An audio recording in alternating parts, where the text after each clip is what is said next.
Who is it? Suddenly attacked, the purple unicorn twisted its body in anger, its eyes quickly plundering the surrounding scenery, but it didn't see who it was. Old man, I'm here. A lazy voice came from above the purple unicorn. This remark was undoubtedly a provocation. The purple unicorn roared angrily, and immediately swung a lightning bolt towards the source of life. Su Chen hurriedly dodged, and could even clearly feel the vigorous spiritual power and the power of the law of heaven contained in the lightning. He just had time to hit the purple unicorn, and didn't have much time to run away. I wanted to pretend to be a master who was unfathomable, but I didn't expect to be slapped in the face. This purple unicorn has indeed reached the mature stage, and its strength should not be underestimated. The purple unicorn successfully attracted Su Chen's attention, and coupled with the revenge of the sword just now, he immediately wanted to deal with Su Chen fiercely. Although Su Chen's cultivation level was not high, he had many life-saving magic weapons on him. In addition, the purple unicorn was huge and moved slowly, so he took advantage of the gap and flew around the purple unicorn. This is like an elephant trying to step on an ant to death, which is very difficult. The purple unicorn worked hard for a long time, but did not touch a hair of Su Chen. This feeling was like there was an annoying fly flying around, but he couldn't catch it. The purple unicorn lost his patience and simply roared, intending to give Su Chen a fatal blow. At the critical moment, Su Chen hurriedly summoned the dragon martial spirit. The dragon is the head of all beasts. Even though there is a gap between the two's behavior, the moment the dragon came into being, the unicorn felt a sense of fear and submission in his heart, which made him subconsciously stunned. And Green Ivy had already gotten rid of the restraints when Su Chen was delaying time just now, and took advantage of the purple unicorn's stunned time to quickly exert a full-strength attack. Su Chen also launched a full-strength attack at this time, cooperating with Luluo to attack. The power of the two people working together was extraordinary. Zi Qilin took the attack because of a brief moment of daze and let out a painful howl. Luluo and Su Chen exchanged glances, and simply took advantage of his weakness to kill him and attacked him mercilessly. Zi Qilin let out a painful wail, and finally couldn't hold on, so he fell from the air with a boom. The speed was getting faster and faster, and finally a big hole was smashed directly into the ground. Zhou Shun was still shrouded in purple lightning, which was very scary. Su Chen was panting in the air. God knows that he almost couldn't breathe when facing Zi Qilin's pressure, but the fear of death also stimulated his unlimited potential. He now felt that his body was full of strength. Luluo wiped the sweat from his face, and sighed in his heart that he and Su Chen cooperated very well. If it weren't for Su Chen's help, he would have been beaten to a pulp if he didn't die this time. The purple unicorn fell to the ground motionless, and it seemed that it had completely died. It was hard to imagine that the purple unicorn, who was so arrogant and proud just now, was defeated by the two of them. Su Chen walked up to the purple unicorn and whispered, "Shaoling, swallow it." Although the purple unicorn's body was dead, it also contained the power of heaven and the power of law. In addition, his pure thunder element was also a kind of tempering for the spiritual fire, but the effect was not as good as that of the purple thunder fairy grass. Shaoling heard Su Chen's call and woke up slowly for a long time. On weekdays, when it was dormant, it would turn into a birthmark of fire and imprint it on Su Chen's wrist. Now it came out and immediately saw the body of the purple unicorn. For him who was very poor, it was a very good tonic. He immediately feasted happily and directly swallowed the purple unicorn. It can be seen with the naked eye that Shaoling's flame was darker than before, and there was no longer the feeling that it seemed to be extinguished at any time. "Thank you, Master, you are so kind. You even found a purple unicorn to nourish my body." After eating, Shaoling couldn't help but burp, feeling very touched. Couldn't help but rub Su Chen in a flattering way, and jumped around Su Chen excitedly. Since you are out, refine this purple thunder fairy grass in advance. Su Chen looked at the slowly walking green radish, took the purple thunder fairy grass from her hand, and smiled casually. In his mouth, it seemed that the purple thunder fairy grass was not a treasure that could cause the major sects to scramble for it outside, but just a random candy bean. Xiao Ling didn't react at first, thinking that Su Chen just found some tonic for him, but soon, Xiao Ling realized what Su Chen was talking about. Purple thunder fairy grass. My God, it's so delicious right after it came.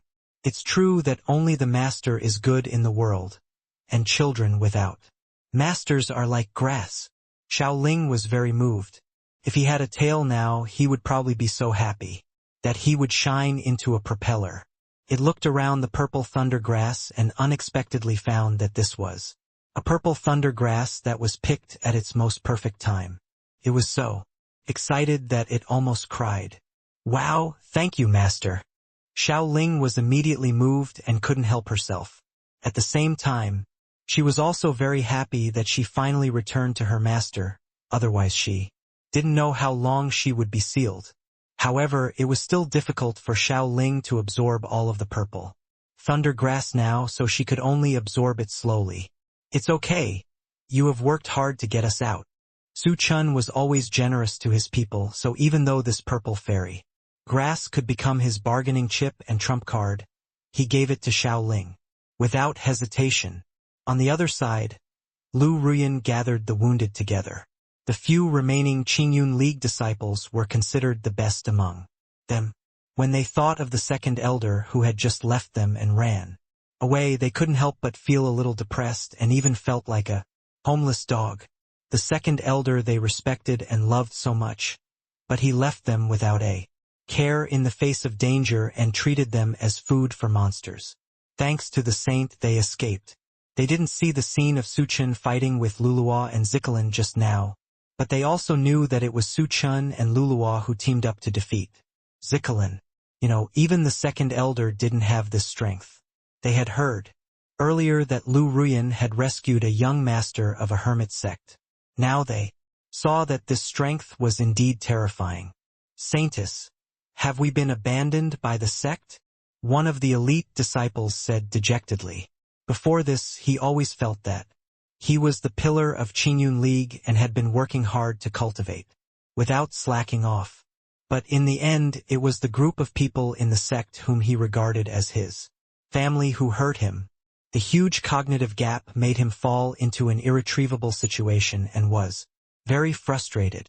Lu Ruyan knew that if she didn't talk to them properly, it might leave a demon in her heart, which would also be a great obstacle to their future cultivation. But the second elder did abandon them and run away. This is an irrefutable fact. Lu Ruyan was not good at words, and she didn't know how to explain it for a moment. After thinking for a long time, she could only say dryly, "The most urgent thing is to recover from your injuries." But the sect disciple was extremely stubborn and looked at Lu Ruyan eagerly, as if he could not accept this situation. Although the others didn't say anything, their eyes secretly fell on Lu Ruyan, expecting her to respond. Looking at the hopeful eyes of so many people, Lu Ruyan thought of the tragic things done by the Qingyun League that she had seen in the illusion, and for a moment, she didn't know what to say. She was already extremely disappointed with the Qingyun League, but she couldn't bear to chill the hearts of these Qingyun League disciples. There's nothing not to say. Just when Lu Wuyan was struggling, Su Chen's voice came from behind. As he spoke, everyone's eyes fell on him. Su Chen bravely challenged Ziqilin just now. It was still reflected in everyone's minds, so when they saw him coming, they subconsciously regarded him as a heroic figure. Many people's eyes were filled with envy and admiration. If Su Chen hadn't delayed, they would have died just now. The second elder of your sect has indeed abandoned you and left. After Su Chen said this, everyone took a breath of cold air. Although this is a fact, it couldn't be clearer, but they have lived in Qingyun League for so long, and everyone has long regarded this place as their own home. So when Su Chen said these words very directly, they all felt that they had been abandoned and became homeless wanderers. Several people in the crowd knitted their brows tightly together with a bit of sadness in their eyes. Although this is the truth and the second elder is also a sanctimonious person, Lu Ruyan still feels that Su Chen saying it directly like this is a bit too cruel to others. Maybe it could be more tactful. But people cannot live in falsehood all their lives, and they still have to face what they should face. I know that each of you regards Qingyun League as your own home, so you are very sad after being abandoned. Su Chen smiled slightly and scanned everyone present. Several people were at a loss when they saw him and didn't know what kind of medicine he was selling in his gourd. But I want to ask everyone here how many people in a real home would abandon their family and leave? A few of you here have lived for decades, so naturally, you will understand this truth. As soon as these words were spoken, a few of the more intelligent people were enlightened, but most people were still immersed in the past and did not understand. Seeing that his words had an effect, Su Chen continued, "Since they don't treat you as family, why do you secretly feel sad for unnecessary people? This is true. Others don't care about you, but you care about them to the death. In the end, you are the only one who gets hurt." But there were still some people in the crowd who were unconvinced and retorted in a low voice, "What you said is simple. You are not from the Qingyun League, so how can you know how we live here? Only the second elder is like this, not everyone is like this, and we can't generalize. If it weren't for you saving us, we wouldn't listen to you saying these meaningless words here. My feelings for the sect cannot be denied by you in a few words. I believe the sect treats us too." These rebuttals were naturally expected by Su Chen. After all, they had lived in the Qingyun League for so long, and their hearts were still towards the Qingyun League. But from just now, Su Chen suddenly realized that if he wanted to regain the Qingyun League, he couldn't possibly massacre everyone in the Qingyun League. What was the difference between this and the annihilation of the entire clan? Although Su Chen himself has no sense of morality, such a cruel thing is no different from evil cultivators, and he himself cannot do it. Moreover, if I act in such a big way, I am afraid that I will be resisted by all the righteous sections. Now that my semantics are a little fuller, it is not a good deal anyway. You actually believe in your own sect so much. Then look at this, Su Chen said, taking out the photo beads from the storage ring. This photo bead had been specially treated by him long ago, and all information related to him had been blocked. He could only vaguely hear information related to the Qingyun League. As soon as the photo beads came out, everyone's expressions were uglier than eating shit. Just looking at the mummy, those who know it will know what a vicious act it was. In order to increase credibility, Su Chen took out the jade letter again and still erased all information about himself. The seal belonging to Qingyun sect was clearly printed on it. This kind of seal cannot be forged by other sects, even if Su Chen can defeat Zikilin. Therefore, what Su Chen said is true. I will not comment on these dirty things that a sect does behind the scenes, but do you really think that a sect that can do such things is worthy of your family? After you have no use value, do you also treat it like this? The things the Qingyun League did could not be done even to a stranger. They were too vicious. At this moment, several people who had spoken for Qingyun League just now were silent. After all, they can be abandoned at this time. If they can be abandoned today, they will definitely be abandoned in the future. If they are no longer useful, will they be squeezed out of their last bit of value like those mummies? In fact, we have just got the purple thunder immortal grass. There is no need to come back to save you. For us, saving you is a completely unprofitable deal. After all, you have all seen the cultivation of the purple unicorn. We can leave safely. Why risk our lives to fight him? Su Chen's voice reached everyone's ears. He did not deliberately increase the volume, but at this moment it was particularly clear and powerful, like 1,000 pounds hitting everyone's heart. Everyone was silent and did not speak. The expressions on their faces were very serious, and they were all savoring Su Chen's words carefully.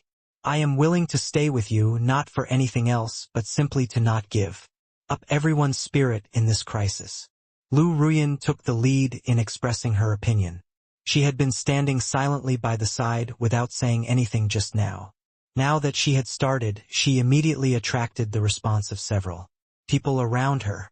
The saint is right. The sect has become like this. What they are doing is simply against the will of heaven.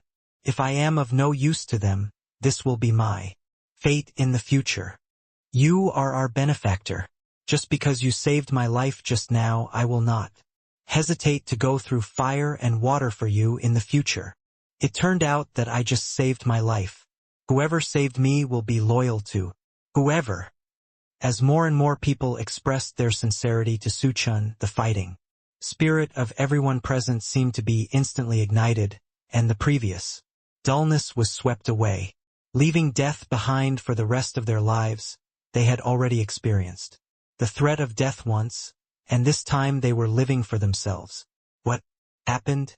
Su Chen looked at the people in front of him with satisfaction, feeling that he was indeed right to save these people from Ziqilan just now. Since you have followed me today, I will never treat you badly in the future. As you said, we are all a family. Since we are family, we will never leave anyone behind to die. The words were loud and powerful. The people present were all grown men, and a few female cultivators could not help crying. They had no doubt about the authenticity of Su Chen's words. After all, they had already been saved once by Su Chen just now.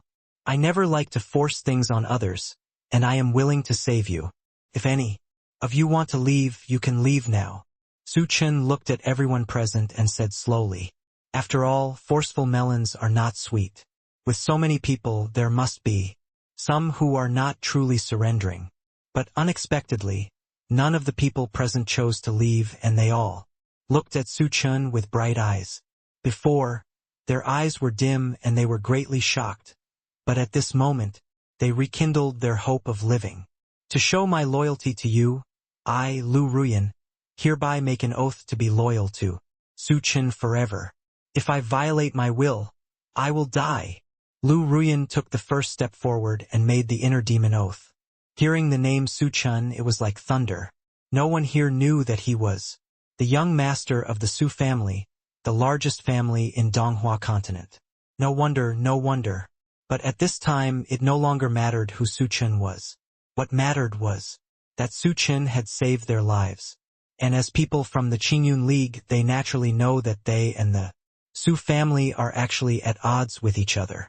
The Su family must be very aware of this, but at this time, Su Chen is still willing to save their lives.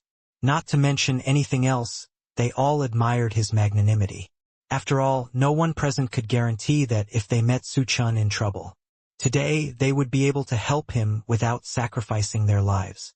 Thinking of this, a thin woman also stood up. Although her figure was thin, the light in her eyes was extremely hard. I, Su Linger, hereby make an oath of inner demons, and will always be loyal. To Su Chen. If I violate it, my meridians will be severed, and I will die badly. I, Su Song, hereby make an oath of inner demons. I, Wang Meng, hereby make an oath of inner demons.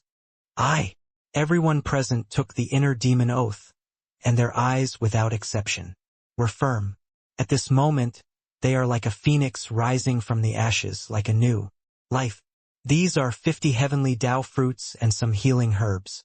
Since you are following me, Su Chen, don't be polite. Just accept them as much as you like. Su Chen said slowly, took out a storage bag and handed it to Lu Ruyan.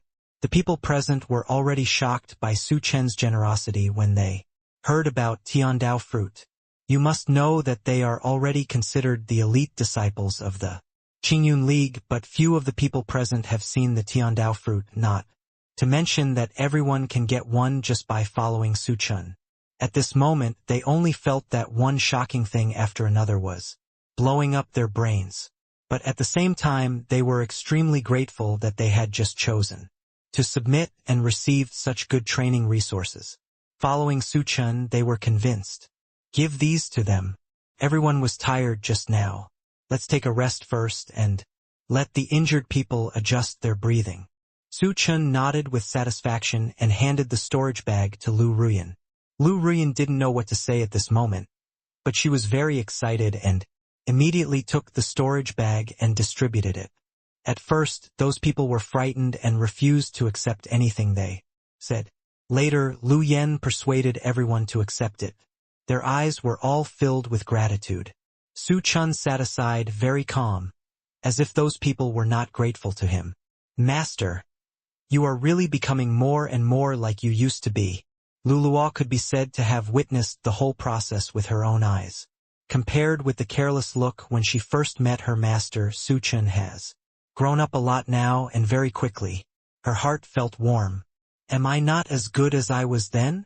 Hearing this, Su Chen raised the corners of his mouth slightly, looked at Luo with a smile and began to joke. After asking this question, Luluo began to think seriously, her delicate eyebrows knitted together. What should I say? Everyone has his own merits. The master back then was very serious and had a heart for the common people. Luo only had respect in her heart when facing her master and never had any other emotions. But when I met the current owner, it was obvious that he was much more approachable.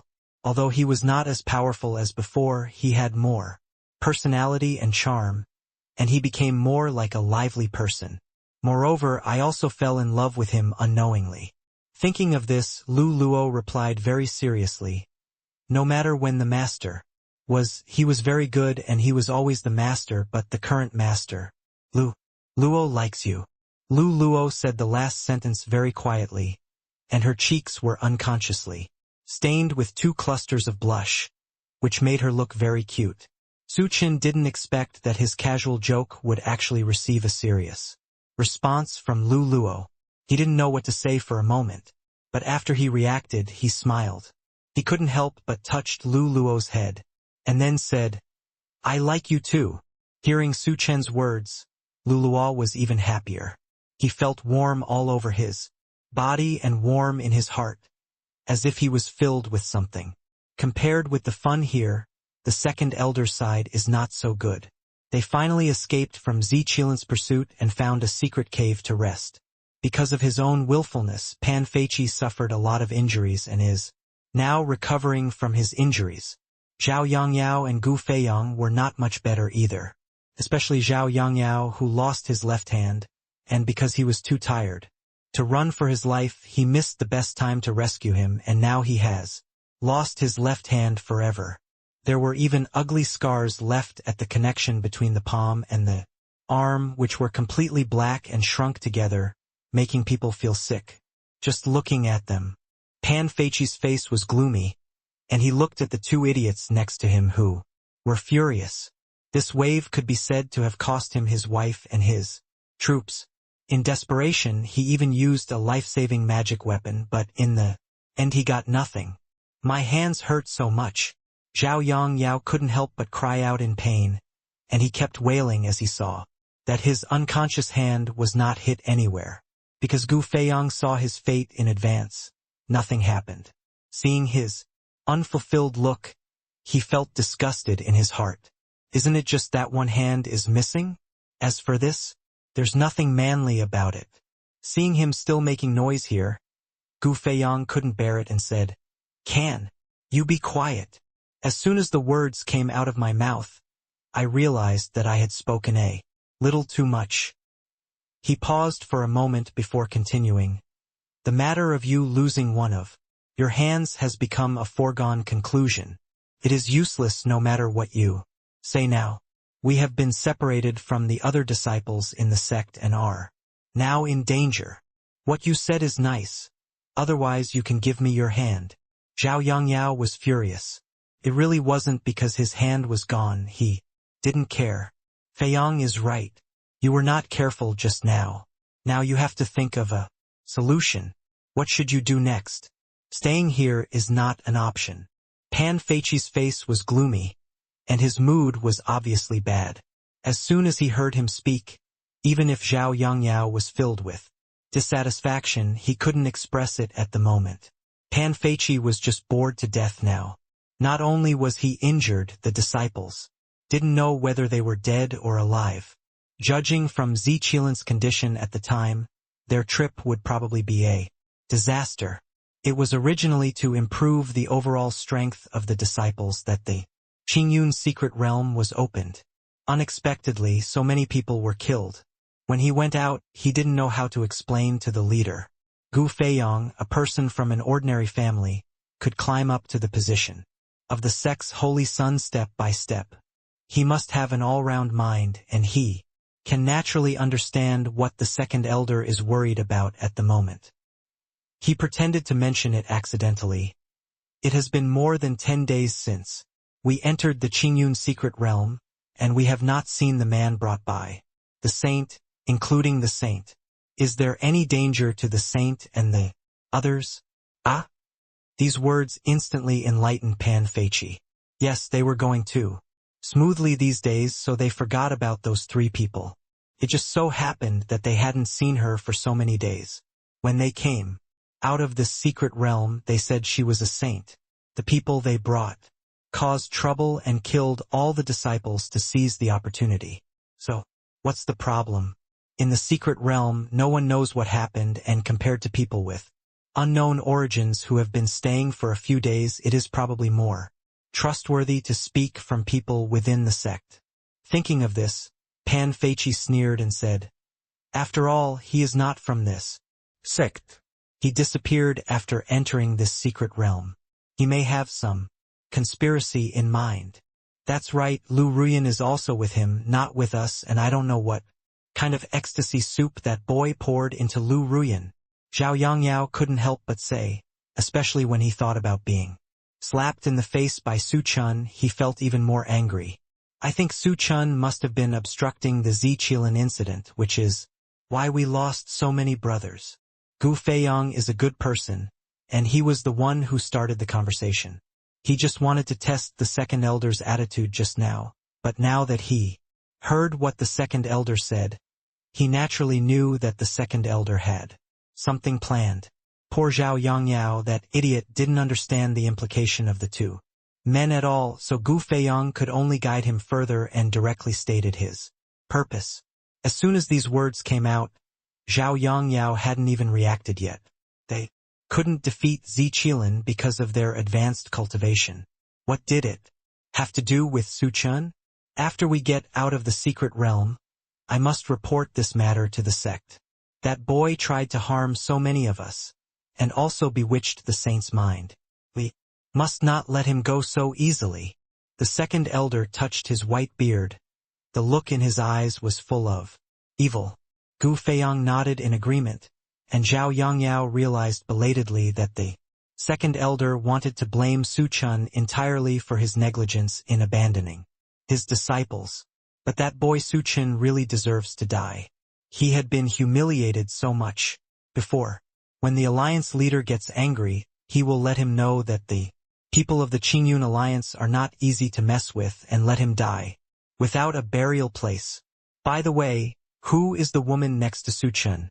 Why can't I see through her cultivation level? The second elder touched his beard, raised his eyebrows, and said he only saw Luluo once when he entered the secret realm, but did not notice her cultivation. In addition, he was anxious to enter the secret realm at that time, so he put the matter behind him for the time being. However, the woman looked very young and had a different aura around her. She must have brought some treasure that concealed her cultivation. Pan Feiqi didn't believe that Luluo's cultivation level was higher than his, but he couldn't see through it, so it could only be that there was some treasure. A young girl can have such a treasure on her body, and her background cannot be underestimated.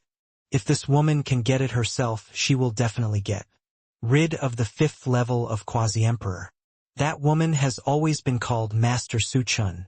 She seems to be a very innocent woman, but her cultivation is very strong, but she is definitely not as good as the second elder. I can fight with him back and forth at most in the Great Saint Realm. Peak cultivation. Gu Feiyong said next to him.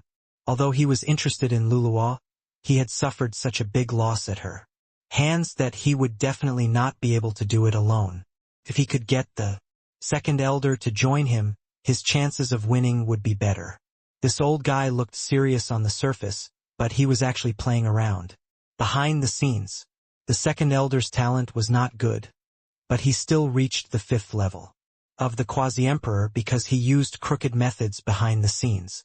Many young and beautiful female cultivators became his furnace cauldrons, and, because he started practicing late, he was ugly and had an inferiority complex, so he loved to torture those female cultivators the most.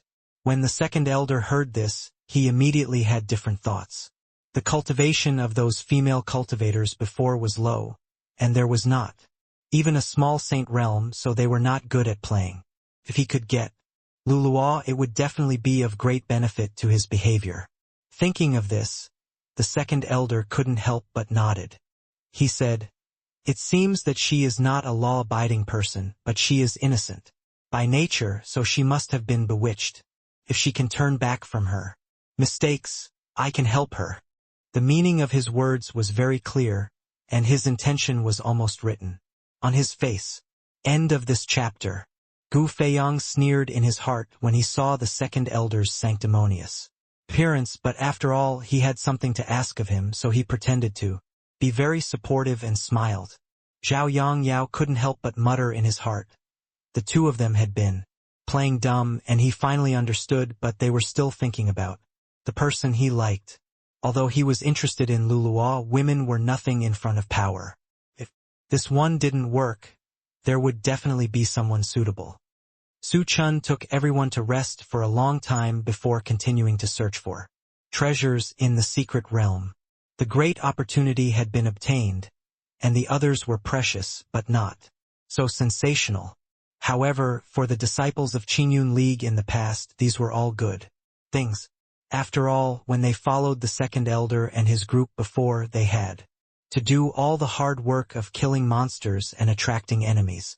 And the 3 people only needed to command from the side, but when they harvested the results, 80% of them were taken away by them, and they could only take the smallest part. Before, I didn't think there was anything wrong. I always felt that I was a member of the sect, and my cultivation was not too high. With the protection of the elders, it was natural for me to pay some, but when they were with Su Chen would also help them deal with things. Not only did they have a lighter workload than before, but they also got more things. There is no harm without comparison. Now they are extremely glad that they chose to follow Su Chen. Similarly, they also resented the second elder who abandoned them at the critical moment. And when attacking the purple unicorn, it was these low cultivation disciples who took the lead. It can be said that they came out to use it when needed, and threw it aside when they didn't need it. The last day before the secret realm was closed, everyone had a lot of harvests, and their faces were filled with enthusiastic smiles. Su Chen also became the backbone of them unknowingly. However, it can be said that enemies meet on a narrow road. They actually met the second elder and his group here. The second elder has been looking for Su Chen's trace these days, waiting to find someone to kill him, and then there will be no evidence. However, there are only 3 of them, and the second elder has been injured. He will basically not take action when necessary, so Gu Feiyang and Zhao Yongyao's life is not easy. Without the cannon fodder disciples to take the initiative, those tiring work can only be done by them. Now seeing Su Chen standing there surrounded by disciples, he is so glorious. Even those disciples who are not as high-ranking as him are also full of energy, which is in sharp contrast to their embarrassment. "What are you all doing over there? Come here quickly and hang out with someone from an outside sect." Pan Feiqi immediately took out his second elder's posture and scolded those people. "I thought those disciples would come over in disgrace like before, but I didn't expect that this time." They all stood there and looked at each other, and no one took the initiative to step forward. "Are you going to rebel?" Zhao Yongyao couldn't help but yell. He had been a laborer for these days, and now seeing these people was like seeing a savior, and he couldn't wait to get them back. Pan Feiyong noticed that something was wrong with the situation, and squinted. His eyes at them, his eyes vaguely sweeping over Luluo and Lu Ruyan. Luluo and Lu Ruyan felt Gu Feiyong's sticky gaze, and Luluo couldn't help it. First, and glared at him fiercely. Lu Ruyan's face didn't look good, but she didn't react. Su Chen sneered, and didn't expect that after so long. They actually started. To miss his woman, it was really a toast and a penalty. He slowly took a step forward, looked directly into the eyes of the second elder and said, "See if they are willing to go with you. In comparison, they are more willing to fool around with me, a person from the outer sect." This made Pan Feiqi furious, and he instantly burst out with the pressure of the 5th level of the Quasi-Emperor, and shouted angrily, "How dare you? Mere ant! You dare to disrespect me. You are looking for death." With him as the center, the powerful pressure letter swept everyone, and some disciples with low cultivation levels could not control themselves and collapsed on the ground. Su Chen's face was also slightly pale. Although he had broken through to the 1st level of the Great Saint Realm since he came out of the illusion, he was still a certain distance away from Pan Feiqi. Pan Feiqi saw the scene in front of him and couldn't help but laugh triumphantly. This is the end of going against him. Thinking of this, he couldn't help but look at Luluo, trying to let Luluo discover his true strength and let him know who should be the one Luluo really follows. But she never expected that under this powerful pressure, Luluo didn't even blink and stood there calmly, as if she was not affected at all. The pressure of the Quasi-Emperor that could destroy the world in front of outsiders was like a child's tickle in front of her. Pan Feiqi's eyes widened, and he didn't believe that Luluo had such a high level of cultivation. He roared, and another wave of pressure came. Some people present couldn't resist and knelt on the ground. Even Zhao Yongyao and Gu Feiyong looked very ugly, especially Zhao Yongyao, who had a lower level of cultivation, and couldn't help but spit out a mouthful of blood. But who knew that Luluo just yawned lazily? "Is that all?" As Luluo finished speaking, she raised her hand slightly, and vines appeared in the void, attacking Pan Feiqi, and tied up Pan Feiqi almost in an instant. Pan Feiqi didn't even see how Teng Wai appeared, because he was tied up, and the pressure dissipated in an instant. This speed, as well as this dexterous control, cannot be the strength of the peak of the Great Saint Realm. "You? What kind of monster are you?" Pan Feiqi was panicking. Looking at Lu Luo's baby face, an unparalleled fear arose in his heart. If your skills are inferior to others, don't come out and embarrass yourself. Lu Luo couldn't help but smile and said with sarcasm in her eyes. He didn't have a good impression of these people in the Qingyun League to begin with, and even more so after coming out of the illusion. They were all a scourge of a group of snakes and rats. "We didn't even go to find you, but you came to our door first," Su Chen said with a smile. "What do you have to be arrogant about? It's just because there is a green dill by your side to protect you, you pretty boy." Zhao Yongyao was so angry that he wanted to eat Su Chen alive. "Yeah." Su Chen raised the corners of his mouth slightly, looking much calmer compared to the ferocious-looking Zhao Yongyao. To him, there is no difference between Zhao Yongyao and a clown. I saw Su Chen himself as the center, suddenly releasing a blue spiritual fire from the palm of his hand. End of chapter. Almost as soon as the spiritual fire appeared, the sky and the earth changed color, and the scorching temperature almost melted people. The killing intent and spiritual power contained in it made them unable to help but tremble with their feet. Those with sharp eyes have already seen what it is. Blue-tempered spiritual fire. With an incredible sound, everyone realized what it was. Blue-tempered spiritual fire. This is the king of spiritual fires. He was actually tamed by Su Chen. The proud look on Zhao Yongyao's face was no longer replaced by endless fear. The blue flames burned brightly and instantly surrounded Zhao Yongyao. Zhao Yongyao was so frightened that he peed and ran away in a hurry. The grabbed a Qingyun League disciple who was close to him, trying to block the attack of the spiritual fire. But the spiritual fire has spirituality. Although Shaoling is asleep now, his every move still changes according to Su Chen's thoughts. The spiritual fire only dulled for a moment, then went around and instantly ignited Zhao Yangyao's clothes. Then the fire became more and more fierce, and finally reached the point of being irresistible. "Ah, help, second elder. Save me." Zhao Yangyao's cries were heartbreaking, and the ghosts cried and howled non-stop. But the second elder is now trapped by Luluo, and Gu Feiyang is even more afraid of the blue-tempered spiritual fire, so naturally he doesn't dare to go there. This spiritual fire is no joke.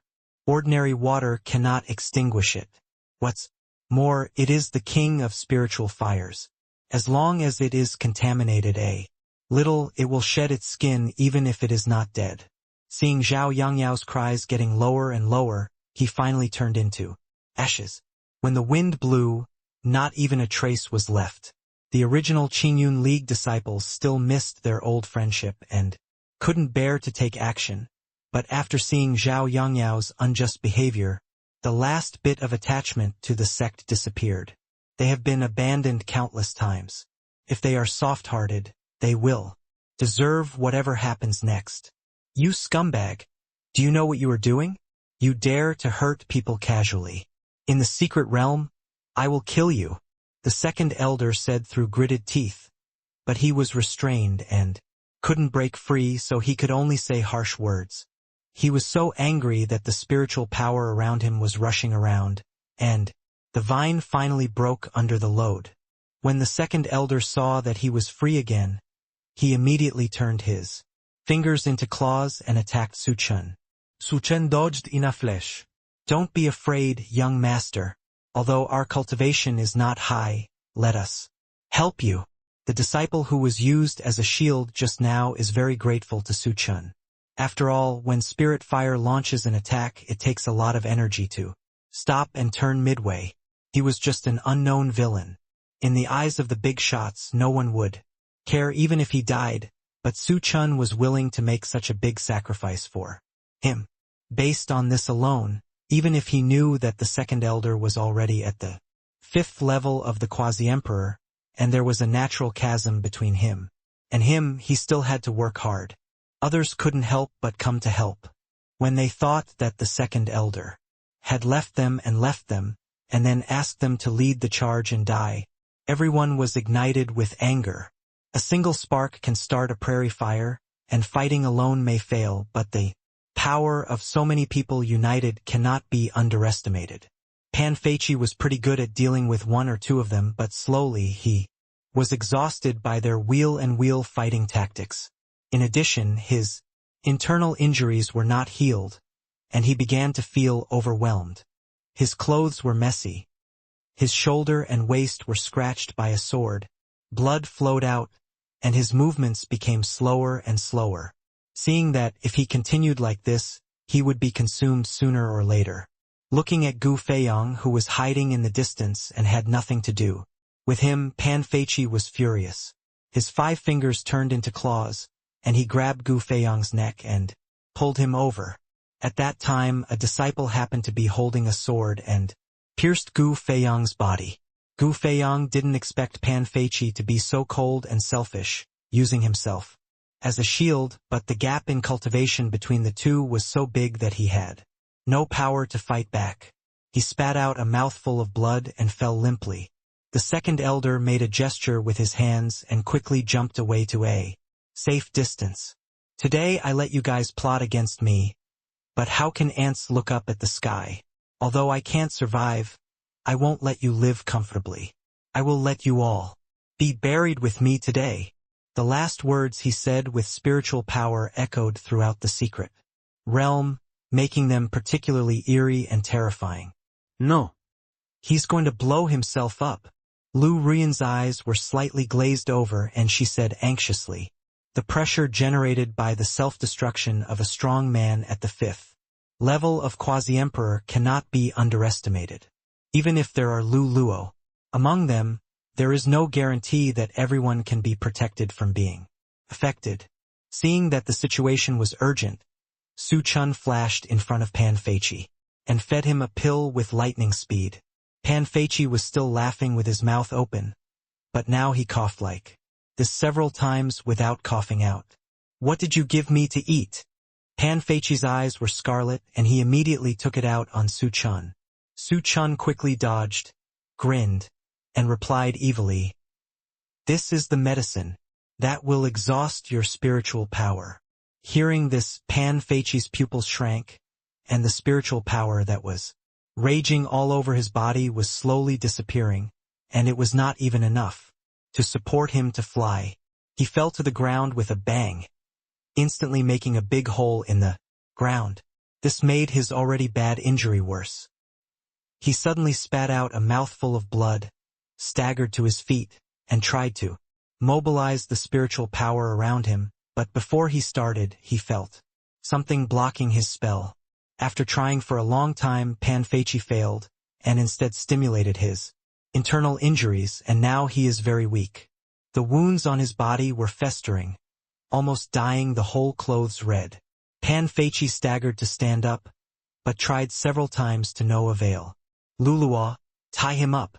Su Chen patted the dust on his hands and looked down at Pan Feiqi, who was struggling not far away. After receiving the order, Luluwa immediately tied him up and brought him over. "I tell you, you'd better let me go. I'm the second elder of the sect. If you disrespect me, the whole sect will not let you go," Pan Feiqi said angrily. If eyes could kill, Su Chen would probably have died thousands of times. "And you bunch of rubbish? What are you doing? Are you in league with this rubbish? Come and untie me, or I will not let you go."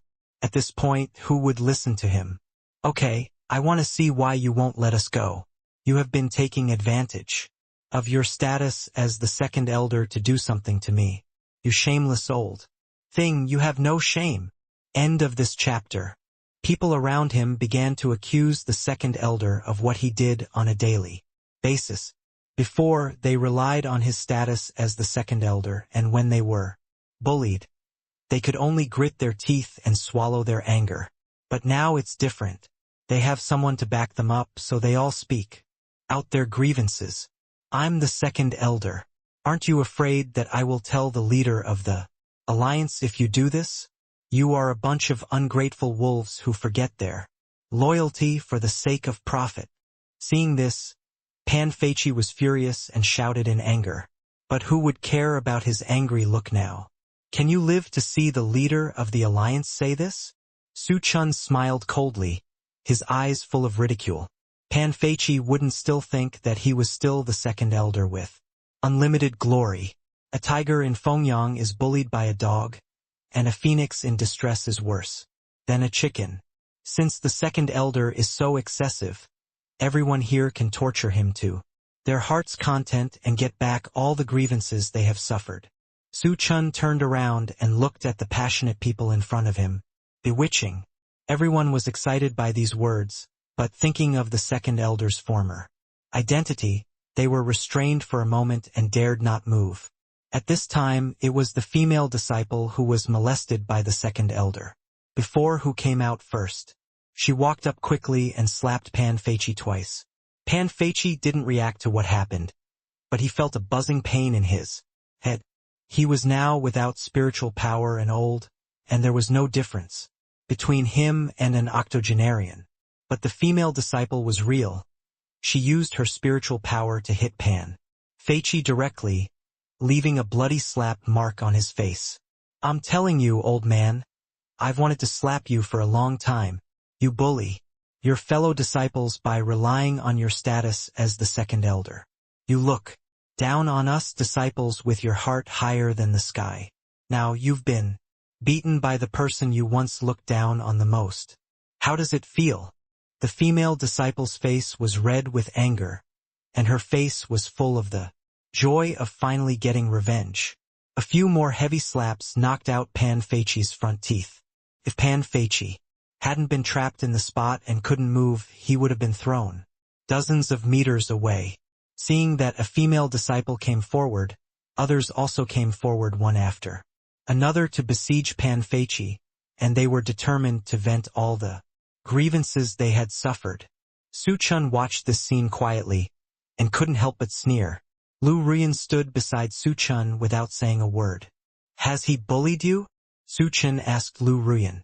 After all, Lu Ruyan is the saint of the sect, so the second elder still has to give her some face, but she has received a lot of cold eyes in secret.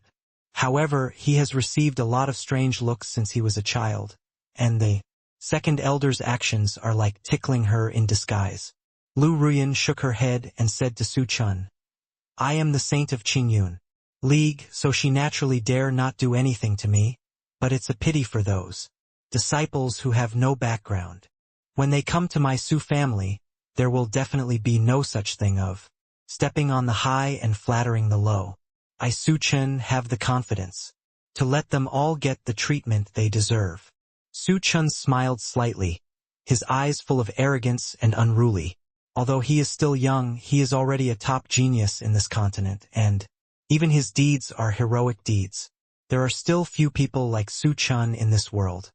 In the blink of an eye, it was the day to open the Qingyun secret realm, and everyone was waiting outside the seal early.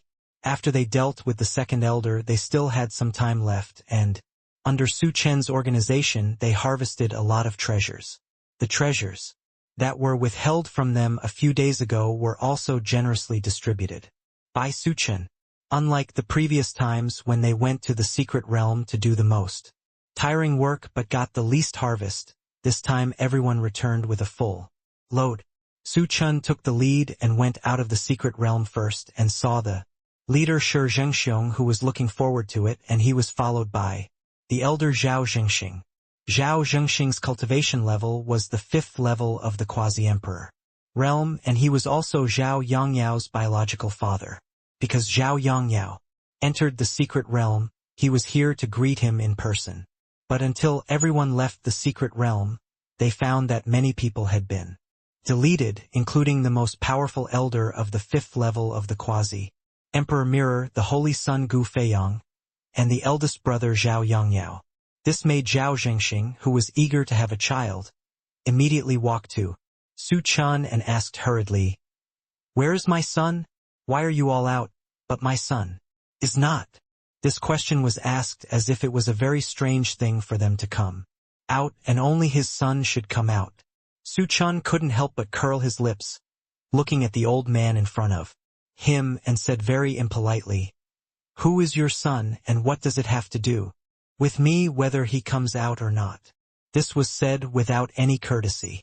The elder had been rampant in the sect for so many years, and which young disciple didn't call him the elder respectfully? When he saw him, this was the first time that people treated him with such a contemptuous attitude. He was immediately furious and couldn't help saying, You yellow-haired boy, do you know who I am? How dare you talk to me in this attitude? My son is Zhao Yangyao, the eldest disciple of Qingyun League. Who doesn't know it? This was extremely arrogant, but Su Chen looked at him with a speechless expression. Let alone the eldest disciple of Qingyun League, even the leader of Qingyun League was not taken seriously by him. The legs are growing on your son. Where has your son gone? How would I know? The great elder should stop biting people like a mad dog. After all, his cultivation in the great saint realm is really not good enough. Seeing this, Su Chen couldn't help but say, his tone full of sarcasm. When the great elder heard this, he was so angry that he directly threw out a burst of spiritual power, wanting to teach the ignorant kid in front of him a lesson. But before this spiritual power could enter Su Chen's body, it was resolved by an inexplicable and magical spiritual power. Almost instantly, Mr. Zhang immediately felt that this was the amulet he gave to Zhao Yangyao. How come you have my son's magic weapon? Zhao Zhengxing couldn't help but ask, as if he had guessed something, and fierce murderous intent instantly burst out in his eyes. Su Chen didn't expect that what he saw as a shabby thing turned out to be a talisman, and he was even caught in the act. But now that the matter has come to this, he is not afraid at all. He raised his chin slightly and then said, There are so many amulets in the world. How can you be sure that this is your son's? Could it be that I have too many treasures on my body, so you want to snatch them away? Such rogue words made Lu Ruyan next to him unable to help but curl his lips. The great elder was so angry that he almost couldn't get over it, as there was a fire in his throat that wouldn't go up or down. End of chapter. You don't have to be so sharp-tongued, you little kid. The amulet I gave my son has a piece of my spiritual power sealed in it. Once he is in danger, he will immediately release this breath for me to feel. This breath can't fool anyone. Seeing Su Chen's sophistry, Zhao Zhengxing couldn't help but say. Although he knew that Su Chen was from a hidden family, he couldn't stand his arrogant and domineering attitude. The reason why he explained so much to Su Chen was because the sect leader had given the order in advance, otherwise he might have directly carried out a killing move on Su Chen. Su Chen didn't expect that Mr. Zhao Yangyao cared about him, but this amulet was useless. He had been in so many dangers before without showing up, but now his spiritual power was stimulated with just one stroke. It looked like a defective product at first glance. Since you are so powerful, you can go find your son yourself. I haven't seen him since I entered the secret realm. Su Chen smiled slightly with a naughty look on his face, and what he said could instantly raise people's blood pressure. When Zhao Zhengxing heard this, no matter how stupid he was, he understood what was going on. My son, were you killed? Seeing Su Chen looking like he was in need of a beating, Zhao Zhengxing's eyes were scarlet and he wanted to cut Su Chen into pieces immediately. Following his voice, the cultivation level from the 5th level of the Quasi-Emperor burst out instantly, wreaking havoc in the surroundings without caring about the life and death of others. Some disciples with low cultivation levels couldn't bear the pain and fell to the ground whimpering. Lu Ruyan squinted her eyes slightly, thinking that this elder was really cold and selfish. He only acted based on his own whim and didn't care about the lives of others. How did she think this was a sect she could rely on for life? The elders and leaders of this sect are all selfish, cold, heartless, and indifferent people. Fortunately, Luluo stood next to her and helped him withstand most of the damage, otherwise he would have suffered like those disciples. At this moment, she was extremely happy that she had chosen to follow Su Chen, and recognized Su Chen as her master and nothing else. The people in this sect could not even compare to one of Su Chen's toes. Although Su Chen is powerful, his talent can be called a genius, and he has successfully broken through the great sage realm in the ancient tomb before, but in the end, he is only at the 1st level of the great sage realm. Now facing the great elder's pressure, his face turned pale, and he felt as if his body was being pressed heavily by a stone weighing 1,000 kilograms, making him unable to move. Zhao Zhengxing had murderous intentions at this moment, and his mind was already occupied by revenge. His intuition told him that his son's death must be related to the man in front of him. No matter what Su Chen is, as long as he kills his son, he must pay with blood. Thinking of this, Zhao Zhengxing immediately used his special move, and even the sky seemed to change color. The disciples who were closer felt the powerful spiritual power fluctuations, and they were all stimulated to sit on the edge of their seats with faces on their faces. There was a look of pain on his face. It was so fast that, with Su Chen's current strength, it was impossible to dodge it. At the critical moment, Luluo raised her hand and struck hard. He directly intercepted Zhao Zhengxing's attack halfway, and the backlash of spiritual power instantly caused him to gush out a mouthful of blood and fly dozens of meters away in an instant. Zhao Zhengxing clutched his chest and stood up staggeringly for a long time, looking at Luluo in disbelief. He had never noticed Luluo just now, and thought it was just a roll like a furnace and was of no importance. But the casual blow just now left him, a person at the 5th level of the great Emperor realm, unable to parry, and he didn't even notice it. It was enough to see that his strength was terrifying. Even when the sect master fought with him, the two of them could fight back. And fourth, not far away, Shi Zhengxiong saw such a farce and did not step forward. Immediately, seeing that his sect had lost so many disciples, he actually suspected Su Chen. After all, although the Qingyun secret realm is somewhat difficult, with the second elder leading the team, there will basically be no such heavy casualties, so someone must be causing trouble. Just now, he was wondering whether Su Chen did this, but now it seems that it has something to do with him. However, he still took into account the position of the young master of Su Chen's hidden family. If Su Chen could cooperate with them willingly, there would be no harm in losing some disciples. After all, the lives of those disciples were not as much as the benefits brought by Su Chen. But besides Su Chen, there was just a plain-looking woman with such strength. She must be someone sent by the family to protect him. Shi Zhengxiong was glad that he didn't directly ask questions just now. And Zhao Zhengxing was unwilling to be beaten away so easily. It must be because I was unprepared just now that this bitch made a sneak attack. That must be it. Thinking of this, Zhao Zhengxing showed a crazy look on his face, and once again gathered all his spiritual power, planning to give Su Chen a fatal blow.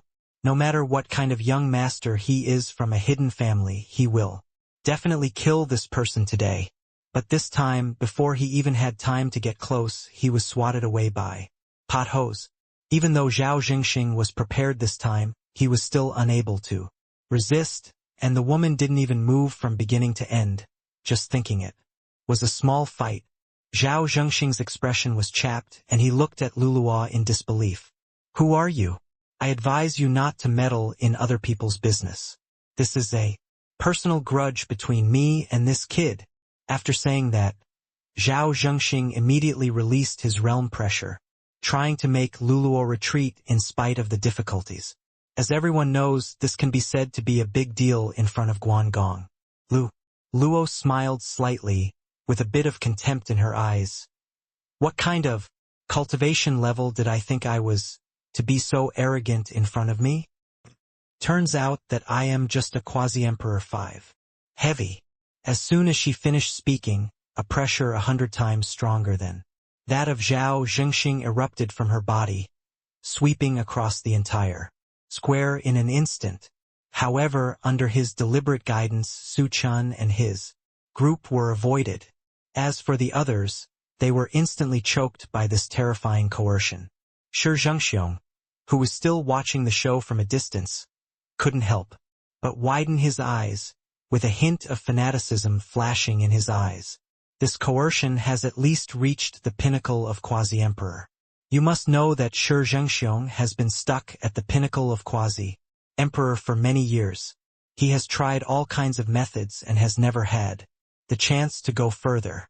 Now he finally met a woman with such advanced cultivation. If you can become your own master of the furnace and cauldron, it will only be a matter of time before you enter the realm of the great emperor. And Zhao Zhengxing had to pay the price for his arrogance after all. His already injured body was even worse. He vomited out a mouthful of blood, his face was ugly, and he couldn't even speak a complete sentence under the pressure. Seeing that Zhao Zhengxing was about to be seriously injured, Shi Zhengxiong, who had been watching the show, had his own considerations and flew forward to defend Zhao Zhengxing. Su Chen raised his eyebrows slightly and looked at Shi Zhengxiong with interest. End of chapter. What do you want, leader? Su Chen looked at Shi Zhengxiong lazily and smiled. Shi Zhengxiong didn't even take a step forward during such a big farce just now, but it was at this time that he started to take charge of the situation.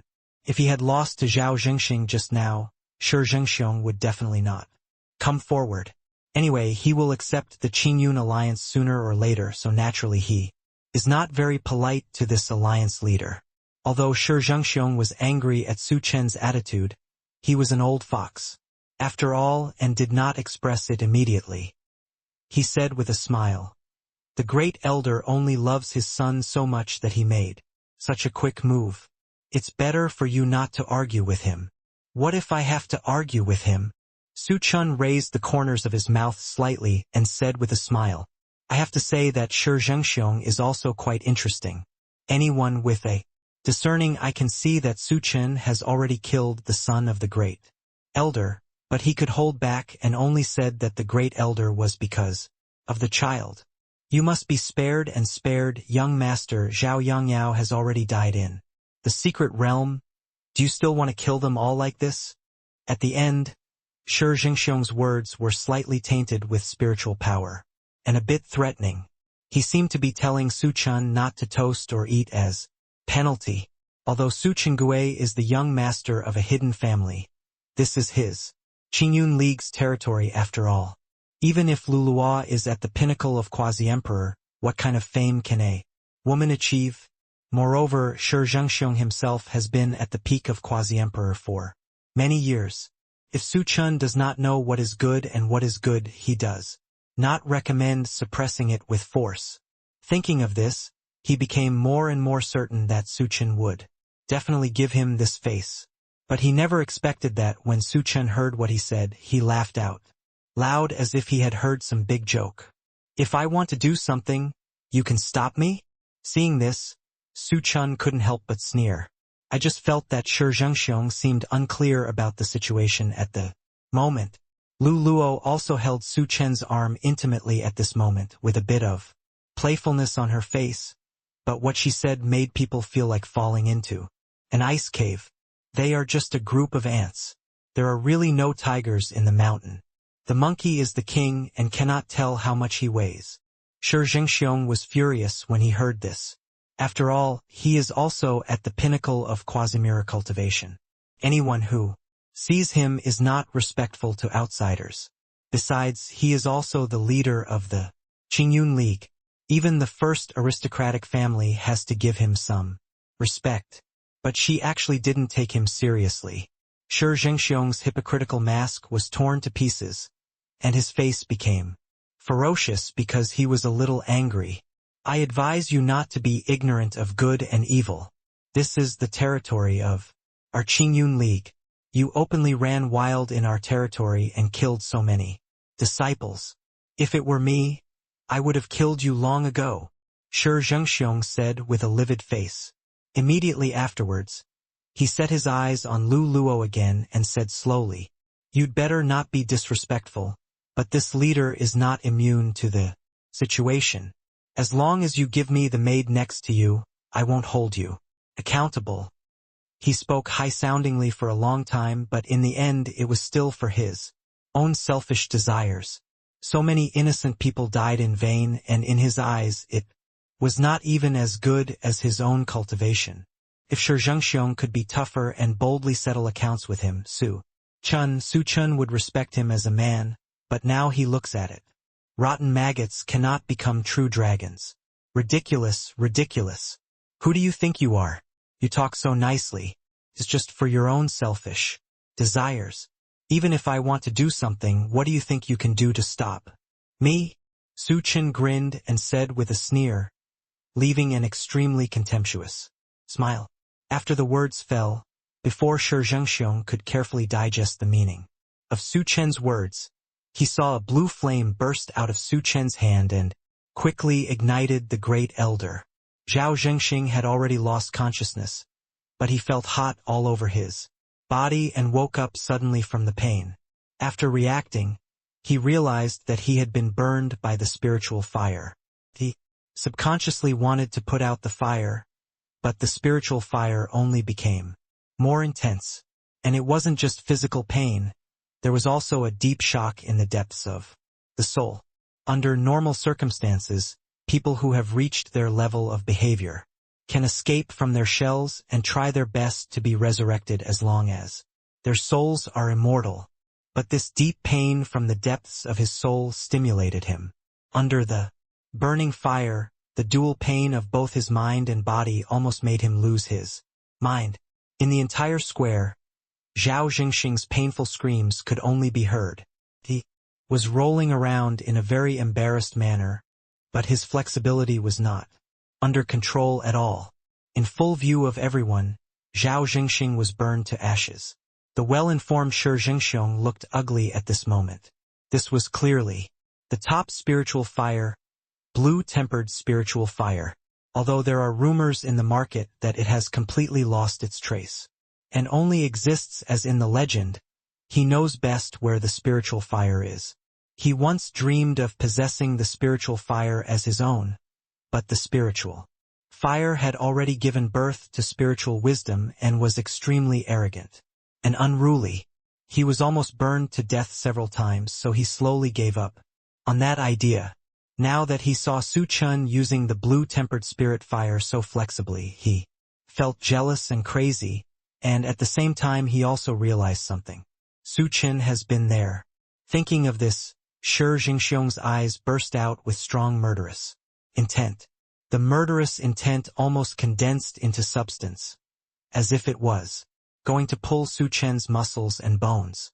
If just now he had just handed over the pothose, he would still be interested in making friends. But it's different now. We must get rid of this person who knows the truth.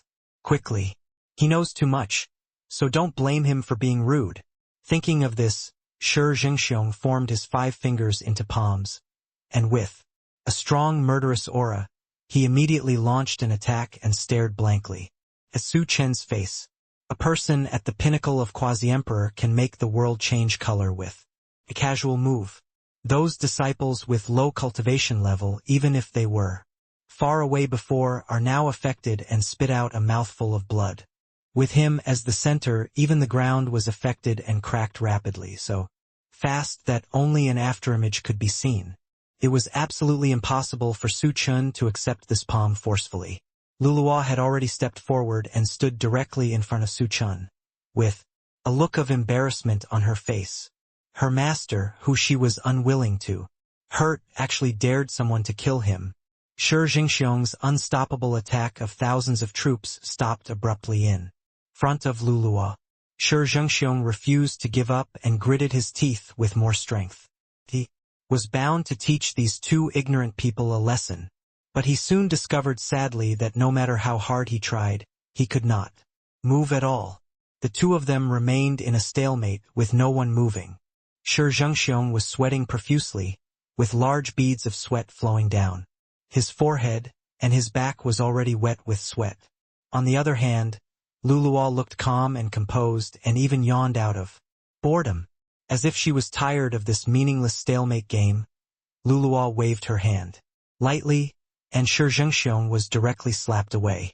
In order to prevent Shi Jingxiong from struggling to death, with Luluo's mind moving, countless vines tightly wrapped Shi Jingxiong's limbs. Shi Jingxiong wanted to break free, but the vines were as stiff as steel. No matter how he urged his spiritual power, it only resulted in his crazy growth.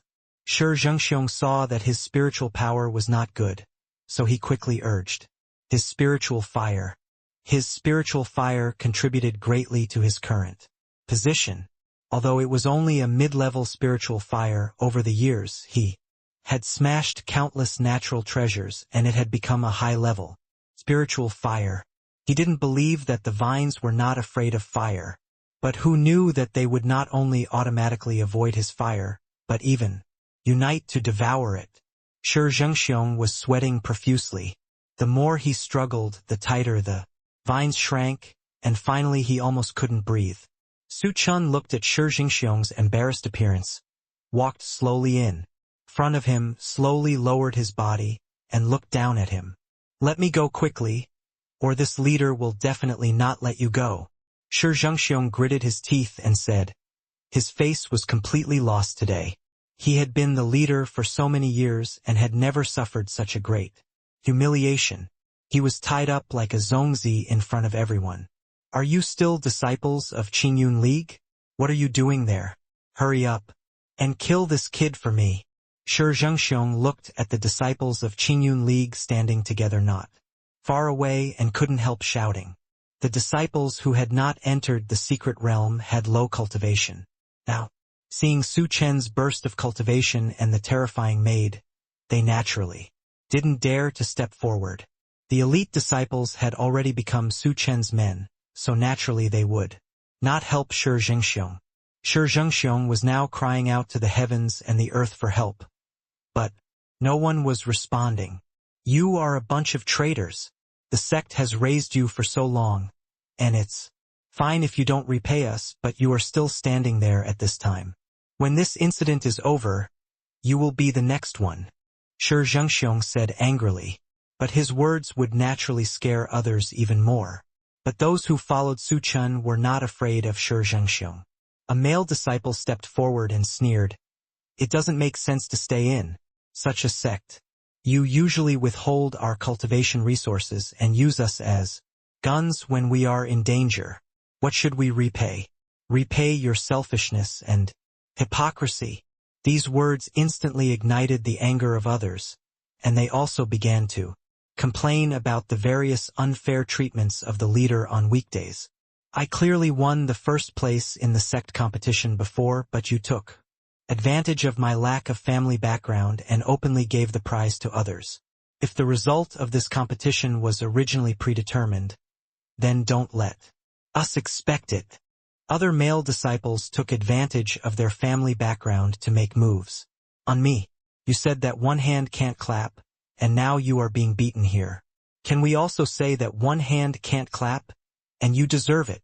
Other disciples who did not enter the core of the sect did not expect that. Even the elite disciples in the sect were treated like this, let alone them. If there were a few who hesitated to show themselves in front of the leader. Just now they heard this and simply gave up. Su Chen had not spoken all the time, as if he was waiting for this moment. Looking at their reactions, he shook his head regretfully, squinted his eyes slightly and said, "It seems that no one is on your side." Hearing this, Shi Zhengxiong's face was ashen. Veins on his forehead bulged, and he clenched his teeth tightly, almost biting his silver teeth. Su Chen patted Shi Zhengxiong's face with interest. It was not very hurtful, but very insulting. "As a human being, it is important to know yourself. You dare to covet my maid. Look, it's so bad that it has become like this." After saying that, he chuckled twice. When Shi Zhengxiong heard this, he felt that his head was about to explode. Who is he? He is the leader of Qingyun League. For so many years, everyone who saw him had to give him 3 points of face. Even the son of a noble family, even the head of the family came, and they didn't treat him like Su Chen. How dare this kid? Who gave him the courage? Shi Zhengxiong's face was rubbed on the ground. Looking at the disciples who were timid and didn't dare to come forward. Bunch of cowards. Su Chen looked at his appearance and felt very funny in his heart. He had long been disgusted with his hypocritical appearance. How bad is the way the mummies in the ancient tomb communicate. For their own selfish desires, they regard other people's lives as worthless. For such a person, it would be too easy for him to die directly. He has been sitting in this high position for too long, so naturally he doesn't know the difference when he falls from the clouds to the bottom of the valley. And what Su Chen wants to do is to make him so desperate. If you want to blame someone, blame you for doing this thing unkindly. After all, my woman is not what you can imagine. Su Chen's mouth corners are slightly raised, and he said with a smile. He leaned down, slowly approached Shi Zhengxiong's ear and said, "Your spiritual fire looks good. It was originally just a low-level spiritual fire. In order to promote it, a lot of resources must have been consumed." Shi Zhengxiong's eyes were as wide as copper bells. His eyes were a little dull, and he had a bad feeling in his heart. As things come and go, courtesy reciprocates. You miss my maid, and I miss your spiritual fire. Isn't that too much? Although this was a question, Su Chen's determination in his words would not make anyone think that he was asking Shi Zhengxiong for his opinion. Before Shi Zhengxiong could say anything, Su Chen raised his hand and called, "Little spirit." After a long time, Xiao Ling came out slowly. As soon as he opened his eyes, he saw the man whom he had hated day and night for hundreds of years. Its excited flames flickered several times, and it said angrily, "It's this old immortal who uses me every time. He also did the mummy thing. He also wanted to possess me before. Fortunately, I have a moral fire. Neither life nor death agreed." At the end, Xiao Ling looked at Su Chun with a bit of flattery, as if to show how loyal she was. Su Chun touched Xiao Ling's flames comfortingly, and then said, "Since he has made you suffer so much, now is the opportunity for revenge." When Xiao Ling heard this, she looked excited. "Then can I burn him to death? Now? I have wanted to do this for a long time. Burning him to death is a bit too cheap. I remember that he has a spiritual fire. If you devour it, you can recover your own injuries. This is his only usefulness." Xiao Ling heard this and said with disdain, "That kind of inferior spiritual fire, in the past I didn't even have the chance to devour it. It's too low level, just like filling the gap between my teeth. It's a special situation. It's better to have it than not. I'll just have to deal with it first." Seeing this, Su Chen grinned and said with a smile. The two of them talked back and forth, and everyone didn't know whether they should be amazed that the spiritual fire could actually speak or should be shocked that they actually looked down on the spiritual fire of the leader. Shi Zheng's ambition became heavier and heavier, and he wanted to cut the two into pieces immediately. He had used the spiritual fire for hundreds of years, and every time he released it, countless people were frightened. He had used up countless natural treasures just to upgrade it, but it was actually demoted to even worse than garbage. He couldn't catch his breath and almost fainted. Seeing that the two were still there, he suddenly didn't feel that they were arguing and bargaining, and completely ignored him as the party involved.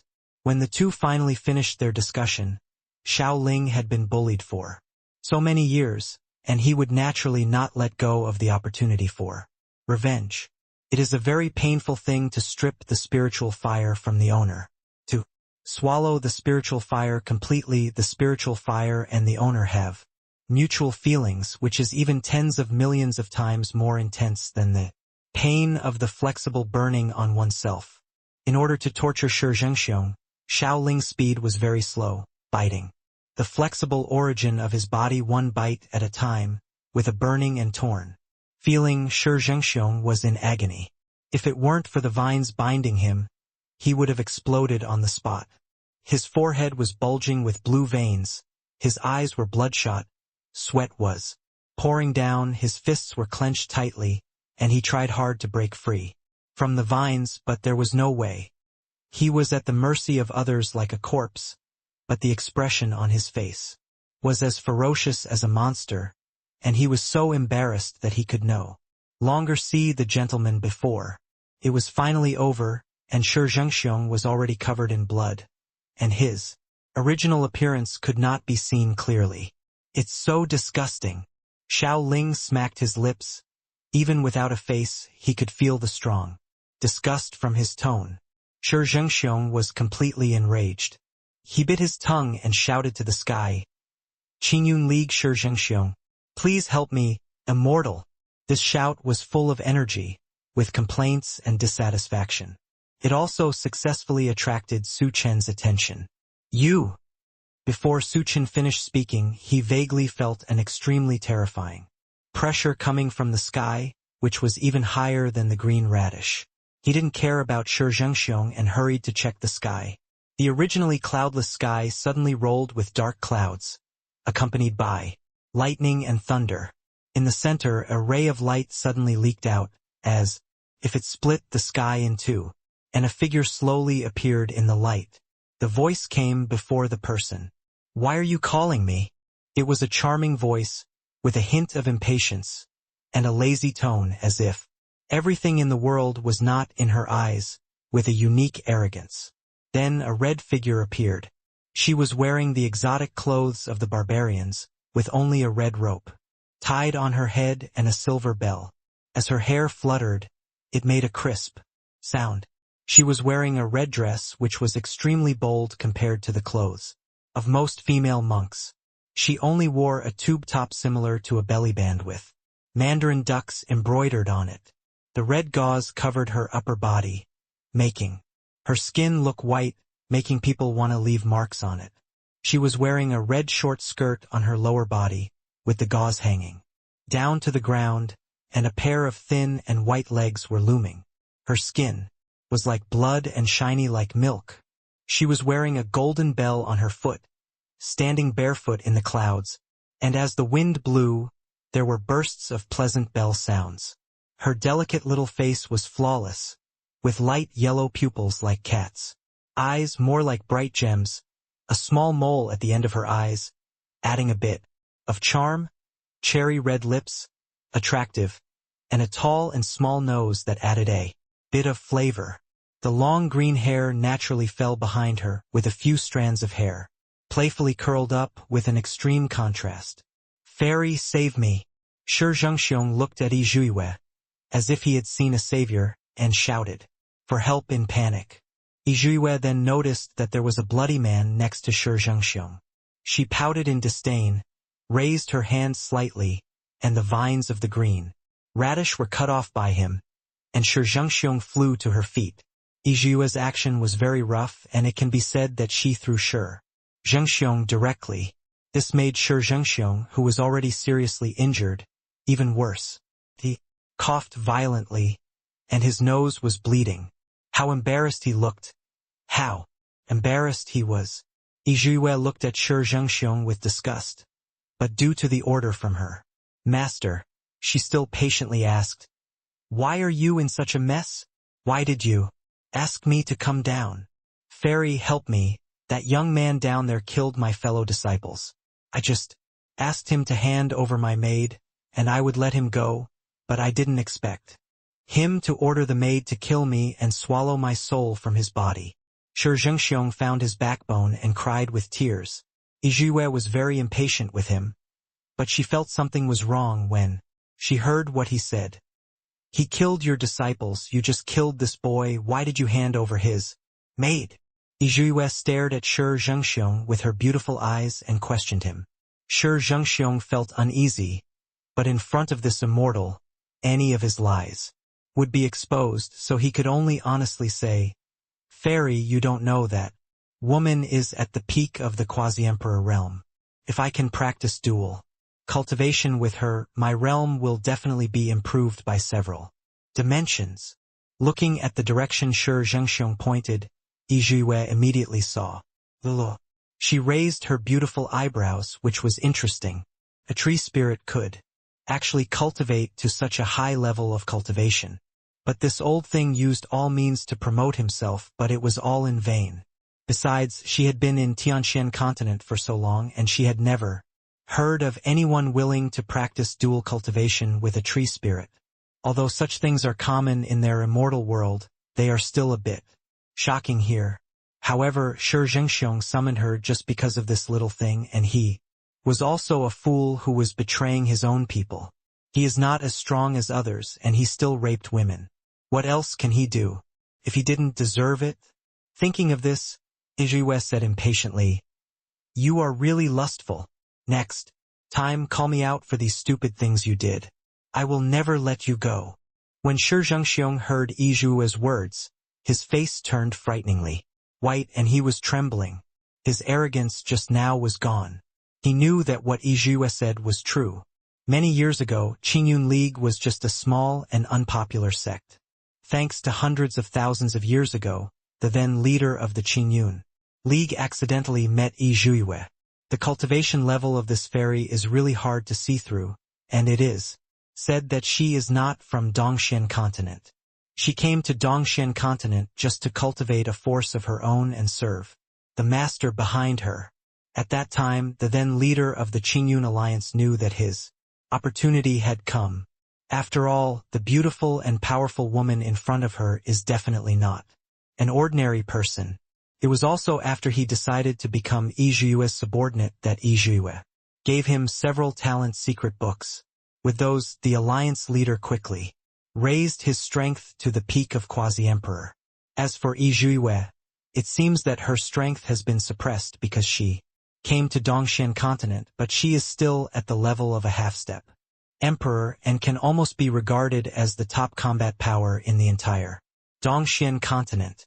However, restricted by the laws of heaven, many techniques cannot be used, and he cannot show up for too long, otherwise he will be ostracized by Tianxian continent. Fairy, you don't know something. if it's just because of what happened just now. I won't force anyone to do anything. However, he has been to the ancient tomb. Shi Zhengxiong burst into tears and quickly made excuses for himself. What? You idiot! When Yue heard this, her expression changed instantly. She was entrusted by her master, and all the contacts she made were secret. If others found out, it would probably alert the enemy and affect her master's plan. Why did you tell me such an important thing last? Yue looked at the idiot in front of her and felt a sense of frustration. Why did she choose such an idiot as her subordinate in the first place? Fairy, have mercy on me, fairy. Have mercy on me. Shi Zhengxiong had suffered enough trauma today. He was first insulted by Su Chen and then scolded by Yue. He already felt that his life was hopeless. Although Yue was angry in her heart, most of her master's connections with the Tianxian continent came from the Qingyun alliance, and they could not be disposed of at will. Yue still understands the meaning of giving a sweet date a slap. That's all. Isn't she just a woman? If you want her, I will catch her for you, Yue said slowly. The conversation between the two did not avoid others at all.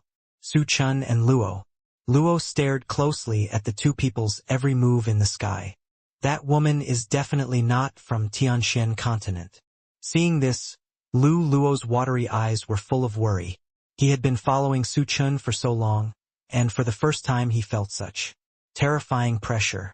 He could clearly feel the strength gap between himself and the woman. Once that woman becomes murderous towards them, it will be difficult for them to survive today. Su Chen squinted his eyes and carefully observed their every move. It seems that the person behind this woman is the person behind the Qingyun League's contact. Su Chen narrowed his eyes slightly and said decisively, she should be from the fairy world, but she came to Tianxian continent by force. Restricted by the laws of heaven, she forcibly reduced her cultivation level to the half-step emperor level. Luo said with a trembling voice. Although on the surface there is not much difference between the two of them, the higher the realm, the difference is just a little, almost like a chasm. If this is the case, it means that this woman must know something. If she can be captured, it will probably be of great help. Thinking of this, Su Chen looked at Luo and couldn't help but ask, if you and I join forces, what are the chances of catching her alive? Luo never expected that her master would believe her so much. She showed a smile that was uglier than crying, and said in a trembling voice, Master, I don't think we have such a possibility.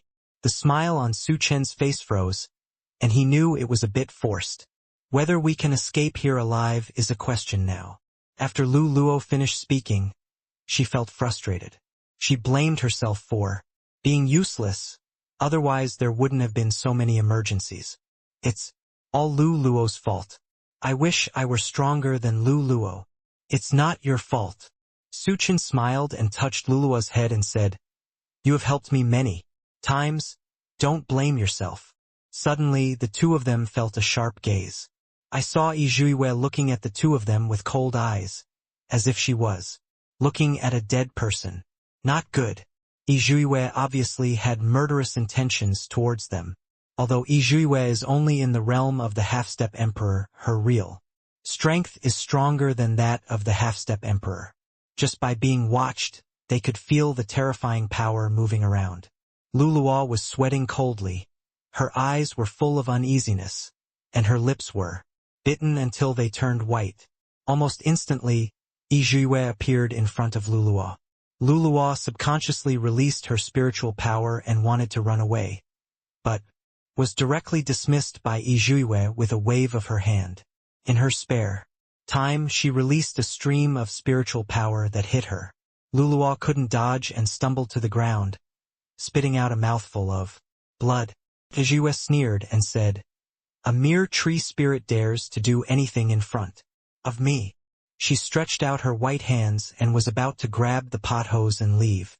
At the critical moment, an old woman suddenly stood in front of Luo and forcefully forced Yue back several steps. Took Yue a long time to stand still, and there was a brief pause. Between her brows, the old woman in front of her looked plain, but she actually smelled a hint of danger. This is the Tianxian continent. She can be said to be a sideways existence. Here, but she actually felt the danger. When Lulua saw the figure blocking her, she couldn't help but say, "Senior, are you here?" The nine-nether bird nodded slightly, and his eyes fell on Su Chen's face, briefly, as if he was saying something, but he quickly retracted his gaze. Yizhue pretended to be calm, as if what happened just now was just a small episode. "Get out of the way, I don't want to see blood today.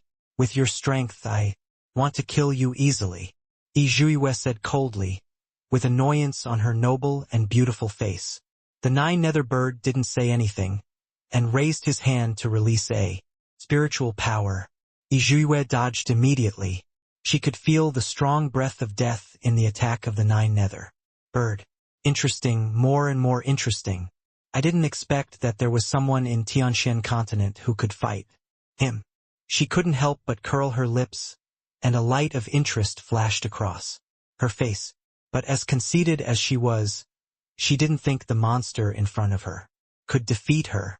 Thinking of this, Yizhue said softly, "I will give you one last chance. If you still refuse to accept my toast, don't blame me for being merciless." And of this chapter, as the guardian spirit beast of the Su family, the nine-nether bird naturally Abei Su Chenes Arenimans. Although the woman in front of her is strong, she can vaguely feel that under the restrictions of the rules of heaven, this woman only has an air of cultivation. If we really take action, it is still unknown who will lose and who will win.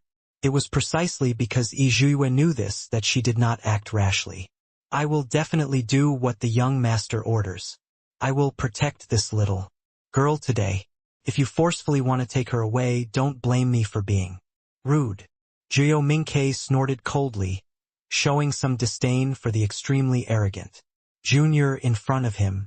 No matter what, the nine-nether bird is also the guardian spirit beast of the Su family. If it weren't for special circumstances this time, Su Chen wouldn't have let her out unless it was absolutely necessary. But even so, Su Chen was still not sure whether he could defeat this evil woman. When it came to the young master, Yizhue remembered that there was that boy who knew the truth. Because his cultivation level was too low, he was automatically ignored. Originally, Yizhue planned to hand the pot hose to Shi Zhengxiong and then strangle the ant to death. Now it seems that this battle must be fought. Yizhue snorted coldly and said, "In that case, I won't be polite." As she finished speaking, countless red ribbons spread from her body in all directions, and the sky seemed to be shrouded in red light. The nine-nether bird immediately changed back to its original shape, flapping its huge wings and making a sharp chirping sound. As the wings flapped in an orderly manner, countless hurricanes flew out and swept across the square. Everyone else was shaken by the strong wind and couldn't open their eyes. As expected of the Su family's clan-protecting spiritual beast, just an ordinary blow was already too much for them to withstand. The hurricane blew away those red ribbons in an instant, and quickly gathered into a huge hurricane heading towards Yizhue. Yizhue's hair was blown away, and she quickly avoided her attack. The hurricane lost its target and crashed into the wall behind it, instantly shattering the entire wall. Yizhue raised her lips and smiled. "It's quite interesting." Jiao Mingke said nothing, raised his proud head, and locked his eyes in the direction of Yizhue with piercing eyes. Yizhue was not to be outdone. Light red spiritual power gathered around her body like a rolling red sea. Under the calm surface, there were endless undercurrents. The nine-nether bird also quickly summoned a hurricane to wrap her whole body. One person and one bird, one on the ground and one in the air. No one made the first move, they were all observing the other's reaction. In the end, Yizhue couldn't hold it any longer and took the lead in using her spiritual power to attack the nine-netherworld bird. Countless sea-like red spiritual powers are emitting blood-colored light. Just looking at them makes people feel uneasy. The majestic spiritual power is immeasurable and makes people almost breathless.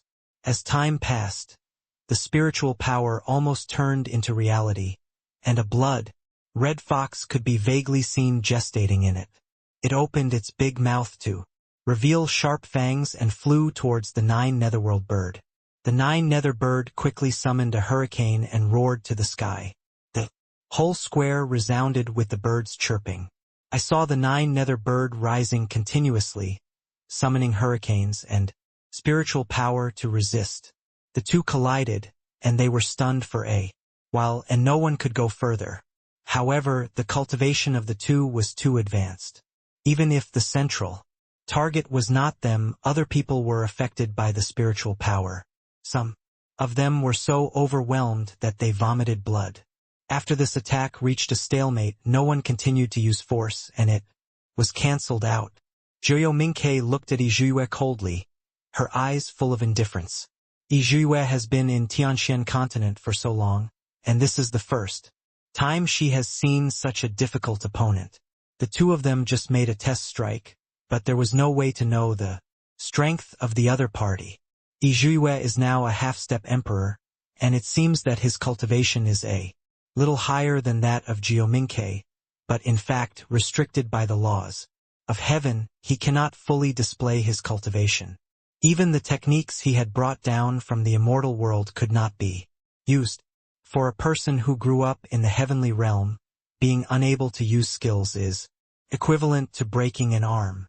Now he is equivalent to having a spiritual power for nothing, but there is no reasonable way to display it. And Zhuo clearly relied on this to have a good fight with Yizhuye. At least that's how it looks on the surface. But Yizhuye understands that over time, it may not be the opponent of the 9 nether bird. Thinking of this, Yizhuye decided to make a quick decision. She closed her eyes for only a few seconds. When she opened them again, her aura had changed. She raised her hands, her fingers formed into palms, and a dark red bell emerged.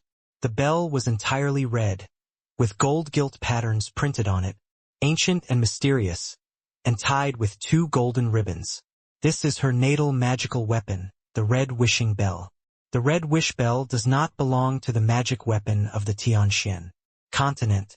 Can only play its original 5th level role here, but it is also a great help to Yizhuye. She gently shook the bell with her hand, and in an instant, a sweet and clear sound came from the bell, followed by a wave of faint sound that instantly spread throughout the audience. A few people's eyes were dull, and they stood there straight, as if they were bewitched by something. Su Chen was also stunned for a short time. Fortunately, the green radish around him pinched him in time and he regained his consciousness. I didn't expect this bell to be so magical. Just shaking it would produce such a great power, which would bewitch people's minds and enter a short stagnation stage. The 9 nether bird was also stunned for a moment, but soon recovered his consciousness and looked at Yizhuye with burning eyes. Yizhuye smiled slightly, raised her slender jade feet, tapped the ground lightly and began to swing her 2 little hands. She actually danced with the bell on the spot. The sound of the bell accompanied the bells on her clothes, and it actually formed a harmonious movement. While dancing, she muttered something in her mouth, like a whisper between girls, making it difficult to hear what she was saying. With her rhythm, the sound of the bell became more and more frequent, and finally it became a very distinctive bell song.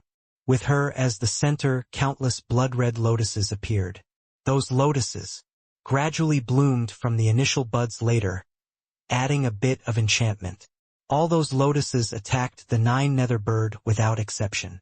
The ringing sound has a charming effect. People with lower cultivation will be stunned in place.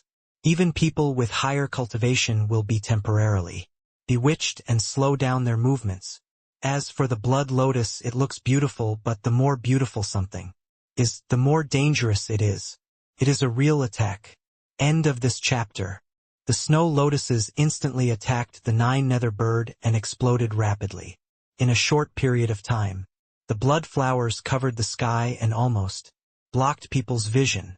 Even if the nine nether bird flew high enough and saw so many snow lotuses attacking at the same time, it intended to resist, but the blood lotus was very unethical and exploded before it got close. Can be said that there is no need to hide at all. With the nine nether bird as the center, the blood lotus's attack range is almost everywhere. The nine nether bird raised its head, uttered a cry, and fanned out a tornado. Straightly, the tornado was full of momentum, with a destructive momentum, and instantly swept all the blood lotuses together and attacked Yizhuiwe, so fast that only a residual image was left. Seeing this, Yizhuiwe could no longer release the blood lotuses and hurriedly dodged those attacks. While she was dodging, she did not forget to release the blood lotuses, but changed from dancing in place to dancing while walking like an ignorant butterfly, adding a bit of agility and beauty.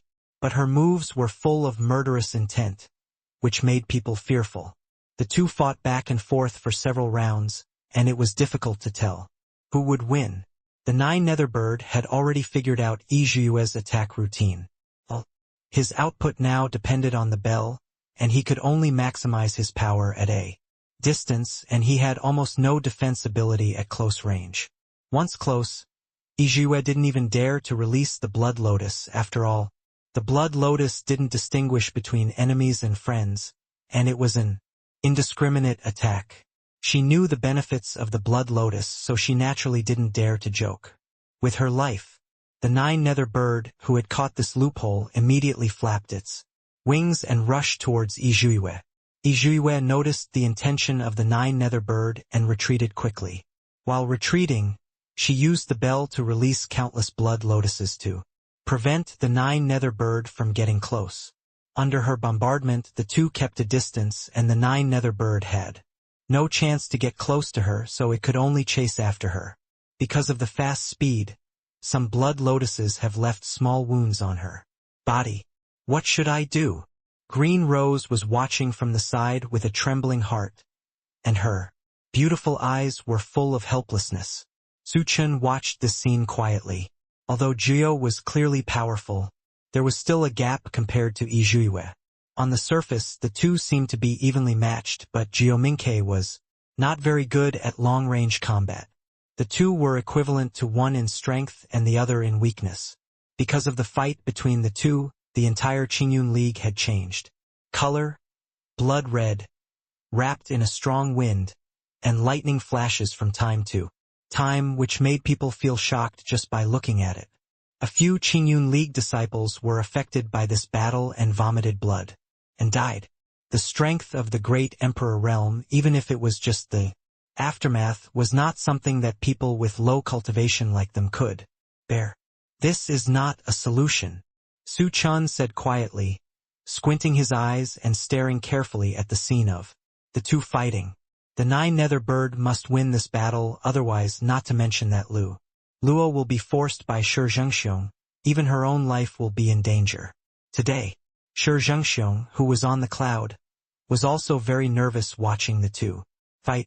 As the leader of the alliance, he naturally knew what kind of existence the nine nether bird was. To be the guardian beast of the Su family, it must have lived for at least a million years, and its strength is naturally needless to say. Although Yizhuiwe looked strong, she was young and energetic, and there were many places where she couldn't use her fists and feet. For a while, it was really hard to say who would win or lose.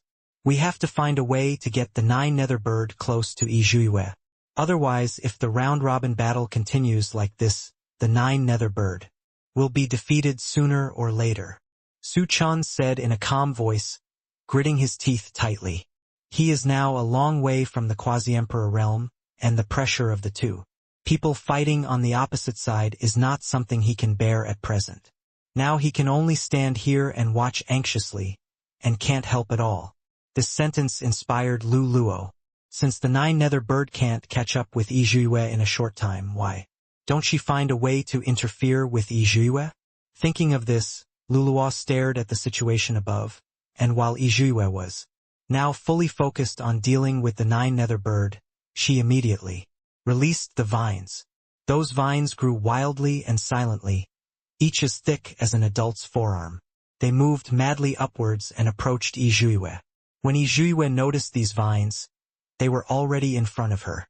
She was shocked and subconsciously wanted to hide, but the hurricane of the nine-nether bird had already arrived in front of her. Under the fierce wind, her movement speed was greatly slowed down.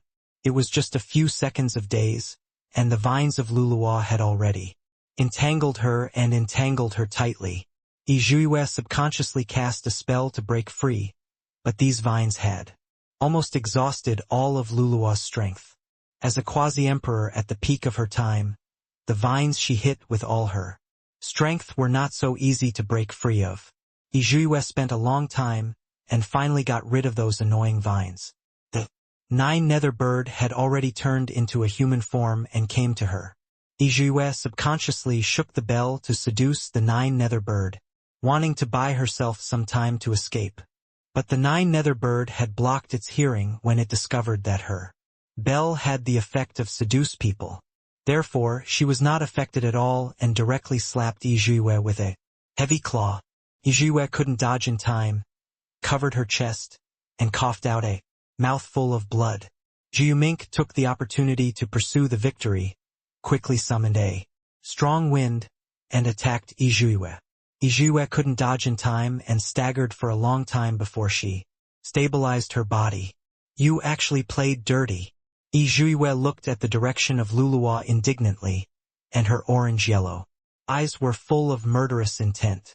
You dare to be distracted when fighting me. Jiumink snorted coldly, and his 5 fingers formed claws and grabbed Yizhuiwe's face. Yizhuiwe hurriedly retreated and quickly shook the bell to summon blood. Lotus. Because she was afraid of accidentally hurting herself, there were only a few sporadic flowers this time. Jiuming was not afraid of the blood lotus that rained down just now, and now she would not be afraid of these blood lotuses. Her speed did not stop at all, and she took on the attack of these snow lotuses and took out the bundle of clues at lightning speed, and tied them towards Yizhuiwe. Yizhuiwe's pupils shrank slightly. The immortal chain could trap even an ascended person, leaving him powerless to resist, not to mention that she was only a half-step emperor now. She tried to dodge in panic, but it was useless. In the end, she was defeated by the experienced nine-nether bird and tied up. The nine-nether bird threw the tied-up Yizhuiwe to Suchun and nodded. And of this chapter, young master, don't worry. I have tied her up with the immortal binding rope. Even if she has a lot of cultivation, she has nowhere to show it at this moment and will definitely not pose a threat to the young master's life. Jiuminke said lightly, looking at Yizhuiwe's expression without any change. Let me go. Do you know who I am? If you do this, aren't you afraid that I will kill you? Yizhuiwe glared and shouted angrily. Jiuminke completed its mission and naturally ignored this restless young man. After just glancing at her slightly, he disappeared. As soon as Suchun heard that Yizhuiwe was in a state of almost no spiritual power, he immediately took 2 steps forward and looked at Yizhuiwe carefully. When I first saw her from a distance, I already felt that her appearance was amazing. Now, looking closer, I can't find any flaws in Yizhuiwe's perfect little face.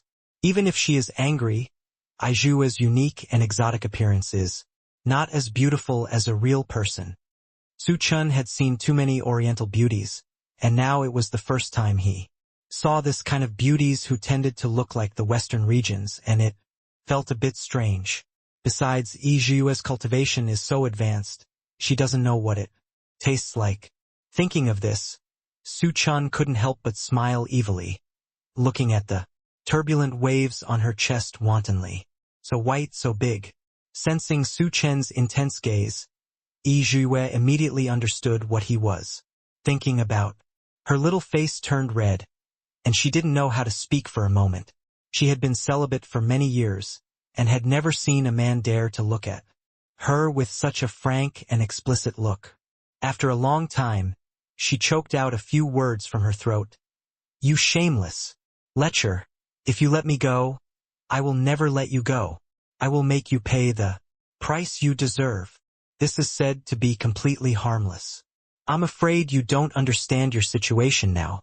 Su Chen took 2 more steps forward, grinned, looked at Yi Zhuiyue with interest and said slowly.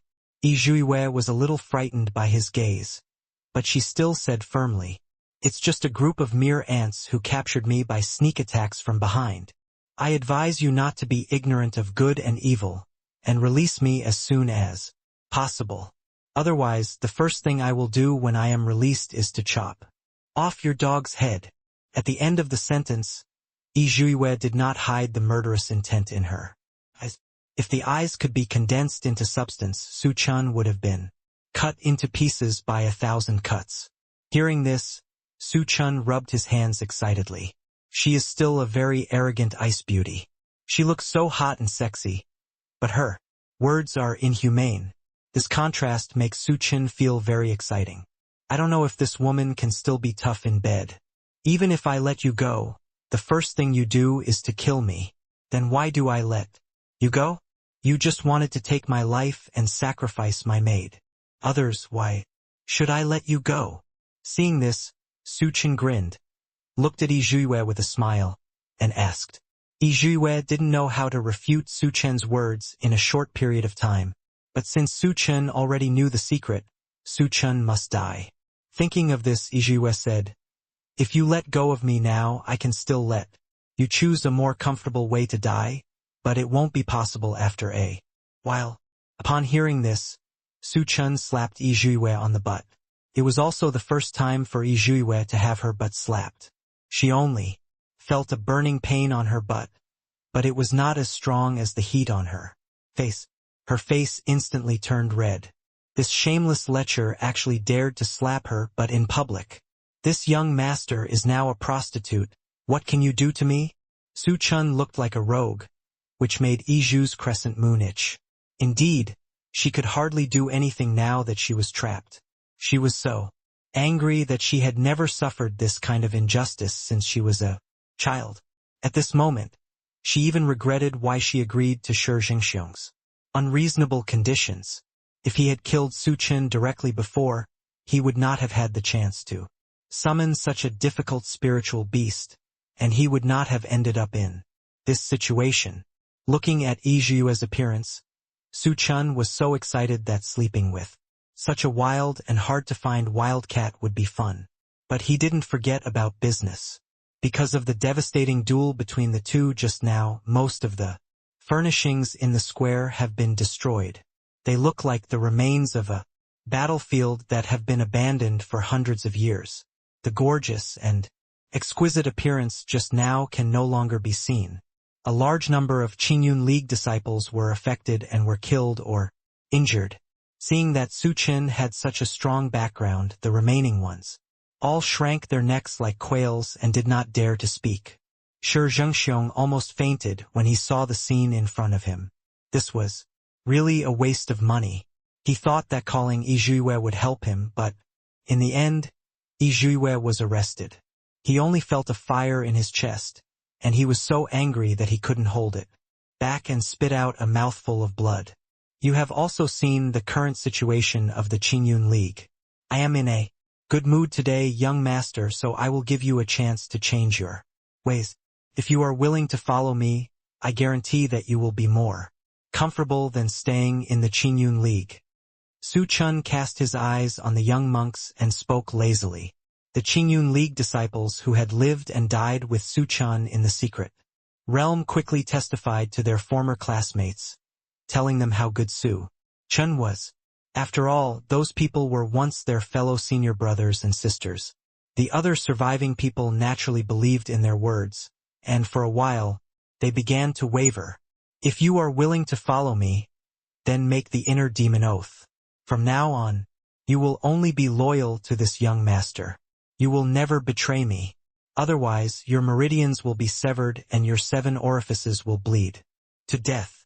At the end of the speech, the words were as heavy as a huge stone, hitting people's hearts heavily.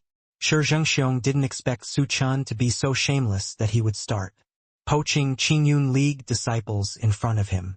Although the Qingyun League was like an empty shell at the moment, as the leader of the league, Su Chen's words were undoubtedly a slap in the face. Shi Zhengxiong gritted his teeth and said, "You shameless brat, I will never let you go. You are just proud of yourself for a moment. A gentleman will take revenge. It is never too late in 10 years. Su Chen couldn't help but burst out laughing when he heard this. Do you think you still have 10 years to take revenge? After all, this young master wants to kill you very much. What Su Chen said was very unworthy of punishment, but no one present would doubt the authenticity of his words. For a moment, no one spoke, and the originally noisy square fell into a deathly silence. End of chapter. My time is limited and I don't give you many opportunities to choose. If you still don't know what is good and what is evil, I will kill you without mercy. Su Chen smiled indifferently and looked at the dumbfounded people present. When had Yizhue suffered this level of grievance? Since he came here, he has been aloof from beginning to end. Even if the Qingyun League misbehaves, they are still the ones he protects. Boy, I'm warning you not to go too far. Yizhue's beautiful eyes stared at Su Chen. Her lips turned white from his bite, and there was a bit of coldness in her bright golden eyes. Dongzhou, your Yume. The fairy still didn't take into account his own identity. As soon as Yizhue spoke up, Su Chen's attention was instantly attracted. Su Chen slowly walked up to Yizhue, casually grabbed Yizhue's chin, and forced her to look at him. Look at this pretty little face, you don't know what it's like to pay for it. Su Chen smiled mischievously, and although his words were very obscene, they did not reveal the greedy look of the tall man. Su Chen deliberately bullied Yizhue. When Yizhue heard his words, she was stunned for a rare moment, because she knew that in her current situation, it would be very easy for Su Chen to do anything to him. She bit her lip, and the more she thought about it, the more aggrieved she became. She had never suffered such humiliation, and she fell into the hands of a boy who was only at the first level of the great saint realm. When Shi Zhengxiong saw the scene in front of him, he was out of breath. Even though he was in a very embarrassed state now, he was still very angry.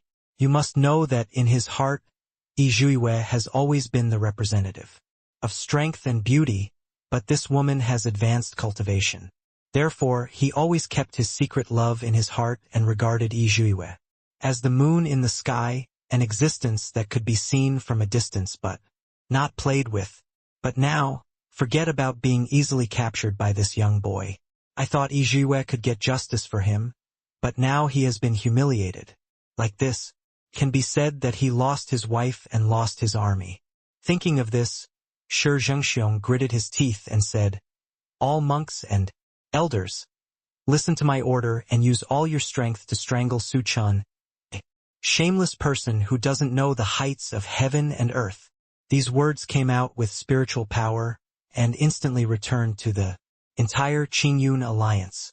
As soon as these words came out, other Qingyun League elders and disciples who were not present originally rushed over in a hurry. There were 3 elders with quasi-emperor level cultivation alone, and countless monks were rushing towards this side with great momentum. The scene was as vast as the galloping of thousands of horses. Shi Zhengxiong couldn't help but laugh wildly. He didn't believe that the entire sect could not deal with a mere Su Chen. Today he would make this boy pay the price. Thinking of this, his expression became more sinister. His eyes had a strong look of madness, and he was almost losing his mind at this moment. Suddenly, nearly 30,000 people crowded into the square.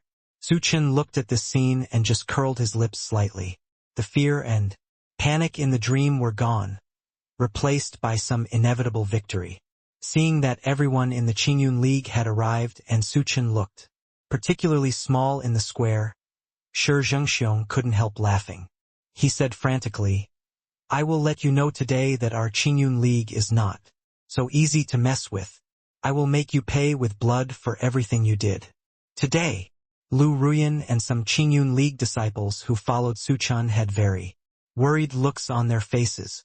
Even though they knew that Su Chen had a strong background, there were tens of Thousands of people after all. There are so many people here. They cannot be killed in a single fight.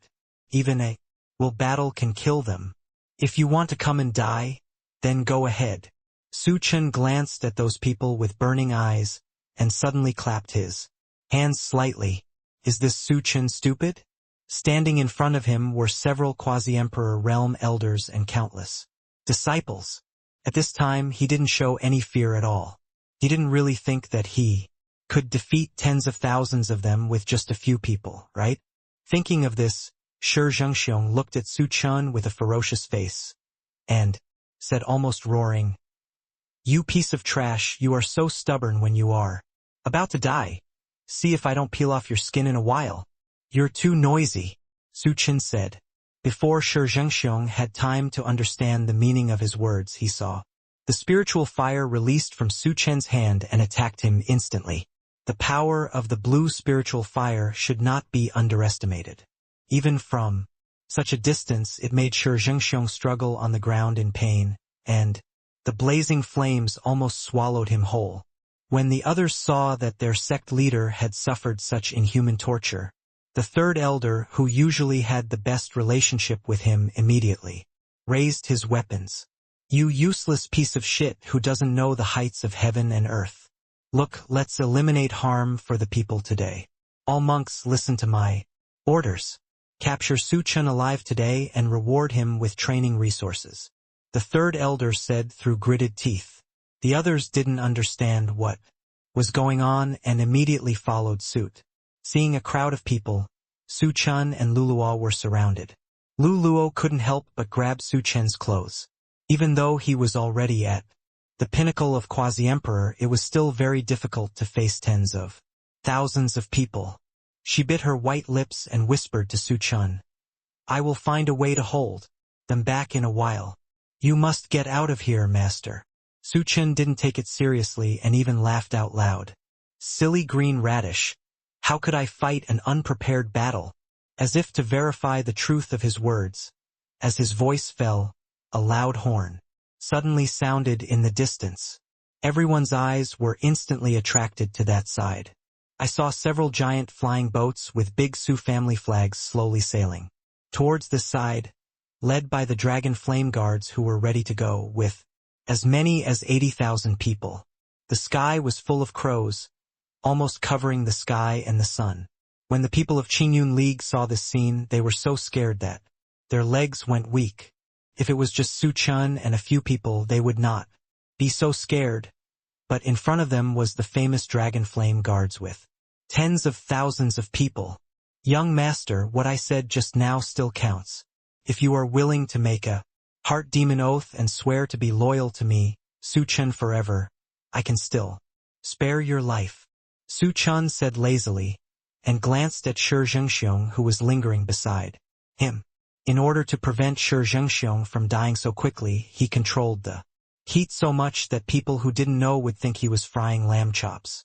No one else made any rash moves, but they had already lost their momentum. End of this chapter. Su Chen looked at the hesitation of others and knew that it was not easy for them to give up the sect where they had lived for many years.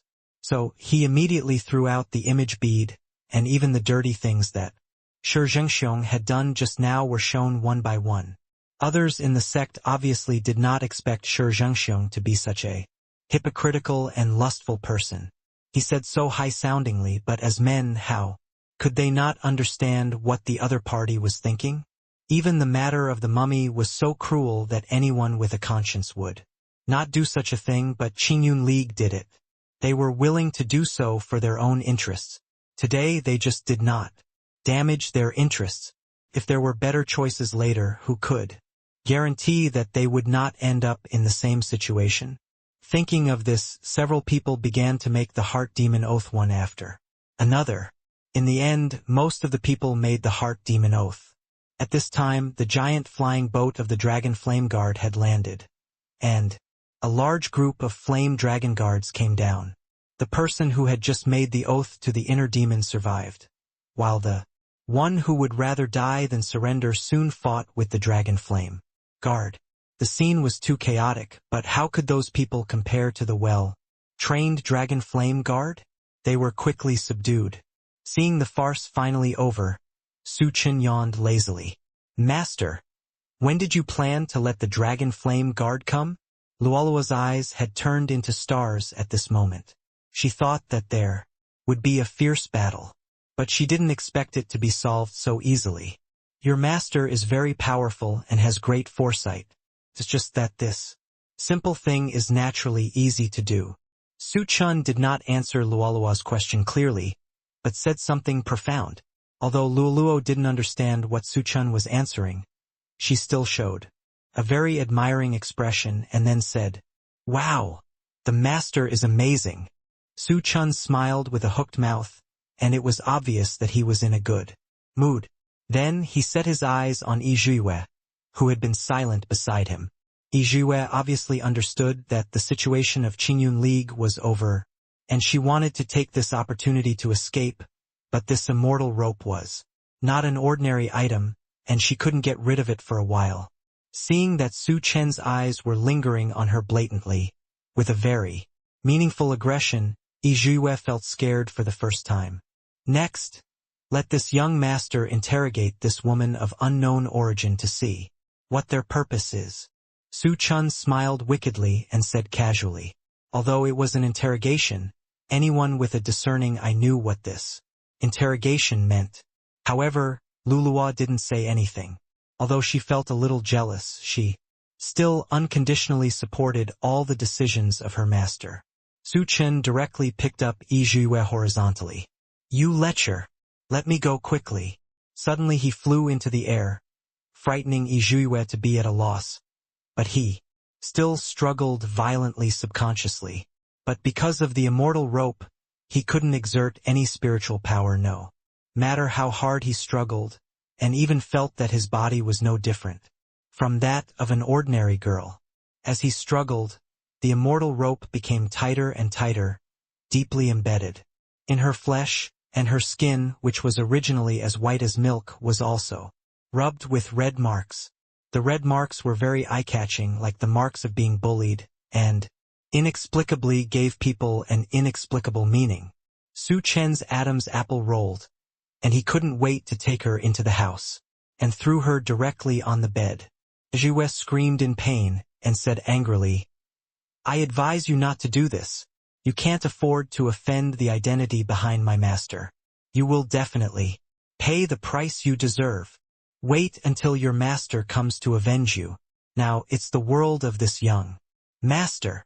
Su Chen picked his ears, and his ears were almost calloused from what he said. Yizhue frowned tightly, looking like she would rather die than surrender. But it was this appearance that further stimulated Su Chen's desire to abuse. He took out a whip at some point. The whip was all black with only a thin golden line inlaid on the handle. There was also a soaring dragon in the middle. The ruby-inlaid eyes sparkled in the room, carrying a majestic atmosphere. This whip was obviously not an ordinary product. Could freely control the force and release attacks with spiritual power. When it hit others, it would even temporarily paralyze the enemy's spirit. Yizhue was not a fool, although she recognized the peculiarity of this whip. She couldn't help but curl up and tremble slightly. With her current strength, she would not stop until she lost a piece of flesh after being whipped. I warn you not to mess around." Yizhue was already stuttering when she spoke, and there was a bit of fear on her delicate and moving little face. Su Chen naturally ignored her moans and whipped her directly. That strange feeling instantly made Yizhue whimper. After realizing what she had yelled, Yizhue's face turned red like a ripe peach, as if she couldn't believe that she would make such a strange cry. Su Chen giggled when he heard the sound. To treat a disobedient little wild cat, you must beat it until it obeys. As soon as he finished speaking, he whipped her a few more times directly, tearing Yizhue's clothes, and the torn cloth covered her slender and long legs. There were a few red marks on the flawless legs, like the marks of being abused or like the icing on the cake of a rare treasure. "Stop it! How dare you do this to me? I will make you pay the price." Yizhue's beautiful eyes were filled with tears, and she felt that she would cry in the next second. If before, she was a beautiful flower blooming in the desert, now she was a pitiful lotus. How dare this young master not do this to you? Now you are in my hands. What this young master wants to do is purely based on my will. Su Chen smiled and looked at Yizhiyue's appearance and became lustful. So what if a woman is tough? Then naturally he would find a way to make her sleep. Thinking of this, Su Chen whipped her a few more times. This time, the force was particularly strong, and Yizhiyue's already thin clothes were directly whipped to pieces. The eye-catching red color made her skin look even whiter, revealing two soft and tender skins, and her slender waist was less than a hand's length. As she moved, the sound of bells rang out in the room, like a beautiful piece of music, adding a bit of decadence, making people unable to help but sink into it. Yizhiyue blushed. When had she ever been so embarrassed? Even in the fairy world, others relied on her status and respectfully called her sir. And when was she like Su Chen? End of this chapter. Stop now, I can still spare your life. If you continue, it will be too late. Yizhiyue glared at Su Chen fiercely and said with a trembling voice. Su Chen didn't expect that Yizhiyue would still have the intention to say threatening words at this time. It seemed that the whip he had just wielded was not painful enough. You are still in the mood to say such things now. Do you think I am too weak to give you pleasure?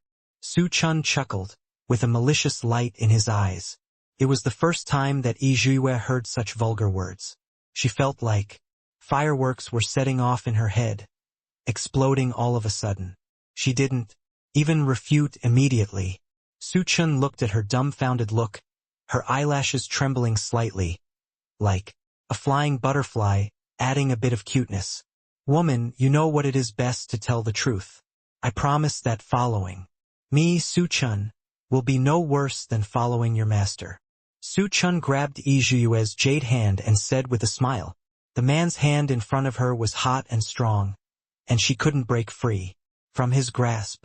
The unique smell of male hormones came and invaded the tip of her nose unscrupulously. Yizhiyue actually forgot to speak for a moment. Su Chen took the opportunity to touch Yizhiyue's smooth little hands, which were as smooth as milk, and he sighed comfortably. Only then did Yizhiyue understand what Su Chen was doing, and immediately shook her hand vigorously. My master is so powerful that you, a mere thing from the lower realm, can't compare with you. Go ahead and have your sweet dreams, Yizhiyue said angrily, her eyes widening. When Su Chen heard this, his expression turned cold.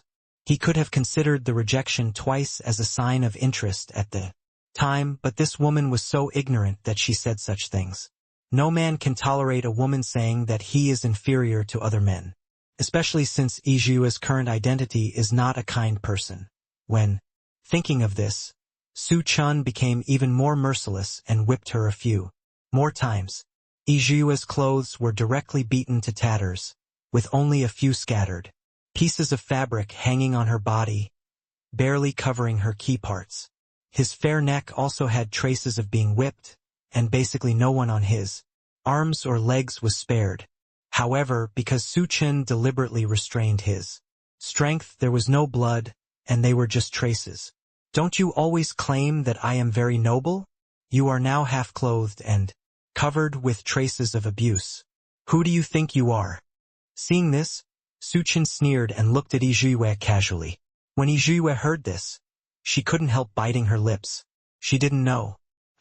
She obviously didn't care about these words, but when they came out of Su Chen's mouth, she felt it was extremely insulting. She was able to achieve the position of master's protector because of her own strength, but there were still some people who were jealous of her promotion too quickly and questioned whether she had gained this position with her beauty. But at that time I usually conquered those people with my fists. The fairy world never raised idle people, only those who were capable lived there. At that time, she was the most noble protector in the entire fairy world. But now when she came to the lower realm, she was tied up and humiliated to such a state by a man who was not even worthy of serving her tea and water. There was already a bit of melancholy in Yizhue's beautiful eyes, as if she had been greatly insulted. Naturally, Su Chen didn't want to waste time staring at him here. After all, where was this going? The real highlight was yet to come. Thinking of this, Su Chen's big hand suddenly pressed down on Yizhue's shoulder, and the other hand pinched Yizhue's chin. She looks pretty good. Su Chen raised the corner of his mouth and sked twice. I just can't understand the situation in front of me. It's too stupid.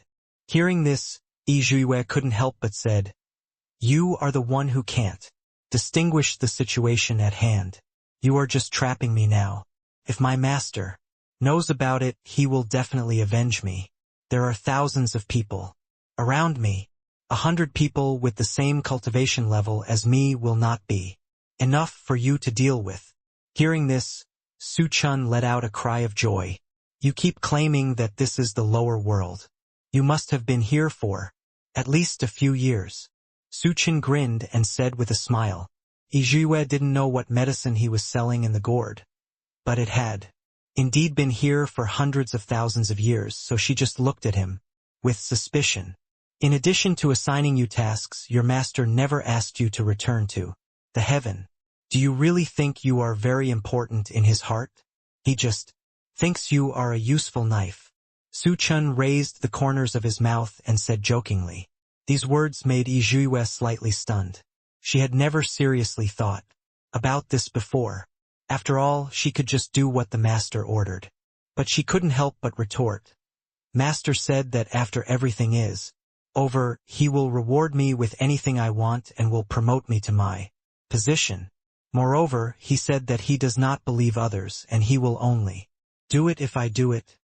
Rest assured. Maybe Yizhue didn't know what she was doing, and she even forgot to call herself her true self. When Su Chen heard this, he couldn't help but click his tongue twice.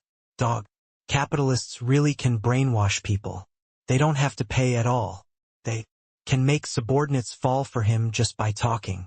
Thinking of this, Su Chen looked at Yizhue with some pity. You keep saying that your master values you. You have been here for so long. Has he ever cared about you? Has he ever helped you? Has he ever cared about whether you were injured? Hearing this, Yizhue was stunned, because there was indeed no such thing. To him, you are just dispensable around him. Without you, there will naturally be others. And do you really think that after coming here, you can go back easily? Su Chen continued to say with a smile. The fairy world you mentioned should be a way for people to ascend after they ascend. But as far as I know, no one has ascended in Tianshan continent for millions of years. Why do you think you can go back? As soon as these words came out, Yizhue's face became very ugly. However, the million-year friendship between him and his master cannot be reversed by Su Chen's casual words. Besides, since he is a servant, it is normal for him to be in danger when he helps his master. Yizhue comforted herself in her heart. If Su Chen hears this, he must shout that Yizhue is really good at hypnotizing himself. That's none of your business. I don't allow you, a scum from the lower world, to dictate my affairs. Yizhue snorted coldly and returned to her noble and cold demeanor. I have told you all the good and bad things, but you are so stubborn, then I will definitely make you suffer. Su Chen laughed angrily, not knowing whether to call this woman loyal or stupid, but he had many ways to deal with such a disobedient little wild cat. What are you going to do? Seeing Su Chen's extremely aggressive gaze, Yizhue had a bad feeling in her heart. She shrank back and looked at Su Chen with alert eyes. End of chapter. A man and a woman alone in a room. Naturally, we have to do something that only the two of us can do. Asking, Su Chen rubbed his hands maliciously, grinned with a bit of cunning in his eyes. When Yizhue heard this, she immediately understood the hidden meaning of his words. Stop it, Before Yizhue finished her words of resistance, Su Chen had already thrown a pill into her mouth with quick eyes and hands. She subconsciously wanted to spit it out, but Su Chen blocked her mouth and forced her to swallow it. You hooligan! What did you give me to eat? Yue couldn't help shouting in anger, staring at Su Chen with a pair of eyes wishing to cut him into pieces. You will know later. Su Chen grinned and said wickedly. Yue's eyes had already shed physiological tears in her struggle just now. Because her eyelashes were too long, there were a few crystal clear ones hanging on her eyelashes, which looked like dazzling crystals under the light. The traces of humiliation were on her snow-like skin, which had a unique beauty, as if different colors were painted on exquisite porcelain. Under the restraint of the immortal rope, she looked even more humiliated, and her beauty was as delicious as a delicious pastry waiting to be tasted. Su Chen was merciless and tore the remaining cloth into pieces, exposing her shiny white skin to the air. Yue wanted to cover it, but under the effect of the immortal rope, her white body was exposed to Su Chen, and she had nowhere to hide. Although you look old, this body is very good. Su Chen smiled and mercilessly moved his hands up and down. Yue bit her teeth in humiliation, kept pushing with her hands, and her feet kept moving, like a wild cat with its fur standing on end. Although she had no power to resist now, her fluttering around also restricted Su Chen's performance. Su Chen's mind moved, and the silk thread transformed from spiritual power, went down along the beams directly tying Yue's hands, and then the silk thread at the head of the bed tied her legs, revealing her beautiful spring scenery. Yue gritted her teeth and said, I will never let you go. I will definitely kill you in the future. The lethality of these words was almost zero for Su Chen. He smiled and pinched her soft spot. Yue trembled all over, her eyes full of shame.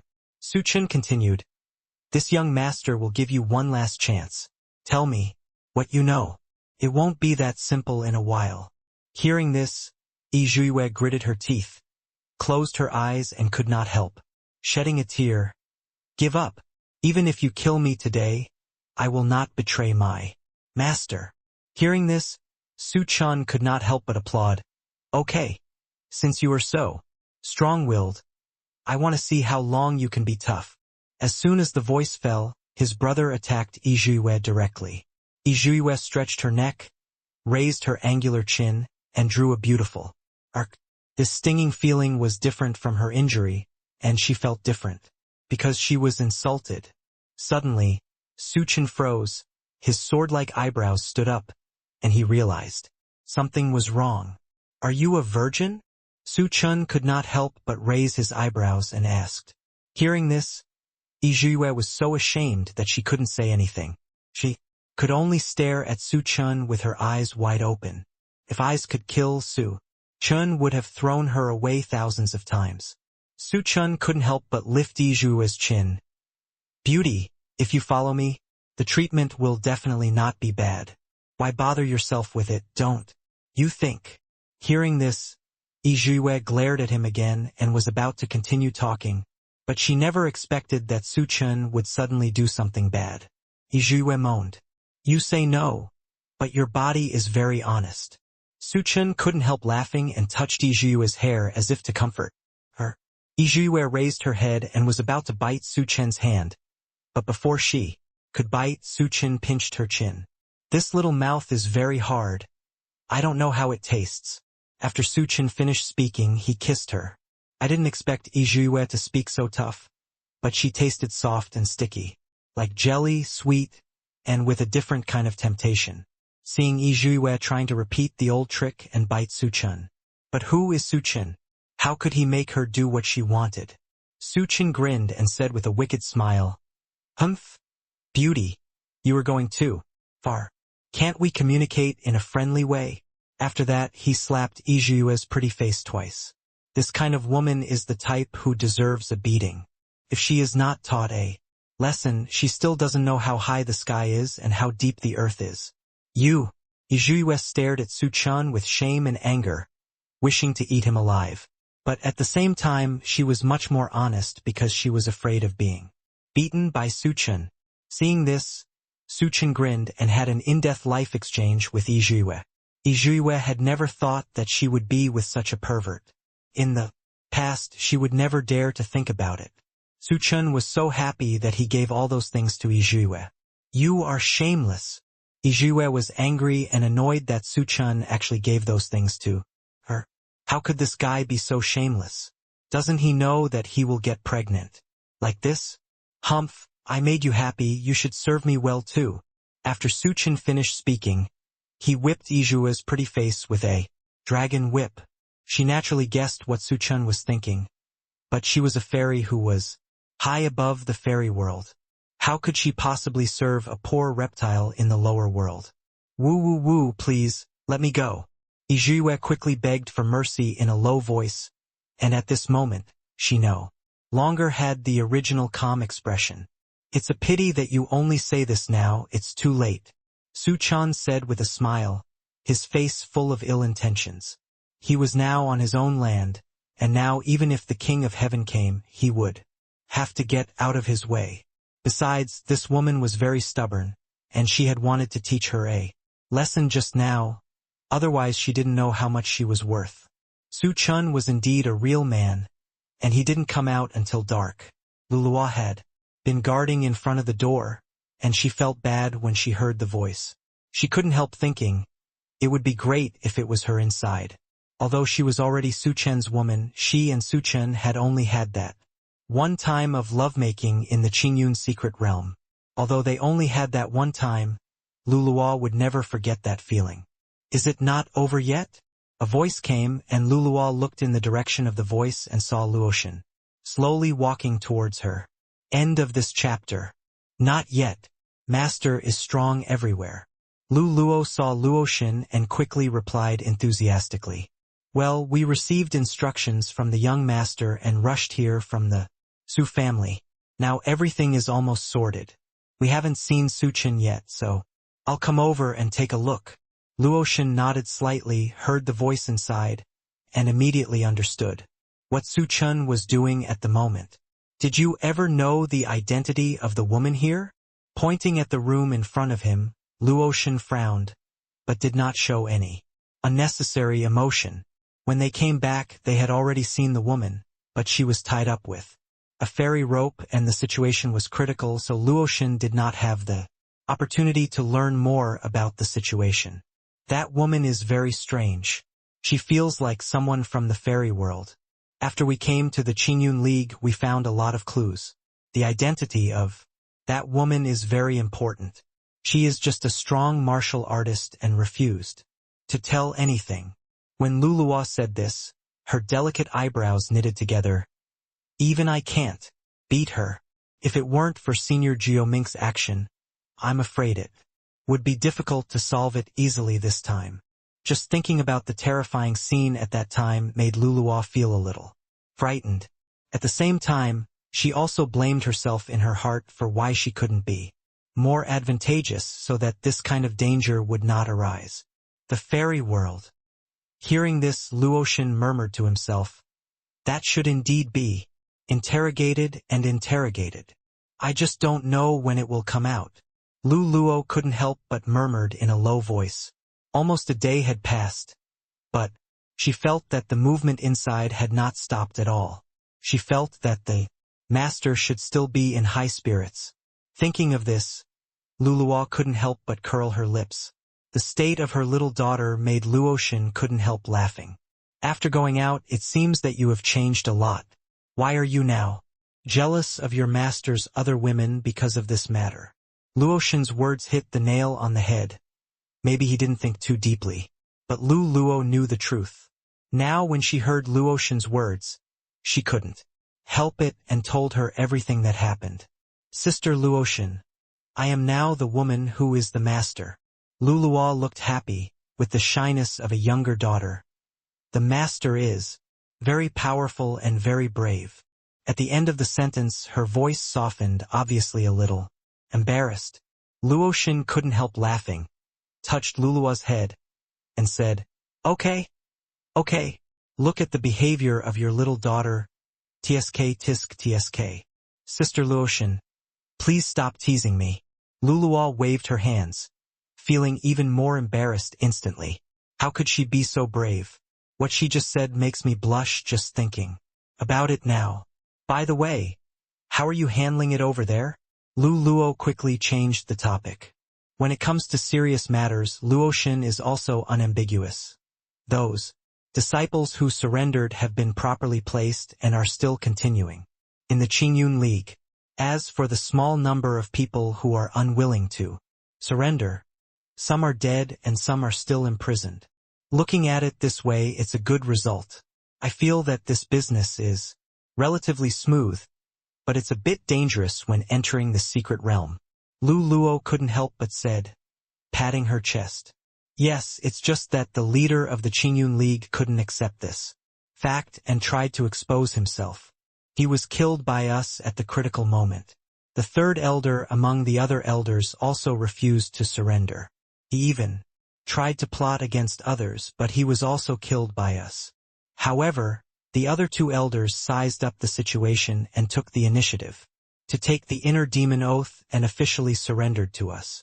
Luoshin briefly talked about today's situation. It's amazing. I took care of all this in one day. If it were me, it would take me a long time to finish. Luluo scratched her head.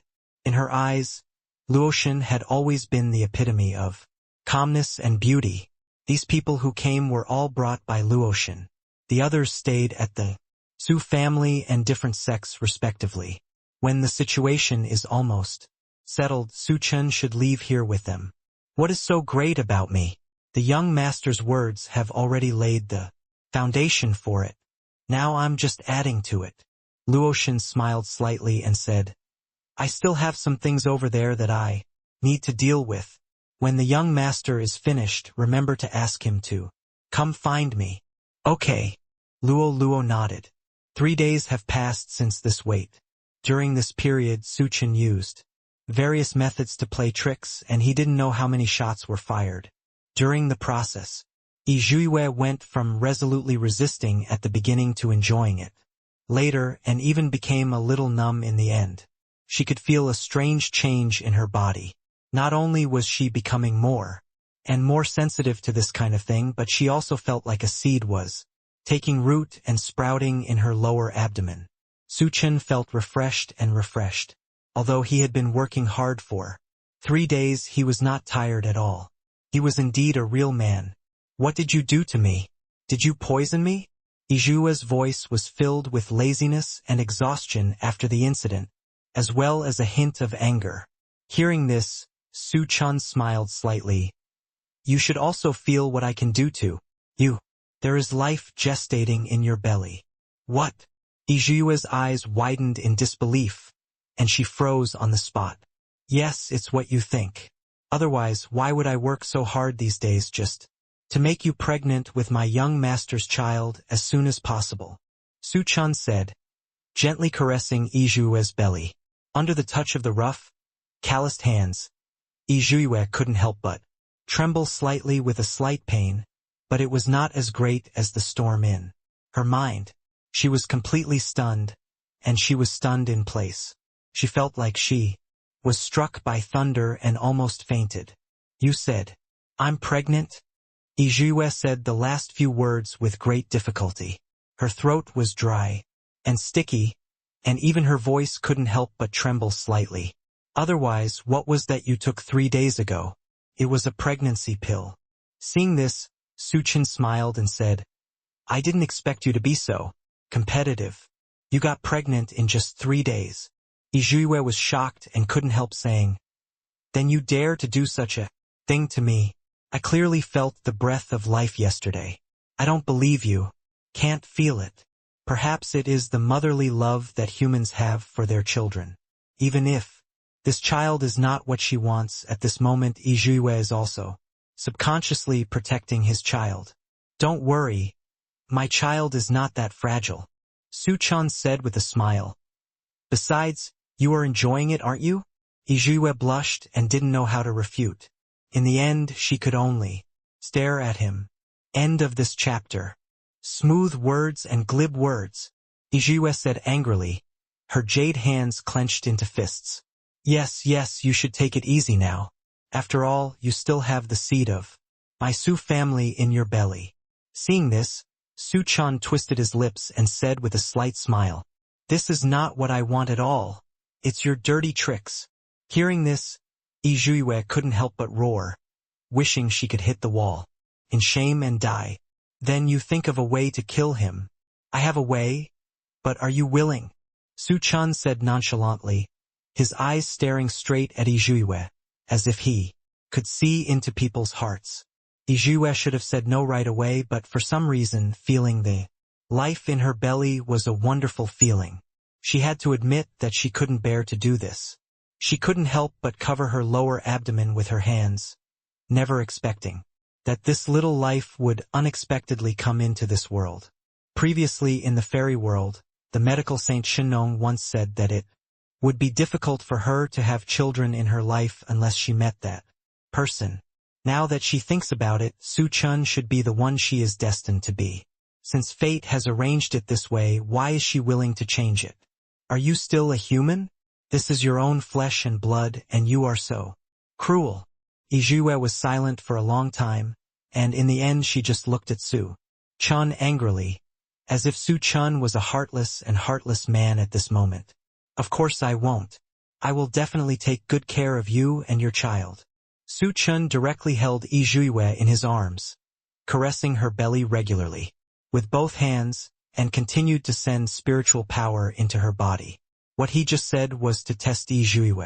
He was sure that Yue was definitely not the kind of cold-hearted person, and he felt that there was a little life pregnant in his body.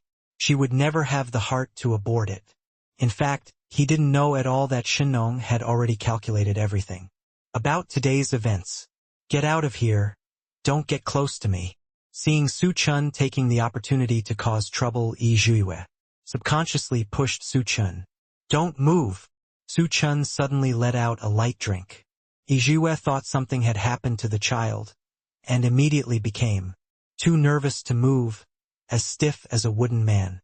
It was obvious that she used to be the most annoyed with children. She could think of a little life that she had given birth to, from a tiny one to one that eventually grew up, which made her heart feel full. "What's wrong?" Yue didn't wait for Su Chen's response for a long time, so she asked, nervously, "I think that the child must also want his father to be by his side. After all, it is so pitiful to have no father's love." Su Chen couldn't help but sigh twice, as if what he said was true. Upon hearing this, Yue realized that she had been tricked. This child is just an embryo at best. How can he know such complicated things about his father and mother? However, Su Chen's words also successfully made her realize one thing: children cannot live without their father. Maybe the father can leave the son. Yue's eyes were fierce, and she felt that Su Chen would be stabbed in the next second. But soon, she realized something. If Su Chen is killed, what will happen to the child's missing father's love? He has seen too many children who lacked parental care and ended up taking extreme paths. In the past, he only thought those people were very pitiful. Should he let his own children become like this? Or find another man to be the father of the child? But if he is not his biological child, it is inevitable that he will treat the child badly in ways he doesn't know about. After much deliberation, Su Chen is the best choice right now. Thinking of this, Yue clenched her fists, and her heart was already in turmoil at this moment. Su Chen was not in a hurry. He knew that Yue had to figure this out by himself. No matter how much he said, it was better for him to think about it himself. After a long time, Su Chen slowly said, "Have you thought about it? Follow me. I promise to be good to you and your child. Your master is not worthy of your loyalty to him. Follow me. Lord, I will give you everything you want." At this moment, his voice was particularly low and magnetic, like the poisonous snake that tempted Eve to eat the forbidden fruit in the Garden of Eden, and his words were full of temptation. Yue's eyes gradually lost focus, and she was really considering the feasibility of this matter. "But I have been loyal to my master for thousands of years. Do I really want to give up because of this matter? But is it too cruel to deprive his own child of his right to have parents?" On one side is his loyal master, and on the other side is his own flesh and blood who are still in his belly. She was in a dilemma. As you wish, Zhuiwei, I will not force others, but as long as you are my woman, I will not let others hurt you. Seeing Zhuiwei fall into silence, Su Chen said slowly. However, his words have little credibility. After all, everything that happened just now was forced by Su Chen. But Zhuiwei caught another word, follow me. Yes, the decision is in your own hands. I think I want to think about it carefully. Can you give me 2 days? Zhuiwei had a headache, and there were so many thoughts in her mind that she felt like her whole body was going to explode. Su Chen was not in a hurry and nodded. It only took 2 days, so he could still afford to wait. Can you let me go these 2 days and let me see if you have the strength to live up to what you say? Zhuiwei looked at Su Chen coldly, but she was actually a little scared in her heart. After all, they were still in a hostile relationship. It would be very difficult to regain her freedom, but she never expected that Su Chen would agree readily. Although I can agree to your request, I want you to make a heart demon oath, and promise not to harm my men in the next 2 days. I will temporarily seal your cultivation to prevent you from playing any tricks. Su Chen said slowly. He was still afraid that Zhuiwei would cheat. Although the probability was small, he was a very cautious person. This request was not excessive. Zhuiwei agreed and immediately made a heart demon oath. Su Chen was not vague. After feeding Zhuiwei the elixir, he put away the immortal rope. Zhuiwei was still a little uncomfortable with regaining her freedom, but she was not in the mood to pay attention to this now. Su Chen's words filled her mind. Su Chen took her out. When Luluwa saw Su Chen coming out, she walked over happily, but soon she saw Zhuiwei standing behind her. Her eyes widened in fear. When the words came to her lips, she changed her voice abruptly. Master, why did she come out? It's okay, she has no cultivation now, and we made an agreement that she will visit the sect in the next 2 days, but she will definitely not hurt her fellow disciples. Hearing this, Su Chen nodded slightly and explained briefly. Luluwa looked at her cold face and felt scared. She couldn't help but muttered in a low voice, Is it true? But I think she is so scary when I see her. It is normal for Luluwa to worry about this. After all, Zhuiwei was planning to give him to Shi Zhengxiong just now, and his performance just now was indeed a bit scary. Don't worry, when has your master ever lied to you, Zhuiwei? What do you think? Su Chen smiled and cast his eyes on Zhuiwei. His eyes were hot and full of trust. Zhuiwei has already made a vow to herself, so she probably won't seek death. End of this chapter. Zhuiwei felt as if she was burned by his gaze, but she quickly looked away. Although she didn't want to admit it, she nodded unnaturally. This man took the initiative to call her Zhuiwei. She had lived for 1,000,000 years, and few people called her that except for her close family and friends. Most people called her Sir because of his strength. Even the master just called her by her position and even omitted her name. In her impression, the master has always been majestic and indifferent. At the very least, he is the type of smiling tiger. They are very deterrent, not like Su Chen, who makes people feel very gentle. By the way, Luo Xin said 3 days ago that you should go to him after you finish. Luo slapped her head, and then she remembered Luo Xin's instructions. Before leaving, Su Chen nodded, and just as he was about to go over, he saw Zhuiwei standing there in a daze. He was still a little worried. After all, many people saw Zhuiwei tied up at that time. If she left so rashly, she would easily be tied up as an enemy. Thinking of this, Su Chen was a little worried.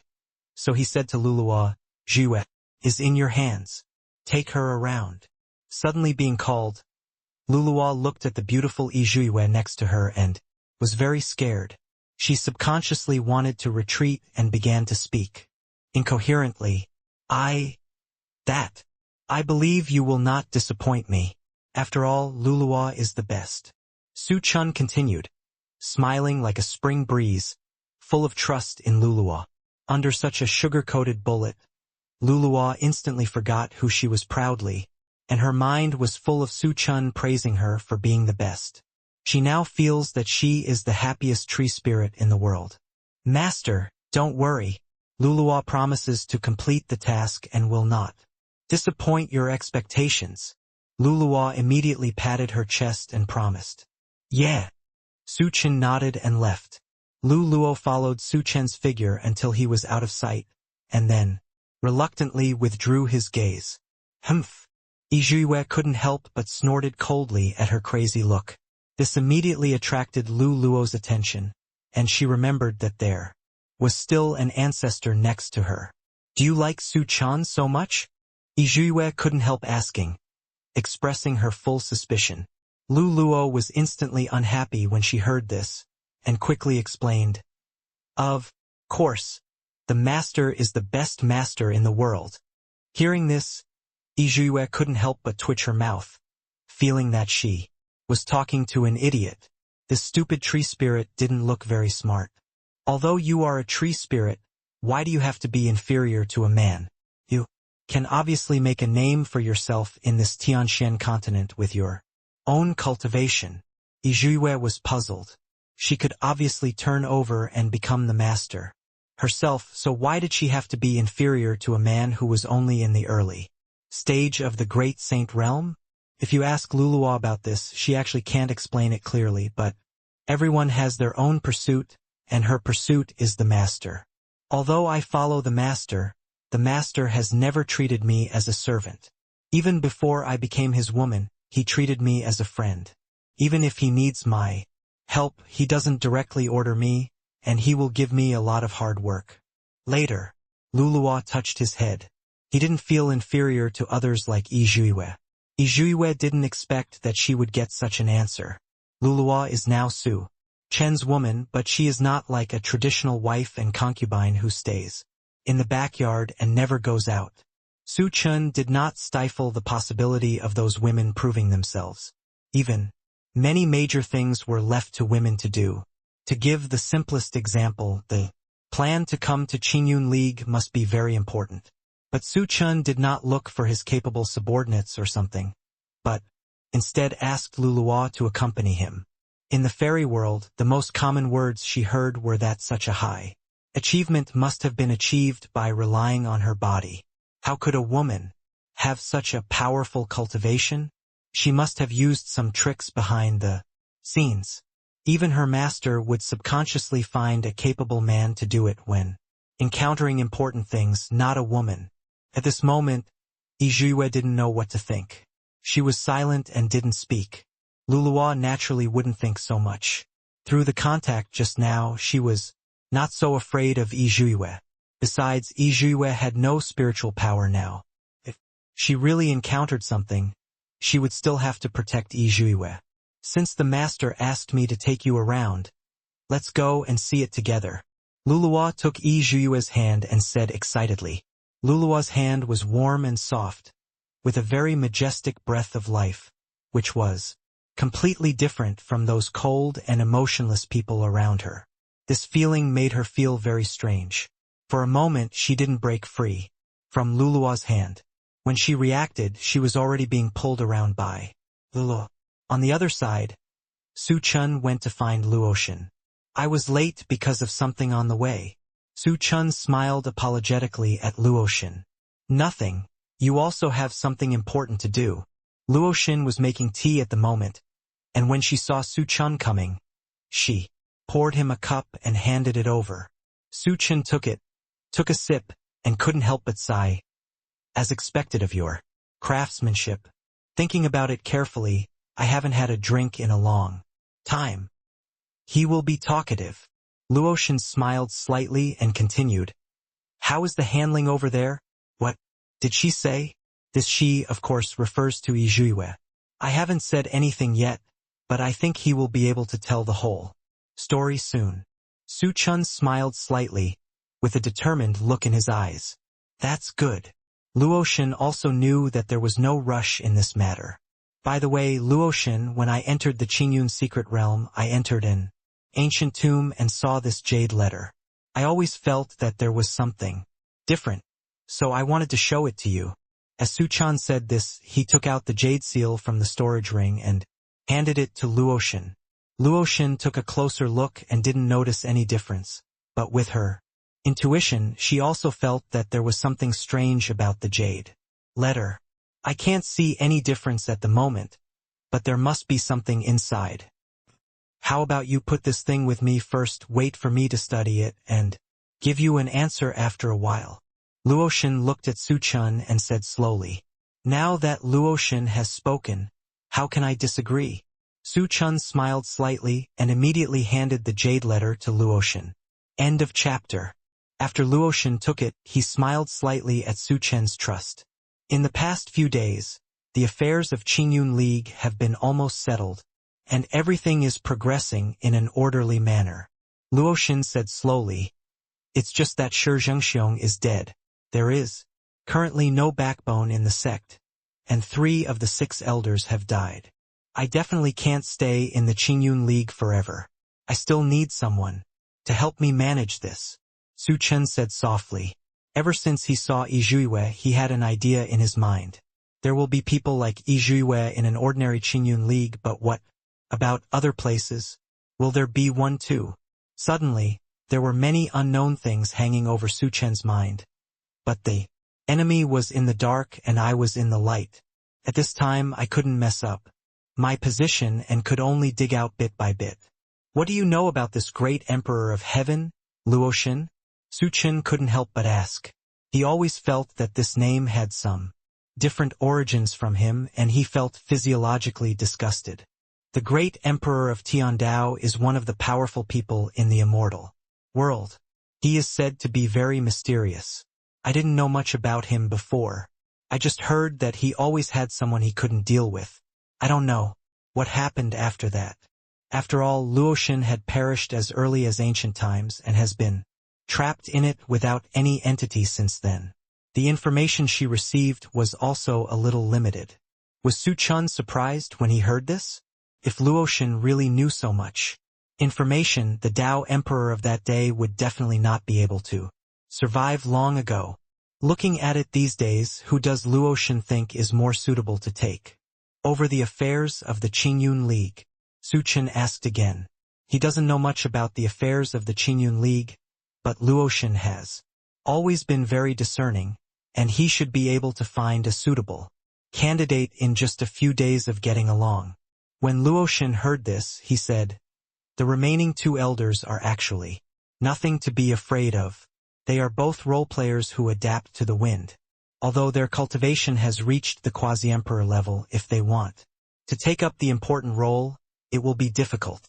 Su Chen only briefly met the 2 elders at that time, but if Luoshan said so, it must be correct.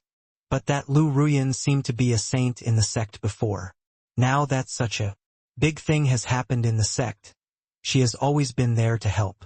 If it weren't for her, it wouldn't have been solved so quickly and properly. Luoshan said slowly. When Su Chen heard Lu Ruyan's name, he was shocked to realize that he had not seen her figure for several days. In his impression, Lu Ruyan was indeed very careful and responsible, but her cultivation was not high, but her intelligence, kindness, and not forgetting her true heart were indeed very good. I think it can be cultivated. Luoshan said slowly. Let Lu Ruyan shoulder the burden of the sect and handle the affairs. In addition, let the remaining 2 elders assist. If possible, I can also provide guidance during this period. It was obvious that she really liked Lu Ruyan and actually offered to help. I think it's okay.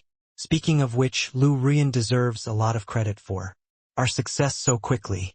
Let's do what Luoshan said. I'll go see her by the way. Su Chen nodded and agreed softly. The 2 talked a lot more, and then Su Chen went to find Lu Ruyan. At that time, Lu Ruyan was sitting there sorting out the personnel information of the Qingyun League. The number of people killed and injured in the secret realm, the number of people killed and injured later, and the people who surrendered were all counted by Lu Ruyan. After finally settling the disciples of the Qingyun League, Lu Ruyan began to compile the list. In addition, the original reward, punishment, and promotion mechanism in Qingyun League has been changed and part of the rules and regulations in Tiandao sect have been adopted.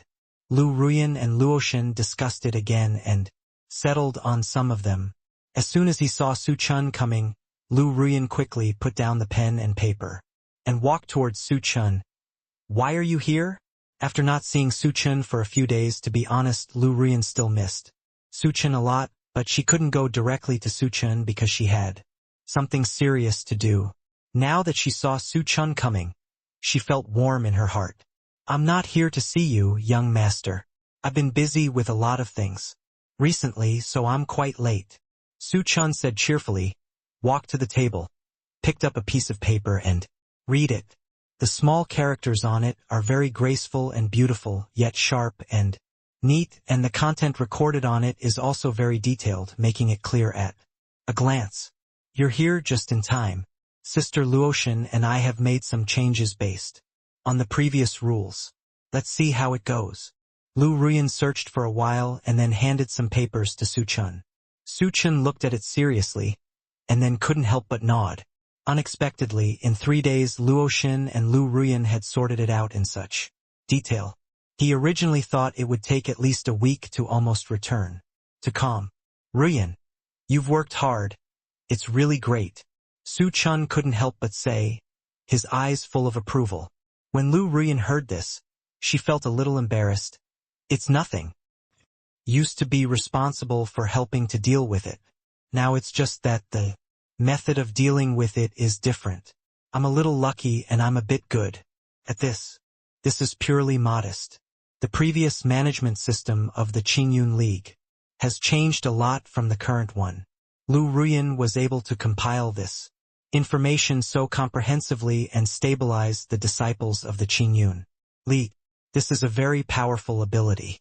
Su Chun couldn't help but touch Lu Ruyan's head, and then said, "Don't be modest. You are really amazing. You have worked hard these days. I'm not tired. I'm very happy to be able to help you. After all, you have always been helping me before, and I also want to do something for you." Lu Ruyan said this a little embarrassed. Before, she had always been protected by them and she didn't have to do anything. Now she can do her best to help, and she is also very happy. "Have you missed me these days?" Su Chun nodded, and suddenly showed a naughty smile. Lu Ruyan didn't expect Su Chun to ask so bluntly. The topic changed too quickly, and she didn't react for a while. She couldn't help but patted Su Chen's arm shyly and said, "We are talking about business here. You are changing the subject again. So you just don't miss me, young master?" "I missed you so much these days. My heart really hurts." Su Chenyang pretended to be hurt and covered his chest, as if Lu Ruyan was a heartless man and was very resentful.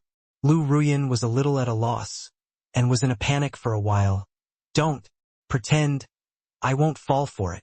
As she said, she patted Su Chen's shoulder casually. Su Chun screamed in pain and suddenly covered his shoulder in pain. "What's wrong with you?" Lu Ruyan asked hurriedly. End of this chapter. It feels like I was injured internally before, and the wound was affected just now. Su Chen's little face turned pale instantly, as if it was really the pain caused by the tearing of the wound. Seeing this, Lu Ruyan suddenly panicked, looked at Su Chan at a loss, and said incoherently, "Then what should I do? I have healing medicine here. Do you want to try it?" Su Chan looked at Lu Ruyan and said softly, "Those are useless. Come here, I will tell you what to do." Lu Ruyan hurriedly approached, and a pair of younger sisters looked at Su Chan anxiously. Su Chan waved his hand and hugged Lu Ruyan directly. Lu Ruyan was caught off guard and felt herself bump into a strong chest. "Hey! Stop making trouble and talk about serious business. How is your health?" Lu Ruyan looked at Su Chan angrily, with a bit of anger in his eyes. "I'm not doing this just for my own health. With you in my arms I feel much more comfortable instantly." Su Chan couldn't help but touch Lu Ruyan's 3,000 black hair, squinting his eyes slightly, enjoying it very much. No matter how stupid Lu Ruyan was at this moment, she knew that Su Chan had deliberately teased him just now, and couldn't help but look at him angrily. Su Chen chuckled, knowing that if she provoked Lu Ruyan again, she would be furious. Then she got down to business. The Qingyun League is undergoing a major rectification. Shi Zhengxiong is dead and has lost its backbone. Not the two remaining elders. Lu Ruyan frowned, with a bit of worry in her eyes. The fourth elder and the fifth elder had barely taken care of things in the past. Now that this situation has arisen, I really don't know what to do. Lu Ruyan began to worry about Su Chen. I plan to elect you as the leader of the alliance and let the two elders assist you, Su Chen said slowly. Hearing this, Lu Ruyan first looked at Su Chen in disbelief. Seeing that Su Chen's expression didn't seem to be fake, he slowly said, "But my current cultivation level doesn't feel suitable. They may not if you can convince me. I think Sister Luotian is more suitable." After speaking, Lu Ruyan looked at Su Chen seriously and said. She naturally knew that Su Chen approved of him by saying these words. But to put the overall situation first, and to deal with emotions and reasons, it is somewhat inappropriate for her to be the leader of the alliance. Similarly, she had been helping Luotian these past few days, and she could see, at a glance, that woman's excellent abilities, and she could not tell the depth of her cultivation. But being able to stay by Su Chen's side and gain his trust so much means that his cultivation level must be quite high. Thinking of this, Lu Ruyan's eyes were a little firm, as if he had made a lot of determination. I'm still not suitable. I think Luotian is really capable. She is in charge of almost everything in the Qingyun League these days, and she is very powerful, Lu Ruyan said slowly. When Su Chen heard this, he just laughed twice and did not answer his question directly. He naturally understood what Lu Ruyan was worried about. No one knows the affairs of the Qingyun League better than you, and as a saint in the sect, many people also believed in you. Su Chen touched Lu Ruyan's head and said with some comfort, when managing a sect, cultivation is not the most important thing. I think the most important thing is the quality of a person. Lu Ruyan's pupils were glazed over, and he obviously heard what he said. Think about Shi Zhengxiong. Although his cultivation has reached the peak of quasi-emperor, he has done many evil things and has no conscience in everything he does. So he was pushed down. Su Chen continued to follow the good guidance. Lu Ruyan nodded slightly, feeling that what Su Chen said made sense. I'm very happy that you can believe me, but this position must be filled by a capable person. Luotian is not only strong in cultivation but also has good conduct. She is more suitable for this position than me. Idiot, this young master and Luotian have always thought that you are the most suitable to be the leader of the alliance. Su Chen knocked on Lu Ruyan's head and said with a smile, "Don't shirk it. Luotian mentioned this herself. Do you have the heart to brush off her kindness?" Lu Ruyan couldn't help but think of Luotian, and immediately shook her head, like a rattle. If you really feel that your cultivation level is low, you can intensify your practice in your spare time. I have several books here that are suitable for you, as well as cultivation methods. You will get twice the result with half the effort. When the time comes, no one will say anything wrong about you. Su Chen took out several exercise books from the storage ring and handed them to Lu Ruyan. Having already said this, Lu Ruyan seemed a bit pretentious to push back. She was very grateful to Su Chen for recognizing her. After all, when Su Chen came here before, he and Lulua handled almost everything, and I was completely like a mascot, doing nothing. But she has never been that kind of petty wife. She also desires to be independent and self-reliant, and wants to contribute to Su Chen. Now that Su Chen has given her this opportunity, she must cherish it and not let Su Chen down. Thinking of this, Lu Ruyan was full of energy. "Thank you, young master." Lu Ruyan's beautiful eyes were filled with mist, but they were sparkling. As for the cultivation method, this method is somewhat special. You must not tell others. I will teach it to you in secret. Su Chen chuckled and looked at Lu Ruyan, liking it very much. When Lu Ruyan heard this, the look on his face instantly became serious. She leaned over and was very close to Su Chen. She could even see the fine hair on her face shining in the light. She was already fair and now it was even whiter. That's it. Su Chen kept it a secret. Lu Ruyan's eyes became more and more anxious. Dual cultivation. As soon as the voice fell, before Lu Ruyan could react, Su Chen directly picked her up horizontally. Lu Ruyan's body flew into the air, and she screamed in shock, and quickly locked Su Chen's neck tightly. You bullied me again. Lu Ruyan stared at Su Chen, with a bit of anger in her eyes, and her little face was flushed with anger. I'm telling the truth. I have a yin-yang constitution. You know it. Practicing with me will get twice the result with half the effort. Coupled with the cultivation techniques I gave you, you will definitely make rapid progress. Su Chen laughed directly, with a bit of sloppy and dissolute air between his eyebrows. But he didn't look wretched, just thought this person was very interesting. When Lu Ruyan heard this, she realized that this was indeed the truth.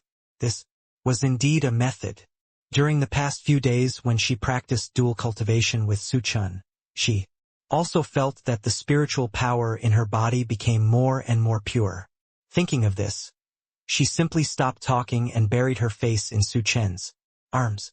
Su Chen took Lu Ruyan to the bed and gently put her on it. What should I do now? Lu Ruyan looked at Su Chen nervously, her movements stiff. End of this chapter. You've practiced dual cultivation so many times, don't you know how to do it? Su Chen couldn't help but tease. Hearing this, Lu Ruyan's face suddenly turned red, and she stammered. It wasn't a true dual cultivation before, so of course I didn't know. Seeing Lu Ruyan today, Su Chen always felt that Lu Ruyan's unfunny look was very cute. She was serious every time, but she felt embarrassed after being teased. This inexplicably reminded him of Mimosa Pudica, and he felt that Lu Ruyan was now a large Mimosa Pudica.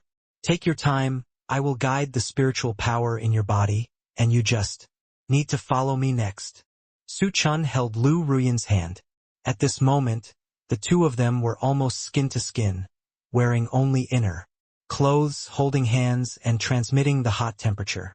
With Su Chen as the center, a spiritual power continued to spread throughout Lu Ruyan's limbs as if to open up her meridians. Although it was intense enough, it was not painful, but there was a tingling feeling. Lu Ruyan only felt a burst of heat in her body, and her whole body softened into a pool of water. No wonder almost all practitioners of dual cultivation are Taoist couples. They can allow others to invade such domineering spiritual power.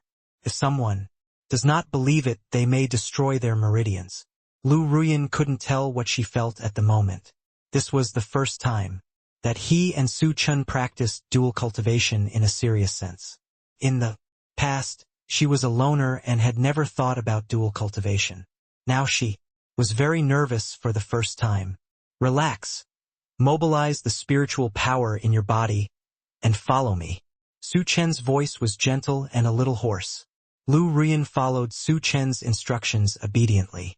Both of them were very serious, and it was late at night before they were careful. Lu Ruyan woke up from a dream and realized that so much time had passed. Don't be distracted. Next, it is the most important step. Su Chen's expression suddenly became serious, and he immediately called Lu Ruyan back to his senses.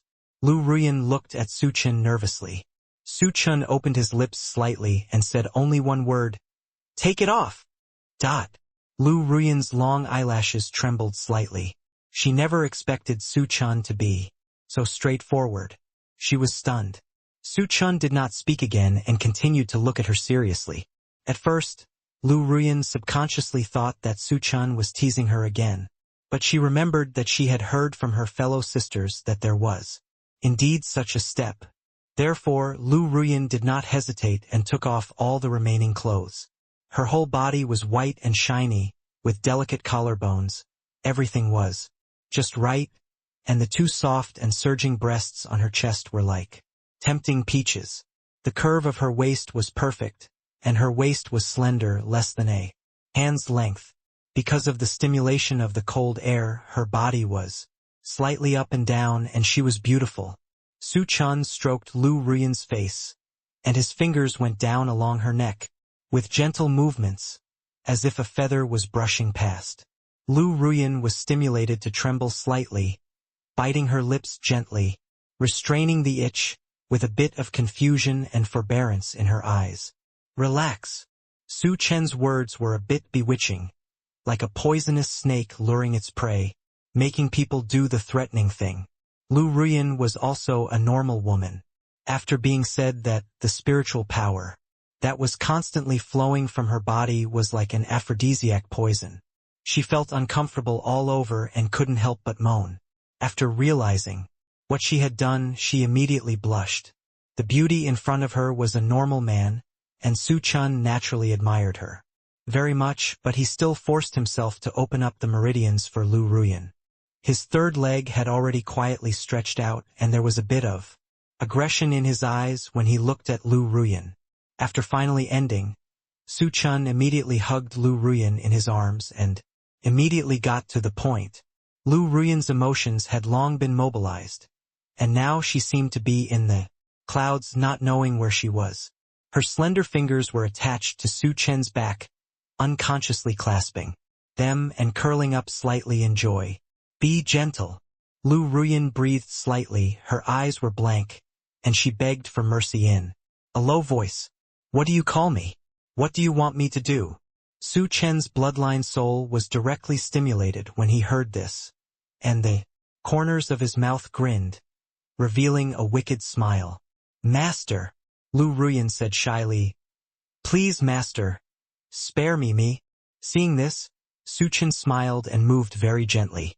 Compared with the great joy just now, Lu Ruyan only felt that her body was empty, and she actually felt dissatisfied. Looking at Su Chen's smirk again, she immediately understood that Su Chen did it on purpose. Lu Ruyan glared at Su Chen angrily and said, You are bad. You did it on purpose.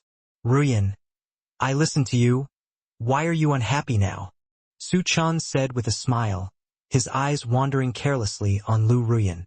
Lu Ruyan was angry and annoyed by what she said, but her body was really unsatisfied.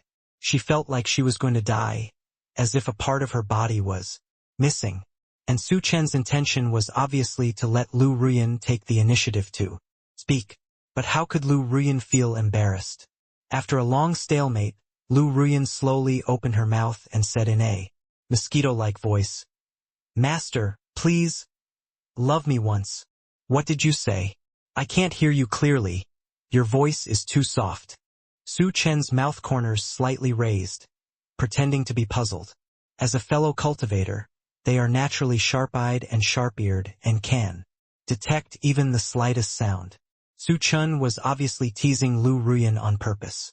Lu Ruyan looked at him angrily, and she just started it.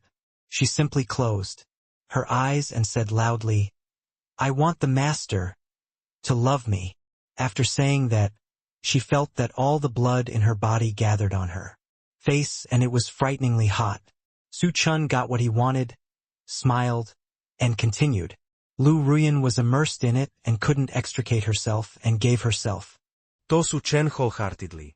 The two of them continued to practice dual cultivation like this, and in a blink of an eye it was the next day.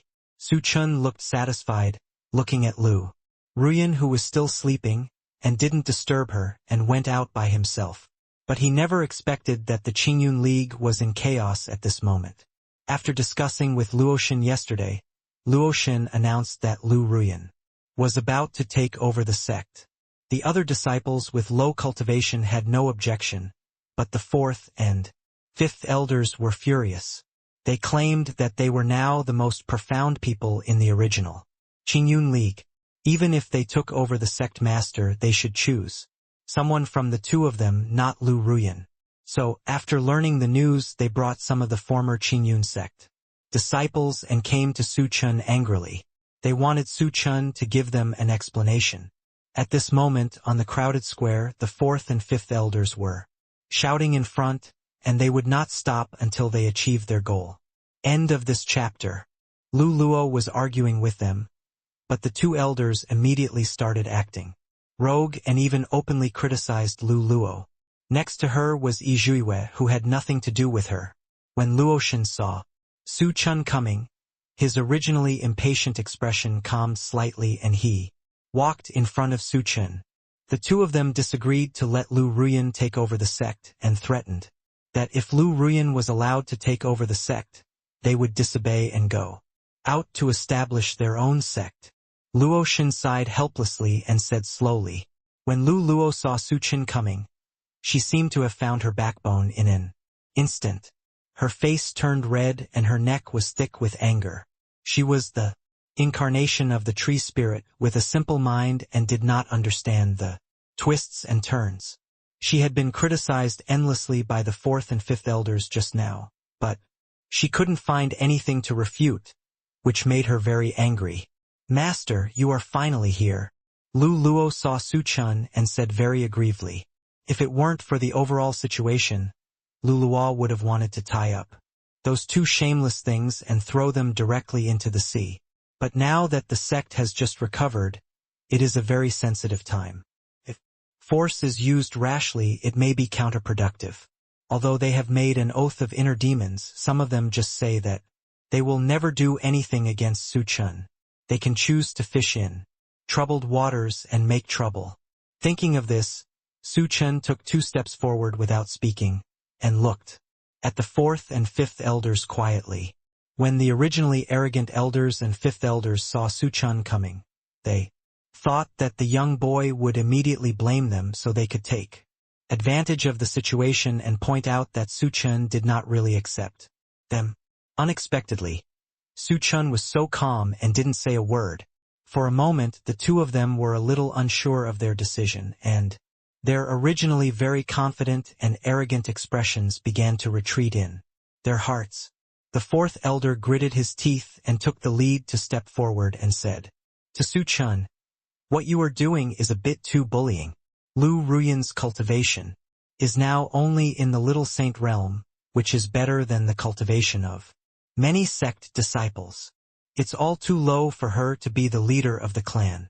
The fourth elder did not finish what he said, but the meaning behind his words was obvious. The fifth elder had a bad temper and couldn't hide his thoughts. He said, straight to the point, we have heard about you and Lu Ruyan for a long time. It is difficult for us not to suspect that you gave him the position of sect leader out of selfish motives. This is so unfair to us. Since we sincerely submit to you, we must work together to make the sect bigger and stronger. But as it is now, young Master Su is too ambitious. The fourth elder said with a disappointed look on his face, as if he was doing it for Su Chen's good. One of the two people was a good person, and the other was a bad person. They sang and harmonized without giving anyone a chance to speak. They had all the good and bad things to say. It's no wonder that Lu Luo suffered a loss at the hands of the two of them just now. Seeing that the two of them were still chattering about the topic, the implicit meaning behind their words was that they gave him the position of sect leader because of something secretly between him and Lu Ruyan. Hearing this, Su Chun raised his eyebrows and interrupted them. So you two are not satisfied with my decision. We are also doing it for the good of the sect. As elders, we have the obligation to help the young master go on the right path. When the fifth elder heard this, he snorted coldly, accusing Su Chun of doing something wrong both inside and outside his words. There are so many suitable candidates in the sect. As long as we choose someone who is a little advanced, we will not have any objection.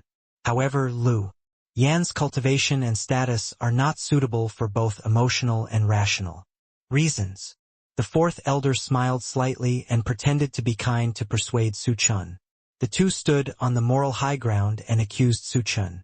The disciples who were originally the fourth elder and the fifth elder sect became impassioned and talked non-stop. Lu Ruyan has been hooking up with Su Chun for a long time. Who knows what he is thinking about giving her the position of alliance leader. Lu Ruyan's cultivation level is just below the saint level and he is not as strong as the fourth elder and the fifth elder. There is such a difference in cultivation level.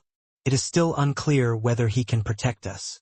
I thought I saw Su Chen coming out of Lu Ruyan's room just now. The two of them have nothing to do with each other secretly. I don't believe it. Yue looked at this chaotic scene and raised the corners of her mouth slightly. She wanted to see how Su Chen would solve the current situation. Lu Luo was very anxious and wanted to explain, but she didn't know where to start. Her anxious face turned red and she could only look at Su Chen with worried eyes. According to what you said, Lu Ruyan's cultivation level is too low to be the alliance leader. Currently, the ones with the highest cultivation level in the entire Qingyun alliance are you and the fifth elder. Which one of you is more suitable to be the alliance leader? After hearing this, Su Chen nodded, seeming to agree with their opinions. When the fourth elder and the fifth elder heard the beginning, they immediately felt that something was going on, and excitement flashed across their faces. However, when Su Chen asked who was suitable, they both looked at each other in confusion. Not surprisingly, both of them felt that they were more suitable to be the leader of the clan. The fifth elder was the first to shout, "Of course it's me. My cultivation level is higher than that of the fourth elder, and I lead many disciples. Believe they all support me." As soon as these words came out, the disciples taught by the fifth elder began to nod in agreement. The fourth elder did not expect the fifth elder to be so shameless, and he was not polite at this time. He responded mercilessly, "What the fifth elder said is wrong. Taking over a sect is not just about cultivation but also about resourcefulness. But the five elders are one of the body cultivators. TSK. The implication behind the words is that the fifth elder has a simple mind and well-developed limbs. The fifth elder didn't understand what he meant at first, but when he realized what he meant, he immediately said angrily, "In this world, fists are the only way to win. In the face of absolute power, your little calculations are vulnerable. You are only one level lower than me in cultivation, not much. What is there to be proud of?" The fourth elder looked at him coldly and continued, "Look at your impulsive. Look now, where is the spirit of a leader?" Watching the two quarreling louder and louder, they finally turned against each other. Everyone wants to be the leader. Just now, the two of them united to fight against Lu Ruyan because they had common interests. Now that it involves their own, they immediately return to their original form and quarrel. Yue raised her eyebrows and looked down on these two selfish guys. However, in the current situation, if they don't deal with them well, it may be difficult to convince the public. It depends on what Su Chen does. She is very curious about what Su Chen will say. And Luo Xin stood next to Su Chen and didn't say a word from beginning to end. Seeing that neither of them said anything, and that the fourth and fifth elders were letting their words become more and more outrageous, Luluo became very anxious. End of this chapter. There's no point in arguing. Why don't you talk about each of your strengths to be the leader of this alliance? Seeing this, Su Chen smiled slightly and looked at the two of them casually. Although he acted very easygoing, everyone else felt a slight pressure coming over them. But the two people who were blushing and thick-necked didn't notice the weirdness in Su Chen's words at all. The fifth elder said first, "Of course, strength is the key. Whoever is strong enough will naturally be the leader of the alliance." After saying this, he glanced at the fourth elder contemptuously. The fourth elder couldn't help but snorted coldly and said mercilessly, "Strength alone is of no use. It's nothing more than a simple mind and well-developed limbs. In my opinion, resourcefulness is more useful. You're farting. If you're just smart, if you meet a strong man, he'll kill you immediately. How can you use your cleverness?" The fifth elder immediately retorted. The two started to quarrel again. At this moment, Su Chen suddenly said, "Luluo, do it." Luluo had been furious with these two guys for a long time, but now that she heard their conversation. She immediately released her pressure without mercy. The pressure of the quasi-emperor at his peak swept across the entire audience, instantly making everyone breathless. Fifth elder, according to what you said, Luluo is more powerful than you. Isn't he more suitable for this position of alliance leader? Su Chen looked at the fifth elder with a smile, his eyes full of danger. The fifth elder was choked by this pressure, and large beads of sweat rolled down his forehead, instantly soaking his clothes. His eyes evaded and he said harshly, "How can she and I be the same? She is just a woman with a simple mind and well-developed limbs. There is nothing to compare with me." "That's not what you just said." Luo couldn't help but muttered. "As for the fourth elder, you said that resourcefulness is the most important, so you and these people are forcing me now. Is this what you call resourcefulness?" Su Chen snorted coldly and said, "Stupid." The fourth elder didn't know what to say for a moment. Lu Ruyan and Luoshan have been helping to manage all the affairs of the Qingyun League these days. I have never seen your shadow at critical moments. Now that I have found the acting leader, you have objections again," Su Chen said without mercy. The fourth elder and the fifth elder are the two most good at cheating and cheating. They don't do any of the work they are supposed to do, but they want benefits. How can there be such a beautiful thing in the world? As soon as these words came out, the faces of the fourth elder and the fifth elder were very ugly. Lu Ruyan is very responsible, and her abilities are obvious to all in the sect. If not for her, the Qingyun alliance would not be so peaceful these days. Su Chen raised the corners of his mouth slightly and said slowly, "As for the cultivation level you mentioned, what if I say that she has reached the great Saint realm now?" As soon as these words came out, everyone was in an uproar. It is understandable that Lu Ruyan is still young and cannot match the cultivation level of the two elders. But in just a few days he went from the lesser saint realm to the great saint realm. Such a terrifying promotion speed, it is not an exaggeration to say that he is a genius. Who knows if what you said is true? In just a few days I don't believe that Lu Ruyan can be promoted so quickly.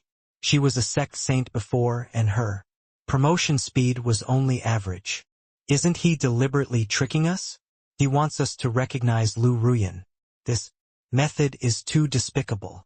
I used to enjoy the sect's great resources, but my cultivation level was only in the minor holy realm. Now this is too exaggerated. Everyone began to discuss one after another. Although they were not too loud, they all made it clear that they did not believe that Lu Ruyan could be promoted so quickly. At this moment Lu Ruyan walked over slowly. She looked at the farce in front of her, but she still didn't realize what was going on. She looked at Su Chen with a pair of beautiful eyes in confusion. "Lu Ruyan, release your pressure and let them see what state you are in now," Su Chen immediately said to Lu Ruyan. Lu Ruyan immediately nodded and followed the instructions. In an instant the pressure from the great sage realm swept over everyone. Everyone who had doubts just now has completely disappeared now. They can question Lu Ruyan's cultivation, but at Lu Ruyan's age, he has been promoted so quickly, and given time he will definitely reach the top. Moreover, everything he has done in the past few days has been witnessed by all the disciples in the sect. On the contrary, the two aggressive elders have been missing for the past few days. Now that the Qingyun alliance has merged with my Su family, it will become a community of interests from now on. You have also seen the current strength of the Su family. I can guarantee that the future of the Qingyun alliance will definitely not be bad. Su Chen smiled slightly and looked at the surprised people present. The appointment of Lu Ruyan as the leader is not only because of her seriousness and responsibility, but also represents the importance we attach to the people of the Qingyun League. It also means that for us age and cultivation are not a problem. As long as you have the ability, we will have the confidence to focus on training you. Su Chen continued, "Here, regardless of family background, those who are capable will live here." The last 4 words hit people's hearts hard. when they were in the Qingyun League because they had no family background. No matter how talented they were, they could not get good training resources. Now Su Chen's words have brought them new hope, letting them understand that they can really change their destiny by themselves and their efforts are worth it.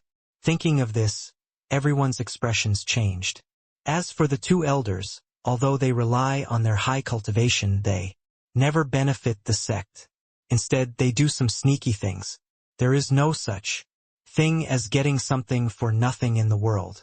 Two elders, I am now an elder in front of you, so I am not too embarrassed.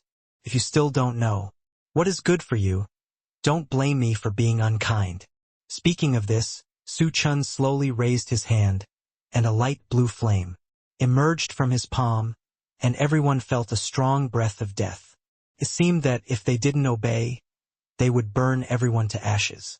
The people who were originally noisy were completely wilted. The fourth elder and the fifth elder looked at each other, and no one spoke. Since we are all family, we must work together to face the outside world. We'll never disturb those who create divisions within the sect and destroy the unity of the sect.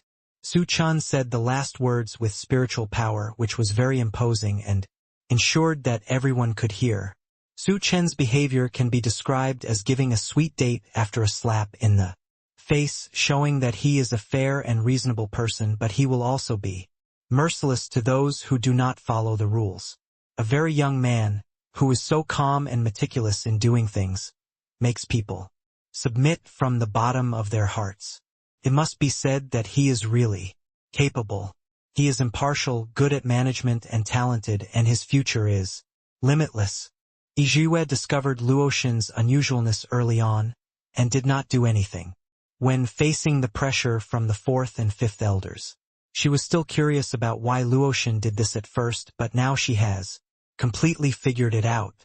Luoxin is looking for an opportunity for Su Chen to establish his authority. After all, although Su Chen has many powerful subordinates around him, he himself is only a mere great saint realm, and it is difficult to make everyone submit. Although everyone submits to Su Chen on the surface, some people inevitably have some complaints behind his back, thinking that Su Chen's strength is not worthy of being their superior. But now it is different. They found that Su Chen is a good horse breeder. Throughout the ages, wise monarchs rarely have their own strength and basically have many talented people under them. If you are only strong and never care about the assistance of others, you will eventually destroy yourself because you are outnumbered. Serving such a person can also realize your greatest life value. It seems that the people around Su Chen are really crouching tigers and hidden dragons. Now, two elders, do you have anything else to say? Su Chen looked at them with a smile. The spiritual fire in his hand was burning, flickering from time to time, as if he couldn't wait to burn the two of them thoroughly. How could the two dare to have any opinions? The words had already come to this point. Even if they said anything more, they couldn't stir up the emotions of the crowd. They couldn't beat them and they couldn't talk them out. What else could they do? Young master is wise. I am willing to assist Alliance leader Lu. The fourth elder took the lead in expressing his attitude. The fifth elder also expressed his attitude reluctantly. Don't worry. Since you are truly capable, brave and resourceful, I will naturally not treat you unfairly. Now it is only temporary, and there will be opportunities to get important things in the future. Seeing this, Su Chen also said with a smile. He didn't give them a death sentence so that they could see hope. After all, in Su Chen's view, it is normal for the two elders to have opinions.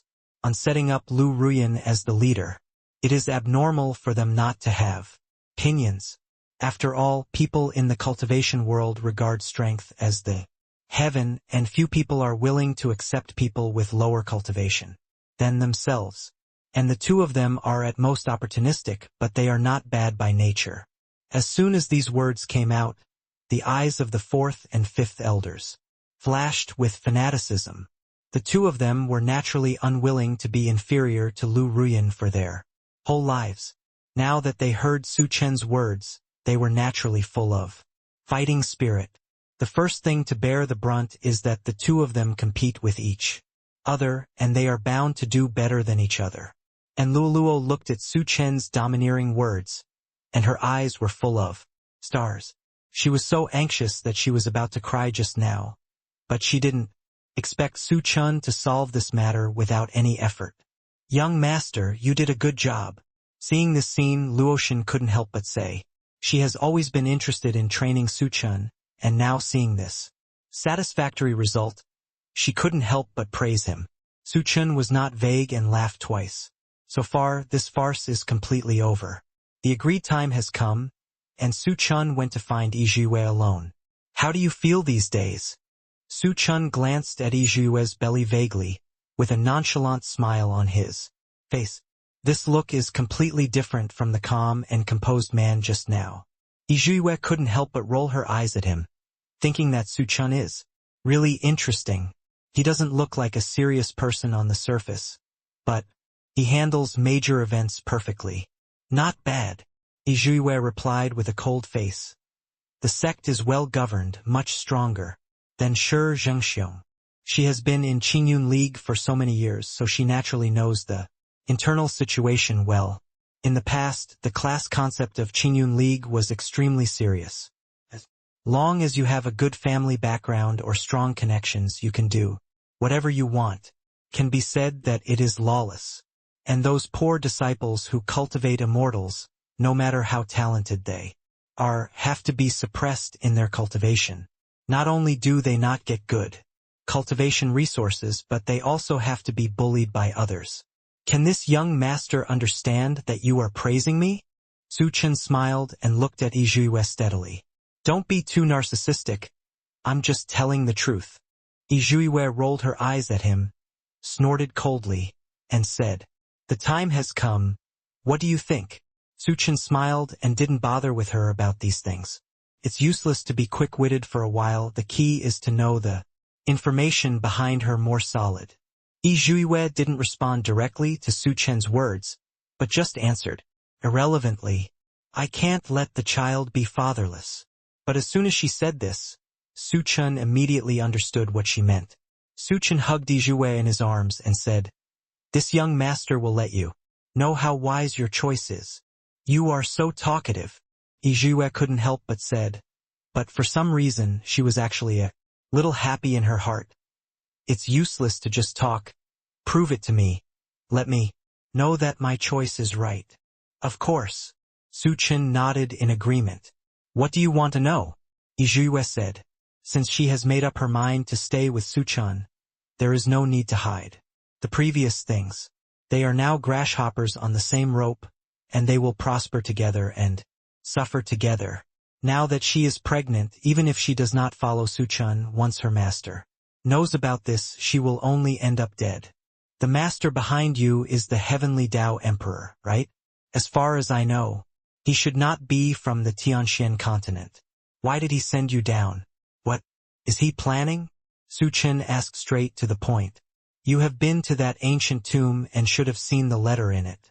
The will of the heavenly Dao underworld hundreds of years ago was to find someone with the divine dragon martial spirit. Once they meet, they must be strangled without mercy. Yizhiwei said slowly. The reason why he went to so much trouble to send us down is because of this person. When Su Chen heard about himself, he immediately became very alert.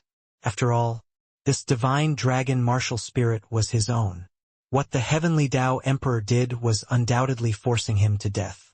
What was his purpose after doing so much? Thinking of this, Su Chen asked, Why must we find someone with the divine dragon martial soul? Is this person related to him? Even though Yizhiwei is his person now, he did not tell her everything about himself without reservation. This has to be said to be an enemy of Emperor Tiandao Emperor Shenlong. Don't know why he wants to find someone with the divine dragon martial soul, but the former Emperor Shenlong had a divine dragon martial soul. Just that because of an accident Emperor Shenlong disappeared. He should be trying to completely kill the possibility of Emperor Shenlong's reincarnation. Yizhiwei said slowly, with a solemn expression. Is there any deep hatred between the two of them? After Su Chen heard this, his heart skipped a beat. Thinking back to what Lu Luo once said when she found him and the fallen old tree demon, could he be the reincarnation of the Qianlong Emperor? Just thinking about it makes me feel very dramatic, but I also feel that everything is so reasonable and natural. Furthermore, the disappearance of the Qianlong Emperor is probably related to the Tiandao Emperor. As far as I know, the master started the layout hundreds of thousands of years ago and has not given up until now. I estimate that the Qianlong Emperor's matter may be related to the Tiandao Emperor. The Emperor's hand made it happen. Yi Zhuiyue also expressed his guess. Although Emperor Tiandao is their master, there are many things they don't know, but through Emperor Tiandao's orders they can piece together pieces of the truth. This Emperor of Heaven is so abominable. He simply doesn't care about the good things of others. I must kill him. Su Chen became furious when he thought that he had been mishandled by the good Qianlong Emperor and had been plotted against him, and now he had to start all over again and encountered so many risks here. Before I was born, I didn't know anything, and I didn't know how many calculations I had suffered. Looking at it this way, Emperor Tiandao is not a good person. Su Chen has never been a good person. He insists on retribution. If someone doesn't offend me, I won't offend him. If someone offends me, I will punish him 10 times. When Yi Zhuiyue saw him being so impulsive, the expression on her face changed several times, and finally she spoke slowly. You must not be impulsive. Although the Emperor of Tiandao is not a very good person, he is very powerful. He is among the top 10 existences in the immortal world. In this Tianshan continent, no one can defeat him even if he reaches the level of the Emperor. If you go to the fairyland, you may not even be able to see his face. What Yi Zhuiyue said was very realistic, but it was also true. Although in Tianshan continent, the realm of the great emperor is already unattainable, in the immortal world, the worst person is still in the realm of the great emperor, not to mention that the great emperor of Tiandao is still ranked among the top 10. If Su Chen is too impulsive, that's almost like a moth flying into a flame. Not only can't you get revenge, but you may also be killed instantly by the Emperor of Heaven. Although Yi Zhuiyue didn't know why Su Chen was so angry when Emperor Tiandao targeted Qianlong Emperor, but since she had followed Su Chen, she absolutely couldn't let him do such an impulsive thing. Although Tianshan continent is a very huge territory in your eyes, for the Emperor of Heavenly Dao, destroying it is just a matter of using his hands. It's just that he can't do it because of the constraints of the rules of the immortal world. In order to strengthen the credibility of her words, Yi Zhuiyue immediately explained. This metaphor is very vivid, and it fully made Su Chen realize how powerful the enemy in front of him was. If you want revenge, your top priority now is to improve your strength. Otherwise, you will either choose to be a loser for the rest of your life or be killed instantly by the Emperor of Heaven. No matter what the outcome is, this is not what Su Chen wants to see. And now that he knows that the miserable life he is living now is the work of Emperor Tiandao, he will definitely not swallow this breath. Then the only way for me to reach the immortal realm is to be promoted to a strong man in the great emperor realm. Su Chen frowned and said, this is simple to say, but in the past thousands of years no powerful person in the great emperor realm has appeared, which means that in these thousands of years almost no one has ascended. Even people at the pinnacle of the quasi-emperor realm, just one step away from the great emperor realm, were still unable to understand the true meaning of it, and finally died of exhaustion of life force. Theoretically, that's the case, but Yi Zhuiyue nodded slowly, paused, and then continued. Didn't you realize that in this small world, there are almost no powerful people in the great emperor realm? Could it be that there is also the handwriting of Emperor Tiandao in this? Su Chen immediately understood what she meant and said, that's right, the Tiandao Emperor doesn't know what method he used to restrict the rules of this world, so no matter how diligent you are in your cultivation or how much you understand, you can't be promoted to the realm of the great emperor. Yizhuiyue nodded again. In fact, Yizhuiyue doesn't understand this approach. After all, the small world of Tianxian continent does not pose the slightest threat to the Tiandao Emperor. Even if someone ascends, the realm is not enough for him to see. Yizhuiyue didn't understand why he went to such great lengths to restrict this world. He cares so much about this world, but what is his purpose? Su Chen also realized that as the great Emperor of Heaven, logically speaking, there are so many small worlds that it is impossible to value this one small world so much, unless there is something here that he is very afraid of. Yizhuiyue was also a little confused. Although she was with Emperor Tiandao, she didn't know many core secrets. So, she continued, I don't know this either. I just know that a long time ago the Emperor of Tiandao seemed to have understood something.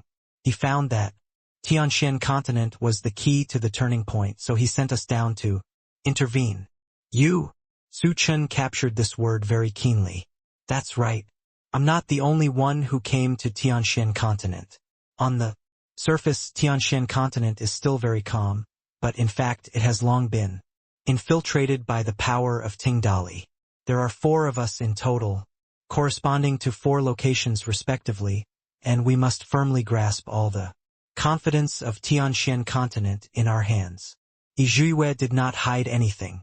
Shihuang, Zhongzhou, and Nanman also have the subordinates of Emperor Tiandao stationed there. Each of us has different information and is responsible for different things. Yizhuiyue said slowly. The order given to me is to pursue the person with the dragon spirit. Since he is so afraid of Tianxian continent, why doesn't he come in person? With his understanding of the enemy, he might be able to find it immediately. Su Chen asked doubtfully. Since Emperor Tiandao is so powerful, there should be no need to go to such great lengths. First of all, it is this rule that prevents him from destroying Tianxian continent. Secondly, someone blocked him from entering Tianxian continent. And with his cultivation level, once he comes in, the world may not be able to withstand his power and collapse. Hearing this, Yizhuiyue explained the reason. She didn't know who the mysterious man was, but she remembered that the heavenly emperor was very angry. Since you know each other's location, will I alert them if I do this now? Su Chen couldn't help asking. In theory, it is true. Once I alert them, they may report it to the heavenly emperor. Hearing this, Yizhuiyue nodded slightly. But we don't communicate with each other. It should be that Emperor Tiandao used special methods to prevent us from being restrained by him after we came here. Yizhuiyue said slowly. Hearing this, Su Chen was thoughtful, but soon he stopped saying anything. He got a lot of information from Yizhuiyue, which was a big discovery for Su Chen. At least now he finally knew clearly that his enemy was the Emperor of Heaven. In addition, messengers were stationed at 3 other places. If the Tiandao Emperor's minions in the lower realm can be wiped out, a way may be found to return to the fairy world. A few days later, Xiaoxian and Natasha came here. Natasha saw Su Chen's figure and quickly used her consciousness to tell him, Xiaoxian and I are here to find you. Xiaoxian had not seen Su Chen for a long time, so naturally he was very excited. He flapped his 2 little wings excitedly and said to Su Chen, Master, I have missed you so much these days. Su Chen looked at them helplessly. He was still struggling with where to go first, but suddenly he remembered that he had been entrusted by Natasha's mother to send her back to the mermaid headquarters in the western wilderness in the future. Moreover, it is said that the legendary dragon clan is also in the western wilderness. Xiaoxian has been in the wilderness ancient tribe since she was born. It is time for her to recognize her ancestors and return to the clan. Looking at it this way, it would be better to go to the western wilderness first. So Su Chen expressed his thoughts. Xiaoxian has not seen many other dragons since he was born. Now when he heard that he could return to the place where the dragons live, he was naturally very happy. As for Natasha, she was equally happy. After all, the human tribe was filled with her own people, so she could become more familiar with them. Thinking of this, everyone immediately decided to go to the western wasteland. After a few days of preparation. In the past few days, Luo Xin has been assisting Lu Ruyan. The Qingyun alliance has almost stabilized, but Lu Ruyan is still needed as the leader of the alliance, so naturally he cannot leave. On the eve of leaving, Lu Ruyan went to find Su Chen alone. When will you set off? Lu Ruyan regretted it after asking, feeling that she was wasting her time. After all, didn't we already know about our departure tomorrow morning? But for some reason, she felt sour at the thought of Su Chen leaving soon. We will set off tomorrow. This place is not far from the western wasteland. You have also seen the current situation. We cannot delay it. It is better to resolve it as soon as possible. Hearing this, Su Chen narrowed his eyes and said, during the past few days of rectification, Su Chen was also looking for news about Shihuang, but for some reason the only news related to Shihuang was from a long time ago. There is basically no news about the recent news, and the entire Shihuang seems to be blocked. Tell Su Chen directly that this must have something to do with Emperor Tiandao. Well, then you should pay attention to safety along the way. Lu Ruyan nodded, feeling reluctant to give up, but she also knew that Su Chen was not a person who was limited to love, and he also had his own things to do. I will take good charge of the Qingyun League, and I will not let you down. Lu Ruyan said quickly, I'll wait for you to come back. Su Chen touched Lu Ruyan's head. Don't worry, when the time comes, I'll be waiting for you to give me a few babies. He returned to his previous careless appearance, with a wicked smile on his face. Lu Ruyan's face turned red instantly, but she still insisted. Who wants to give you a baby? Su Chen smiled and said nothing, and just looked at Lu Ruyan with fiery eyes. The hint in his eyes was obvious, and it was self-evident. Lu Ruyan didn't know what to say, so she just pursed her lips. There are still things to deal with at the Qingyun League, so I'll leave first. After saying that, she left as if running away. Su Chen raised her lips and smiled, thinking that Lu Ruyan was getting cuter, and cuter now with a contrasting cuteness. Let's go, master. Xiaoxian didn't notice the strange atmosphere between the two and said, impatiently. Su Chen nodded, and just like that, the journey to the western wilderness began. These people are all extraordinary, and naturally they are not as busy as ordinary people. However, in order not to attract attention, they can be said to be very low-key in their profession. The further we walked toward the western wilderness, the more we felt that it was completely different from the previous land. The surrounding scenery was visibly desolate. Before we even reached the western wilderness, we felt a strong smell of decay. According to rumors, the western wilderness is the paradise and holy land for all spiritual beasts. Almost all famous spiritual beasts live in the western wilderness. However, looking at the desolate scene in front of us, it feels like there are very few spiritual beasts. Several people have arrived at the border of the western wilderness. Because they don't know what the strength of the envoy stationed in the west is, they don't make a big fanfare, so they choose to walk. Along the way, Luo Xin watched Luluwa getting very close to Su Chen, intentionally or unintentionally. Obviously, before going to the Qingyun League, the two of them just had a very ordinary master-servant relationship, but now it feels completely different. With Luluwa in this state, it was obvious that something had happened between the two of them. After all, although Luluwa was not familiar with the world, there was such an obvious contrast. Luo Xin had this idea before, but because the Qingyun League was imminent, she never had time to verify it. Thinking of this, she consciously or unconsciously began to explore the potholes. It was immediately discovered that Lu Luo was no longer a virgin. The two of them, indeed. Thinking of this, Luo Xin felt a little uncomfortable. She had been with Su Chen for a long time, but she was still no match for a tree spirit who was too naive. Thinking of this, Luo Xin looked at Su Chen with a very resentful look. Such a strong look. Even if Su Chen was slow, he could feel it. He looked sideways frequently, and finally couldn't help asking Luo Xin, "What's wrong with you? Is there something wrong?" Luotian also realized that her expression was too obvious. She wanted to say that it was nothing, but seeing the close relationship between the two, she couldn't help but snorted coldly. It's hard for you to still be in the mood to notice me. I see that you are very busy now. After all, you have the beauty. At the end, Luotian retracted his gaze and tried his best to suppress his sour words. The sour taste was about to overflow, and looking at Luotian's resentful look, Chen immediately understood what was going on. He couldn't help but touch his head, feeling that he was very confused now. After all, he was with Lulua because of an accident, and he didn't have so many thoughts about Lulua at first. This can't be blamed on him. Thinking of this, Chen chuckled and said, No, Sister Luotian is extremely intelligent and resourceful, and she is an indispensable person around me. You are good at talking nonsense, and you know how to make you happy. Luotian was happy in her heart, but she didn't show any emotion on her face, and pursed her lips. No matter what, I am telling the truth. Chen scratched his head. In fact, he didn't understand why Luotian was unhappy, but he had already accepted Luotian as his woman. Naturally, everyone should be treated equally.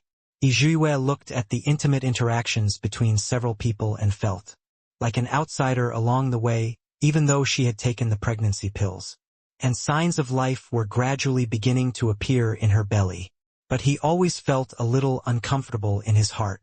After all, he had only known Chen for a few days. Love was out of the question, but he would definitely be Chen's woman in the future, so he would naturally have an inexplicable possessive desire for Chen. Master, when will we arrive in Shihuang? A golden figure suddenly flashed in front of Chen, with two big and smart eyes staring straight at Chen, full of curiosity. It should arrive almost tomorrow.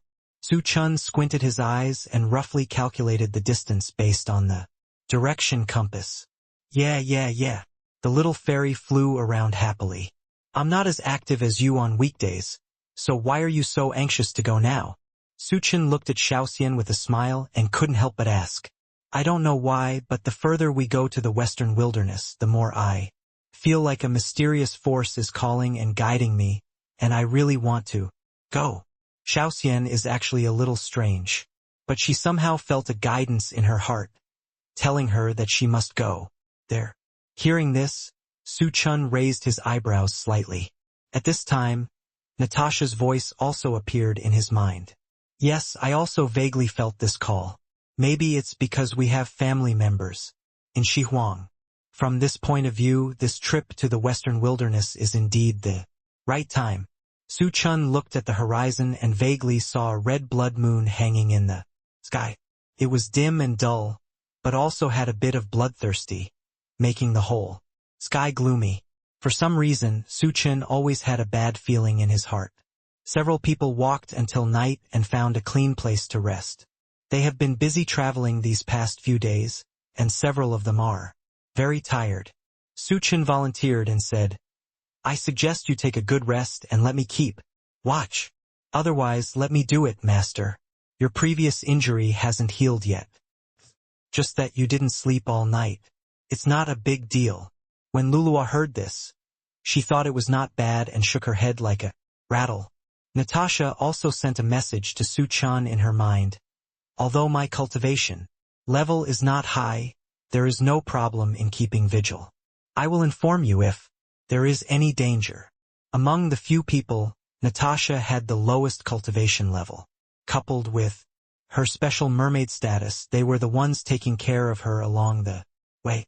Although Chen was entrusted by the leader of the mermaid tribe, and the two had already concluded a spiritual beast contract, no monk would be willing to make a contract with a spiritual beast without abilities.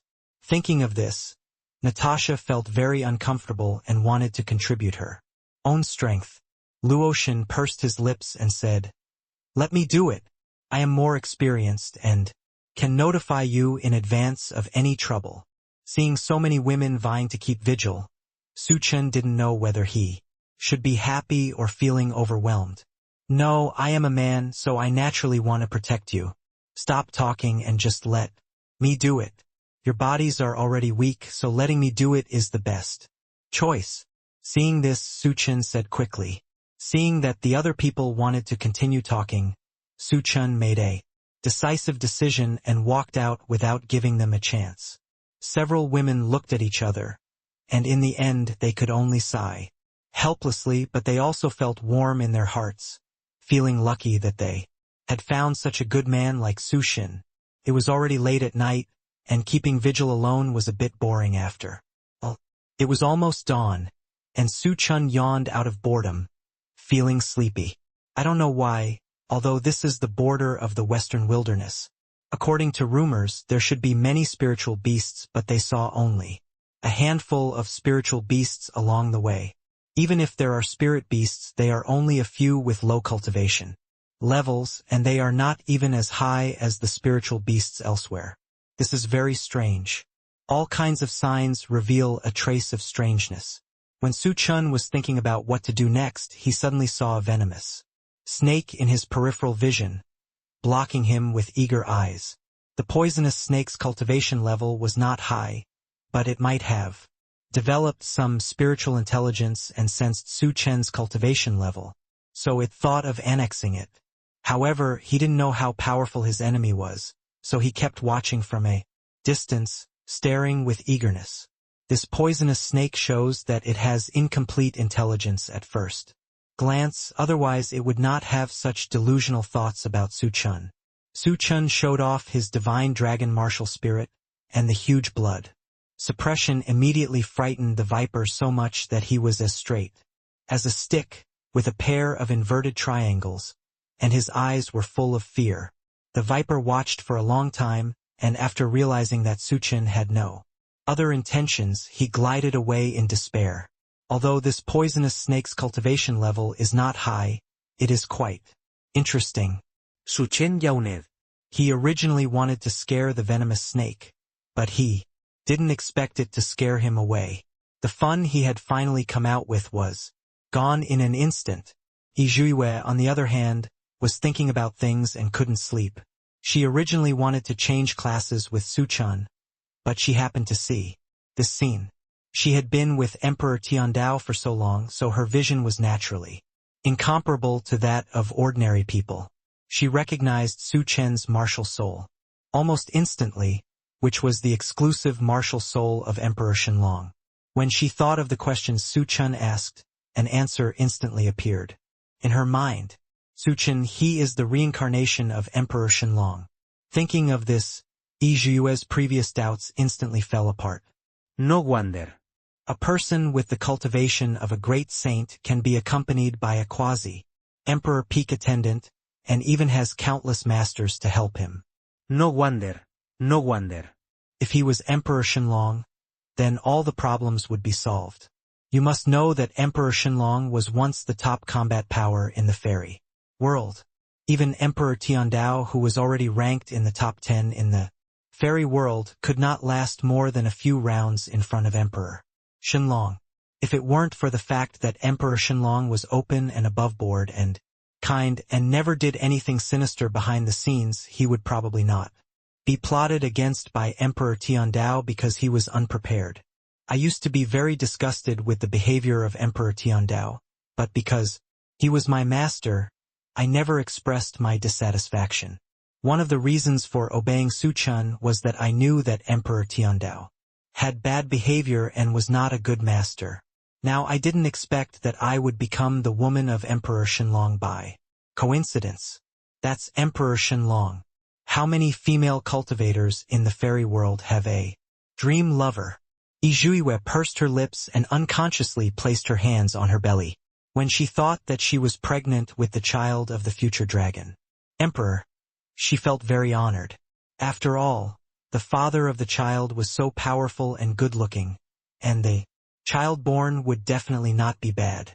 Like a dragon, like a phoenix. For a moment, Yi Zhuiyue suddenly began to look forward to the birth of this child. He stood there for so long, Su Chen naturally noticed her. Why did you come out? Su Chen couldn't help asking.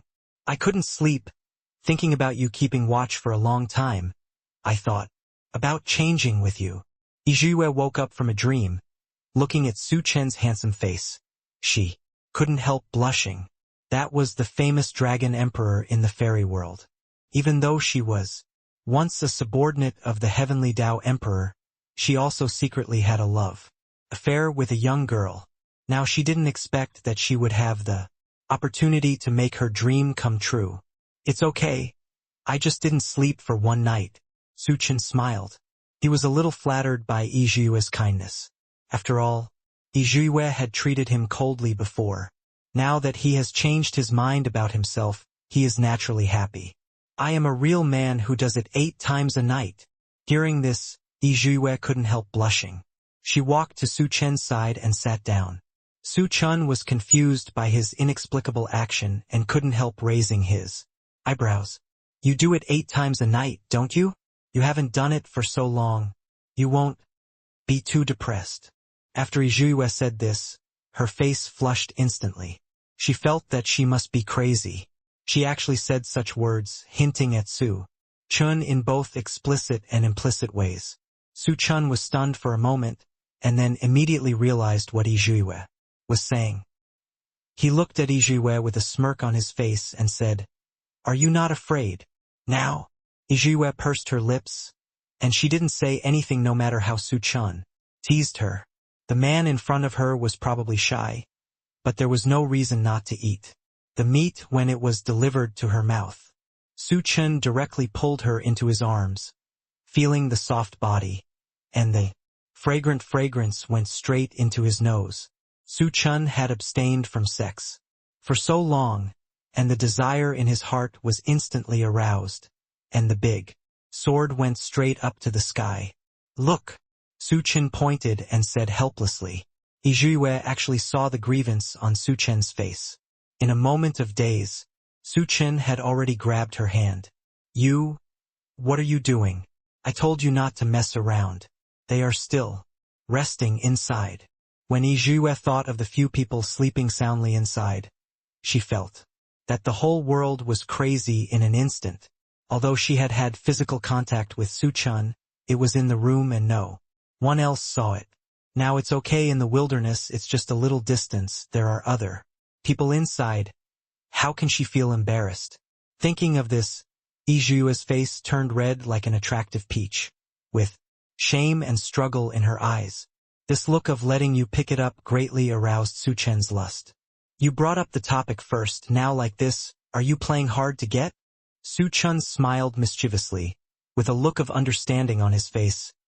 "Don't worry, as long as we keep our voices down, they will definitely not hear it." That's what she said. But Yue still couldn't break through her moral bottom line. She always felt that this was not good, and subconsciously wanted to break free from Su Chen's arms. But Su Chen's strength at this moment was very strong, as if it was steel, and it was generally impossible to pry it a little bit. If he used his spiritual power forcibly, he might hurt Su Chen. For a moment, Yue couldn't advance or retreat, and Su Chen naturally didn't give her so many opportunities to be stunned, and took off her clothes without hesitation. The shoulders are exposed, and the beautiful collarbone is a dimple, which makes people want to destroy it. With the strong movement, it makes a pleasant sound like a love song. "Don't do this, there is really someone." Yue's voice is like the murmur of a kitten. With her mixed race appearance, she looks like a bullied Persian cat, helplessly acting like a spoiled child. "Don't worry, let's go faster." Su Chen's Adam's apple rolled, and he couldn't help swallowing his saliva. The large area of skin exposed in front of him was white and shiny, and a pair of proud peaks trembled slightly because of the owner's fear, like 2 snow-white little rabbits, and the exquisite waist seemed to be covered by a pair of big hands. Even though he had tasted it many times, Su Chen still felt fascinated. "Yue, don't be nervous, after all, you don't want to be discovered by others, right?" Su Chen hugged Yue's waist and put her directly in his arms. He was particularly nervous in front of him, so he seemed to be particularly tight under his body.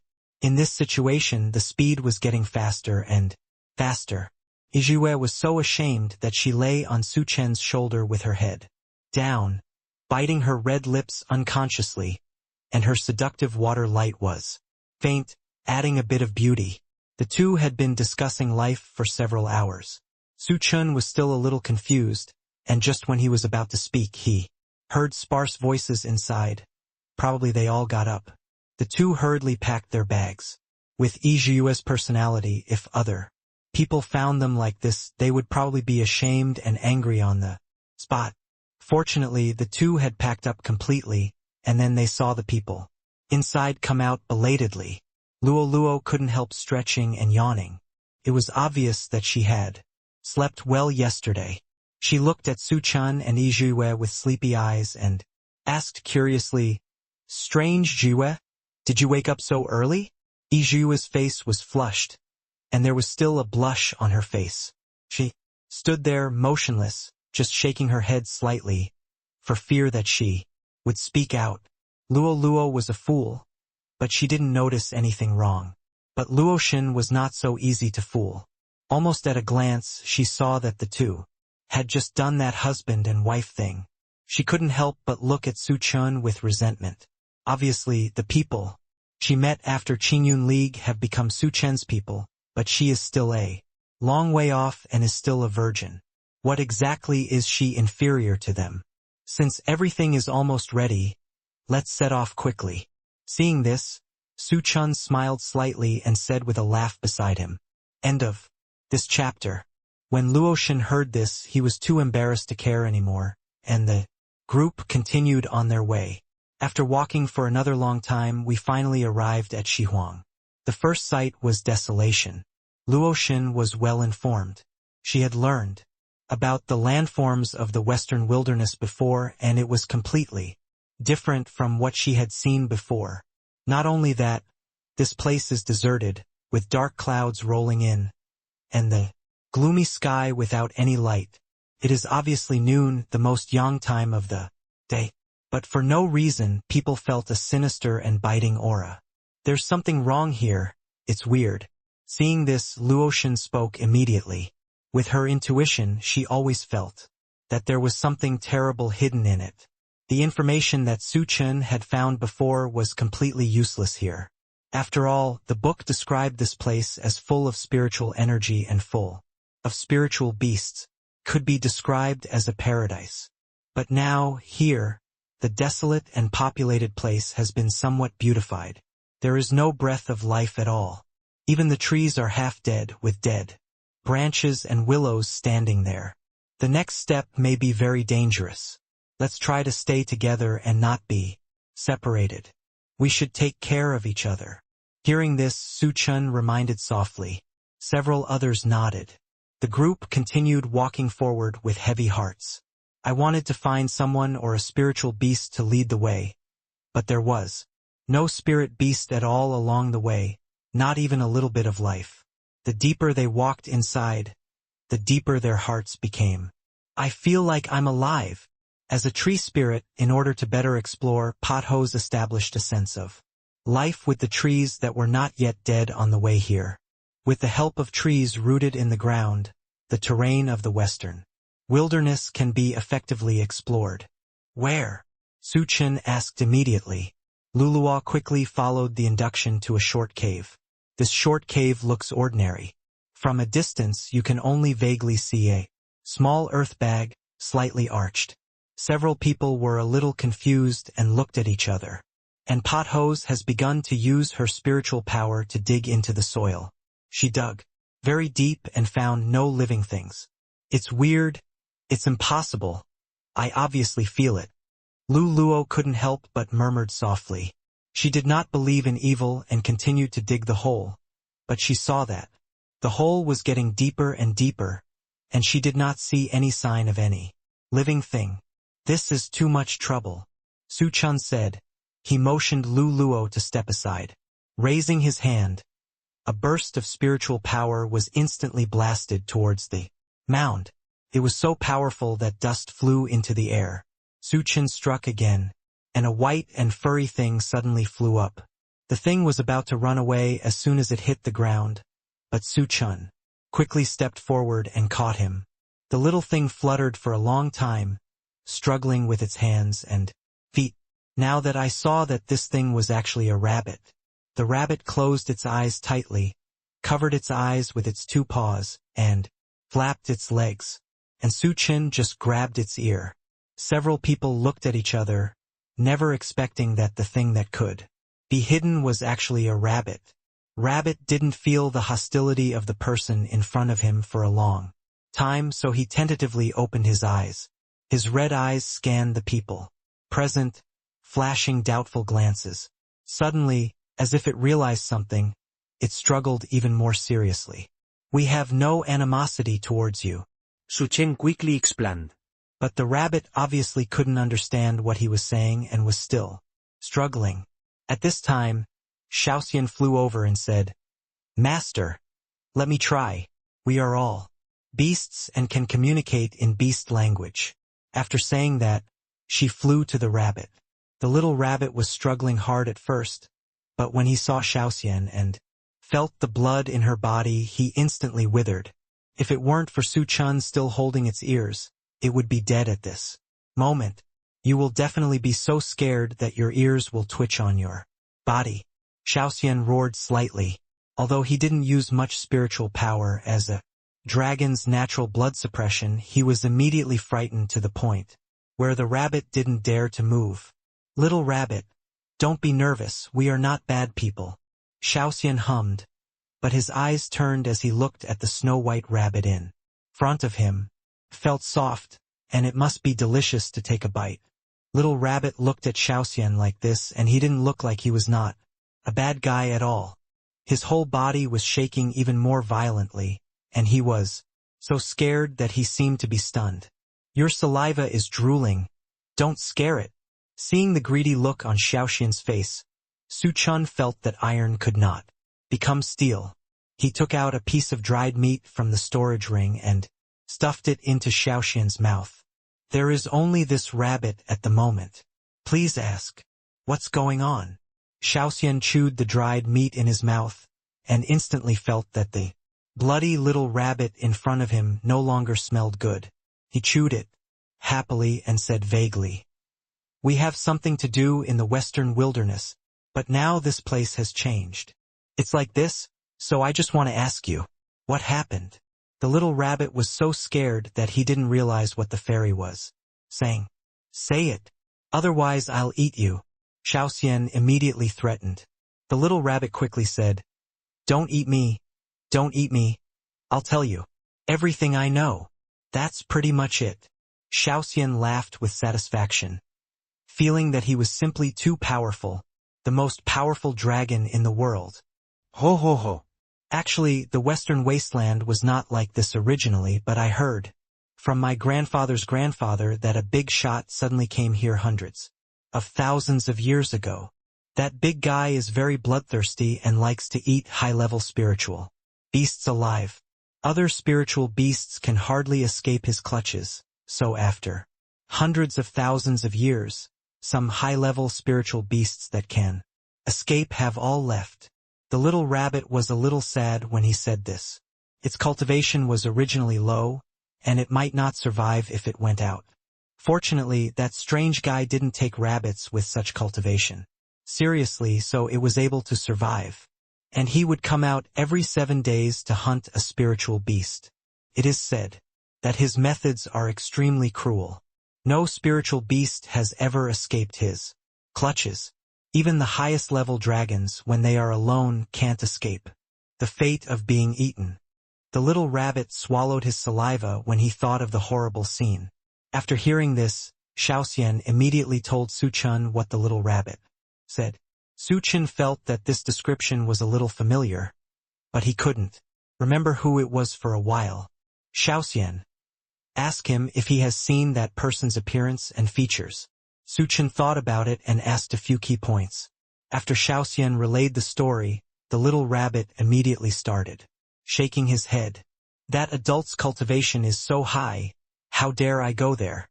I'm afraid I'll be discovered and eaten before I get close. I don't know what he looks like, but every 7 days, The sun in the sky will be replaced by a blood-red moon, which means that adult is out looking for food. The little rabbit said fearfully. In order to distinguish that day, people here call that day the night of the blood moon, and yesterday happened to be the night of the blood moon. The little rabbit continued to add. After Xiaoxian relayed these words to Su Chen and others, Su Chen remembered that the blood-red moon he saw yesterday was actually caused by that person. It seems that this little rabbit hid all day yesterday. I thought it was safe today, but they dug it out. It seems that there are almost no spiritual beasts seen on the road today, probably because of this blood moon night. For a moment, they didn't know whether they were lucky or unlucky. They had just arrived in the western wilderness and had already escaped the blood moon night. Even if they bumped into the mysterious man next time, they would still have several days to wait. Xiaoxian, ask Little Rabbit if he knows where the dragon and mermaid tribes are. After Su Chen thought for a moment, he continued. When Xiaoxian heard that he might go home, he nodded excitedly and couldn't wait to ask about Little Rabbit. When the little rabbit heard what the fairy asked, he was stunned for a moment, but after seeing the eager look of the fairy as if he wanted to eat the rabbit, he quickly replied, I am a rabbit spirit with the lowest cultivation level. The status of the mermaid tribe and the dragon tribe is very high. Gao, it's not something I, a rabbit, can know. I've told you everything I know, so don't eat me. After saying that, the little rabbit covered his eyes with his paws in fear, as if the fairy was about to swallow him in the next moment. After saying this, everyone couldn't laugh or cry for a moment, but after Su Chen asked, he didn't have high expectations.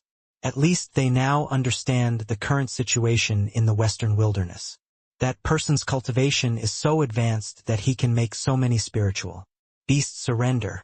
As expected, he is the envoy sent by the Emperor of Heaven to the western wilderness. Su Chen took out some wisdom from the storage ring and handed it to the rabbit and then said to the fairy, Xiaoxian, you tell it that these carrots and vegetables are a reward for it so that it can find a stable place as soon as possible.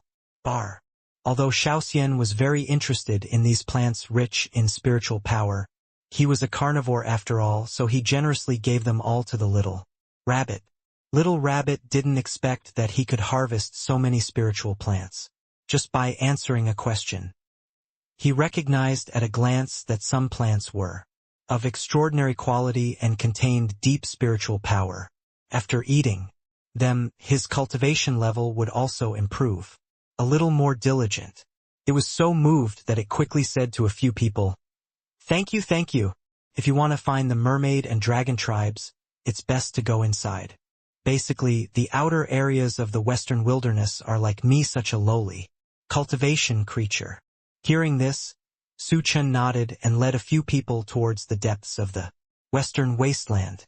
Yizhuiyue, did you say that the person Little Rabbit was talking about could be the envoy sent by Emperor Tiandao? Su Chen looked at Yizhuiyue and asked tentatively. According to what he said, I do have a candidate in mind. Hearing this, Yizhuiyue frowned and pondered for a long time, then raised his head and said, Although we are both subordinates of the Tiandao Emperor, we are not actually familiar with each other. At most, we have a face-to-face relationship. According to my knowledge, there is only one person who can do such a thing. Rambo. Yizhuiyue's final voice was prolonged, and there was already a dignified look in her eyes. As soon as she said this name, Su Chen's dusty memory was suddenly brought back. When I was reading this book, wasn't there a character named Rambo in it? It is said that Rambo is a vampire with a powerful background. He drinks blood like hair and has cruel methods. His favorite thing is to eat humans and spiritual beasts alive to improve his cultivation. It is said that the powerful one has no rivals in the entire Tianxian continent, but for some reason he stayed in the western wasteland and was later killed because of the protagonist's aura. At that time, Su Chen was still scolding the protagonist of the book for being too haloed after reading it. Now that he is in the scene, he really hopes that Rambo can die easily. And according to the real-life setting, Rambo should be a vampire. It's no wonder that every time he goes out to look for food, it's on a blood moon night. After all, vampires are naturally afraid of light. Thinking of this, Su Chun became a little more enlightened. If you fight her, what are your chances of winning? Su Chun asked Yizhue. It's hard to say. Yizhue's eyebrows were filled with solemnity. When we were both subordinates of the Tiandao Emperor, our cultivation levels were almost the same, but what he cultivated was not the Qi sect's upright sect. Instead, he was much more insidious and devoured spiritual beasts in the western wilderness. After so many years of improving his cultivation, his current strength may be unfathomable. Su Chun had already expected it when he asked, but when he heard Yizhue say it in person, he still felt that the situation was a little more serious. The strength of the 4 envoys of the Tiandao Emperor was as heavy as a mountain weighing on their hearts, making them unable to breathe. As the master, the strength of the Tiandao Emperor would be even more terrifying. For a moment, Su Chun felt that his task was long and arduous, and he immediately accelerated his efforts to improve his cultivation. Improving strength is urgent. The few people continued to walk forward. Because of the presence of Natasha and Xiaoxian, even if they encountered a few spiritual beasts here and there, they did not dare to harass them due to the pressure of their blood. For a while, the few people left smoothly. I walked like this for 3 days. Basically, there was no big harvest along the way, but a few people suddenly saw a dark pool in the distance, which looked out of place in the desolate, dry and famine land. For some reason, Su Chun felt that there must be what he wanted in that place. And Natasha couldn't wait for a long time. The same kind is the most attractive to the same kind. She could feel the aura of the mermaid tribe in that pool. Thinking of this, Natasha used her consciousness to say to Su Chun, I can feel the breath of the tribe in the water pool. It is so dangerous now. If you go there rashly, I am afraid you will be strangled by them. Let me go. Su Chun nodded and asked others to guard not far away. After all, hundreds of thousands of years have passed, and that Rambo was so crazy. Who knows what the mermaid tribe is like now? If they don't accept Natasha and do evil things to her, they can help. Immediately, I saw Natasha slowly jumping into the middle of the pool, her long golden hair giving off a faint luster, and a pair of eyes with a touch of sadness. She stayed in the water for a short while, and then the beautiful fishtail formed regular. It stirred up a faint splash of water. She was using their mermaid clan's special communication method to try to establish contact with other people. She moved her fingers slightly, with a faint light in her beautiful eyes. She was so beautiful, like a fairy in the sky, extremely beautiful. Following Natasha's movements, ripples appeared on the originally calm lake surface. Then many people with fish-like tails appeared. After seeing Natasha, they all moved towards her. Immediately afterwards, a very old man appeared. The man had white hair and a silver beard, and his golden eyes looked a bit old and decadent. Natasha looked at him and communicated in the unique language of the mermaid tribe. For some reason, tears suddenly flowed from the man's eyes, and then he gently stroked Natasha's hair. Other mermaids also started their own unique rituals, circling around Natasha. Their expressions were very heavy, but not sad at all, like a happy welcome ceremony. Master, you and your friends are here. The person in front of me is the clan leader. He wants to thank you personally. Natasha sent a message to Su Chindao. After Su Chun heard this, he was not pretentious.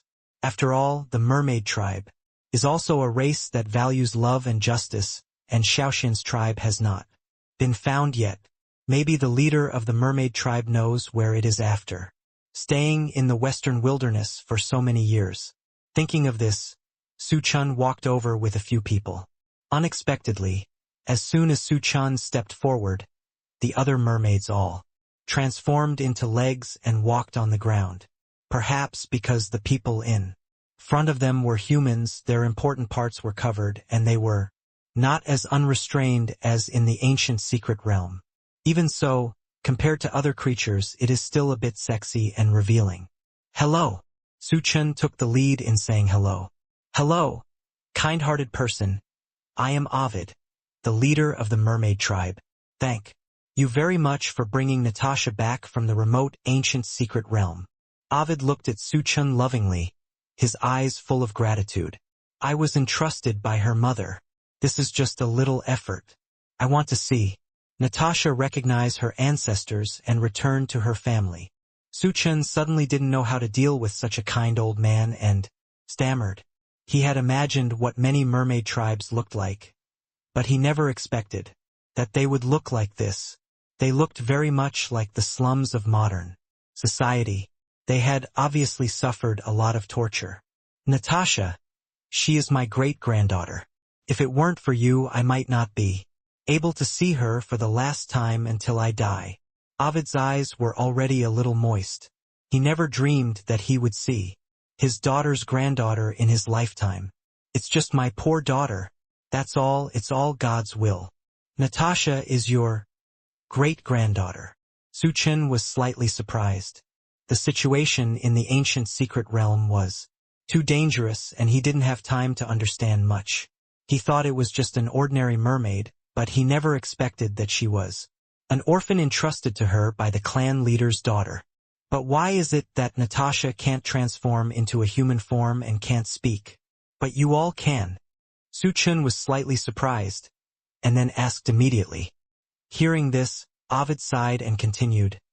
Normally, every mermaid born in the mermaid tribe must be blessed before they can grow legs and speak, but because Natasha was not there, if you are born into the mermaid clan, you can only maintain the appearance of a mermaid. Having said this, he looked at Natasha with an unbearable expression. Everyone who comes is a guest. If you can bring Natasha back, you will be the benefactor of our mermaid clan. Please allow me to prepare a sumptuous meal for you, Ovid whispered.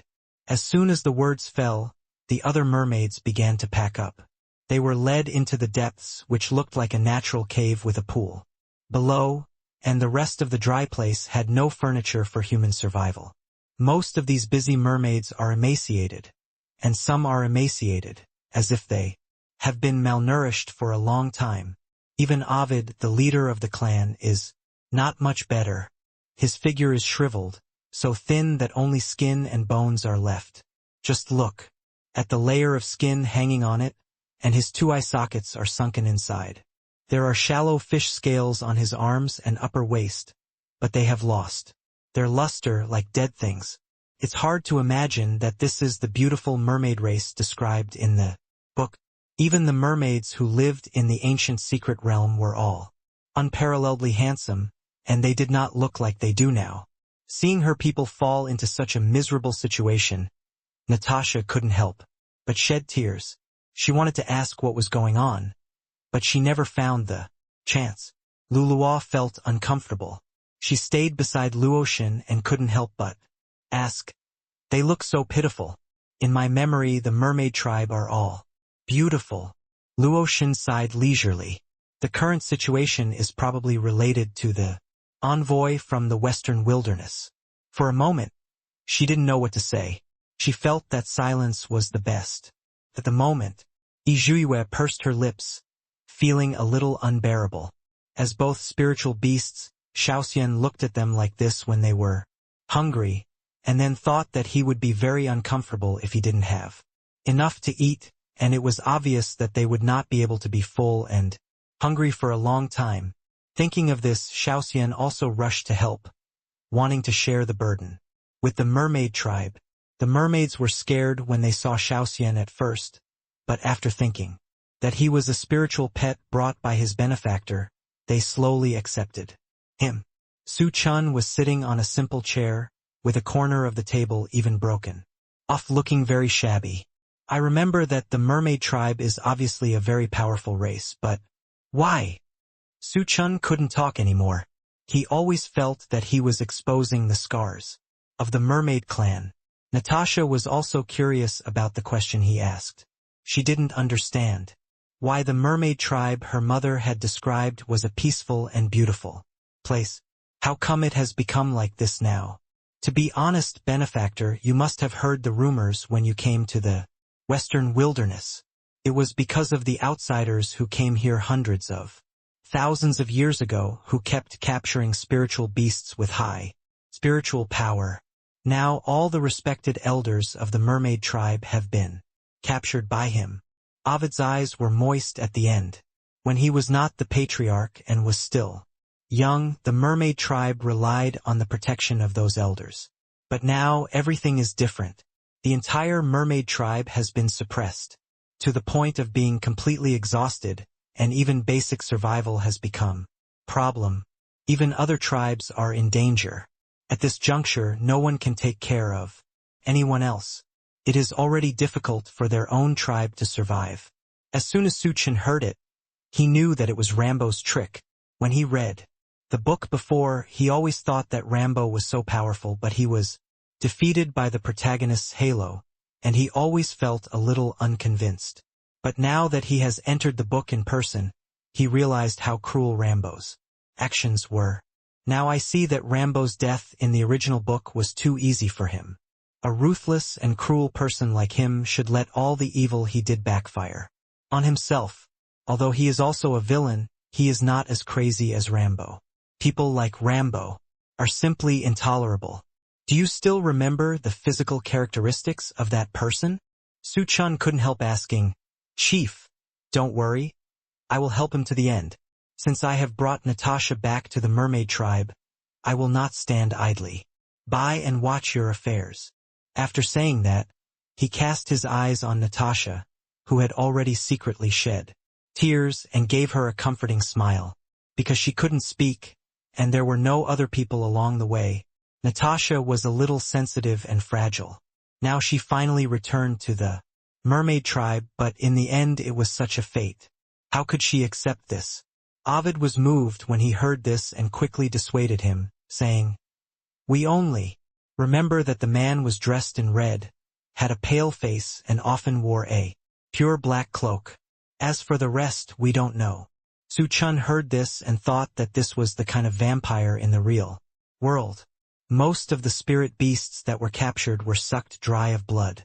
Thinking of this, he clenched his fists and said with a cold face, "What he did was simply unscrupulous. Don't worry, this young master will definitely make him pay the price he deserves." No, although the man looks very young, he is actually very advanced in cultivation, and his tricks are very strange. Many strong men at the peak of the quasi-emperor realm have been defeated by him. Ovid waved his hands when he heard this. When he thought of that scene, he didn't want innocent people to die because of it. Now there are only these old, weak, and sick people left in our mermaid tribe. Because of our unique physiological characteristics, it is not suitable for the whole tribe to move. As the chief, I can't give up anyone, so I can only stay here. Ovid sighed faintly. The peak combat power of the mermaid tribe was captured as early as when the man first came. Now it is very difficult for the remaining group of old, weak, and sick people to move the whole tribe. This is the best food for our mermaid tribe. Seeing that the benefactor is full of nobleness, it should not be rare, but we have nothing else. We are tired from the journey, and I hope the benefactor will not despise us. With Ovid's order, many mermaids came in with dishes, mostly dried small fish or seaweed. Many dried fish are even hard, obviously they have been stored for a long time. Give us these foods. Can you still survive? Chen looked at these and couldn't help sighing. The situation of the mermaids was much more difficult than they had imagined. These foods were the best they could offer. Obviously, they were also being pushed into a desperate situation. We still have some left and we can barely survive for a while, but the food around here is getting less and less, and even the spiritual power is very little. Plants are unwilling to grow, and other tribes can't find food. Ovid smiled awkwardly when he said this. The mermaids are known for their beauty. Although they have fighting power, their fighting power is not strong. Compared with the overlords of the land, tigers and lions and the overlords of the sky, eagles and dragons, their fighting power is too different. They have already had such a hard time, let alone them. Chen couldn't bear it anymore. Natasha is now his spiritual beast and his family is equivalent to his family. And his family is living in such pain, which he doesn't want to see. Besides, he has seen the kindness of the mermaids to him all the time, and he is not an ungrateful person. Thinking of this, Chen took out some dried meat, Tiandao fruit and top-grade fairy grass from the storage ring and handed them to the merman tribe. Leader, I came here in a hurry and only brought these things. Although they are only temporary solutions, they can also solve the urgent problem. After Chen finished speaking, he immediately pushed all the things in front of him to Ovid. Ovid just saw an item and widened his eyes excitedly. The more he looked back, the more frightened he was. In the end, he was almost speechless with surprise. You must know that in the current Western wilderness, any appearance of any item will cause a frenzy in the entire Western wilderness. And the man in front of him actually took out so many simply, and still used a very casual tone, even looking down on these things. He could see that the man in front of him was very angry, but he didn't expect that his family background was so strong. These are too valuable. You have sent Natasha back. We can't go any further. Ovid looked at these things and felt very reluctant, but he still gritted his teeth and refused. These are nothing to me. They can only play a huge role if they stay with you. Chen shook his head and disagreed with his words. Grandpa, just take them. The master still has a lot of these things. If I can help you, the master will be very happy. Luluwa couldn't help but say, and Sister Natasha is very good. She often helps us on weekdays. Natasha looked at Chen quietly with tears in her eyes. She felt that thousands of words could not express her gratitude. No wonder her mother entrusted herself to Chen. Now she couldn't help but feel that her mother's decision was too correct. Chen is really a very good person. Since my benefactor has said so, I won't be polite to you anymore. I have accepted all these things. Ovid sighed and spoke softly, his eyes already shining with tears. After staying in Shihuang for so long, the original peaceful atmosphere has completely changed. Everyone is doing whatever it takes to survive. Whether humans or spiritual animals, under extreme circumstances they will become extremely selfish and indifferent. Ovid's eyes couldn't help but fall on Natasha, his eyes filled with unparalleled love and pain. Even though Natasha was his great-granddaughter, they had just met. But now the entire Western wilderness is a huge fire pit, and anyone who jumps in will be burned to death. Thinking of this, Ovid became cruel, withdrew his gaze and looked at Chen. Seriously, my benefactor, logically speaking, you traveled thousands of miles to send Natasha back and collected so many things from you. We should do our best to repay your kindness, but we really don't have the ability. Ovid said slowly, unable to help but sigh, with a bit of pleading in his eyes. If you need any help, just tell me. I will help you if I can.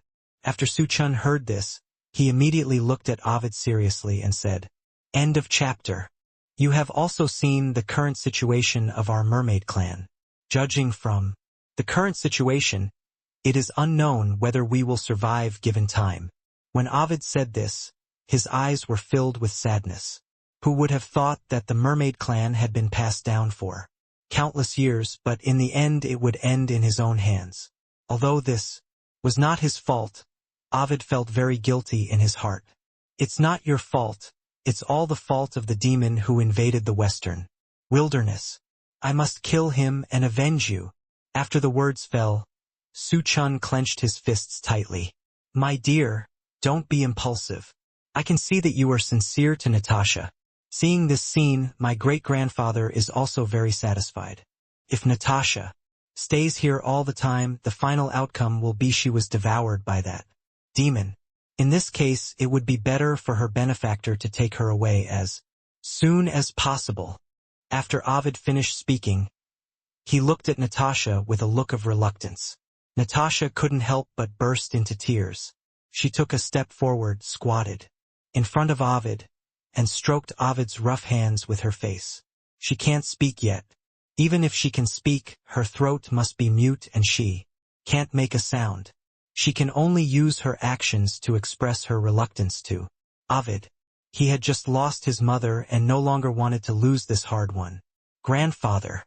Chen couldn't bear to see this scene. Good boy, now is not the time to be willful. You are the hope for the future of our mermaid clan. Only if you are alive can the mermaid clan have a future, Ovid said in a heavy voice. Our destiny can only be here, but you are different, you have more possibilities. Natasha couldn't stop shaking her head, her blonde hair swaying slightly, and her pupils revealed endless sadness, as if the whole world was mourning for her. If we, the mermaid tribe, want to completely transform into human form and speak, there is another condition that we need to find someone we can trust. For life to hold a wedding. Otherwise, we can only maintain human form for a short time before then. Ovid cruelly turned his head away from Natasha, and then continued to speak to Chen. Natasha, can she speak now? Chen couldn't help but ask. Yes, although I have not been in contact with you for a long time, we can feel that you are a person of good character. As Ovid spoke, his palms suddenly glowed with light. A crystal-clear bead emerged, trembling up and down uneasily from time to time, surrounded by a light blue luster, like water ripples, carrying a shallow power of law. The well-informed Luotian instantly recognized this bead as the most precious treasure of the mermaid clan, the Chenkuan bead. According to legend, although the mermaid tribe does not have the brave fighting ability of land creatures, they are the darlings of the ocean, and the magic weapon they protect at the core is this Chenkuan pearl. The Chenkuan pearl not only has the power to move mountains and seas, it can even improve people's cultivation. It has countless benefits and is a well-deserved god-level magic weapon. I didn't expect Ovid to come up with this. Ever since that devil broke into this place, I have been worried all the time that this bead will be snatched away. By then, our mermaid clan will have truly lost its inheritance. Now that Natasha is back, it seems that I see hope. Ovid's eyes drifted into the distance, as if he was missing something. As long as she eats this, Natasha will be able to grow human legs and speak. After hearing the last sentence, Chen subconsciously looked at Natasha. Natasha did not show any enthusiasm for the bead, but instead looked at Ovid with a sad face. In her heart, nothing is more important than her family. She was originally fair, but now her face was as pale as paper, adding a bit of vulnerability. Even her blonde hair that usually shined like the sun was completely eclipsed at this moment. This Chenkuan pearl is so important. It is the supreme magic weapon of the mermaid clan. This function is not limited to this, right? Besides, there are so many mermaids among you. Is this the method used by everyone to grow legs and speak? Luotian was the first to notice something was wrong, and couldn't help but frowning and asked. Although she sympathized with the mermaid clan leader's plight, it was still very uncomfortable to hide something like this and treat people like monkeys. Sister Luotian. Luo felt that Luotian's words were a bit harsh and couldn't help but whisper a word of advice. Luotian gave her a reassuring smile, indicating that he was measured. It is normal to have such doubts. Ovid was not angry, but sighed again. The girl doesn't know something. Our mermaid tribe has not had a new life born for hundreds of years. Normal blessings are presided over by the priests, but the sacrifices have already. There was a bit of sadness in his eyes, and it was self-evident what it meant. We mermaids cannot actually stay out of the water for a long time, and we can only last for a certain period of time in human form. But with the Chenkuan pearl it is different. Similarly, it brings many benefits. Once such a magic weapon falls into the hands of evil people, the consequences are disastrous. In that case, why don't you use the Chenquin Pearl to try to deal with Rambo? The Chenquin Pearl is an ancient artifact. If the acupuncture points are deep and used, you can at least resist Rambo's attack. Lu Luo couldn't help but ask.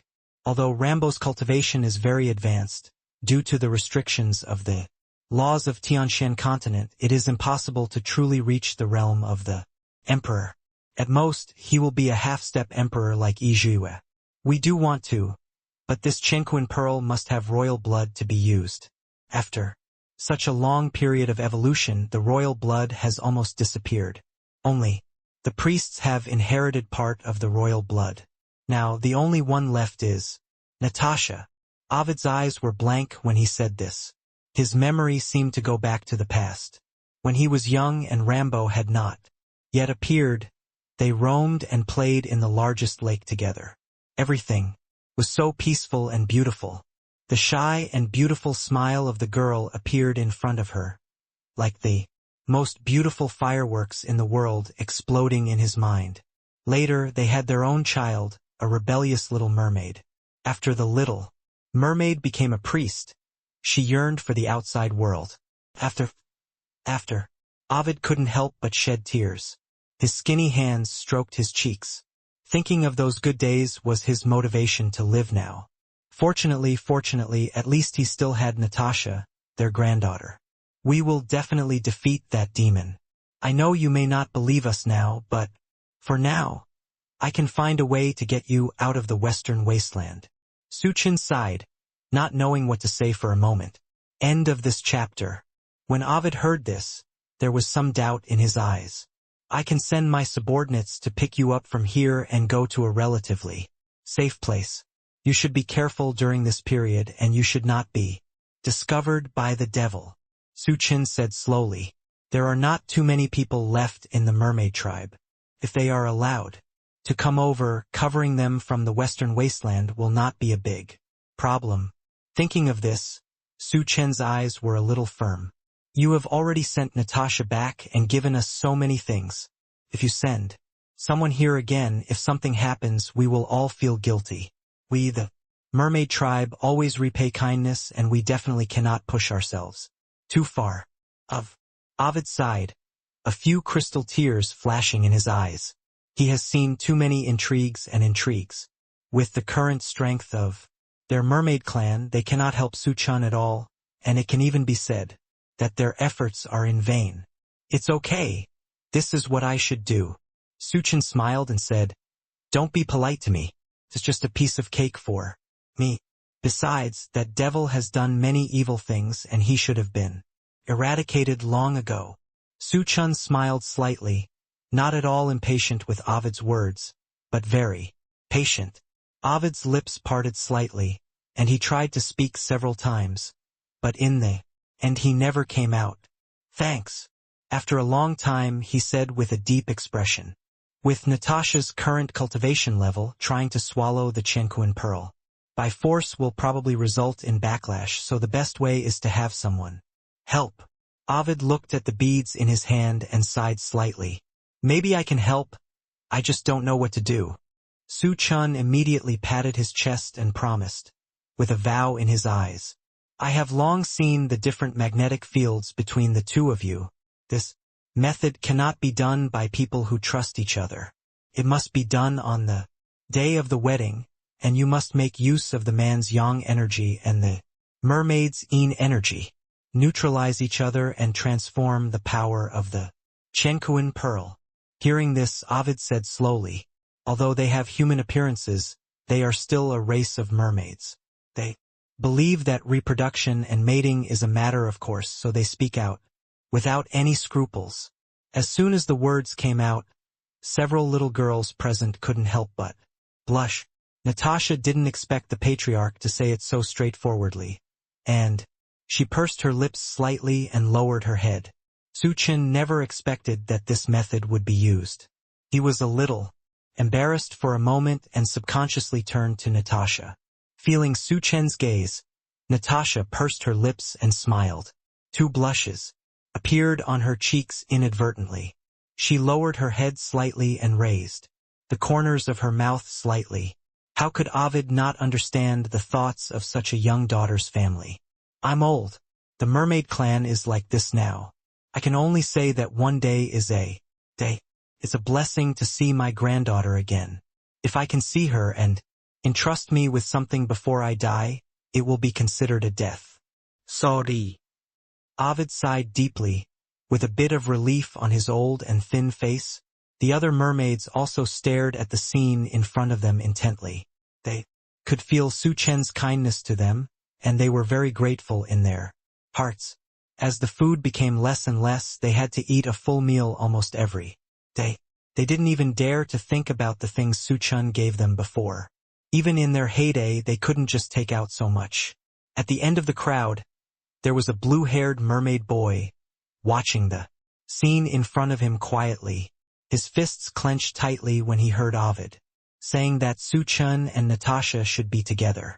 Just because he looked too thin, no one noticed anything strange about him. I promise you, I will take good care of Natasha. Su Chen nodded and said in a very serious tone. Okay. Ovid nodded happily and focused on Natasha. He waved and said, "Good boy, come to Grandpa." Natasha hesitated for a while before coming to him. Natasha knelt down and looked up at Ovid, with a few crystal tears hanging in her beautiful and sad eyes, like the sea crying. Even if there is no Grandpa in the future, I will still have a good life, Ovid said with a smile, and as he spoke, a few tears could not help but appear in his eyes. He fed the Chenkuan pearl to Natasha and hummed an ancient and mysterious spell in the mermaid language. As the last syllable fell, Natasha's whole body shone brightly. When the light dissipated, the original mermaid tail was no longer there, replaced by a pair of thin and white legs, which had been soaked in water for a long time and had a faint sheen. Having human legs for the first time, Natasha was still a little uncomfortable. She stumbled a few times and tried to stand up, but failed several times. Her golden curly hair was slightly curled, showing a bit of laziness, and her eyes as bright and deep as the sea were a bit confused. The small nose and bright red lips are as attractive as an attractive red cherry. Su Chen quickly stepped forward and helped Natasha up. Owner. Natasha opened her mouth, and it took her a long time to spit out 2 words. Her voice was as sweet as a clear spring in the mountains.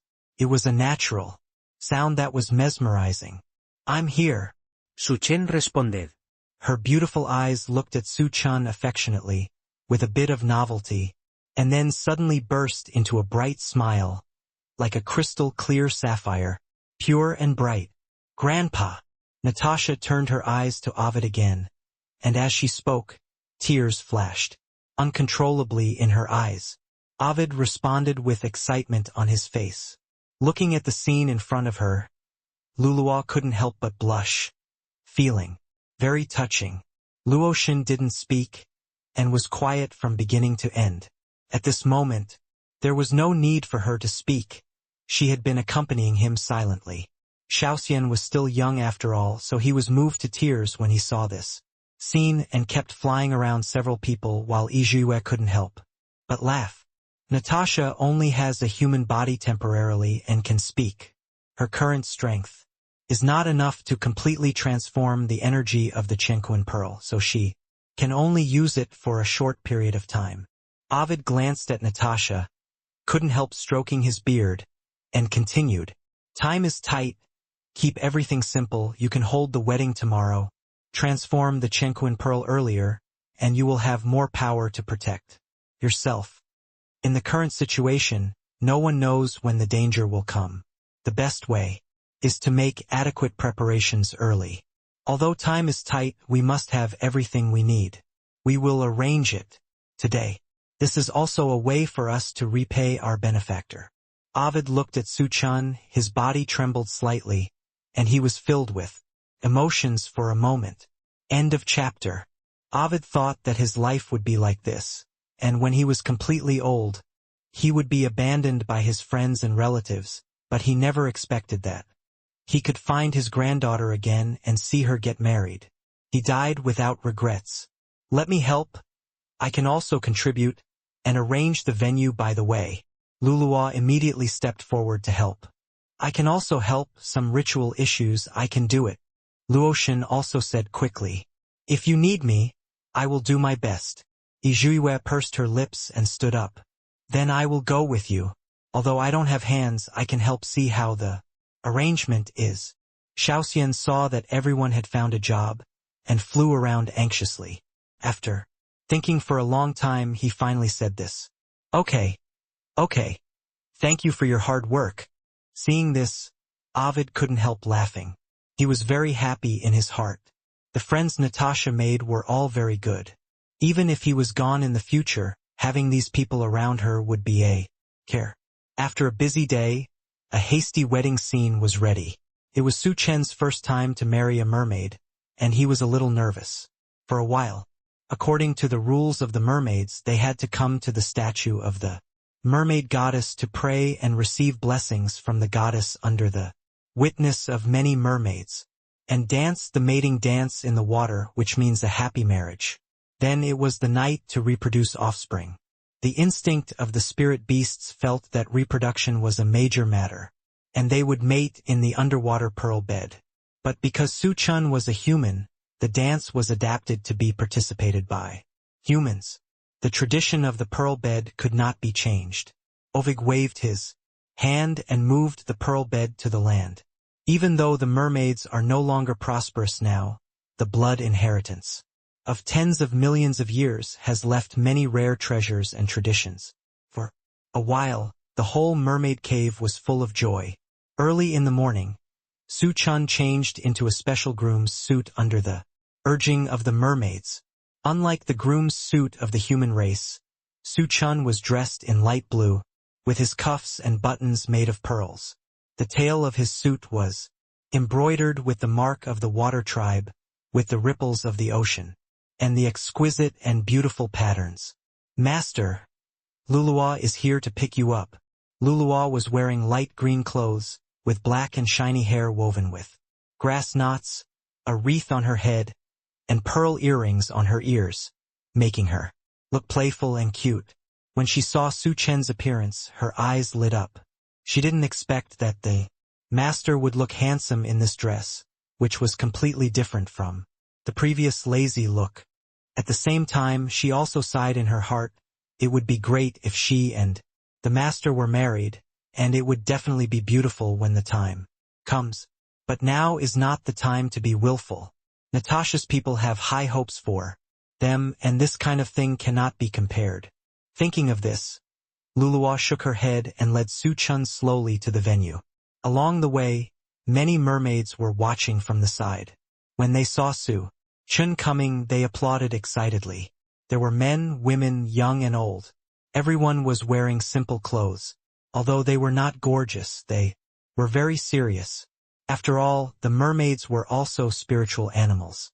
They never paid much attention to clothes. Now, in order to respect Su Chun, they all wore human clothes. Ovid stood under the statue of the mermaid goddess, wearing clothes exclusive to the mermaids. Countless bead curtains were hung on them, inlaid with various crystal clear gems. The logo of the mermaids was on the chest, which looked exquisite and gorgeous. The clothes were very new, but they had faded a little because of years of preservation. It was obvious that the owner loved it very much. Ovid looked at Su Chun with a smile on his face. Then, Natasha came over with the support of Izhuiwe and Luoshan. The moment she appeared, everyone couldn't help but take a breath. The mermaids have always been beautiful, and Natasha is the best among them.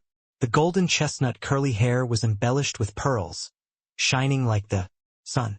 The ocean-colored eyes were full of vitality, and the slightly long eyelashes were curled, trembling slightly because of nervousness. The high nose bridge, the fair face, and the pearl decoration on it. One eye was painted with a pattern exclusive to the mermaids, adding a bit of charm, as if she was a goddess who fell from the sky to the earth, sacred and beautiful. She was wearing a sea blue dress with gold thread craftsmanship of waves on it, and milky white lines were mixed in it. Countless pearls almost filled the entire skirt, and scattered shells and starfish were painted on it vividly. Su Chen's Adam's apple rolled, and suddenly he thought of a word. The darling of the ocean. Natasha gradually adapted to walking, but she walked very slowly. She walked in front of Su Chen, and Su Chen suddenly came back to his senses. Ovid held Natasha's hand, tears welling up in his eyes. He seemed to see his lover from his youth, who also walked towards him shyly when he was 6 months old. Time seemed to have stopped at that time. Everything in the world disappeared, and only his only love was left in front of him. Hundreds of thousands of years passed in a flash, and it was their descendants' turn. Other mermaids saw this scene, and some of them couldn't help crying. Since the arrival of the devil, there have been very few new births in the mermaid tribe, and it is rare to hold a wedding as comfortable as this one. They are missing the peaceful mermaid tribe that once was. Natasha, are you willing to become a partner with Su Chen, and from now on be loyal to each other, never abandon each other, share honor and disgrace, share blessings, and share hardships? Ovid's voice was unusually hoarse, with a hint of excitement. I do. Natasha looked at Su Chen affectionately. Her voice was melodious, like the sound of the sea. Su Chen, are you willing to become a partner with Natasha? From now on, you will be loyal to each other, never abandon each other, share honor and disgrace, share blessings, and share hardships. Ovid turned his attention to Su Chen again. I do. Su Chen looked at Natasha firmly. Today, under the witness of the goddess, I declare that Natasha and Su Chen are partners. From now on, they are the closest people to each other. Their love will never end, and they will depend on each other for life and death. Su Chen and Natasha both knelt in front of the statue of the goddess and closed their eyes piously. The statue of the goddess seemed to smile. The soft sunlight shone on the lover, and the air was filled with the smell of sea breeze, adding a bit of tranquility and beauty. The other mermaid tribe couldn't help but sing the mermaid tribe's blessing song, symbolizing the passing on of their blessings and good luck to the newlyweds. Luluo and others looked at the scene in front of them, and their hearts were full of emotions. They watched the scene in front of them quietly, smiling, although they felt a little uncomfortable. End of chapter. That's great. It would be great if it was the wedding between me and the master. I will be very happy in this way. Luluo looked at Natasha with envy. Natasha was so beautiful that it was beyond compare. Because she is not human, Natasha's facial features are very three-dimensional, different from Luluo's cute appearance and also different from Yizhue's exotic appearance. There is still a bit of heroism between her eyebrows, deep eye sockets, red lips and white teeth. Her fair skin seems to be shining. Her chest is even more turbulent, almost twice as big as a pothose, and her long white legs are even more impressive. So beautiful that people can have wild imaginations. Luoshan felt uncomfortable. He saw one after another getting together with Su Chen, and he was still a virgin. He felt a little unbalanced in his heart. They said it was first come, first served. He must have failed too much. But for the sake of the overall situation, now is not the time to care about these things. Luoshan thought about it and did not make himself uncomfortable. It is indeed beautiful. The beauty of the mermaid tribe is indeed well deserved. Hearing this, Luoshan nodded and responded to Luluo. Yizuyu pour cette her lips. This was the first time she had seen such a scene. In the past, she was like a killing machine. She only knew how to perform the tasks of the Emperor of Heaven and was not good at these customs and social interactions. Now with Su Chen, I have experienced many different things. Because the mermaid clan is too poor, all the items for everyone to use in this ceremony were provided by Su Chen, and there were many treasures. Xiaoxian didn't quite understand what they were doing, but when he saw so many treasures, he immediately ate them happily.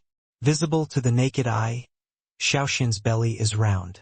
After the blessings from the mermaids ended, Su Chen and Natasha stood up, holding hands.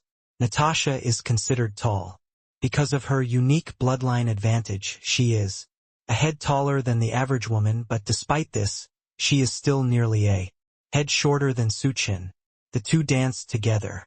Under everyone's gaze and blessing, they became a perfect couple, and everyone's eyes fell on them involuntarily.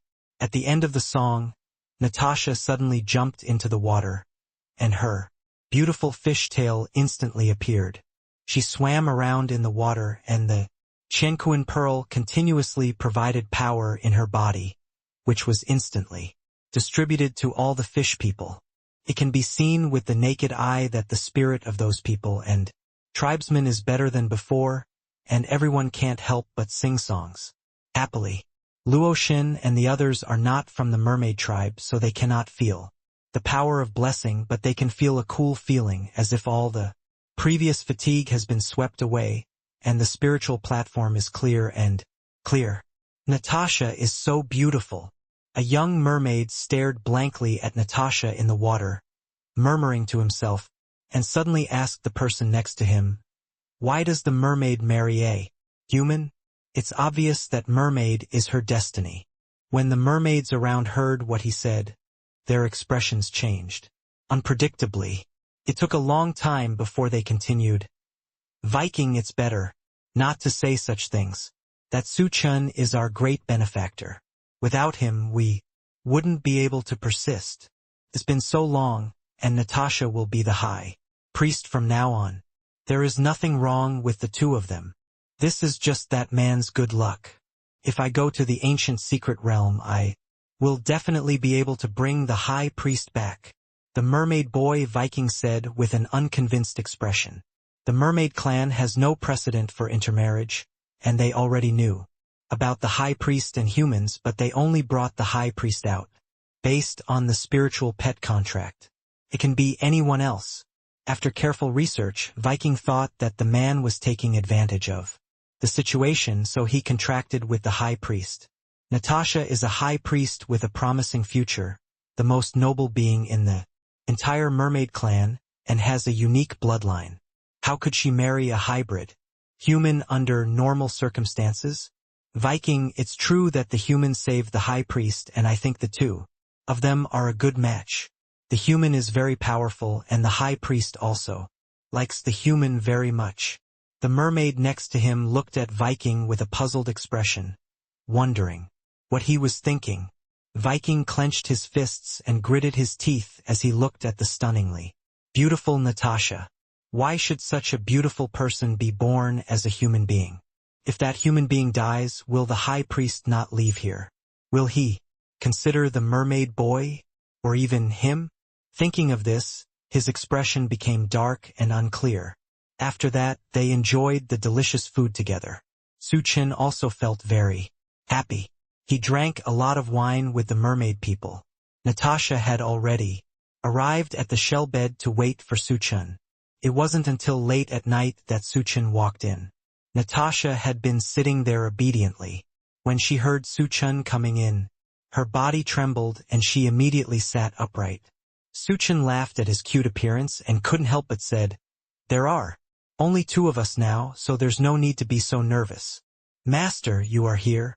Natasha nodded gently and spoke very diligently. Chen walked up to Natasha and lifted off the pearl curtain on her head. Beautiful face was exposed to the air, which instantly made Chen take a breath. In modern times, Natasha's beauty would be that of a European and American goddess. She is not as beautiful as a human being, but more like a fairy who has fallen into the mortal world. Natasha looked at Chen affectionately and said, "Master, I love you." Chen was stunned, never expecting that Natasha, who was usually reserved and sensitive, would express her love so straightforwardly. For a moment, he felt a little embarrassed. "Then what do you love about me?" Chen touched his head and couldn't help but ask. "As early as in the ancient secret realm, I developed a good impression of the master. It was the master who rescued me from the ancient secret realm and sent me back to my hometown all the way." Natasha smiled slightly and looked at Chen tenderly. Her voice was small and very melodious. Su Chen didn't expect Natasha to have a good impression of him at that time. After all, at that time he only regarded it as a simple task. Moreover, Natasha had a bad fate and was pitiful. Natasha has been staying in the ancient secret realm since she was born, and has never truly returned to the mermaid tribe. The ancient secret realm is complex and changeable, and it takes a lot of time and energy for the mermaid tribe to survive. It is already very difficult for a mermaid cub with no attack power to survive. After getting to know the master slowly, I discovered that the master is a really good person. Although he seems to be nothing serious most of the time, he is very principled. Natasha continued, her face turning red. Before, I was always afraid that I would be a burden to the master. I never thought that one day I would be able to marry the master. Now, everything is considered to have come true. End of chapter. Su Chen never thought of himself as a saint, but now he was embarrassed when he heard Natasha's words. He turned his head away and said, "It's getting late. Let's first find a way to transform the spiritual power of the Chenquan pearl. This will be more beneficial to your cultivation." Natasha nodded gently when she heard this, and looked at Su Chen at a loss. Neither of them moved, and the atmosphere fell into a strange silence. Natasha reached out and suddenly pulled Su Chen's belt, untied it, and then threw his robe on the ground. Su Chen was bare-chested, revealing his lean chest, perfect figure, and 8 abdominal muscles which made people drool. He hadn't reacted to why Natasha was so enthusiastic all of a sudden, and looked at Natasha with a puzzled look. "Master, since you have become my husband now, I will fulfill the task of the mermaid's reproduction and mating, and give you a few strong cubs." Natasha blushed, but she said it seriously. Although the mermaids look similar to humans, they are beastmen after all. For beastmen, reproduction and mating are the first task. Natasha directly took Su Chen's hand and placed it on her chest. "Master, listen to my heartbeat. Is it fast?" Natasha looked at Su Chen tenderly. The woman in front of him was blonde and blue-eyed, with a good figure, protruding front and back, and the meat grew where it should grow. Saying this made people feel distracted. Su Chen couldn't help swallowing his saliva, and suddenly felt that his worries were unnecessary. The beauty took the initiative to throw herself into his arms. How could he refuse? He stretched out his salty pig hand directly, and it felt like touching soft marshmallows with tight skin and good touch. As he moved, Natasha couldn't help but make a whimpering sound, looked at Su Chen with seductive eyes, and licked her tempting red lips. The Qiankunzu also took effect at this time, and it was strange but particularly warm in Natasha's lower abdomen. Su Chen's rough hands were a bit fierce and tender, stimulating Natasha's scalp to numb, and the pain and itchiness from her skin made her feel at a loss. Her toes curled slightly, and her hands went directly to Su Chen's lower body. "Master, Natasha wants to have sex with you. Let Natasha give birth to a child. For you." Natasha's voice was soft, and her eyes were stained with desire. No one could refuse a blonde, blue-eyed, fairy-like woman to say such words. Su Chen was also excited when he heard it. And Natasha had already crawled down without a teacher, holding Su Chen's big sword with a pair of jade hands. Su Chen touched Natasha's hair, as if to reward the obedient child. "Great, Natasha, that's it." Natasha, hearing this, was very happy, raised her beautiful eyes and looked at Su Chen. The woman seemed to be a natural beauty. Although it was her first time to do that husband and wife thing, she learned it instantly without any instruction. This made Su Chen look very proud. "Master, Natasha will give you a bunch of babies." Not long after, Natasha seemed to have noticed Su Chen's abnormality and reminded him with a charming smile. "Okay." Faced with such a reasonable request from Natasha, Su Chen would of course agree. After all, the two are now husband and wife, and they have held a wedding. Who is afraid of who? So Su Chen gave all those things to Natasha openly. Master. Natasha still wants to do that husband and wife thing. Natasha stared at Su Chen with charming eyes at this moment, looking hopeful. She knew that there were many women around Su Chen, and she had to take advantage of the opportunity of the wedding night to get pregnant with Su Chen's child. In this way, his position in Su Chen's heart will be higher. This will also be a greater benefit to the mermaids.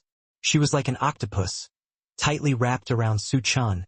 Her breath was faint in Su Chen's ears, and she said something bewitching. Master, let Natasha give you a bunch of sons. Gudong.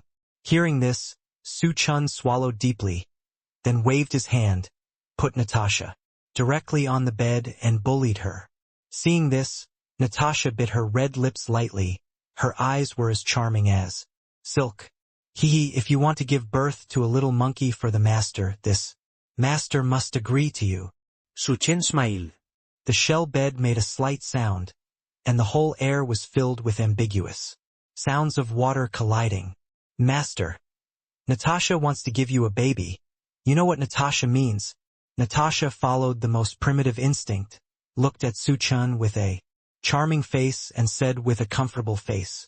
Of course, she knew that only if she had sex with Su Chen more, she would have a greater chance of getting pregnant with Su Chen's child, so she didn't want to waste this opportunity to be alone tonight. Seeing this scene, Su Chen was extremely happy. He had never thought that the spirit beast would be so strong after turning into a human form. Except for the time when he and Luluwa had sex by chance, this was the first time he had sex with a human-shaped spirit beast. Although the child born in the end would definitely be a human, he still had some worries and fears. But how could he ignore Natasha's request? Natasha's eyes were charming, with mist in her eyes, as if she was about to cry. Her red and pink little mouth opened and closed, and her eyes were full of pleading. Seeing this, Su Chen gave all his things to Natasha again. And this time Su Chen also learned his lesson. Without Natasha speaking, he continued to do the husband and wife thing with her. He was the holy body of the flaming sun, and he was not afraid of anyone. Natasha looked up, revealing her perfect jawline, and her sea-like green eyes were full of joy. And Natasha was originally from the beast tribe with a strong physique. So Su Chen was a match made in heaven. The room was so passionate, but he didn't know that there was a young man from the mermaid tribe eavesdropping outside. The young man was Viking. Hearing the voice coming from inside, his eyes were bloodshot, and he wanted to rush in immediately and kill the ignorant human. Man. As the most talented young man of the mermaid tribe in recent decades, he should be matched with the best woman of the mermaid tribe, but a human got there first. He was holding a flower in his hand, and he had planned that as long as Natasha was willing to be with him, it would be a human's life-saving love, and at worst he would find a way to make up for it. The blood inheritance of their mermaid tribe for hundreds of thousands of years. Can it be that it is not as good as a human? But now, the flowers in his hand seem particularly mocking, as if they are also mocking his overestimation of his own abilities. Viking gritted his teeth, veins on his forehead bulged, and he threw the flowers heavily to the ground and stepped on them twice. It's all because of that human, that hateful human villain. He will never let him be so proud. End of this chapter. If that human died, would the high priest change his mind? Thinking of this, Viking looked into the distance thoughtfully. Suddenly, as if he had made up his mind, he walked in one direction without hesitation. Viking, today is a great day. They are all enjoying it over there. That human also brought a lot of precious treasures. If you don't go quickly, there will be nothing left. A mermaid with pockmarks on her face saw Viking and said excitedly. Hearing this, Viking secretly clenched his fists. I don't want those things. He said this in a huff, and at the end he added, I'm not like some people who forget who they are after receiving a little favor. After the voice fell, he didn't wait for the mermaid's reply and left here directly. The mermaid who was suddenly confronted was still a little at a loss. He didn't know what kind of madness Viking was going on. If that human hadn't come, they mermaids would probably have been forced to migrate because of lack of food. Now that someone is helping them, how can they not be grateful? I really don't understand. Viking walked out of the mermaid's territory. Thinking about it, he couldn't understand why he and the high priest were obviously from the same human race. So why did he have to choose a human who didn't even have a tail? Although that human was indeed very strong, if he grew up in time he would definitely not be worse than that human. Thinking of this, Viking secretly clenched his fists. His eyes looked at the place covered by black clouds in the distance, which was different from other places in the western wilderness. There was almost no sunlight there. The heavy dark clouds covered the sky and the sun, and there was a castle looming below, filled with thick blood color. Just from a distance it felt very oppressive. Viking made up his mind and went to the castle. It took him 2 days to reach the outskirts of the castle. When he looked at the castle from a close distance, he felt even more terrible. The thick dark clouds covered it here, and there was almost no light. From time to time, there were a few pairs of blood-red eyes staring at Viking covetously. The castle was surrounded by dark green thorns. When they noticed the scarf coming, they immediately grew wildly, as if threatening the outsider and not letting him take a step forward. Viking was afraid, but thinking of his purpose, he still walked forward without hesitation. Perhaps because the owner was too confident, the gate of the castle was wide open and there was no obstruction. He walked into the courtyard of the castle. Many places had been abandoned, but there were very lush flowers growing at the door. Those flowers looked no different from ordinary flowers. But when Viking passed by, it suddenly opened its bloody mouth and attacked him. Viking was frightened and quickly used his spiritual power to resist. But the spiritual power was eaten by the carnivorous plants in an instant, and then continued to attack him. Viking ran inside in a panic, but the carnivorous plants chased him relentlessly, releasing mucus that could corrode people from time to time. Several times, Viking was unable to dodge, and his body and arms were burned by mucus, revealing ugly and terrifying scars. "Who is making trouble here?"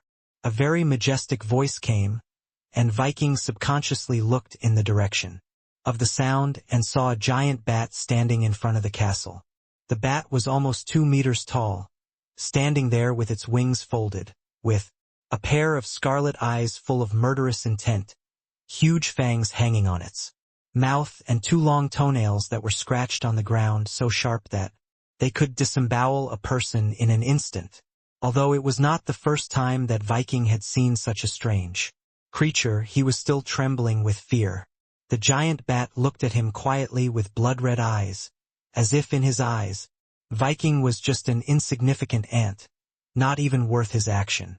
"Take me to see your king. I have some information to tell her," Viking said bravely. The giant bat couldn't help but sneer when he heard this, and he flapped his wings and flew to Viking's side to patrol around. Then, he said, "A mermaid with low cultivation is not even worthy of being food for the king. I don't think you have any qualifications to exchange information with the king. What I said is true. If you don't believe me, you can take me to see your king. If your king is not interested in this information, I am willing to sacrifice my life." Hearing this, Viking gritted his teeth. It was not the time to retreat at this point. After hearing this, the giant bat couldn't help but sneer a few times. He was in a good mood today, and the mermaid's cultivation was too low, and he didn't even have the qualifications to appear in front of the king, so he kindly wanted to let him go. But who knew that this mermaid was so ungrateful? So he took him to see the king to see if he had anything interesting to say. Thinking of this, the giant bat flew back to the gate of the castle. "Mermaid, come with me. If your information is useless, then you will only have a dead end. You still have a chance to regret now, but it may not be the case later." The giant bat's words were already a bit threatening. Although he had not yet transformed into a human form, his cultivation had at least reached the quasi-emperor realm, while Viking was only at the peak of the small saint realm. Under this terrifying pressure, Viking had regretted his actions today. But when he thought of that human man, no risk, no gain. Thinking of this, he gritted his teeth and walked in. As he went deeper, the inside became increasingly cold and dark, and the eerie and piercing breath froze the Viking's teeth. The giant bat continued to walk inside as if he had not heard anything. Suddenly, a huge noise was heard, and the giant bat was suddenly knocked out. The attack was very targeted only at the giant bat, but the Viking not far away was also affected and flew back directly, hitting the pillar and spitting out blood. Damn dog! Didn't I say that you should not come in casually during my rest time? Are you tired of living? As the voice fell, the sound of the coffin hitting was heard, and a bat suddenly flew out and then turned into a human form, strangling the giant bat's neck with force. The fear of being on the verge of death made the giant bat no longer have the calm expression just now. He looked at Rambo with horror and said hesitantly, "King, this merman ant said there was information." Rambo then noticed that there was a little thing with a negligible cultivation next to him which he had subconsciously ignored just now. He raised his eyebrows with interest, suddenly appeared in front of Viking, sniffed it with his nose, curled his lips with disgust, and slapped Viking away. "It smells like fish, so disgusting. There are fewer and fewer good things. Recently, I can't eat it," Rambo said with disgust. Wei Jing was caught off guard and suffered a devastating blow. He felt that his internal organs were about to be shattered. A mouthful of blood spurted out and his face was as pale as paper. Rambo was unmoved at all. He sat directly on the high throne and looked down. "Viking, ant, if you have anything to tell me, you'd better say it quickly. If you waste time, I won't have the patience to accompany you." After Rambo finished speaking, he looked at the pattern on the throne boredly, with a casual look on his face, not thinking that this ordinary ant could say anything useful. It actually disturbed his sleep. How can I punish him later? Drain all his blood and feed it to bats? Or just put him in a cage and fight? As soon as Viking heard this, his fear of death reached its peak. He scrambled to his feet and spoke as fast as he could in his life. "The king is like this. Recently, a few humans have come to the western wilderness. They have very high cultivation levels. If the king can eat them, it will definitely be very nourishing." "Oh!" Rambo raised his eyebrows with interest, never expecting that this ordinary mermaid boy could actually say something useful. He has been tired of eating useless beasts recently, but the spiritual beasts in the western wilderness are rampant, and it is basically rare to meet humans. The last time they ate humans was hundreds of years ago. Now that there is such a treasure, he naturally doesn't want to miss it. Thinking of this, Rambo smiled and asked, "Where is the human being you mentioned now? Tell me what benefits these people want." "Right now, in our mermaid tribe, that human being is here in more than one person. He is also accompanied by many monks who have advanced in cultivation. It seems that he came with a purpose." Wei Jing's mind stopped turning, and he said everything he wanted to say at once. "They even occupied the priests of our mermaid tribe. They are simply inhumane, and what they did is horrific." At the end of the sentence, Wei Jing complained angrily. Obviously they are both from the mermaid tribe, so the high priest should marry a mermaid tribe. Why should a human have his beard cut off? Hearing this, Rambo couldn't help but laugh softly. You know, the mermaid tribe has a highly respected elder, and his cultivation has made him greedy for a long time. But later on, the mermaid group seemed to realize his intention, so they hid. In addition, they had the Chenquin pearl and smelled fishy, so Rambo didn't have time to look for it for the time being. Now it seems that it takes no effort at all. You can catch all the mermaids and humans in one fell swoop. Thinking about it this way, Rambo was in a good mood and even looked at the ant in front of him with pleasure. "In that case, then you should lead the way, take me forward and kill that human being." When the time comes, the benefits you want, I will naturally be. Without you, Rambo said casually. Now he still counts on this mermaid tribe to guide him, and when he arrives, he will kill him directly, and then he will die without any evidence. Now? But there are still a few days until the blood moon night. When Viking heard this, he was very excited and felt that the human being would die in the next second. But he was also a little curious as to why Rambo was so impatient. Besides, it was not the night of the blood moon. Could Rambo defeat those people?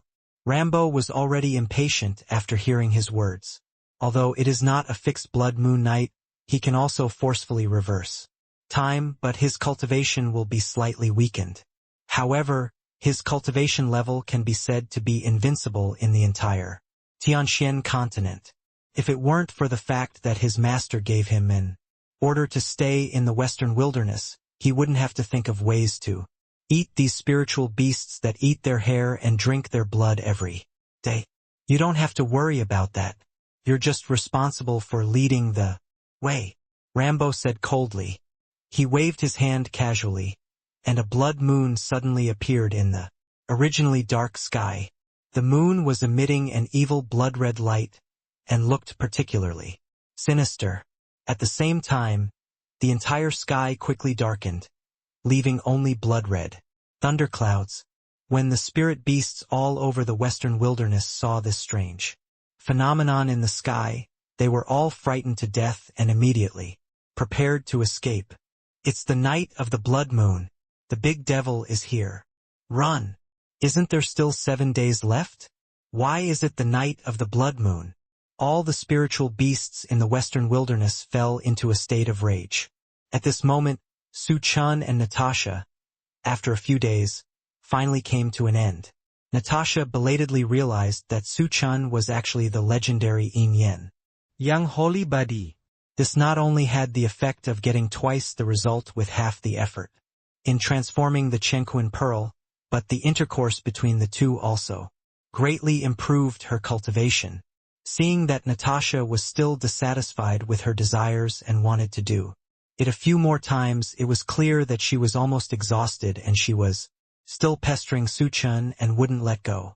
Su Chen's keen intuition sensed some changes outside.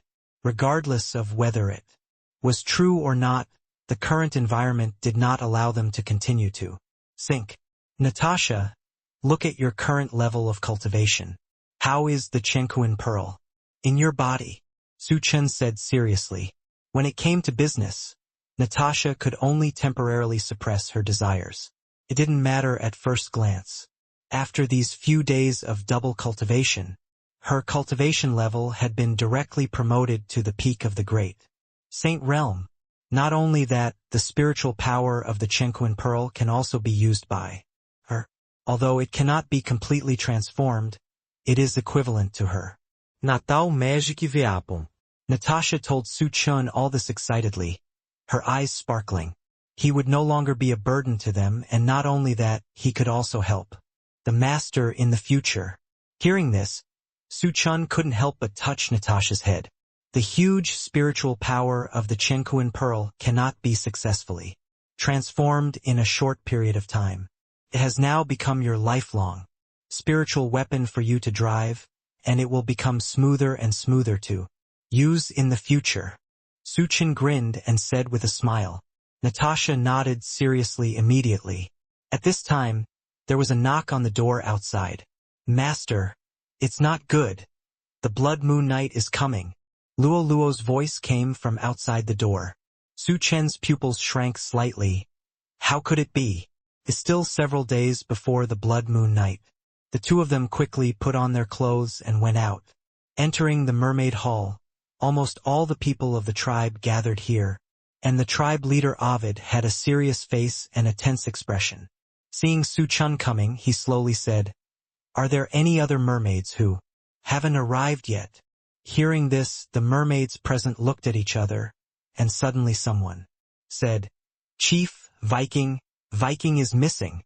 As soon as he said this, the others echoed, "That's right, we haven't seen him for several days.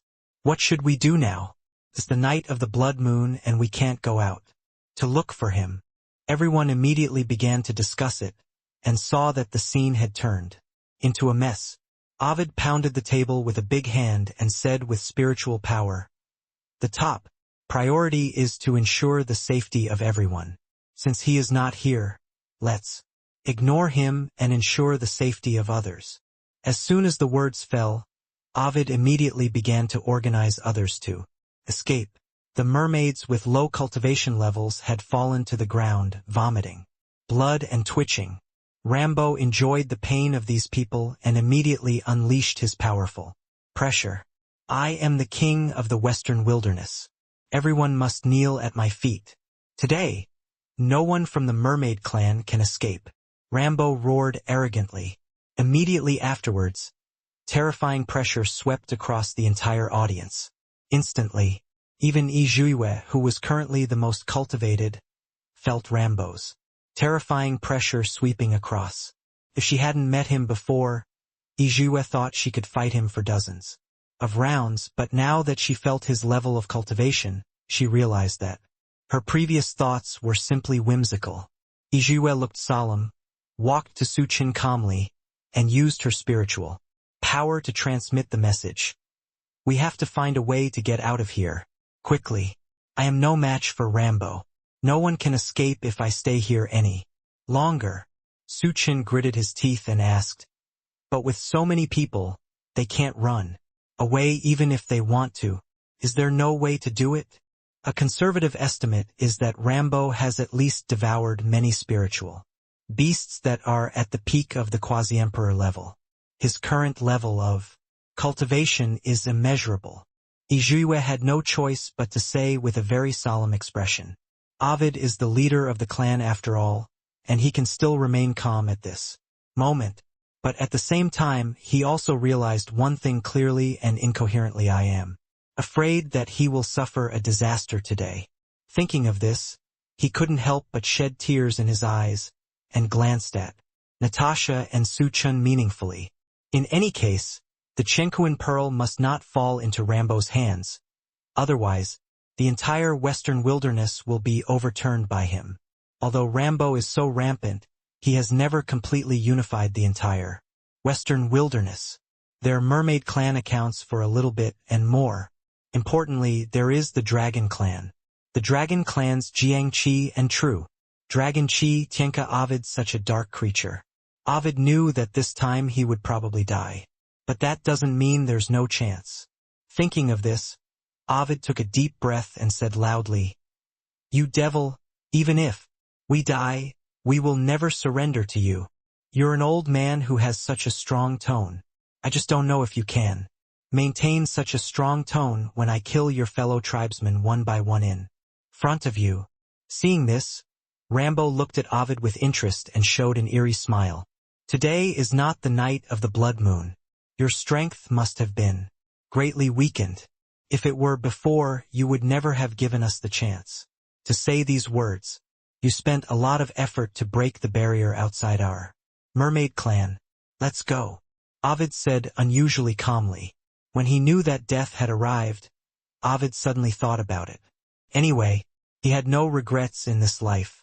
Not only did he meet his long-lost granddaughter again, he successfully protected the Chenkuan pearl, but the old woman underground had also been waiting for him for a long time. It was time for him to go see her. Being poked into his thoughts, Rambo's face immediately showed an expression of embarrassment and anger. "You damn old thing. Even if it takes a lot of effort to abolish the barrier of your mermaid clan, it's still easy to kill you now." As he finished speaking, scarlet spiritual power emitted from his hands and instantly wrapped around Ovid's neck, getting tighter and tighter. Rambo's face was ferocious. His 5 fingers turned into claws, and as he exerted force on his hands, his spiritual power tightened more and more, followed by Ovid's painful expression. His cheeks turned blue due to lack of oxygen, and his already thin face showed the grayish color of imminent death. Rambo admired his pained expression. Ovid turned his attention to Su Chen and Natasha, opened his lips and said a few words silently. "Quickly, get out of here." Su Chun immediately wanted to fight back, but Rambo stretched out a hand to neutralize him. An ant actually dares to attack me without looking at how much I weigh. Seeing this, Rambo said disdainfully. Su Chen's eyes were scarlet, and there was a look of pain on his face. The leader of the mermaid tribe, who was still so alive before, had obviously found someone to pick them all up, but he was only a little short. Just a little bit. The mermaid tribe can escape from the current predicament, but now everything is gone. It's too late. At this moment, the elder Ovis, who had been silent all this time, suddenly let out a loud roar and attacked Rambo's hand that was holding Chief Ovid's hand hard. Powerful spiritual power spurted out, far beyond Ovis's realm, and it really made Rambo stop his movements. Ovid gasped for air and survived, but he immediately began to worry about Ovis. He was now completely burning his own life in exchange for a glimmer of hope for the entire mermaid clan. Su Chen, please leave quickly. As long as you are still alive, there is hope for the mermaid tribe, Orvis said loudly. The Chenquin Pearl is now in the hands of Natasha. She is the high priest of the mermaid tribe. As long as the Chenquin Pearl and Natasha are still safe, there is still room for redemption.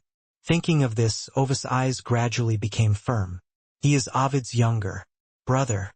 He has been living under his brother's halo since he was born. Everyone seems to only see his brother's excellence. But today is different. At this last moment, he must contribute his own strength to the entire mermaid clan, even at the cost of burning himself. He also wants to prove to others that he is no worse than his brother. You devil! Even if I don't kill you today, I will never let you succeed, Ovis shouted with all his might, his eyes full of hatred. Interesting, although you exchanged your life for the rise of cultivation, it is still a little short, and how long can you hold on? After all, you are already in your twilight years. Even if I don't do anything, you will die soon. Seeing this scene, Rambo licked the corner of his mouth with a mocking smile. Su Chun clenched his fists and subconsciously summoned the dragon martial spirit to fight them to the death. At this time, Ovid suddenly shouted, and the whole body burst out with strong spiritual power, forming a huge and elastic bubble, which wrapped Su Chun and his party. Leave here. As long as you are still here, there is hope, Ovid said with gritted teeth. Obviously, he was also using his life to exchange a glimmer of hope for Su Chun and his party. This bubble was created with all the spiritual power of a mermaid. Can be said to be indestructible and can withstand a full-strength attack from a great emperor. Only a person with the level of cultivation of Ovid could have the chance to create it, but at the same time it would also make him powerless for a long time, no different from an ordinary person. Su Chun and others were wrapped in a bubble, and the bubble spread out very quickly. When Rambo saw the duck flying away from his mouth, he naturally couldn't give in and immediately chased after it. But Ovis clung to him tightly and became entangled with him. Now it is not the night of the blood moon. Rambo's cultivation has been weakened to a certain extent. In addition, he has just broken the seal of the mermaid clan. Now he is really fighting with Orvis and cannot escape. If you don't let me go, then I'll pay with this old guy's life. Rambo was anxious and annoyed. He wanted to go out and chase Su Chun and others, but he couldn't escape. In anger, he directly grabbed Ovid, who was helpless. Ovis's pupils shrank, as if he had noticed what Rambo was going to do. He screamed in pain and subconsciously took action to stop Rambo. But Ovid was at the end of his strength at this moment. He had lost all his spiritual power and was no better than a useless person. Naturally, he could not break free. Rambo twisted Ovid's neck hard and broke it. Seeing his own brother die in front of him and being helpless, Orvis's eyes turned red and he wanted to cut Rambo into pieces. At this moment, his life has almost been burned out, and he can fully feel that his power is passing by. In less than a quarter of an hour, he will become a useless person. His eyes were scarlet, slightly bulging, and he yelled at the top of his lungs, You are such a heartless devil. I will make you pay the price you deserve. As soon as he finished speaking, he rushed towards Rambo quickly, but Rambo had already felt the loss of his spiritual power, so he naturally didn't take him seriously and slapped him against the wall with a wave of his hand.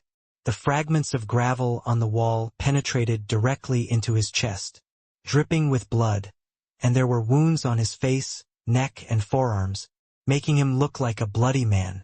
Ovis frowned in pain and didn't say a word, but still rushed towards Rambo. But the result in exchange was still being beaten away.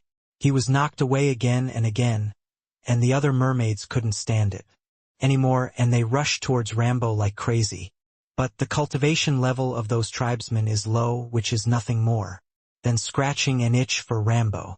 Rambo casually grabbed a mermaid who rushed over and sucked his blood clean. Then he threw it away in disgust, grabbed another mermaid, and repeated the action just now. Damn it! I didn't catch anything on this trip today. In that case, I'll use your lives to pay for it. Although it's a bit unpalatable, it's still there. Anyway, Rambo's rampant voice came. At this moment, Orvis had completely lost his strength and was breathing heavily. Seeing such a cruel slaughter feast, he struggled to get up and tried his best to protect his people. But he had no strength at all, and even the bones in his body were broken. This moment, even his legs could not be transformed. Only a broken fishtail was left.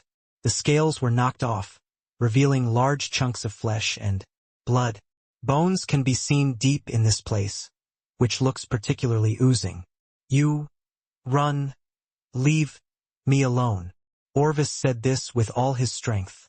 But at this time, every mermaid tribe cannot leave here without leaving their elders who protect them to death. Even if they die here today, they will be buried with the elders. But Rambo sneered. A group of ants are still trying to change their fate, against the will of heaven. Don't you know how to burn your life? Today I will let you watch your tribesmen die one by one as I suck their essence and blood away, but you only do it to be able to lie there like a waste and do nothing. As he finished speaking, Rambo's 5 fingers turned into claws, and he grabbed the 2 mermaid feet with both hands and began to suck blood. And scrupulously, the mermaids struggled desperately to no avail, and turned into dried fish in the blink of an eye. The other mermaids struggled desperately, but it was only a drop in the bucket, and in the end they met their end of death. When Ovis saw the scene in front of him, he shouted in pain, "No!" But now he was on the verge of death. After just saying these words, a large mouthful of blood surged up, instantly blurring his voice and making him unable to speak. Rambo killed all the mermaids, stepped hard on Ovis's skull, and crushed it several times with his feet. There was still the blood of the mermaids on his mouth, and he said sinisterly, "Weren't you very capable just now? Why don't you stand up and fight me now?" An ant still hopes to change his fate and become a phoenix. Today I am going to tell you that this is the result of fighting against me. Ovis felt that his skull was about to be crushed, and his internal organs seemed to be torn apart. As he struggled vigorously, blood continued to seep out, almost staining the ground red. Severe pain eroded his will, and his vision began to become blurry. But Rambo's hateful face was particularly clear in his eyes. "Tell me where your clan's Chenkuan pearl is. If you can tell me, I can still spare your life. Otherwise, you will end up with the same fate as them." Rambo looked at Orvis fiercely, pulled his hair, and lifted him up. Orvis felt as if his scalp was about to be torn apart, and his eyes were covered in blood and flesh. Blood flowed down his forehead and into his eyes, but he seemed oblivious and suddenly burst out laughing wildly. "What the hell are you laughing at? Tell me where the Chenkuan pearl is. Otherwise I will destroy your entire mermaid cave and dig 3 feet into the ground to find all the Chenkuan pearl. You won't even think about it. This will definitely make your life worse than death." When Rambo looked at him like this, he felt like a fist had hit the cotton, and he was furious. "Want to know where he is?" Orvis gritted his teeth and spoke word by word. It was just a short sentence, but it seemed that he had exhausted all his strength. Rambo looked at him, his eyes dark, and his whole body was filled with a cold aura. I won't tell you even if I die, so you won't get it for the rest of your life. Orvis tried his best to say these words, and instantly received a slap from Rambo. You ant, Rambo said angrily, throwing him aside. Immediately afterwards, he instantly began to use his spiritual power to collect everything around him, and he was bound to find the Chenkuan pearl. He didn't believe it. In a place as big as the mermaid clan, he couldn't find a Chenkuan pearl. Orvis was breathing heavily, looking coldly at Rambo, who kept searching there, and said with a happy face, even if you kill me and destroy the entire mermaid clan, you won't be able to do anything. It will definitely not be found. You are still stubborn even when you are about to die. Rambo looked grim and looked at Orvis with cold eyes with a bit of bloodthirsty killing intent. Because what Orvis said was right, he had just searched the mermaid tribe inside and out, but he couldn't find any trace of the Chenkuan pearl. Suddenly, he seemed to realize something and laughed. Do the people you sent away have the Chenkuan pearl in their hands? Hearing this, Orvis remained calm, and although his heart was already in turmoil, he still laughed non-stop, and even in the end, blood kept coming out of his mouth. Aren't you very capable? Then find it yourself. What's the point of asking me? A dying person. Orvis was extremely sarcastic, and his words were also merciless. You are too useless, so you can't find it. When Rambo heard this, he immediately slapped him. Orvis spit out another mouthful of blood, and felt that his life was slowly passing away. But he didn't regret what he did today. He had always been under the aura and protection of his brother. Now he could be a real hero and protect the entire mermaid tribe. He could die without regrets. Thinking of this, Orvis laughed even louder. He was obviously a dying man, but he didn't feel the slightest bit of timidity, which made Rambo very unhappy, but he couldn't do anything to him.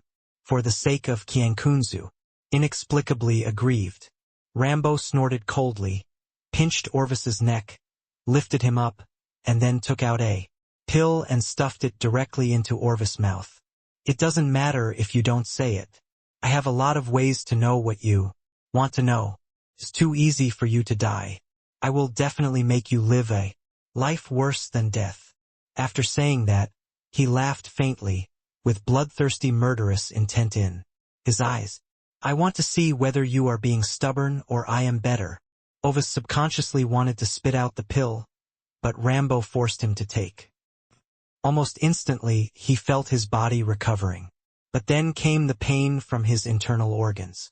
Although I have saved your life, I will not let you live so easily. Every 3 days, your internal organs will be as painful as being bitten by insects, and the pain will increase with time. Rambone looked at Orvis coldly, with a bit of joy in his eyes.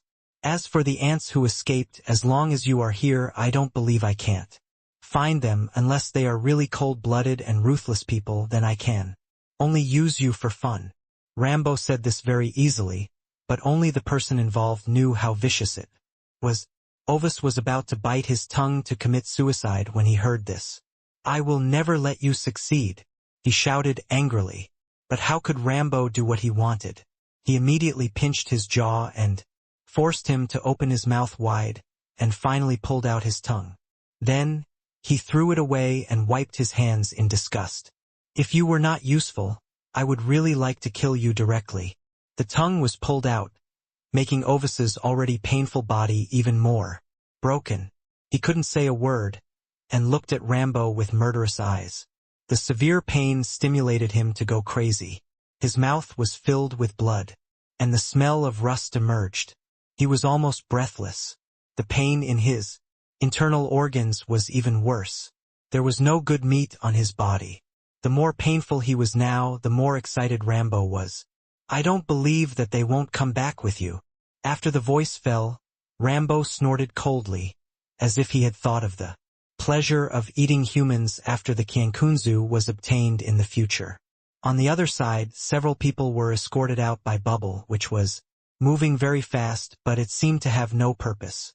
Natasha was crying like a tearful person at this moment, and her crystal clear eyes like gems were filled with tears. She slapped Bubble like crazy to get. But no matter what she did, it was useless. In the end, she could only collapse on the ground and cry silently. Su Chen clenched his fists, and his heart was also not good. Obviously, a day ago they were still laughing and talking together. He also contacted the people of the Su family and would soon be able to get the mermaid out of trouble. But in just one day, everything changed. Even the lively people in the past have become corpses. It was just a little bit away from him taking them away from here. Master! Green Rose was innocent by nature. Now that she had experienced such a life and death separation, her eyes were red. She wanted to say words of comfort, but she couldn't say them. Her voice choked unconsciously. Su Chen showed a smile that was uglier than crying, walked to Natasha's side, and helped her up. Natasha, the most important thing for us is to cheer up, he said softly. I want to find Grandpa. Even if I die, I want to die with him. Natasha shook her head desperately, tears rolling down in big drops. The scorching temperature made her head split. Grandpa gave his life just to let you live. If you go back to die now, won't all his efforts be in vain? Su Chen held Natasha's shoulders tightly, trying to call her back to reason. Natasha covered her mouth with her hands, her face full of pain, and her fair face was full of tears. Although Luoxin had experienced many storms, she felt the separation of life and death so directly, but she was also a little uncomfortable, but she didn't show it.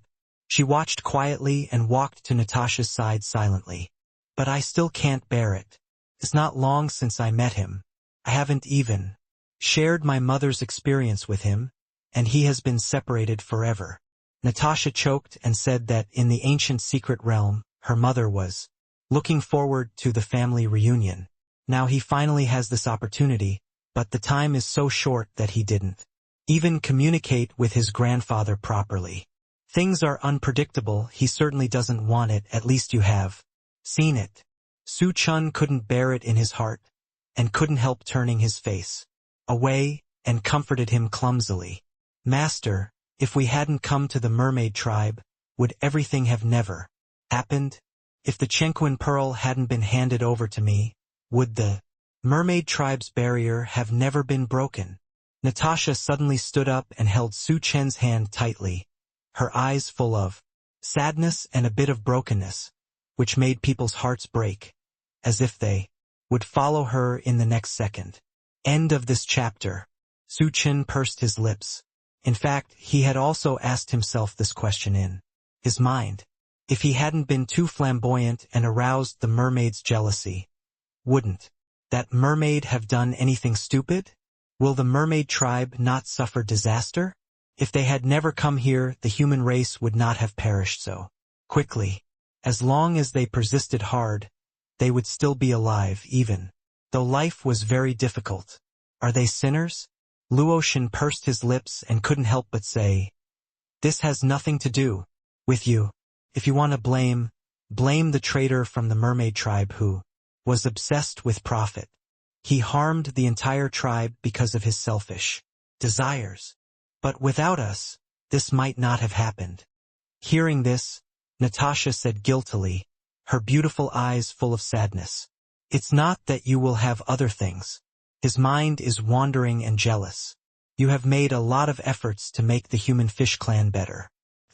Because he doesn't know what is good and what is wrong. You can't attribute his fault to you on them.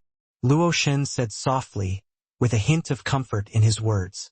After Su Chen and Natasha returned to the mermaid clan, they did everything that was beneficial to the mermaid clan and never caused any trouble. However, the mermaid boy not only repaid kindness with hatred, but even committed betrayal. He clearly knew how much effort the mermaid tribe put in to avoid Rambo's pursuit. but he still took him back to the mermaid tribe without hesitation. This kind of person is not only stupid but also has no brains. Natasha sobbed softly, and in the end she couldn't say a word. Although the truth is true, how can she let go so easily if it has something to do with her? Su Chen clenched his fists and looked far away, not knowing what to say for a moment. After a long time, he finally said, "Zhuiyue, what do you know about Rambo? If you go up against him, what are your chances of winning?" Zhuiyue also felt very sad, but she was not good at words, so she never spoke. Now when she suddenly heard Su Chen's words, there was no one who didn't react. But soon, she shook her head and said solemnly, "I don't even have a 50% chance of winning against him. He has improved faster than I thought. It seems that many spiritual beasts in the western wilderness have been brutally killed by him, although he and I have the same cultivation level as a half-step emperor.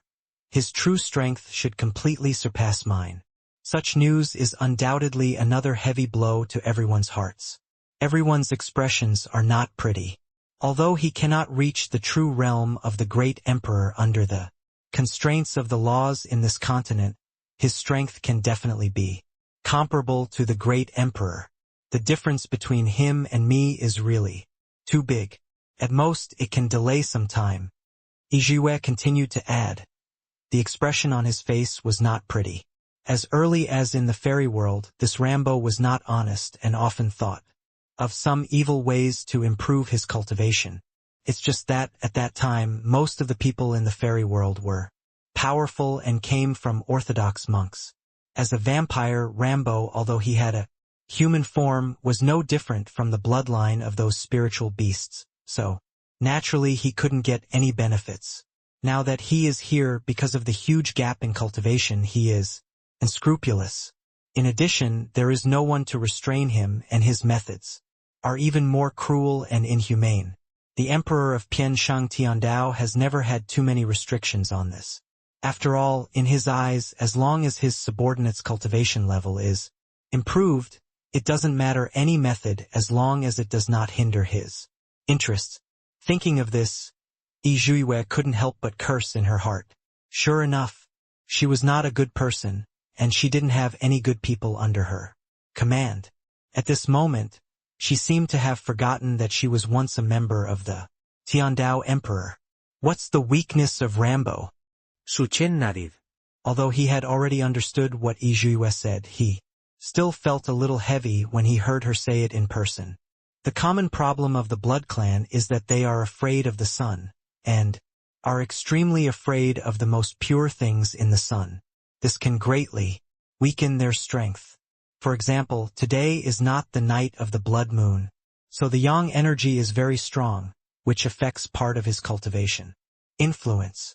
Zhuiyue thought about it carefully and said lightly, "Then my divine dragon spirit and the dragon flames of the dragon clan, etc., do they have a restraining effect on him?" When Su Chen heard this, his thoughts moved slightly and he asked impatiently, "Theoretically, this is indeed the case, but your cultivation level is currently too low to have much impact on him. If there are more powerful factors, it is uncertain." Zhuiyue thought for a moment and nodded. "Our strength alone may not be enough, but we are not the only ones in this western wilderness. Perhaps we can go find Xiaoxian's family," Su Chen said calmly, with a hint of determination in his eyes. This did not surprise Zhuiyue. After all, from now on, in order to prevent Xiaoxian from causing more mischief, and because she was very tired from the busy schedule in the past few days, she was given some pills to improve her cultivation and help her sleep well.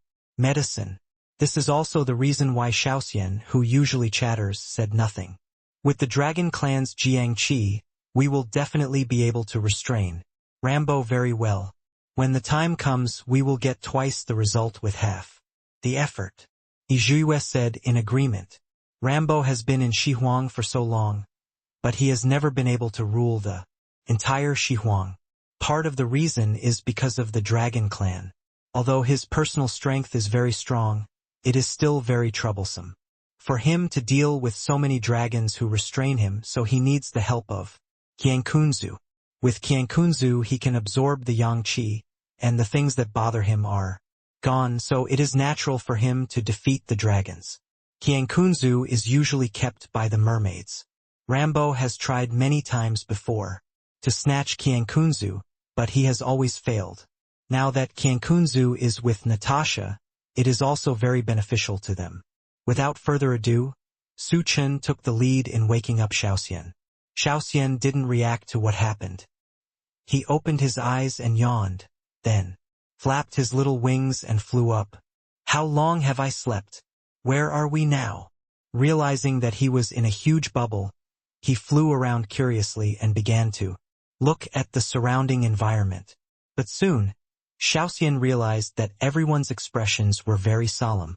She subconsciously felt that something was wrong and immediately put away the smile on her face. What's wrong with you all? Why do you all have such expressions? She swallowed her saliva. It was the first time she saw solemn expressions on several people's faces at the same time. She immediately felt that something was wrong. Xiaoxian, what I'm going to tell you next may be a bit long, please listen carefully. Luoxin took the lead and took a step forward to act as a lecturer.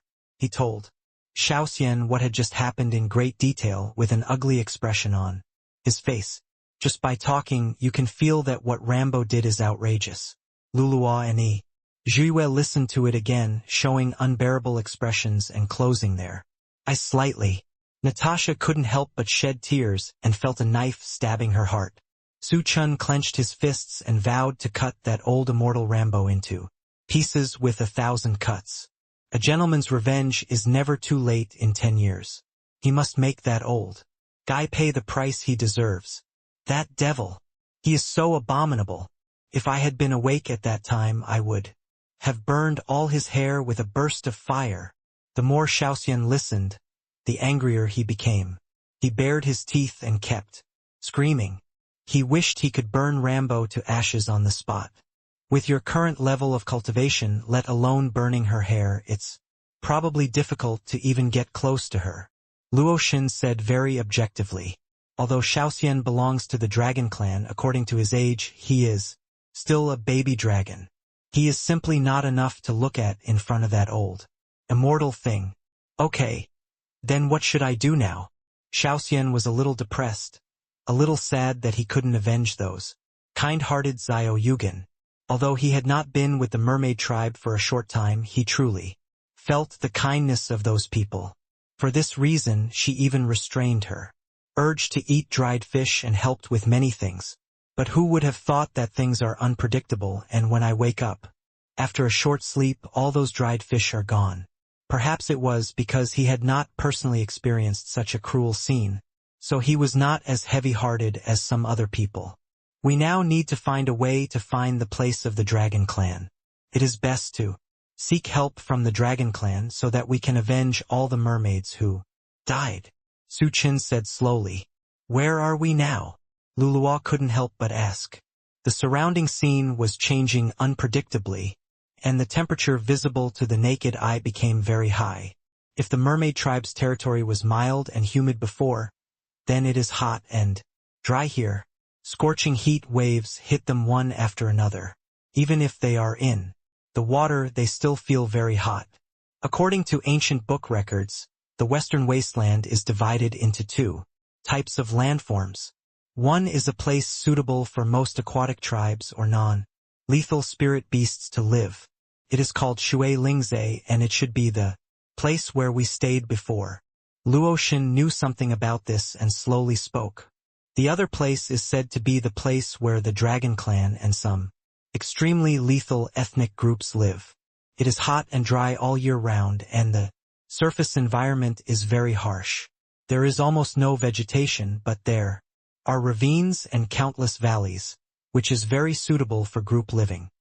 Su Chen couldn't help but look at the surrounding landforms, but he didn't expect that the water bubble accidentally hit them and actually sent them to the legendary Dragon Clan's territory. Does that mean it's easy to find dragons? Thinking of this, Su Chen asked Xiao Xiandao expectantly, Do you feel any Difference in your body now? Xiaoxian felt it seriously, and then replied very seriously, Yes, I feel it. What's the difference? Lu Luo asked impatiently. Everyone's eyes were focused on the little fairy. My stomach is growling. I must be hungry. Xiaoxian touched his flat belly, feeling a little aggrieved. After saying this, everyone was ashamed and instantly looked away. Fortunately, they were so looking forward to it just now, thinking that they had found a way to get to the Dragon Clan first, but who knew that it turned out to be such an insignificant thing. Eat, eat, eat, you will know how to eat in one day. Su Chun couldn't help but say, his tone full of resentment. That being said, he still accepted his fate and took out some spiritual fruits and dried meat from the storage ring and handed them to Xiaoxian. Xiaoxian instantly began to eat happily. Sometimes they actually envy Xiaoxian.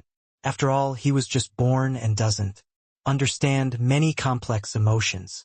He only has very intuitive joys, angers, sorrows and joys. Even if your mood fluctuates sometimes, you can quickly get out of it and adjust your state. What should we do now? Since this is the territory where the Dragon Clan lives, we must be strong enough to get a share of the pie here. There is definitely no chance of us winning against an entire clan. Lu Luo couldn't help but touch her chin, with a hint of pain in her tone. We won't be able to get out of this blister for a while. The current plan is to put it right. Although we are here, it is not 100% safe. If Rambo is too crazy, he will definitely find a way to send people to chase him. Kill us. Su Chen found a comfortable place to sit down and couldn't help but sigh. Rambo will definitely find that there is no Chenquin Pearl in the mermaid tribe, and it will be easy to guess that the Chenquin Pearl is in their hands. For the Chenquin Pearl, he will definitely find a way to lure them out by any means necessary. The most urgent thing at the moment is to cultivate oneself and rest. Since they couldn't get out anyway, a few people simply started to meditate and adjust their breath in the bubble. Su Chun has now reached the peak of the Great Saint Realm and is only one step away from the threshold of the Quasi-Emperor. He has been vaguely feeling the loosening of his realm in the past few days, but he still can't figure out the key. Cultivation is something that can't be rushed, but he takes it very seriously. A few people adjusted like this for a long time, but they didn't expect that. What Su Chun said really came true. As soon as the blisters burst, they landed on the ground. However, a few people hadn't walked far before they ran into a mighty bat army. It's not a blood moon night, and those bats are probably Rambo's men. Most of Rambo's men are bats. These bats were sucked by him, but they were not completely drained. In the end, they were transformed into the same vampires for his use. Although they are all vampires, their cultivation levels are very different. Coupled with the geographical restrictions here, they are quite easy to deal with. Tell that bullshit master of yours that I will definitely make him pay for what he did. Su Chun gritted his teeth and looked at the giant bat in front of him, wishing he could cut him into pieces on the spot. The other small bats had been subdued by them, and only this giant bat was still resisting tenaciously, but it was still subdued by a few people. I advise you to be wise and stop struggling. The master's power is supreme, and anything you do to him will never end well. The giant bat couldn't help but snorted coldly. The two sides were in a stalemate, and neither one was willing to take a step back. So what if your master is interested? I can't protect you like this now. Su Chun got angry when he thought about that bitch Rambo. Now that he heard his bitch words, he naturally became angry all over. These bats really have no self-awareness at all. Now that Su Chun is Daozhu and they are fish, they actually dare to be so arrogant. Thinking of this, Su Chun could only use his spiritual power to slap the giant bat twice. The giant bat didn't react for a moment, and the next two slaps, with spiritual power, knocked him completely unconscious. You actually hit me? The giant bat said very angrily. You are the one who is being beaten. Go back and tell your bullshit master that I, Su Chun, will avenge today's revenge. Su Chun snorted coldly. They were still at the border area. They didn't expect these bats to come so quickly. However, as long as Rambo himself didn't come, these were not a big threat to them. As for the other little bats, they were all killed by Su Chen. "You madman, if my master finds out, he will definitely beat your muscles and peel off your skin." Seeing this, the giant bat said unconvinced. Su Chen didn't have the patience to listen to his talk, so he opened his mouth and fed him a pill. The giant bat struggled violently and shook his head crazily. But how could Su Chen grant his wish? He directly pinched his mouth and fed him forcefully. "What did you give me to eat?" The giant bat roared angrily. "Of course it's a medicine that will make you lose all your spiritual power. I'm not a kind person. I'll let you go home, if you have the ability to come back alive. Then find a way to let your master kill me." Hearing this, Su Chen smiled coldly, his eyes cold and ruthless, as if he was looking at a dead thing. The giant bat gritted its teeth and looked at Su Chen. Suddenly, it felt like its whole body was in pain, as if it were being eaten by thousands of ants. Its internal organs were pierced, and dense pain spread all over the body. Even with a bit of burning sensation, he kept screaming in pain and rolling on the ground. The flying dust stuck to his body, making him look extremely embarrassed. "What on earth did you feed me?" the giant bat said through gritted teeth, with a hideous expression of pain, wishing to tear Su Chen to pieces on the spot. "Of course it's a medicine that makes you worse than death. Letting you go back like this would be too easy for you. Not only today but every 3 days. In the future you will suffer from such pain, and the pain will increase every day. Your master is so powerful, so let him find a way to relieve you." Su Chen sneered and said that he didn't feel any guilt at all for doing this, and even felt very happy. After all, this giant bat has been following Rambo for a long time and must have done a lot of unscrupulous things. If it weren't for killing him directly, it would be too easy for him. Su Chen would definitely kill him directly. But it doesn't matter if he can't kill him, he can naturally make him feel more uncomfortable alive than dead. After the words fell, several people left him on the spot and walked deeper. The further we walked inside, the desolate scenery was visible to the naked eye. Compared to the situation of the people and tribes, they were all very depressed and decayed. It is hard to imagine that the Dragon Clan, which is the top fighting force, has such a dilapidated territory. The further I walked, the more frightened I became. Large tracts of yellow sand cover up the original scenery. There is almost no plant within a few hundred meters. The dry land even cracks the ground. The vicious sunlight shines on people, as if they are going to bake. The climate here is dry and hot, and there is even no water source. Several people were teleported from the mermaid tribe, and they didn't have much food left on them. Especially in a place like this, water resources were increasingly needed. A few people walked all the way, drinking the only water they had left frugally, and finally it was about to bottom out. What should we do now? If we continue like this before we find the Dragon Clan, we will die of thirst first. As a tree spirit, Pothose lacks water, and her whole body is wilted, and she also looks listless when she talks. Luotian's cheeks were covered with thin beads of sweat, and his expression did not change much, but he couldn't help but wipe the sweat on his cheeks with his sleeves and then said, "Let's find a way to find a place with sufficient water first before continuing on our way." Natasha now has the Chenquin Pearl, which allows her to stay out of the water for a long time, but this hot and dry environment has a great impact on her, and her whole body is almost dry from the heat. The little fairy's little wings were flapping non-stop, and she was so hot that she couldn't say anything. However, as a golden dragon, she naturally likes hotter places, so there hasn't been much change. He just kept walking forward aimlessly.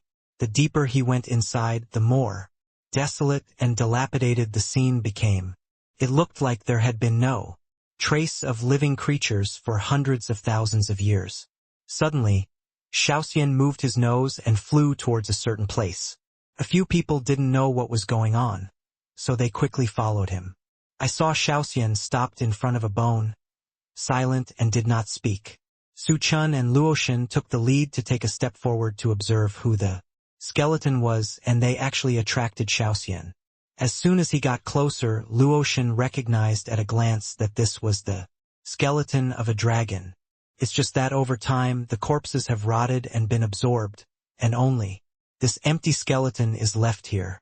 Looking at the integrity of the bones, this dragon was even dismembered before death, and the death was extremely tragic.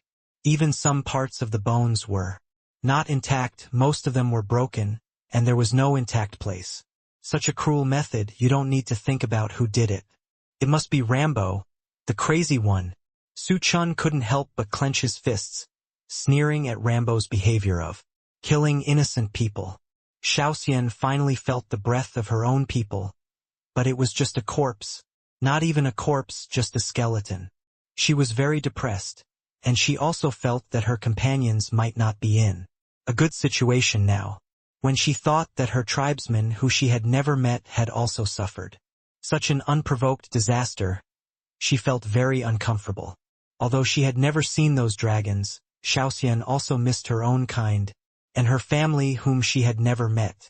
She was so happy when she saw Natasha successfully find her family before, and she also imagined the life of finding her family after returning to the Dragon Clan.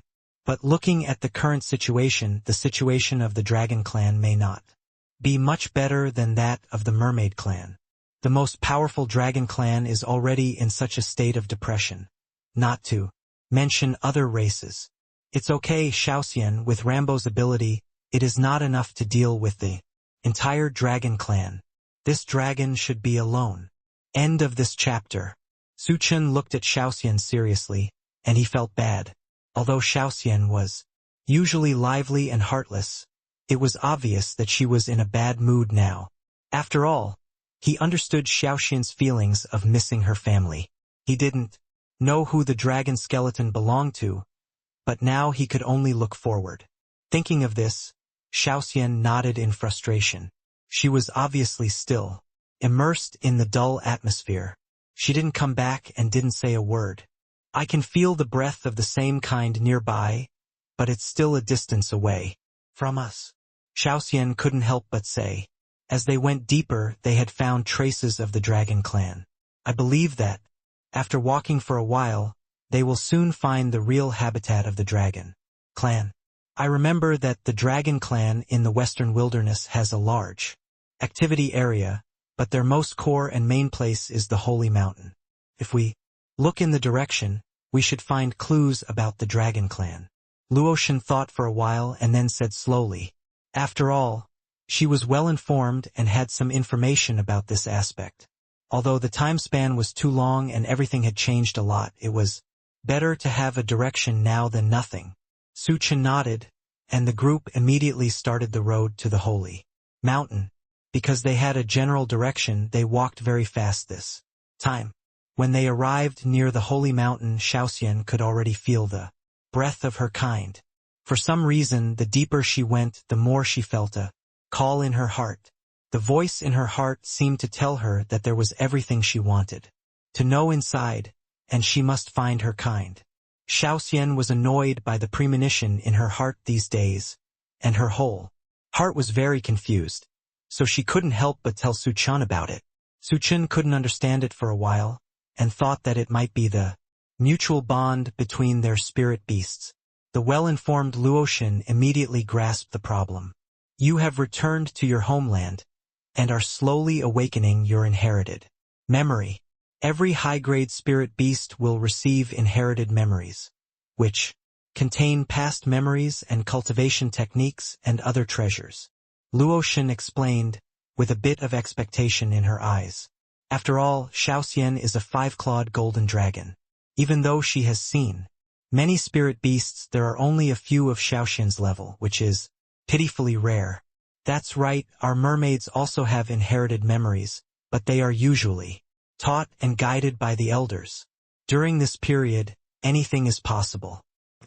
May be a memory of the past, or it may be a cultivation technique or an exhortation, or even a prophecy. Hearing this, Natasha said lightly, after receiving the inherited memory, she also transformed the Chenquin pearl into her natal spirit weapon. However, there are also many cultivation techniques and precious memories in the Chenquin pearl, most of which are advice and prophecies left by generations of mermaid priests. Natasha even saw her mother's figure flashing in it, which made her cherish this beautiful memory very much. She has been in a trance these days because she is inheriting the inherited memory. However, this inherited memory did not appear all at once like the previous ones, but emerged bit by bit, giving Natasha a chance to buffer. Otherwise, so many memories might make her explode and die. Xiaoxian heard this, although she only understood half of it, but she accepted calmly. But the most urgent thing is to find water and food.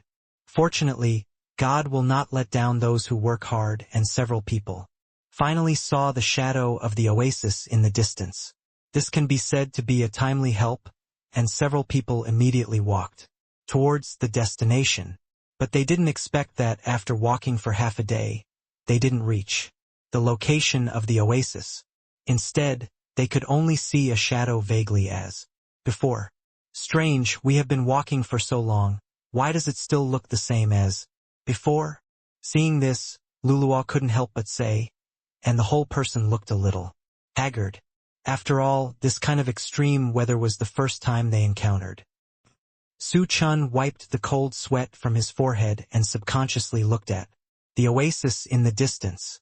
It seemed that they were not far away, but they seemed to be parallel lines. The more they advanced, the more the oasis advanced. This is very strange.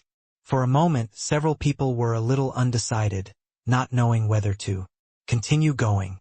If they continued to insist and walked in the same direction, they didn't know when they would reach their destination, and judging from the current situation, it was very likely a waste of effort. After walking blindly for a long time, Su Chun finally realized that something was wrong. Why did the oasis in the distance look like a mirage in the desert? On the surface, there would be an oasis not far away, but in fact it was just a reaction after the sun was refracted. Now this land is a plain, but it has gradually become deserted due to drought and few people. The surface is bare and it really looks like a desert. Thinking of this, Su Chun immediately said to Luluwa, "Luluwa, you are a tree. Spirit, your root system should be well developed, right?" Luluwa was a little unresponsive at first, and then nodded honestly. "Master, why are you asking this? Is there any way? But at such a long distance, my vines can't be driven. It's too far." Luluwa couldn't help but sigh after saying this. "If I had leaves on my body, I'm afraid they would have dried up by now." Looked listless and hollow.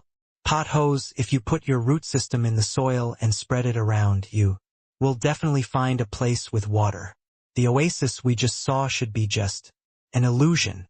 It is not actually there. Even if we reach the end, it's no use either. Su Chun explained slowly.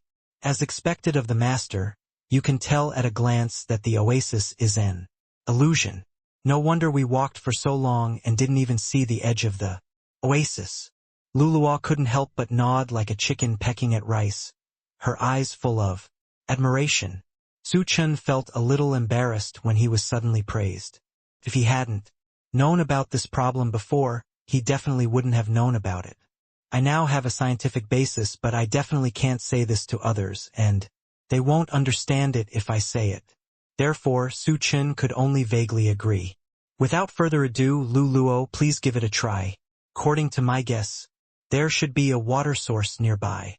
Su Chun looked at Luluo seriously, with some expectation in his eyes. Luluo nodded quickly, feeling very nervous in her heart. She took a deep breath, put her hands on the ground, and supported herself slightly. The vines of the plant instantly took root from the ground and extended towards the surroundings. Wherever he goes, following Luluo's movements, several other people looked at her nervously, hoping to get a mutually satisfactory result. Suddenly Luluo said excitedly, "Yes, yes, it's in the west, and it's very close to us.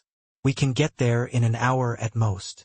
As soon as I heard this, I breathed a sigh of relief. As expected of you, Luluo. Su Chen couldn't help but praise, and rubbed Luluo's hair vigorously. Hee, this is not just my credit.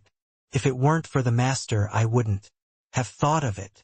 Luluo smiled faintly, her cheeks were slightly red, and she looked at Su Chen excitedly. The few people walked for another hour before they saw the shadow of the oasis. This made the few people who had been thirsty for several days suddenly come to life and couldn't help but feast. Natasha swam happily in the lake. The long-term lack of water had made her skin color darker. Now she was extremely happy. Su Chen also leisurely ate the spiritual fire and basked in the sun, which was rare and leisurely. As for the remaining people, they were either replenishing water or packing their bags. Looking from a distance, they saw a group of half-exposed naked beauties that were very eye-catching. Owner. Natasha hesitated for a while, seeing that no one else was paying attention, and then couldn't help but walk over. What's wrong? Hearing this, Su Chen couldn't help but ask. I've been busy on the road these days. Master must be very tired. Do you need Natasha to serve Master? Natasha lowered her head slightly, with two blushes on her face. But what she said was very bold. How come it's so sudden? Su Chen couldn't help but choke. He never expected Natasha to be so heroic. The Master is a man. For a long time I have been afraid that the Master will have other ideas. Moreover, it is also my task to give birth to an heir for the Master. Natasha looked at Su Chen seriously. Her eyes were very clear, and she even looked a little dull. Okay. Now that things have happened, Su Chen no longer refuses. After all, he has been a vegetarian for so many days, and he does have some ideas. Nowadays, when delicious meals are delivered to your door, there is no reason to say no. Thinking of this, Su Chen waved his hand and hugged Natasha directly in his arms. Natasha snuggled into Su Chen's arms, clinging tightly to her. She could clearly feel her small movements from time to time. Su Chen was distraught and couldn't wait to take off Natasha's clothes. His dirty hands had already become active. Master, you! Natasha lay in Su Chen's arms and said shyly. Although her character is passionate and unrestrained, Su Chen is too impatient. Where are you? I haven't started yet, young master. Hearing this, Su Chen's heart surged, and he put his mouth next to Natasha's ear and whispered softly. Warm breath fell on Natasha's ears, tickling a stream of hot air, which made her ears ring and dazzle. Owner! There was a hint of pleading in Natasha's tone, and she was lost in herself at the moment. Natasha wants to give birth to children for the Master. As soon as she finished speaking, Natasha couldn't wait to take off Su Chen's clothes. With such big movements, I'm not afraid of being discovered by others. Su Chen's eyes fell on the other people who were having fun, and there was a bit of confusion in his tone. When Natasha heard this, her cheeks flushed, her small lips pursed slightly, and Su Chen's figure was in her beautiful eyes. Master, help me. The voice is as soft as a newborn kitten. Su Chen chuckled, patted Natasha's butt hard, and whispered, Natasha, come to the Master's arms. The Master promises not to let them find out. Natasha pursed her lips and nodded, then sat directly in Su Chen's arms. Unfortunately, she was still fooled by Su Chen. Su Chen immediately had an in-depth exchange of life with her. Ah, you. Seeing that she had been fooled, Natasha seemed to want to break away from Su Chen's arms. But how could Su Chen, who had already tasted the benefits, let her get her wish? A pair of big hands clamped tightly on Natasha's body. Seeing this, Natasha still bit her red lips and tried hard to control herself from screaming, but it was all in vain. Su Chen put his arms around Natasha's waist and had an in-depth exchange of life with Natasha. From a distance, the two seemed to be hugging each other, but only the two of them knew that they were already together at this moment. Several people in the distance watched the two hugging each other intimately, and Luluo couldn't help but let out an envious sigh. If I had known, I would have gone to find the master. Seeing them hugging each other, I really want the master to hold me. Seeing this, Luluo was obviously a little disappointed, and her words also had a bit of a taste. Humph, it's just that Su Chen is such a playboy, he always wants to pick up beautiful women wherever he goes. Yue pursed her lips. She was not particularly proactive, so she would not take the initiative to approach Su Chen. But seeing the two of them so close, she felt that it would be a lie if she said she didn't like it. Compared with the simplicity of the two, Luoshin is an old fox, so he can naturally see what the two are doing. You'd better not disturb Su Chen. He is happy now. Hearing this, Luoshin said very tastefully, clenching his fists and feeling a little unbalanced in his heart. Although she had been with Su Chen for such a long time, she was still a virgin. On the contrary, she met Su Chen after her, and she was loved by everyone. Su Chen and Natasha had been communicating in depth about their lives for several hours. In the end, there was really not enough time, so they reluctantly separated. Natasha was in great spirits at the moment, her face still flushed as she talked about life with Su Chen. She went to wash up and then returned to Su Chen. The others followed her. I just looked at the general direction. According to what Xiaoxian said, we should be able to see the shadow of the holy mountain after walking a few hours here. Luoshin pointed in a direction and turned her head away. Although she felt bad, she restrained herself from showing it. When Su Chen saw her being upset, she was still a little confused and couldn't help asking, "Well, why do you look weird?" Upon hearing this, Luoshin couldn't help but look at Su Chen with a very resentful look. Her eyes drifted towards that place of his, and the hint was very obvious. Su Chen immediately understood that Natasha had made Luoshin find something wrong when she was fooling around with him just now. But this was not his initiative. With the beauty in front of him, he couldn't give up. So, he looked at Luoshin with an innocent expression. Luoshin bit her lip and snorted angrily, feeling like she was getting angry. Cotton. But she thought again, there are still many opportunities. At least she is acting as a counselor beside Su Chen, which is irreplaceable compared to some daughters who only rely on Su Chen. Thanks to thinking this way, Luoshin felt much better. A few people started to move forward again, and now they have gone a lot deeper, but the scenery visible to the naked eye is still very desolate, and there is no trace of any living thing around. It seems that for all the spiritual beasts in the western wilderness, Rambo has had a really great impact on them. Because of Rambo's very powerful ability, even a race as powerful as Dragon has no chance of winning in a duel with him. Therefore, they can only get together to prevent anyone from being left alone, so that they can barely resist Rambo's invasion. Now that we have been walking for 2 more days, we finally arrived at the foot of the holy mountain. Compared with the desolation of other places, the holy mountain is much more prosperous to the naked eye. It is covered with large tracts of primitive plants. There is a golden halo on the mountain top that towers into the clouds. From time to time you can feel the breath of the dragon, and a few times the dragon's roar shook the heavens and the earth. But for some reason, there is a desolate scene at the foot of the mountain, even with an aura of decay. Although vegetation is vaguely present, it is not vivid. This scene is more like a mass grave than a dragon's habitat. There is desolation at the feet, but there is a very holy scene on the mountainside. This huge contrast makes everyone panic. That's right, it's right here, I feel the same kind of atmosphere. Xiaoxian was extremely excited. She was very happy to feel the same kind of breath. She did not notice anything unusual here. Not to mention a fairy, even Su Chen, who possessed the dragon soul, could vaguely feel the aura of the dragon. The dragon soul was also buzzing, as if there was some guidance in the dark. For some reason, Su Chen always felt that this place was a bit weird. Although he heard dragon roars, he didn't see a dragon. The holy mountain here was also out of tune with the surrounding places, like an isolated island in the desert. Do you feel anything is wrong?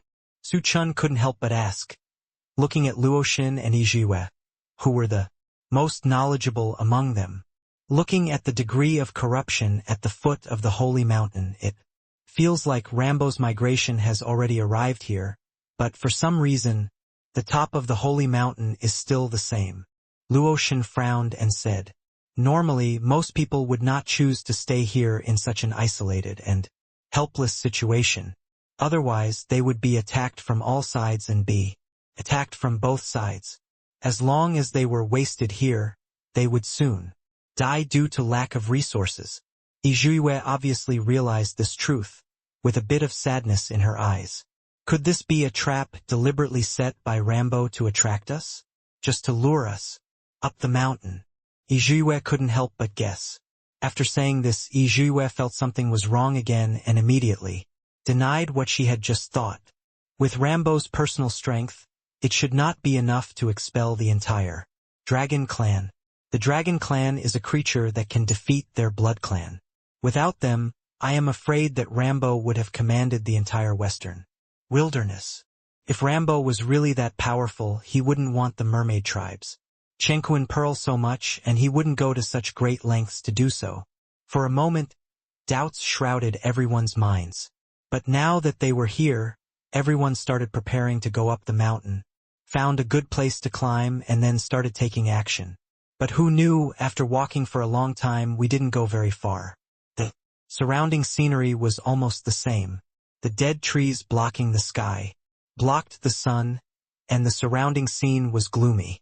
After walking back and forth for several hours, at first glance I still didn't climb much, which was very strange. Luluwa was the first to stop and couldn't help but say, I feel like we've been going in circles. We've been back here several times. Hear this. Everyone couldn't help but stop and began to observe the scene around them. Sure enough, the scene was the same as when they first went up the mountain. What kind of illusion have we mistakenly fallen into? Yizhiwei twisted her eyebrows and couldn't help but say, generally, there will be formations outside the territory of this kind of race to prevent outsiders from breaking in. Maybe we stepped into it unintentionally. Luoxin thought for a moment before continuing. Why can't we just fly up? After walking for a long time, the whole dragon is almost exhausted. Xiaoxian lay limply on the ground, feeling that his feet were about to get blisters. How long have you been walking? You have obviously been lying on Su Chen's shoulder. Now that you have only been walking for such a short time, you can't help but feel tired. Luluwa couldn't help laughing when she heard her words. Xiaoxian was indeed a child at heart, and her behavior and thoughts were exactly the same as those of a child. However, judging from the age of the Dragon Clan, Xiaoxian is indeed not very old and can indeed be considered a child now. Su Chen couldn't help but twitch the corner of his mouth. He never imagined that the benefits were all paid for by himself, but it turned out to be Xiaoxian who complained. If you eat less next time, you won't be so tired. This trip to the holy mountain is just for weight loss, Su Chen said angrily. When Xiaoxian heard this, she was instantly furious. Which female dragon could accept being called fat? Besides, she was obviously very slim. She immediately opened her teeth and claws and wanted to flap her wings anxiously. But as soon as she flapped twice, an inexplicable restriction blocked him, causing him to fall flat on his back. She touched the dragon's tail with her claws in pain, and did not bother to go to Su Chen to settle the score. She said with tears, "It hurts me to death, this damn place. There is a ban in the holy mountain. No human monks or spirit beasts can fly up with swords. They can only walk up step by step. But everyone always feels that something is wrong. After all, the holy mountain is so high that even spirit beasts need to walk up for a long time. The dragons don't need to make themselves unhappy. But Xiaoxian, as a dragon, is indeed affected by the ban. It is urgent that we find a way to break this dilemma. Otherwise we will keep going around in circles here." Natasha said worriedly beside her, telling her directly that this feeling is not good. The trees cover the sky, but they are not ordinary dark green, and they are even dark green. The leaves on many trees are also darker than those in ordinary places, and they look withered and decayed. Tell them directly that staying here will only make it more dangerous. Since this restriction is set up by the Dragon Clan to resist outsiders, doesn't it mean that the key to breaking it lies with the Dragon Clan? After all, they won't be so cruel as to kill even their own people. Luo Xin was still very calm. When he was silent just now, he had been thinking about how to deal with it. After thinking for a long time, he set his eyes on Xiaoxian with a smile in his eyes. Everyone's eyes fell on Xiaoxian for an instant. Xiaoxian was suddenly stared at by others, and she was a little embarrassed. The dragon's tail curled up, its claws subconsciously placed on its chest, and he stammered, "You all, what are you looking at me for? Sister Luoxin, what do you think you can do?" Luoxin smiled slightly, being so cute by Xiaoxian. "The key to cracking this illusion must be you. You are the most precious bloodline of the Dragon Clan. Even ordinary Dragon Clan have a natural respect for you." After saying this, the other people couldn't help but agree. After all, although Xiaoxian doesn't look serious, he is a five-clawed golden dragon in the true sense. Since the illusion is caused by the Dragon Clan, Xiaoxian, if you try to drop a drop of blood and release your own bloodline pressure, maybe you can break this illusion. Luoxin said with a smile, "Is this really possible? Although I am a dragon, I am not a dragon. Besides, in the illusion, a drop of blood is of no use." Xiaoxian thought seriously for a long time, and couldn't figure out Luoxin's intention of doing this. He couldn't help but stroke the dragon's head with a troubled look on his face. It does make sense. Yizhuiyue stood aside as if she had just woken up from a dream. "I have been to many powerful ethnic groups before, and most of them will hide their territories. If outsiders break in by mistake, they will only get confused and come back no matter what time. Go to the same place and eventually go in another direction. The purpose of doing this is to prevent foreigners from entering their territory. As for a drop of blood, it is actually equivalent to identification. If they confirm that you are a member of the Dragon Clan, they will naturally break the illusion and let you in." Hearing this, Luoxin smiled and nodded, agreeing with Yizhuiyue's words. "This illusion has no lethality. All it does is make us lose our way. Walking around will bring us back to the starting point. It is obvious that it wants us to change direction and leave here." Yizhuiyue pondered for a moment and then continued. "After all, the last hope still falls on Xiaoxian." Xiaoxian thought about it and felt that what they said made sense, but suddenly she felt that it might hurt a little if she cut her hand, so she wrapped her little hand with her claws. It would be okay if he was injured, but Xiaoxian really couldn't do it if he hurt himself. After hesitating for a long time, Xiaoxian closed her eyes like a strong man, going to his death, and said to Luoxin, "Sister Luoxin, come on, I can't do it."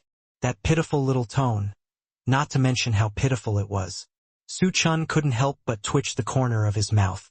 He had never realized that Xiaoxian was such a little girl before. Before, he had always regarded him as a naughty little dragon cub. Now that I look at it, she does look like a little girl. For a moment he felt a bit of love, took out Xiaoxian's favorite food from the storage ring and placed it in front of her. He also spoke in a gentle voice, "Xiaoxian, be good. Just for a moment. Doesn't hurt, just eat something delicious to distract yourself." As soon as Xiaoxian saw the delicious food in front of him, he immediately forgot about his previous worries. He opened his mouth and bit into it, even ignoring Su Chen's hand. It hurts. Please let go. Do you want to eat me too?" Su Chen's gentle smile froze on his face. You must know that although Xiaoxian is a young dragon, its bite force is not limited. He quickly pushed Xiaoxian's face with his other hand. But how could Xiaoxian be willing to let the delicious food fly away from his mouth? He refused to let go. No matter how hard Su Chen pushed, it didn't help. While the two were playing around, Xiaoxian's tongue unconsciously licked Su Chen's hand. The soft and hot touch instantly stimulated Su Chen's scalp to feel numb. For a moment he stopped moving and froze in place. When Xiaoxian saw Su Chen looking like he was struck by lightning, he relaxed. Happily chewed the delicious food. While chewing, he said, "Then, you just said I was fat. Now you know how powerful Benlong is. Come on." Her little dragon had a cute look on her face, with the joy of getting revenge, and her whole person felt very brilliant. However, although he bit Su Chen just now, he did not use any force. However, due to the natural bite force, Su Chen's hand was still a little red. Su Chen looked at Xiaoxian with a constipated expression. For some reason, he actually saw the feeling of a playful little girl in her dragon face. He felt that he must be crazy. Could it be that he had been holding it in for too long recently, so he felt that he looked pretty even when he saw a dragon? Xiaoxian saw that Su Chen didn't react for a long time, and he didn't argue with her like before. He was actually a little nervous for a moment. She asked cautiously, "Master, why don't you say anything? Did I bite you? Silly just now." Hearing this, Su Chen showed a speechless smile, feeling more and more that he had just been taken away from his body, and he actually found this dragon cute when it was obviously hateful. Seeing the farce between the two coming to an end, Luoshan walked over to Xiaoxian. "Xiaoxian, are you ready? I will be gentle," Luoshan said slowly, and suddenly took out a slender dagger. Xiaoxian even saw the edge of the dagger. She swallowed, not imagining how painful it would be if the knife made a cut on her palm. "Come on, I'm ready. Brave dragon. Not afraid of difficulties." Xiaoxian closed his eyes as if he were dead, and handed over his palm with a look of resignation. Everyone stared closely at Xiaoxian. Unexpectedly, Luoshan suddenly produced a silver needle from nowhere, pricked it lightly, and a drop of blood instantly poured out. "It's over." Luoshan looked at Xiaoxian with a smile. Xiaoxian looked up in bewilderment after hearing this. She had thought that she would feel a strong pain, but she didn't expect that it was all over, and she didn't feel anything at all. When she opened her eyes, she saw Luoshan holding a silver needle in her hand, and the dagger that flashed with cold light just now was well pinned to her waist. "Okay, Sister Luoshan, you deliberately scared me. You could have used a silver needle, but you used such a big thing." Xiaoxian immediately realized that she was fooled by Luoshan, and couldn't help but say aggrievedly. Su Chen didn't expect Luoshan to have such fun, and couldn't help but look at her, and at this moment Luoshan also noticed his sight. She blinked gently, with a sly smile in her beautiful eyes, sparkling like a dazzling gem. Although Luoshan didn't say it clearly, Su Chen inexplicably felt that Luoshan was just venting his anger, just using this euphemistic way to scare Xiaoxian. For some reason, Su Chen felt a warm current flowing through his heart, and he couldn't help but return a brilliant smile. "Okay. Without further ado, Xiaoxian, release your dragon blood." Luoshan comforted Xiaoxian for a while, and then slowly said. Xiaoxian didn't dare to delay. If his blood lost its effect after a while, wouldn't it be in vain?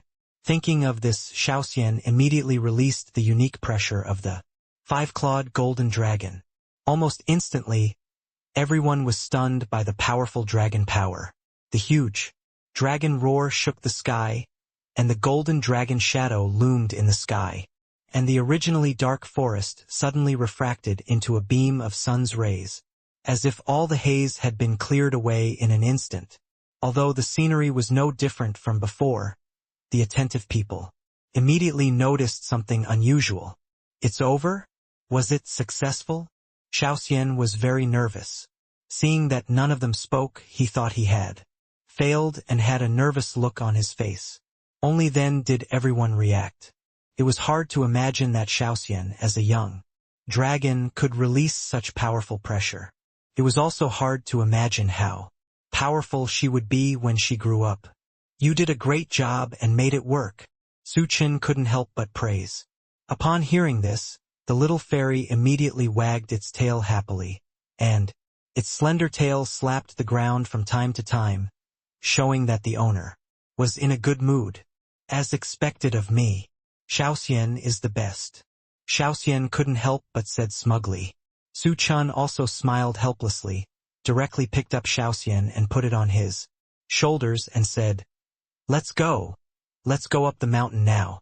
Now that we have made a mighty journey up the mountain, we can obviously feel that this time it is different from before, but at the same time, the terrain is becoming more and more complicated."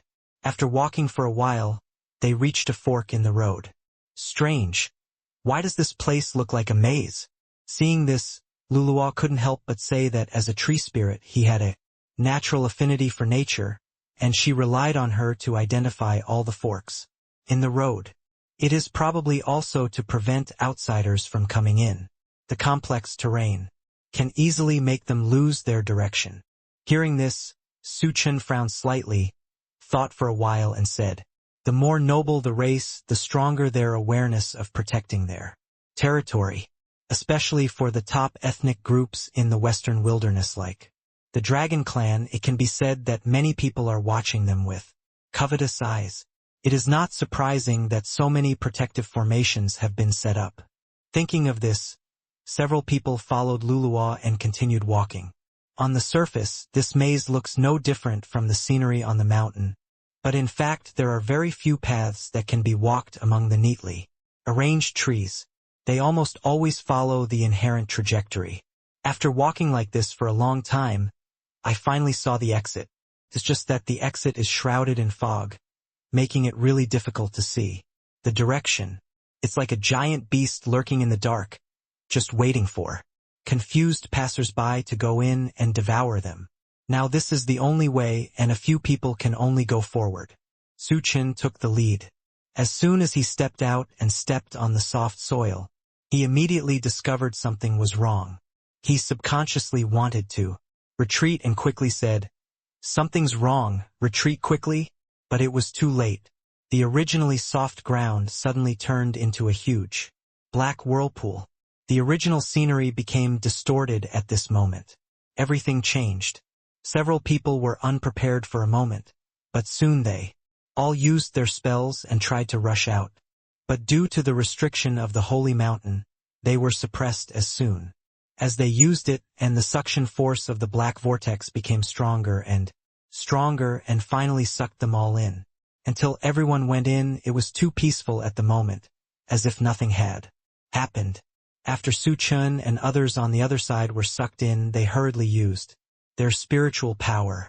However, this place was no different from the holy mountain.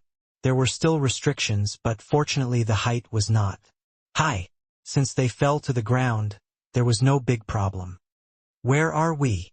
Luo rubbed her, but that was about to break in half and couldn't help but say, "There is also an endless forest all around, which is somewhat similar to the holy mountain, but the plants here are all green and full of vitality visible to the naked eye, which is completely different from the death and decay in the holy mountain.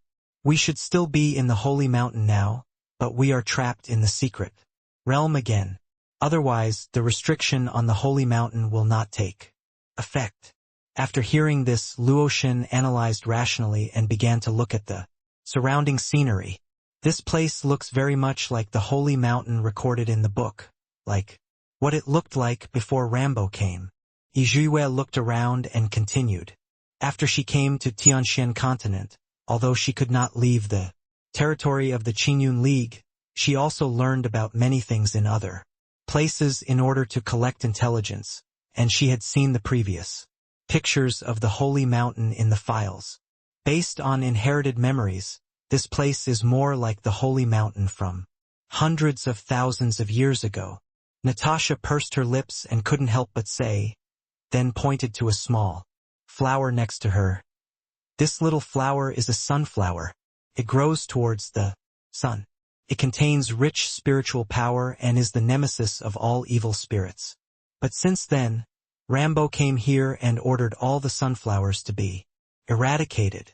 In addition, the environment was no longer suitable for the growth of sunflowers, so they gradually became extinct.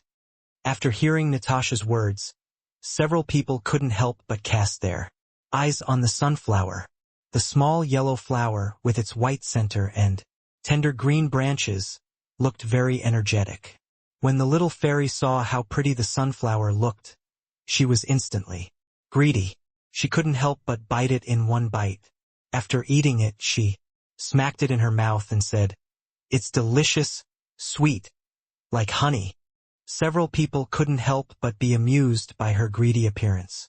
But before they could relax for long, they suddenly heard a huge tiger roar, followed by a deafening sound. They looked in the direction they were looking, and immediately found a white tiger running towards them. His golden eyes were filled with murderous intent, and the black and white stripes showed a clear purpose, which was to come towards them. This ordinary white tiger had actually reached the peak of the quasi-emperor realm. Several people immediately prepared for battle, and Luluo was the first to bear the brunt, rushing over and immediately using vines to tie it up in place. But who knew that the white tiger was only briefly slow for a while and suddenly released a raging flame around it, burning those vines completely. And those flames also burned Luluo's palm along the vines. Luluo couldn't help but take 2 steps back in pain, and her face turned pale. Yizhuye pursed her lips, rushed over directly, and chopped the white tiger's head with a sword. Maybe the white tiger was very alert, and almost in an instant it quickly hid to the side, and its movements were very sharp. Something is wrong. This white tiger is at the peak of quasi-emperor level, but his reaction and cultivation are obviously higher than that of quasi-emperor level. Su Chen immediately released the blue tempering spiritual fire and fired it at the white tiger. But the white tiger's movements were very flexible, and it was impossible to hit it in a short time. The trivial attacks of several people have completely angered the white tiger. He let out a thunderous roar and rushed towards Su Chen. Seeing this, Natasha hurriedly activated the Qiankunzu in her body, and immediately formed a pool of water on the road that the white tiger must pass through. This pool of water is not ordinary water, but the water of Shenming, which can turn flesh and blood into bones and is extremely corrosive. The white tiger braked abruptly, and the green vine took the opportunity to use its vines. The wanton growth of the vines instantly entangled his limbs, making him unable to move for a short time. It was at this moment that Yizhuye directly chopped it with a knife. At the same time, Su Chen also released the blue quenching spirit fire to attack the spirit tiger. At this critical moment, the giant tiger, which was struggling violently, suddenly stopped struggling. Yizhuye's knife fell down and instantly split the white tiger into 2. "Is it over?" Natasha couldn't help asking. It was her first time to help, and she was still very nervous. Even her hands couldn't help shaking slightly. This time, she was finally no longer a burden to Su Chen. Unfortunately, it was too early to be happy. The body of the white tiger suddenly disappeared on the spot, followed by 2 earth-shaking tiger roars. The white tiger, which was originally split into 2, instantly turned into 2 white tigers that were exactly the same as before. The 2 white tigers were covered with light yellow flames all over their bodies. The original fur color could no longer be seen. They seemed to be transformed by flames, roaring angrily, and spewing flames from their mouths. From time to time, the temperature of the flame was very high. Even though they were a distance away from him, they could still feel the scorching temperature, as if it could burn their souls to ashes. Something was wrong. This was not even an ordinary spiritual fire. Ordinary spiritual fire could not cause such a terrifying threat. The few people looked at each other, and they all saw solemnity in their eyes. And the pair of tigers would not give them a chance to buffer, and they rushed over with angry roars. Natasha was the first to bear the brunt and summoned the mysterious water to block the white tiger's steps, but was dodged by the white tiger. Ordinary vines or attacks may not be able to knock down a spirit beast made of such a fierce flame. Others have a lot of cultivation, but they are powerless. Now it seems that only Natasha's Shenming water can compete with it. But the two tigers inherited the cultivation of the original white tiger, both of which are at the peak of the quasi-emperor. Originally it was still possible to deal with just one, but now it is very difficult to deal with two, with each other. Chen frowned. Yue didn't believe it, and chopped at one of the white tigers with a sword, but who knew that the white tiger actually split into two, and in the blink of an eye it became three. The white tiger will split after being attacked, and for a while it dared not act rashly, for fear of more and more. But the white tiger had no scruples and attacked several people. There was no way. Natasha could only temporarily summon the Shenming water to wrap around. No living creatures could pass above the Shenming water, and for a while it actually blocked the offensive of those white tigers. But this is not a long-term solution. The tigers bared their teeth and stared at the people in the circle. Several people also stared at the tigers' movements. At this moment, three tigers suddenly gathered together, and then one tiger suddenly rushed over, and then sank into the mysterious water without a trace. Then the other two rushed in. Faced with this suicidal attack method, several people were a little confused. Is this a short-term safety now? Just when everyone was about to breathe a sigh of relief, the phantoms of three tigers suddenly appeared. They gave up their flexible bodies and turned into phantoms. Everyone was confused for a moment, not knowing what was going on with these tigers. And the tigers finally had no scruples, and instantly attacked the few people, spewing fierce flames from their mouths. And the few people hurriedly dodged. The vines cast by the green radish were instantly burned to ashes by the flames. Although they have transformed into phantoms, their attacks are all real. Luo couldn't help but say, with a little worry in her eyes. Although she has reached the peak of the quasi-emperor realm, she is of the wood attribute, which is naturally restrained by the fire attribute, so she is very limited. Although Yue, who is a half-step emperor, has a high enough cultivation level, she can't effectively attack the white tiger.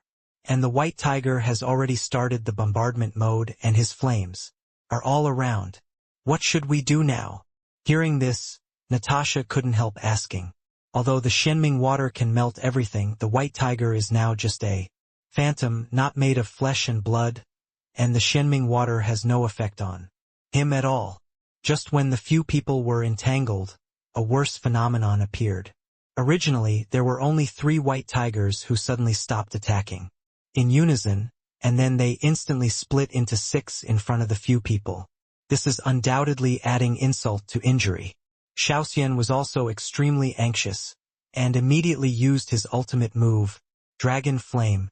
In an instant, the scorching temperature enveloped them, and even the space was distorted and deformed, with waves of heat. The white tigers hesitated for a moment, and did not choose to attack Xiaoxian, but turned their attention to the other people. What should I do? What should I do? Xiaoxian was in a panic and did not notice this strange phenomenon. He kept spitting fire and attacking the tigers. And those tigers were motionless, enjoying Xiaoxian's attack, and then 2 more appeared. Damn! Infinite nesting dolls. Su Chun couldn't help but swear, watching the tigers getting more and more, but they couldn't do anything. I don't know what the conditions are for the tigers to appear. Now they don't dare to act rashly. Xiaoxian didn't expect that the more she attacked, the more she would attack. And she could even feel that their cultivation was getting stronger, as if all its energy was converted. What's going on? My killer move doesn't work on them. Xiaoxian felt a sense of frustration in her heart, and touched her head with a confused look, with a bit of guilt in her eyes. For some reason, she always felt that she had helped these white tigers. What can we do now? 36 strategies. Running away is the best strategy. Su Chen's mind turned quickly, his eyes turned, and suddenly turned around and headed in the direction ahead. Run! Then, everyone got the order and followed Su Chen to run away. The white tigers saw the prey flying away, so they naturally would not give up easily. They also chased after them. their mouths moving non-stop, spitting out countless flames. Su Chen, who was running at the back and left behind, was hit several times, and his clothes were burned with several large holes. End of this chapter. Damn it, it's my clothes, Su Chen said with a face of pain, but his feet moved quickly and he screamed. Now he looked like a homeless man on the run. His clothes were burned to tatters and had holes in them. But for some reason, he always felt that the breath of fire was very familiar, but he couldn't remember what it was for a moment. Running down was not an option. After a while, everyone clearly felt that they were unable to do what they wanted, and a large river in front blocked their way. The raging river water rolled, and several people stopped in a hurry. The dust that was accidentally raised fell into the water and was instantly corroded and bubbled up. The expressions of several people were all ugly. They could feel that the river water was highly corrosive. Because of the restrictions of the holy mountain, they could not fly over with their swords. If they wanted to cross the river, they would have to wade through the river. But looking at this situation, they would be corroded into skeletons before they even reached the other side of the river. And those white tigers had already approached them, roaring and looking at them ferociously. Xiaoxian walked slowly behind, only a few steps away from Baihu. Feeling their strong breath and the scorching temperature of the flames, Xiaoxian couldn't help but swallow and tried his best to reduce his sense of presence. But unexpectedly, those white tigers walked around Xiaoxian, as if they regarded Xiaoxian as one of their own kind, and just roared at Su Chen and the others. For a moment, Su Chen was confused. Why didn't those white tigers attack the little immortal? Thinking of this, Su Chen tentatively said to Xiaoxian, "Xiaoxian, try attacking them." This time, Xiaoxian did not dare to use his killing move at will, but just waved his claws at them. As expected, the claws scratched across their bodies. It was obvious that they were incorporeal, but the scorching flames did not hurt Xiaoxian at all. An idea appeared in Su Chen's mind. Luoshan also reminded immediately, "This is the territory of the Dragon Clan. These secret realms must be set up to resist the invasion of outsiders. Xiaoxian is a Dragon Clan, so he is automatically classified as the same kind. By them, maybe the breakthrough is here with Xiaoxian." "That's right." Su Chen also nodded, expressing his agreement with Luoshan's words. "Then what should we do now? Although they don't attack Xiaoxian, it doesn't mean they won't attack us. We have no retreat now." Luluo looked frustrated. For the first time, she felt so powerless and couldn't do anything to help. Maybe let Xiaoxian try to order them. Yizhuiyue, who had been silent for a long time, suddenly said, looking at Xiaoxian intently, "Have you noticed that although these white tigers still have the breath of fire, they have changed compared to before, and the flames are more like Xiaoxian's?" With such a reminder, Su Chen finally felt what he was familiar with just now. The flames spouted by these white tigers were similar to those of immortals, but they were not that powerful, but because there were so many, they still looked very strong. "Xiaoxian, try ordering them," Su Chen said. When Xiaoxian heard their reasoning, he didn't know whether it was right or not. He just felt that his brain was not enough, but now he could only act as a doctor. "You guys sit down?" Xiaoxian said tentatively. The white tigers only hesitated for a moment when they heard Xiaoxian's voice, and finally sat down obediently. Success. Su Chen and others looked happy, and their anxious hearts were briefly relieved. "Great, it works," Luo couldn't help but said. As soon as she finished speaking, the white tigers seemed to be unwilling to accept it. They immediately roared and threatened several times towards Luluo and others, but this time there was no substantive action. "Then what should we do now?" Xiaoxian asked. Even though he was temporarily out of danger, he still couldn't leave here. She was originally asking Su Chen, but when the white tigers heard this, they stretched out their claws and jumped, as if they were telling Xiaoxian to devour them all. Xiaoxian immediately glared at them, and then threatened, "They are my friends. If you want to hurt them, I will eat you all." After hearing this, several white tigers immediately continued to lie there. Aggrievedly, they didn't know why their king didn't let them devour all the bad guys. It was obvious that everyone who came in before was eaten without exception. Su Chen inexplicably saw the aggrieved expressions on the faces of those tigers. He couldn't help but twitch the corner of his mouth, feeling that the world had gone crazy after all. He felt that he must be dreaming, otherwise how could he see such a weird scene? This river is also weird. Let's get out of here first. Natasha looked at the river water behind her worriedly. As a mermaid, she was naturally sensitive to water. Finally, I've had enough sleep. King Shaoling, I'm coming out. At this moment, Shaoling suddenly yawned, the light blue flames flickering, and his tone was a bit confused, as if he had just woken up. As a result, we saw this scene. It didn't understand the situation, so it suddenly saw a few white tigers in front of it, and it was so greedy that it burst out of its mouth. Master, you are so kind.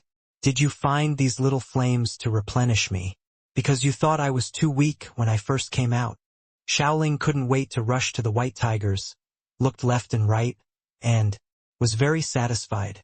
It's made from the dragon's spiritual fire crystal. It's a great tonic for me. Several people were confused when they heard this. Luo Xin, on the other hand, immediately knew what the weird thing in front of her was. She couldn't help but click her tongue lightly, showing an expression of sudden realization. Su Chen immediately turned his attention to Luo Xin. Although he did not speak, he asked with his eyes who these things were. Luo Xin faced everyone's gaze and said slowly, "The dragon's spiritual fire. Crystals are a great treasure of the dragons. These crystals can be transformed into all things. They are actually a kind of container. Whatever spiritual energy they carry can be transformed into anything. What kind of incorporeal body is made, and it obeys the orders of the master of spiritual power." Having said this, several people suddenly became enlightened. Just now, Shaoxian used the killing move of Dragon Flame, which actually injected new energy into the soul crystal, so he transformed into an incorporeal body with such flames. But when the Xianming water was swallowed in the beginning, it was equivalent to a container carrying the Xianming water. Why did it still attack us? Instead of obeying Natasha's orders, but instead obeying the orders of Shaoxian? Luluo couldn't help but ask, with a bit of confusion in her eyes. Normally, if she carries the water of Xianming, shouldn't she obey Natasha's orders? And of chapter. This is why it is the treasure of the Dragon Clan. They recognize the Dragon Clan as their master, and they cannot be driven by outsiders. Luotian smiled and thought that the question asked by Luo was a little cute. The Xianming water just now is actually equivalent to consuming all the flames that originally remained in the spiritual fire crystal, so it has transformed into a state of nothingness. But this state is still aggressive. Su Chen couldn't help but speculate based on the situation just now. That's right. Hearing this, Luo Xin continued. Although Shaoxian didn't return to the Dragon Clan, she is also a dragon bloodline after all, and the spiritual fire crystal can only carry spiritual fire. Shaoxian is a five-clawed golden dragon, so her flame is naturally pure, so it is even more powerful than the flame ability when she first entered the secret realm. Now that he said this, he suddenly understood. Xiao Ling listened carefully for a long time beside him. When she saw the spiritual fire crystal, her saliva was about to flow down and she couldn't help but want to eat them. But Su Qin hadn't spoken yet. She was afraid that if she ate it rashly, it might cause trouble, so she looked at the spiritual fire crystal with a look of eagerness. As early as when Xiao Ling appeared, the white tigers transformed from the spiritual fire crystals felt a terrifying pressure, even more oppressive than Shaoxian's flames. They are now under Shaoxian's command. Without Shaoxian's orders, they dare not act rashly, so they can only watch this dangerous little flame darting around in front of them. It is obviously a natural spiritual creature, but for some reason they actually saw some fear in the tiger's eyes. Master, Can I eat them all? Seeing this scene, Xiao Ling swallowed his saliva and couldn't help saying, this thing is a great tonic for her now. If he eats all of these, he can't. Imagine how happy he is. Su Chen couldn't help but twitch his mouth. He thought that having Xiao Xian as a greedy person was enough of a sin, but he never expected that Xiao Ling was also a greedy ghost. But after all, it was not his own thing and he really couldn't make a decision, so he didn't speak for a short time. Ijue saw Su Chen's dilemma and slightly curled her lips, and then continued. To support such a large illusion, there must be a treasure that supports the illusion. If we want to get out, we must solve this treasure. As expected, there is probably a spiritual fire crystal. It seems that if they don't want to be trapped here, they must solve the spiritual fire crystal. Xiao Xian has no opinion on this. After all, she doesn't want to stay here all the time, but this is the treasure of the Dragon Clan after all. If they are allowed to swallow it rashly, I don't know if it will have any impact on the Dragon Clan. In fact, your current worries are unnecessary. As a container of inheritance, the spiritual fire crystal will split once every tens of thousands of years. Therefore, even if the flexible crystal in the secret realm is eaten, it is harmless. Luo Shen said with a smile, looking at their entangled look, kindly reminding. In short, as long as it is properly kept, you can nest dolls infinitely. Xiaoling's eyes suddenly popped out of stars. Who wouldn't like an endless supply of food like a buffet? And the conditions for using the spiritual fire crystal are very high. Only the dragon race can command and master it. No matter how precious it is, if other races get it, it is very likely to backfire on themselves. Luo Shen continued. So although it is one of the treasures, the dragon race does not lack such things. This completely dispelled everyone's doubts, and Xiao Xian was also happy. Finally, she could leave this ghost place. Thinking of this, she hurriedly said to Xiao Ling, eat it quickly, all for you. Xiao Ling was extremely excited when she heard this, but she had not completely lost her mind, and she looked back at Su Chen. Su Chen nodded, and Xiao Ling was relieved to eat it, one by one, and in the blink of an eye, the transformed white tiger became its meal. It touched its non-existent belly with satisfaction and smiled with enjoyment. It's delicious. It would be nice if I had more. Seeing that he liked to eat flames so much, Xiao Xian also became interested, and said to Xiao Ling, I still have flames here. Do you want to eat them? Xiao Ling quickly agreed. Yes, yes, yes. After hearing this, Xiao Xian immediately spit out a ball of flames, and the scorching temperature instantly swept the whole place, and the whole space was distorted by the heat. The few people were too close and were affected. They felt a wave of heat sweeping over them. If they were closer, they would probably be burned on the spot. And Xiao Ling seemed to be unaware of it and swallowed the flames spit out by Xiao Xian in one gulp. Delicious, delicious. Such pure fire. It's simply a great tonic. Seeing this, Xiao Ling was excited, and the whole little flame was flickering with excitement. When Xiao Xian saw that it liked it so much, he instantly felt like feeding it, and a sense of pride arose spontaneously. He spit out flames again and then was swallowed by Xiao Ling again. The two of them just spit and eat, and they played by themselves. The others felt that they were in the magma and were about to be melted, and then they returned to normal, alternating between cold and hot. The dragon and the fire were having fun, but it was hard for them. After repeating this dozens of times, Su Chen finally couldn't stand it anymore and went forward, holding Xiao Ling in one hand and Xiao Xian in the other. You two, stop continuing with the nesting of dolls. If you continue like this, I will be roasted by you, Su Chen said unbearably. Only then did Xiao Ling realize that her master was acting like a homeless man, fleeing a disaster. She couldn't help but said cautiously, Master, how are you doing now? Why do you look so miserable? Su Chen couldn't help but twitch the corner of his mouth, and then he remembered that he had cut off his back just now, and that was why he looked like this. Let me feed Sister Xiao Ling. The little fairy finally experienced the joy of feeding. He was not willing to give in at all and continued to behave and roll around. Su Chen was speechless and didn't know what to say for a moment. Okay, the top priority is that we still have to find a way to get out. First, as for the feeding matter, don't worry about it. We can talk about it later when we get out. Luluwa quickly stepped forward to smooth things over, with an awkward smile on her little face.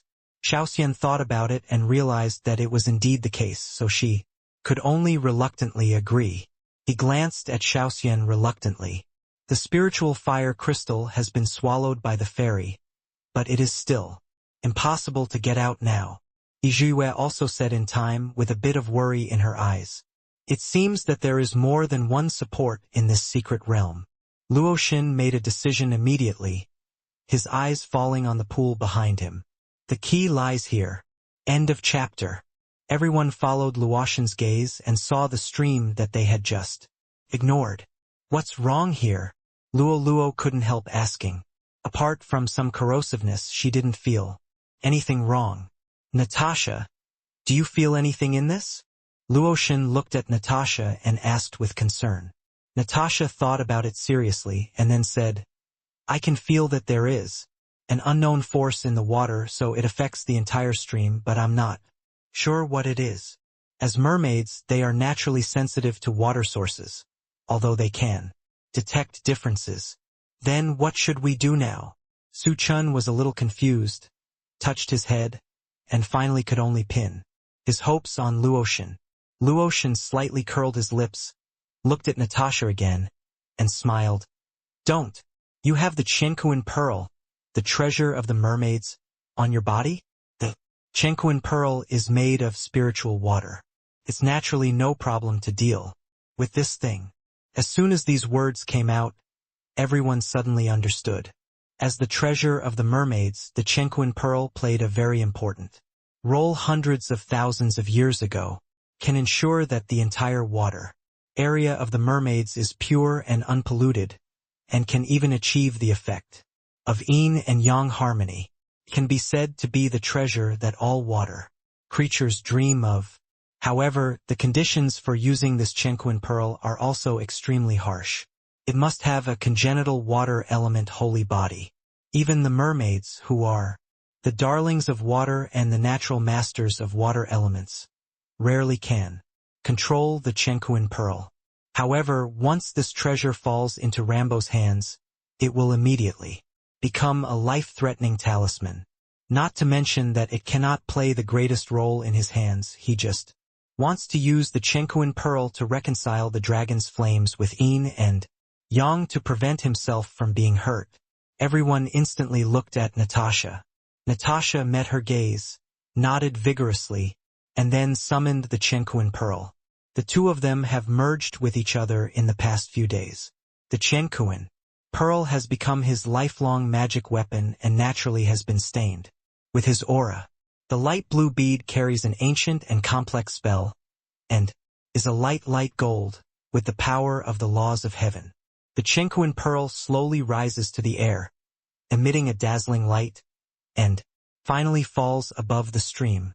The originally calm stream suddenly began to roll violently, as if something in it was about to break out of the water. It was obviously just a stream, but at this moment it was as turbulent as the sea. For some reason, there were bursts of thunder and lightning in the sky, and the whole sky was gloomy. After a long time, the Chenkuan pearl faded its light, as if it had completed its mission, and obediently returned to Natasha's hands. Okay. After all, Natasha is a peak cultivator in the Great Saint Realm, but it took a lot of effort to forcibly purify the river water, and now the whole person is very weak. Su Chen hurried forward and held her close, and asked with concern, How do you feel now? I have some spiritual pills here, you take them first. Natasha took the pills, and because of the exhaustion of spiritual power, her lips turned slightly white, but she still smiled happily, looked at Su Chen, and said, Thank you, Master. I'm fine. I'm very happy to help you. The people present felt a little jealous when they saw the intimate scene between the two, but no one said anything. Luo Shen calmed her mind, then squatted down thoughtfully, stretched out her hand and gently scooped up a pool of stream water. Then she said, "There is no restriction in the stream now, it is safe. The stream water just now is not so much corrosive as cursed, which will accelerate the time of everything that enters it and disappear in the blink of an eye. Now the illusion still exists.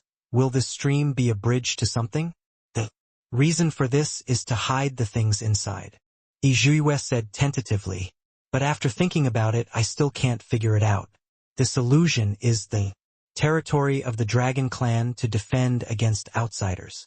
If it is to defend against outsiders, how could they put something so important in this secret realm? It seems that the space was torn apart due to an accident, and this long river should not have appeared." Luluo couldn't help but say that since the taboo of the river was lifted, she could clearly feel that the aura on both sides was very different due to the river. "What should we do now? Should we go over?"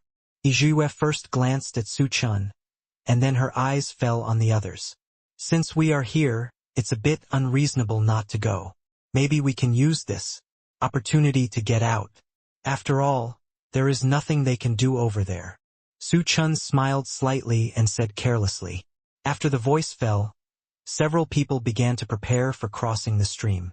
Unexpectedly, the river looked shallow, but after entering, I found that the river water had reached the thigh of a person, and it was very difficult to walk every step in. It took several people 2/4 of an hour to reach the shore after walking on a short river. As soon as they stepped onto the shore, the scene at this moment suddenly turned dizzy. If it was a dense and boundless forest just now it was a mysterious valley with gullies everywhere. Countless mountains stood in the distance. The trees were deep, and the air felt very dry, which seemed to be the territory of the dragon clan outside.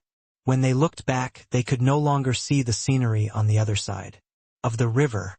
It seemed that there was a unique ban here. Obviously, there were some things in it that the dragon clan did not want outsiders to know. Thinking of this, the few people calmed down and continued to move forward. There was nothing on the way, but there were many stone tablets with ancient and dense patterns engraved on them. These patterns looked like pictures, but because of the long time they had faded their original appearance and could only be vaguely seen. A dragon could be vaguely seen on top, and a kneeling dragon was below. The dragon standing on the high position looked wise and mighty, but it was different from ordinary dragons. Su Chen felt familiar, but didn't know where it was. The further you go inside, the more stone tablets there are, and finally it almost becomes a picture scroll. The dragon that was originally admired by thousands of people suddenly turned into a human. What the human looked like could no longer be seen clearly, but it was vaguely seen that he was very noble, and below were his worshippers. These stone tablets seemed to be historical monuments, recording what happened to the dragon clan in the past. Luo couldn't help but say, "I don't know why, but I always feel like this is an altar, and it exists to protect something very important." Luo pouted and said her own guess. "Everything here is sacred and solemn. Whether it is the stone tablet or the surrounding furnishings, they are all very exquisite." End of this chapter. The furnishings here are really familiar, and I feel a sense of intimacy that arises spontaneously. When Xiaoxian saw this, he couldn't help but muttered, with some memories in his eyes. Since arriving in the territory of the dragon clan, Xiaoxian has often dreamed of memories that do not belong to him, and most of them have the dragon clan in them. She asked Luo Shen about this situation. It was probably because she came to the land of dragon bloodline, so the dusty bloodline was awakened, and the inherited memory would naturally be awakened. It seems that this place is closely related to the inheritance place of the dragon clan, and it is probably the altar of the dragon clan. Thinking of this, Xiaoxian felt inexplicably nervous.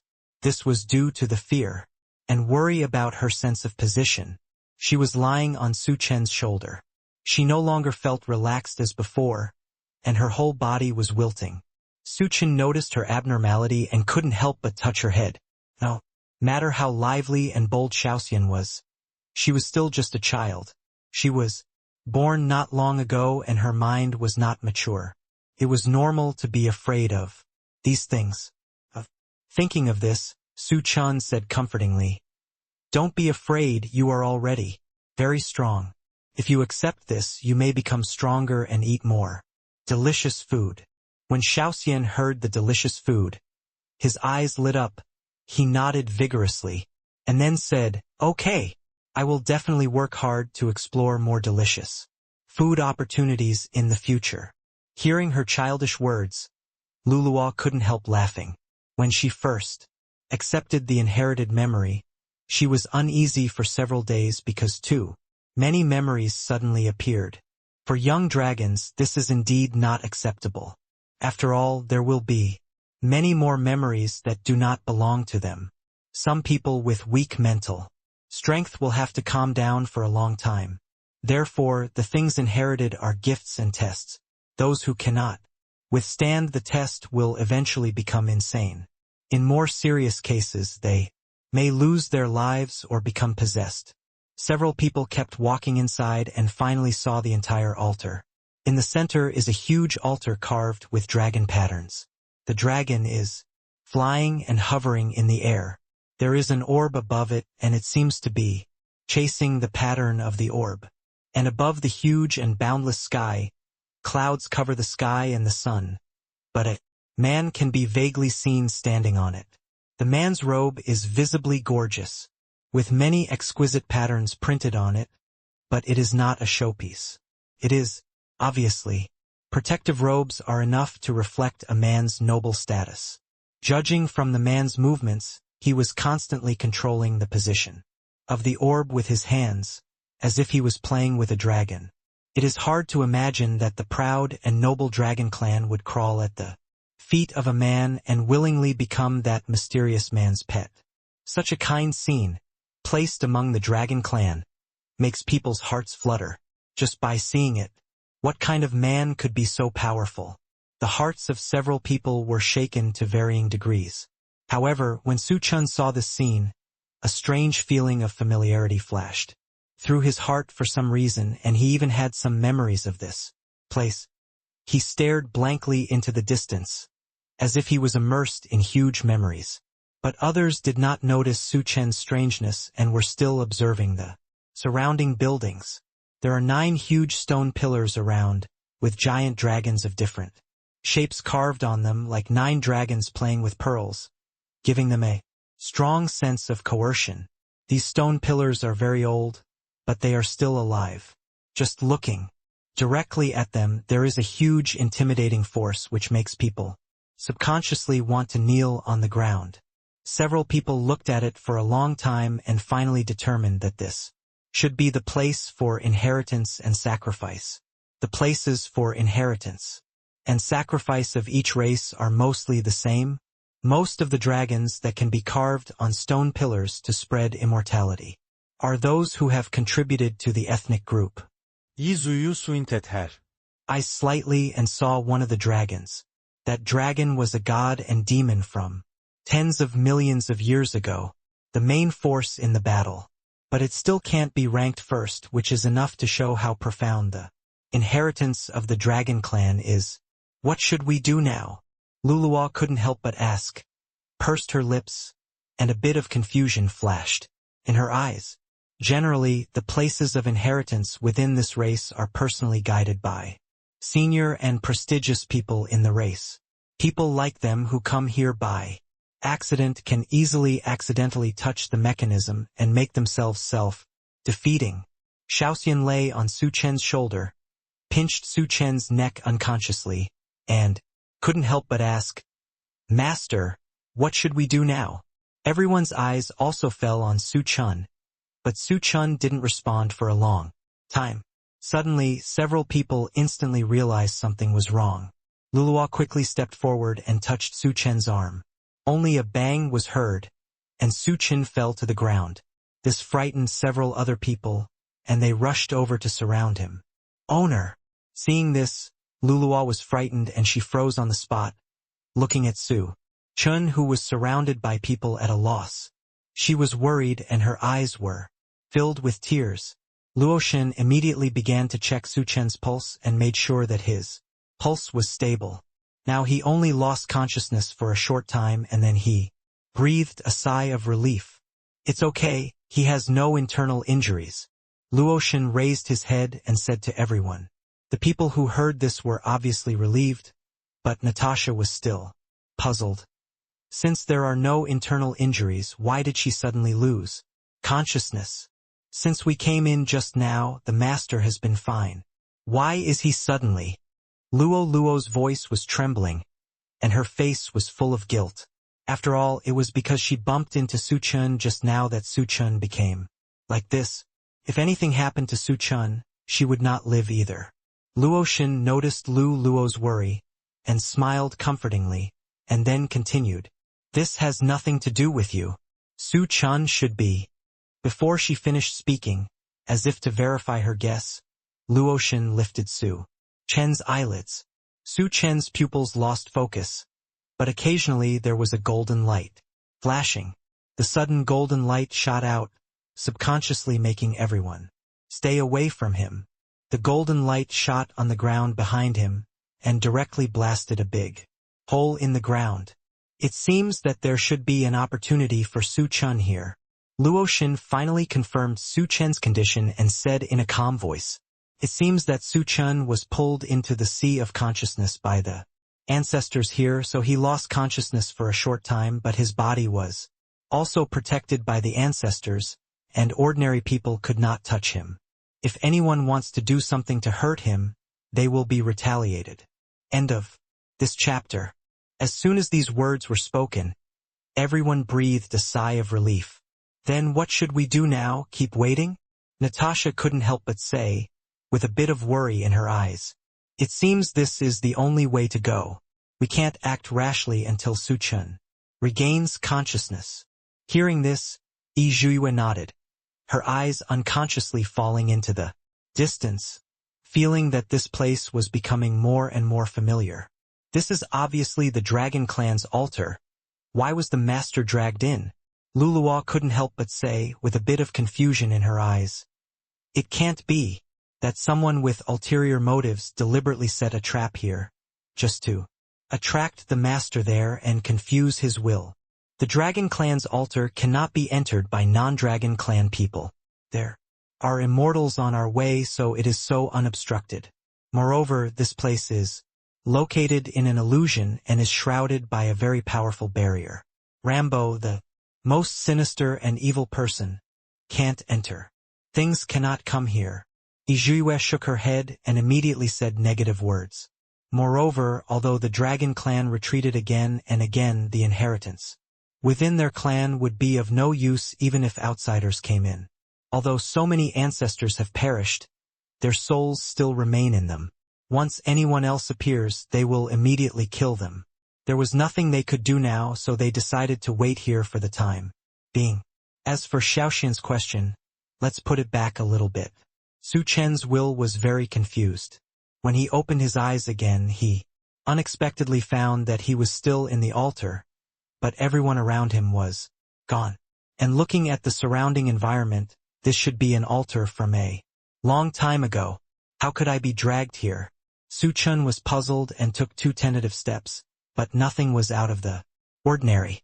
He walked to the center of the altar. At this moment you see that the altar is covered with paintings and there are pictures of dragons and people scattered all over the place. Su Chen unconsciously stretched out his hand. Almost at this moment, the entire altar suddenly shone with light. At the same time, the entire space seemed to collapse, falling into pieces bit by bit. Before Su Chen realized what was going on, he was sucked into the altar. What he entered was an extremely dark room with a huge stone statue carved with a dragon. Where is this? Su Chen couldn't help but muttered. My lord, I have finally waited for you. An old and heavy voice came with a bit of excitement. After the words fell, a shadow of a golden dragon appeared in front of Su Chen. This golden dragon was very big, almost dozens of times larger than Su Chen. In comparison, Su Chen looked extremely small. Su Chen was a little at a loss for a moment. Although this golden dragon was just a soul, he could still feel the pressure in it, even more oppressive than Rambo. Who are you? Su Chen couldn't help but ask. Hearing this, Shenlong couldn't help but be silent for a moment, and suddenly circled Su Chen a few times, and then he suddenly realized. It turns out to be the reincarnation of my lord. No wonder, no wonder. Didn't you resist the disaster after all? There was a bit of vicissitudes and doubts in his voice, even a little sad.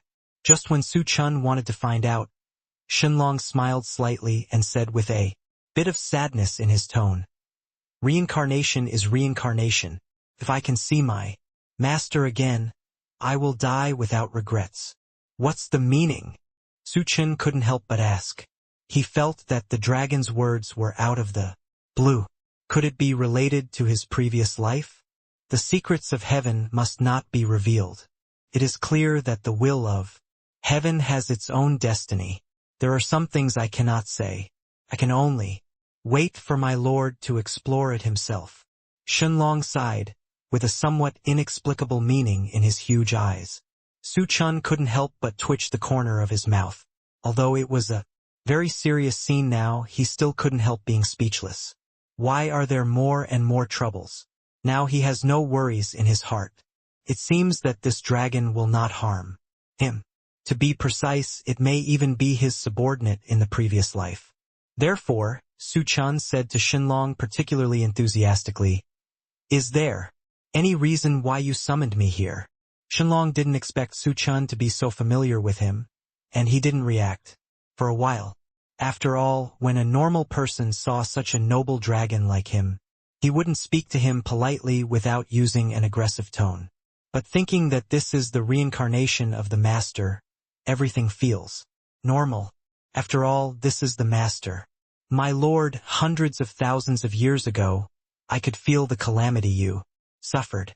It's just that I died unexpectedly during the war and could not always be by your side. After my death, my soul returned to my hometown and I have been guarding the blood inheritance of the dragon clan. Now I can. When I saw you, I thought I could give you a reminder, but I didn't expect. Having said this, Shenlong couldn't help but sigh.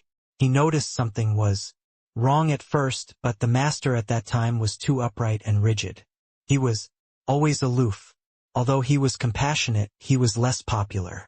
He even said that he died unexpectedly before he could even speak. I thought that meeting again would remind the master, but I didn't expect that. It was still a step too late. Maybe this is destiny. Seeing the master again is God's arrangement so that he will not regret it all the time. I am now in the state of a divine soul and cannot do much for my master. However, the master is too weak now. However, I can forcibly shape the master's soul and temper his body. The dragon sighed and looked at Su Chen, feeling that he couldn't even worry. What happened before? I always feel that you didn't have time to say something. Su Chen couldn't help but say it. Seeing him hesitate, he felt very uncomfortable.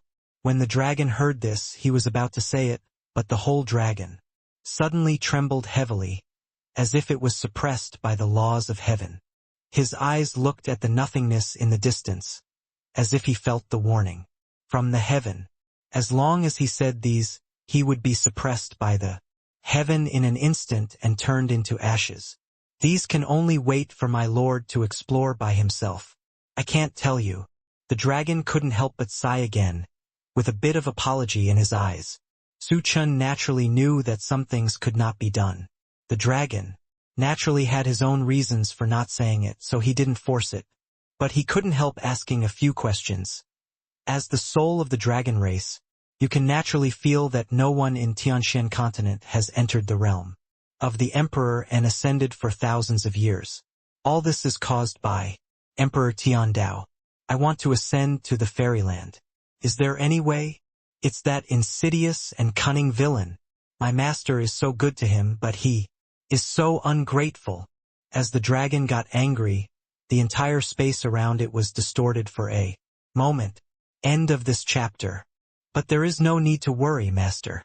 He cannot block your way. His actions are against the laws of heaven and have their own destiny. My masters, ascension to the immortal world is the result of heaven's will. Shenlong's painting style changed and his tone became calmer, and he said, I have heard about the recent things outside. The key lies in these 4 envoys. In them, there may be something the master wants.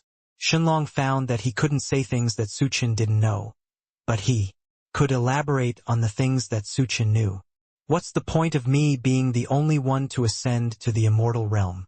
No one in the entire Tianxian continent has ascended due to the methods of the Tiandao Emperor. Countless geniuses have been stuck at the pinnacle of the quasi-emperor until their birthdays because they can't find the threshold to ascend. It would be too unfair for them to die after running out of money. Su Chen couldn't help but clenched his fists. Emperor Tiandao's revenge must be avenged, but what he did to me was also shameful. Although Tianxian continent is just a small world which is insignificant compared to the immortal world, this does not mean that the creatures in Tianxian continent are not human beings. Why should one's career in cultivating immortals be completely ruined because of a Tiandao Emperor? If you have known for a long time that you cannot practice and ascend, then what is the point of doing all this now? When Shenlong heard what Su Chen said, he couldn't help but sigh in his heart. He was worthy of being his master, although his personality was very different. From his previous life, he remained the same inside. This was very admirable. Thinking of this, Shenlong said softly, It all depends on my lord. You are the variable in Tianxian continent. Only you can change everything. But the front is unknown and you may have to go through many ups and downs. This is where you want to return. What must be endured is something that others cannot bear. When Su Chen heard this, he clenched his fists subconsciously, but his expression didn't change much. Powerful enemies, unknown journeys, and heavy burdens on his shoulders are all what he should bear now.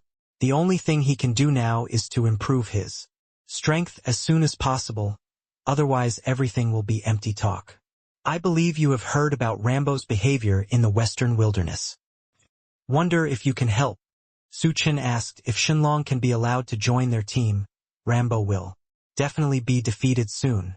I am now in the state of a divine soul, trapped in this world. I am also very heartbroken by what happened to Shi Huang, but I cannot interfere. However, my master has the divine dragon spirit which has a natural suppressive effect on. After I strengthen my master's body and temper my soul, the strength of the divine dragon spirit will also increase.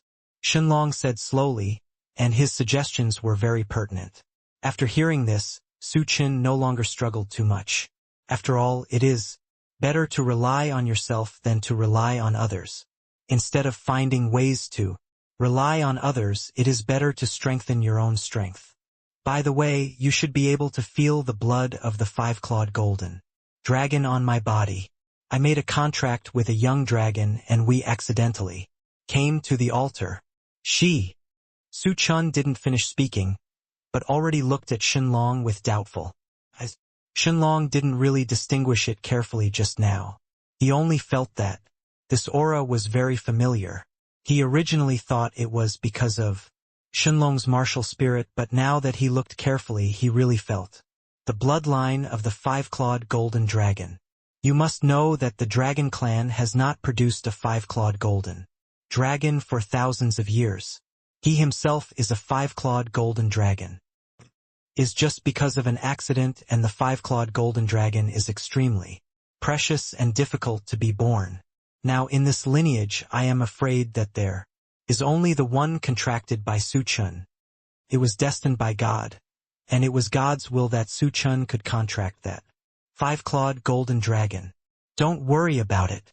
After my lord goes out, he will bring her into the altar, and I will naturally pass on the bloodline to the next generation. Shenlong smiled and said, After all, this is my descendant. I am relieved that she can serve you by your side for me. After hearing this, Su Chen felt relieved. Thank you then. He thanked him seriously. The dragon did not speak. Su Chen sat cross-legged and saw the dragon circling. Around him, the shadows of countless dragons appeared instantly, surrounding him.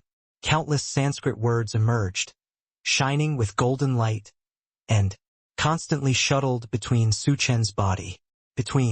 At this time, Su Chen's face was covered with sweat, and he was gritting his teeth. Only a strong enough body can accommodate a powerful soul, otherwise he will explode and die. This first step is to temper a strong body, but this step is painful. It is equivalent to dismantling all the parts of the body and reassembling them to be stronger. He only felt that every inch of his bones was being broken bit by bit. Not only that, the dense pain in his flesh and blood covered his body. The double torture of body and mind made him grit his teeth and almost unable to breathe. Angry, Shenlong watched this scene quietly from a distance, and couldn't help but sigh in his heart. He was worthy of being his master. A normal person would have been in so much pain that he couldn't help shouting, begging his father, and scolding his mother, but Su Chen didn't say a word. Throat. Visible to the naked eye, all the impurities in Su Chen's body have been expelled.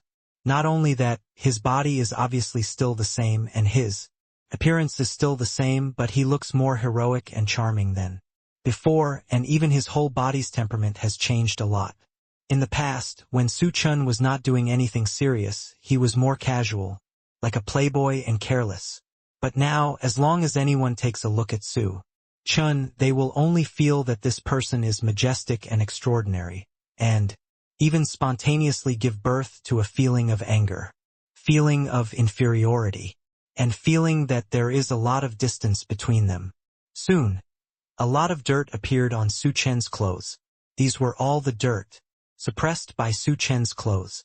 Such a long process took 3 hours before it was completely completed. Su Chen couldn't help but squeeze the muscles on his body. They were very strong. He casually threw a punch and felt that he could crush a 1,000-ton boulder in an instant. As expected, it was Shenlong who trained him, and he truly lived up to his reputation. He vaguely felt that the body of the divine dragon spirit in his body was also strengthening, and he even felt that the spiritual power in it was becoming purer and more powerful. This was just physical training, but it brought so many benefits. Su Chen didn't dare to think about what he would be like after tempering his soul. How long has it been now? Su Chen couldn't help but stretched and asked Shenlong with a smile. 3 hours have passed. As expected of my lord, others may have needed 3 days and 3 nights, but my lord only experienced 3 hours and succeeded in tempering. Shenlong couldn't help but admire from the bottom of his heart. It's already been 3 hours? Aren't they waiting outside in a hurry? Let's continue quickly, otherwise it will be too late. When Su Chen heard this, it was okay. They must have been worried when he suddenly disappeared. End of chapter. Don't worry, my lord. The flow of time here is different from that in the outside world. The 3 hours that have passed here are at most 1 hour in the outside world. Shenlong smiled and explained. After saying this, he was very pleased. After all, the master now was much more humane than before, and he was more like a human being. It was too perfect before. Many things were done flawlessly. There was almost no emotion. There was a sense of distance. It didn't feel like a person, but like a perfect interpretation. When Su Chen heard this, he couldn't help but pat his chest and breathed a sigh of relief. Without further delay, let's continue quickly. Let's finish early, Su Chen said with a smile. I just finished my physical training and felt that my whole body was full of energy. After hearing this, Shenlong hesitated for a while and then said, the problem is only the first step. The next step of tempering the soul is the highlight. It will take much longer than before, and it will be 1,000 times more painful. Master is determined not to rest anymore. One time, you have to go through it early and late, no matter what you are afraid of. Su Chen smiled indifferently. Even if it hurts, it will pass after a while. Now hesitating here, the more he thinks about it, the more afraid he becomes. When the time comes, the fear becomes infinitely bigger. It didn't hurt that. What kind of person was Shenlong? Although he had fallen hundreds of thousands of years ago, his cultivation during his lifetime was immeasurable, and at the very least, it could not be accommodated by this small Tianxian continent. Although the clone he summoned can suppress his cultivation, it is like Zhuiwei. Although he is suppressed in the realm of Bamboo Emperor, his actual cultivation experience and level are higher than that of Bamboo Emperor. Now, Su Chun felt very troubled and couldn't help cursing in his heart. Why did I think so simply just now? Now isn't this just looking for trouble? For myself? But now that the matter was over, he was too embarrassed to take back what he just said, so he had no choice but to bite the bullet. Those dragon clones were also impatient and took the lead in launching an offensive towards Su Chun. However, because Shenlong was present, their duel was always on point. As if to allow Su Chun to adapt, their offensive was not very fierce. Su Chun also immediately devoted himself to the battle. His strong physique made his reaction speed more than 10 times faster than before. If he was as light as a swallow before, now he only feels like a feather, and various difficult movements are endless. Under the pressure of such a huge difference in cultivation, he was able to do everything without stopping and even used his own mental power to resist. But there are 3 enemies on the opposite side. It is very difficult for a normal person to deal with one at a time, let alone 3. Su Chun was in such a state of embarrassment that he dodged one after another. Without any time to breathe, he was stunned for a moment and his body immediately became red. At the beginning I was almost suspended, but fortunately I became proficient in their attack methods and my mastery of my body was better than before, and I was gradually able to dodge their attacks. In the end, I was even able to perform 2 moves with them with ease. Even if 1 person versus 3 people, there was no confusion at all. Such a change only took him 1 day. At this time, both his patience and skills have been qualitatively improved. Shenlong watched from the side and could no longer count how many times Su Chun had surprised him. This understanding and talent were even stronger than those of his previous master. He was full of emotions. Although he could not accompany Su Chun to continue to conquer the world in the future, it was of great significance to be the first witness to his journey to the top. 3 days passed like this, and Su Chun took the opportunity to defeat one of the early quasi-emperors and inflicted severe damage on the other 2, and he was no less impressive in the final one. Shenlong took the clone away, glanced at Su Chun approvingly, and then said, "My lord, you have grown very quickly. Even back then you were not as good as you are now. I have nothing to do to help you." Su Chun was still a little unfinished, but when he suddenly heard these words, he felt a little embarrassed and subconsciously touched his head. The duels in the past few days also gave him a sense of accomplishment. From doubting himself at the beginning to finding the key, he gradually became more comfortable, and it took a lot of time. "It's almost time, let me see you out of here, and take a look at the little girl who was born into the dragon clan. I haven't seen the descendant of the 5-clawed golden dragon for many years." There was a bit of vicissitudes and nostalgia in Shenlong's words. After not seeing his master for hundreds of thousands of years, Shenlong felt a little reluctant when he thought that Su Chun would leave soon. But parting was inevitable, and he was not someone who stuck to the present. Su Chun stopped insisting and nodded, and finally looked at the dragon seriously and then said, "You must be lonely here, after staying here for hundreds of thousands of years. I have some notebooks here you are boring. Can also relieve boredom sometimes." This was the first time Shenlong heard about painting books. He had always followed Su Chun on his expeditions in the past, and all he read were serious military news. Nowadays, dialogue books are quite new. Su Chun pulled out a bunch of storybooks and handed them to Shenlong as if he were offering a treasure. In an instant, they piled up into a small mountain. Shenlong thought that Su Chun was reading some serious literature, so he took them seriously. I don't know what his expression will be like when he sees that most of these books are about romantic affairs, but this is all about the future. Su Chen closed his eyes and felt that the space at this moment was spinning. When he opened his eyes again, he returned to his body. He opened his eyes suddenly and sat up subconsciously, startling Natasha, who was taking care of him next to him. But seeing Su Chen wake up, she immediately hugged Su Chen with tears in her eyes. Her voice was charming and a little aggrieved. Master, you finally woke up.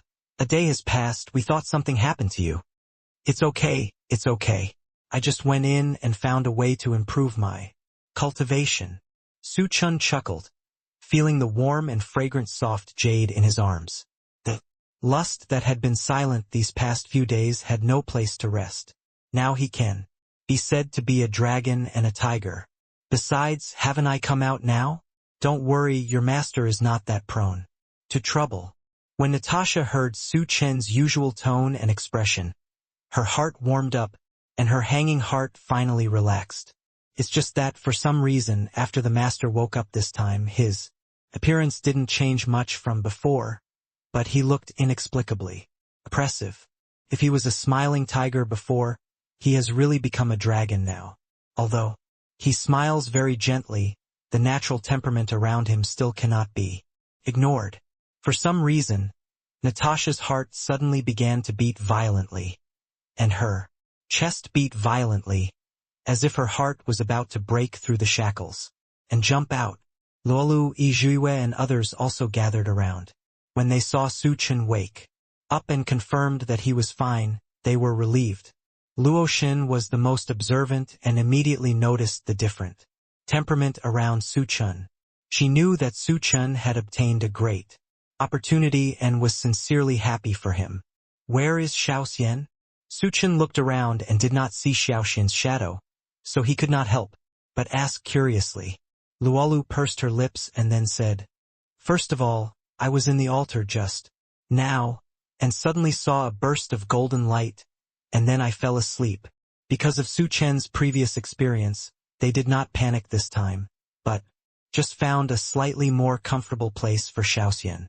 When Su Chen heard it, he immediately knew that after he went out, the dragon summoned Xiaoxian in. Thinking that they were both five-clawed golden dragons, they would definitely have a lot in common. Su Chen's heart was relieved. "How do you feel about the day I went in?"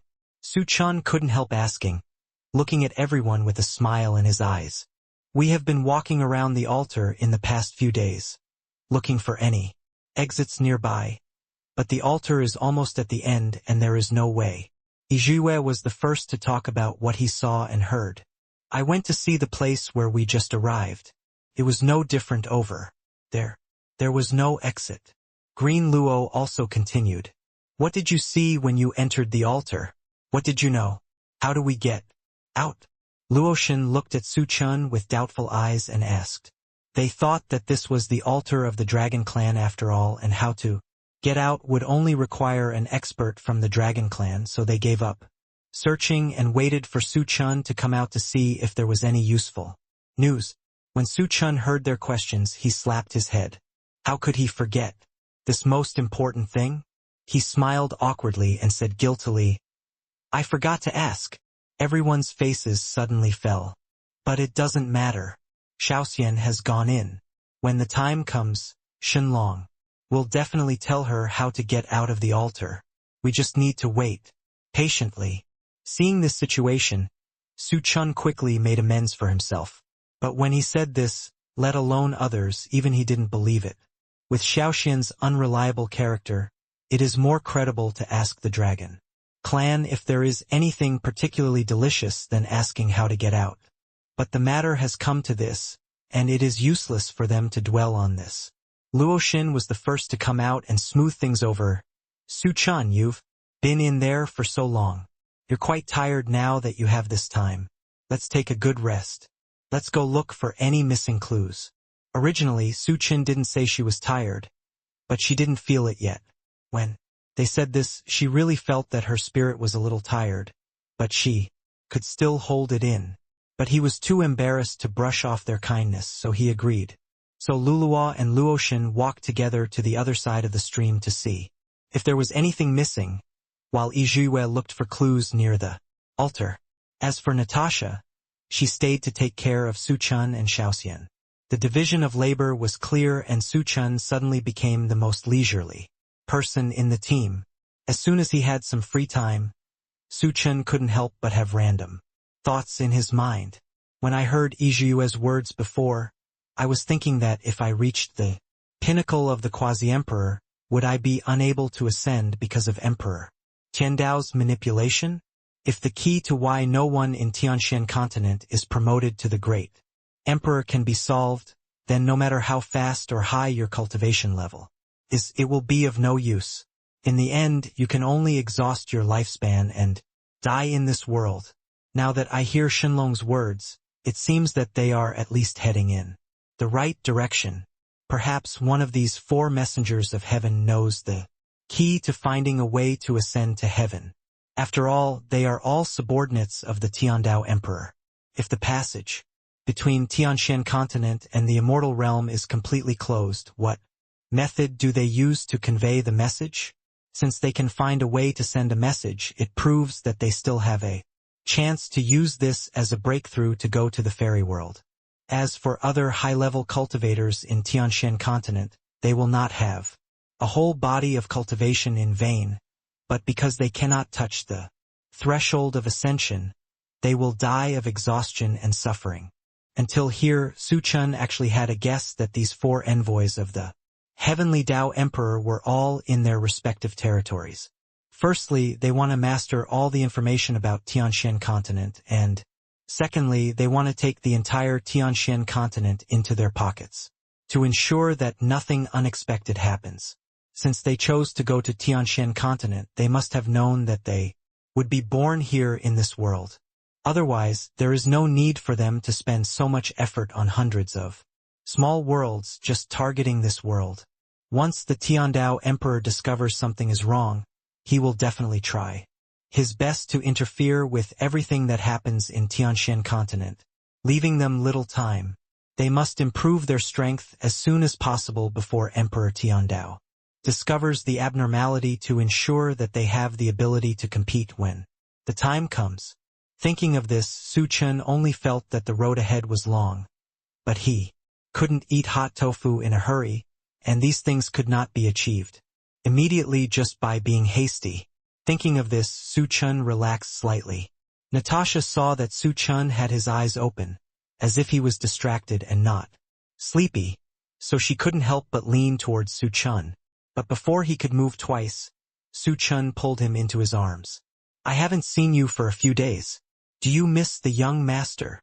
Suchun pinched Natasha's chin and looked at Natasha's shy face with interest. What she said was always inappropriate. Originally, Natasha was a little restrained because of the sudden change in Chen's temperament.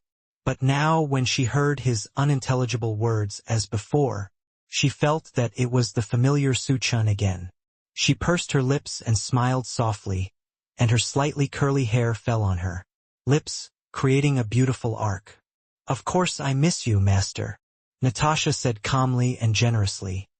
"Master has not done anything as a couple for so long. Do you want me to help you solve it?" From the moment she became Suchen's woman, she recognized Suchun in her heart, so she had nothing to be ashamed of.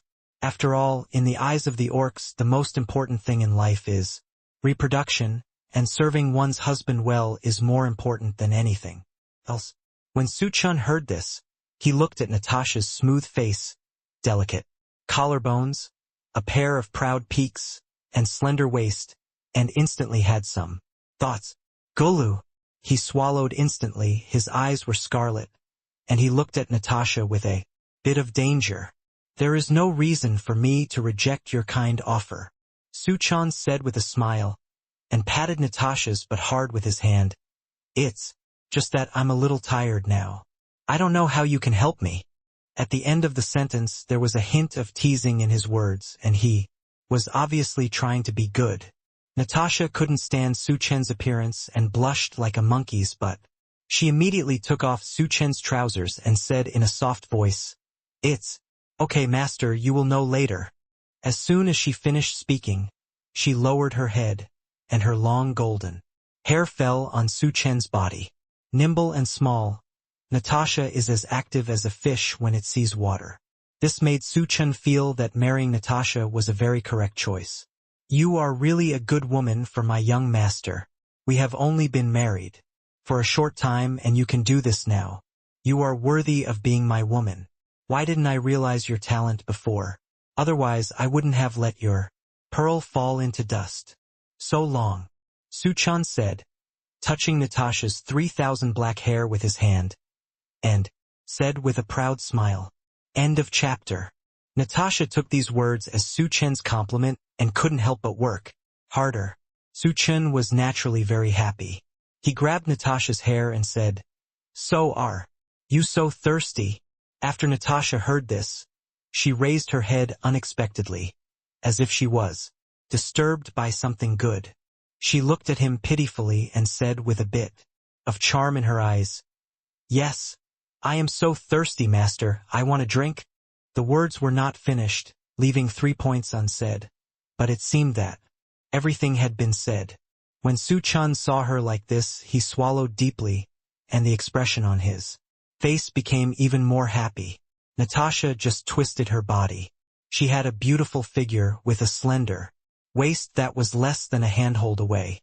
She was born with a curved front and back. As a mermaid, she had been in the water for a long time, and her skin was like gelatin, as if it were made of water. She is a natural beauty. If you want a drink, just figure it out yourself. Good boy. Su Chen touched Natasha's head, with a hint of urging in his tone. Upon hearing this, Natasha immediately lowered her head and held Su Chen's big sword in one hand. Hey. Seeing this scene, Su Chen raised the corners of his mouth slightly and said, proudly. Natasha also looked happy. She just wanted to see Su Chen's satisfied smile. As Su Chen's woman, it is her job as a wife to make her husband happy. She raised her head and looked at Su Chen with a charming smile. Then she stretched out her jade fingers, pinched Su Chen's chin, and kissed Su Chen. After doing this, I still licked my fingertips with some unfulfilled interest, as if I had eaten something extremely delicious. Seeing this, Su Chen swallowed again, couldn't help but look at Natasha, and said jokingly, Natasha, do you want to give birth to a son for me? Well, of course Natasha wants to ask Master for a favor. Natasha nodded immediately. Her little mouth had an attractive pink luster, like a ripe cherry, and it looked very sweet. Hey, let's do things as husband and wife, so that our son will meet us sooner. Su Chen smiled evilly, put his big hands around Natasha's waist, and immediately felt Natasha's weak and boneless body. Kindness.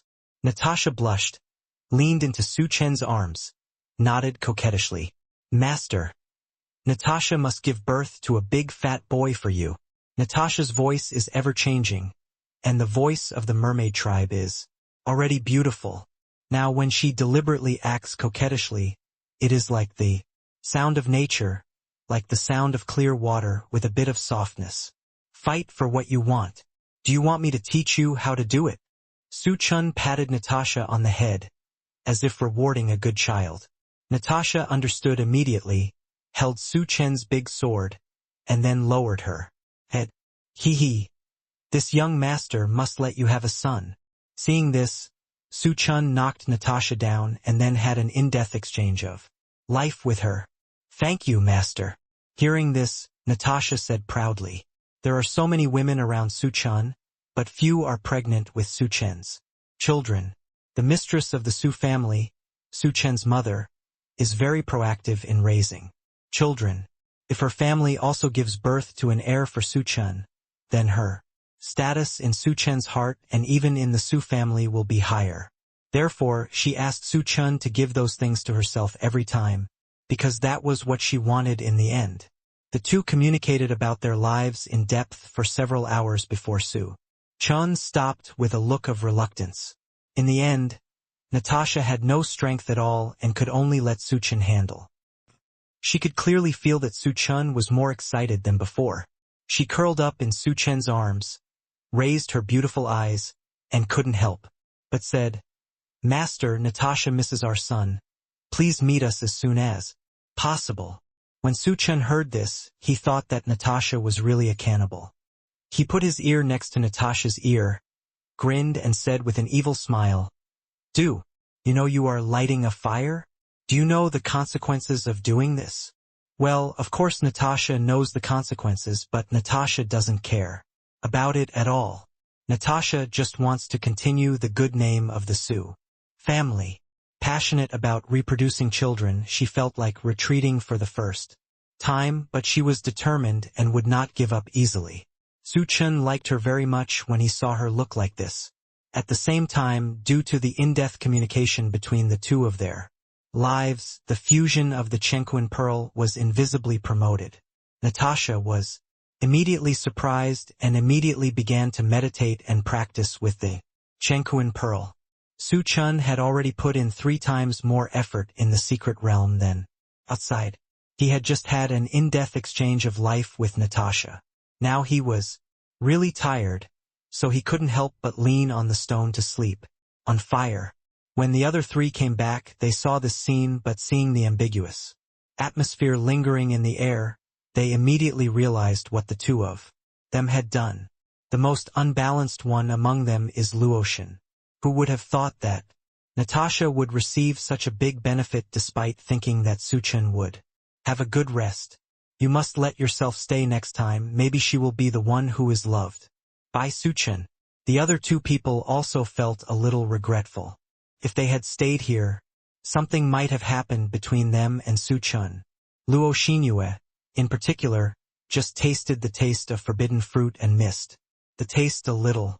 Although she is from the fairy world, she is still a human being, and she cannot escape the path of human relations after all. Seeing Natasha's pretty blushing face, she felt jealous. On the other side, the dragon was also earnestly passing on his memories to Xiaoxian. The two had a brief exchange before, and it must be said that Xiaoxian's bloodline was pure, and his qualifications were rare even for a 5-clawed golden dragon. It was just that he had been with Su Chen since he was born, and he didn't know any effective exercises, so his cultivation was stagnant. He had a lot of cultivation, but he couldn't use his real power. However, since he had met the dragon, as long as he gave a little guidance, it was not impossible for Xiaoxian to make rapid progress. In fact, he might even surpass him in the future. Thinking of the rise of the younger generation of the dragon clan, the dragon was very pleased, and it also provided a strong help to my master. But at this moment, the dragon suddenly felt a terrifying breath coming from the top of the mountain, and he instantly realized that something was wrong. He suddenly opened his eyes, looking through the void and looking into the distance. This look seemed to be able to see through people's hearts.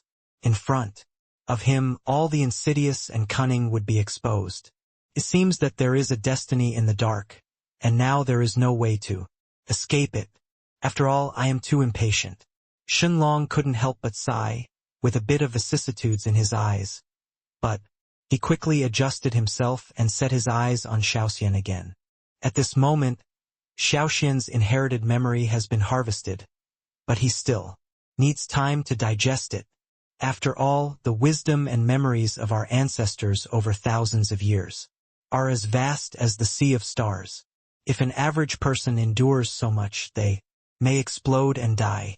Although Xiaoxian's bloodline is very powerful and his qualifications are considered top among the 5-clawed golden dragons, he is still in the young dragon stage after all. Her mind and strength were not enough to carry so many memories, so she thought that 3 times the flow rate in this space would allow her to adapt as soon as possible. But now it seems that it is no longer possible. Shenlong sighed slightly, his mind moved slightly, and the golden light that originally enveloped Xiaoxian suddenly disappeared. What's wrong? Xiaoxian didn't have time to digest the extra knowledge. She only felt that she was standing outside the magnificent palace, but she couldn't enter the room to find out. There is a treasure in the room, but he can't go in to check it. Xiaoxian has Been struggling here for several hours and still hasn't touched the threshold. Now that she was suddenly interrupted, she was still a little nervous. She thought it was because Shenlong felt that her qualifications were too poor and she was not worthy of inheriting the memory, so she interrupted. The more Xiaoxian thought about it, the more uncertain she became. Her eyes kept turning, and she looked at Shenlong with a bit of pity.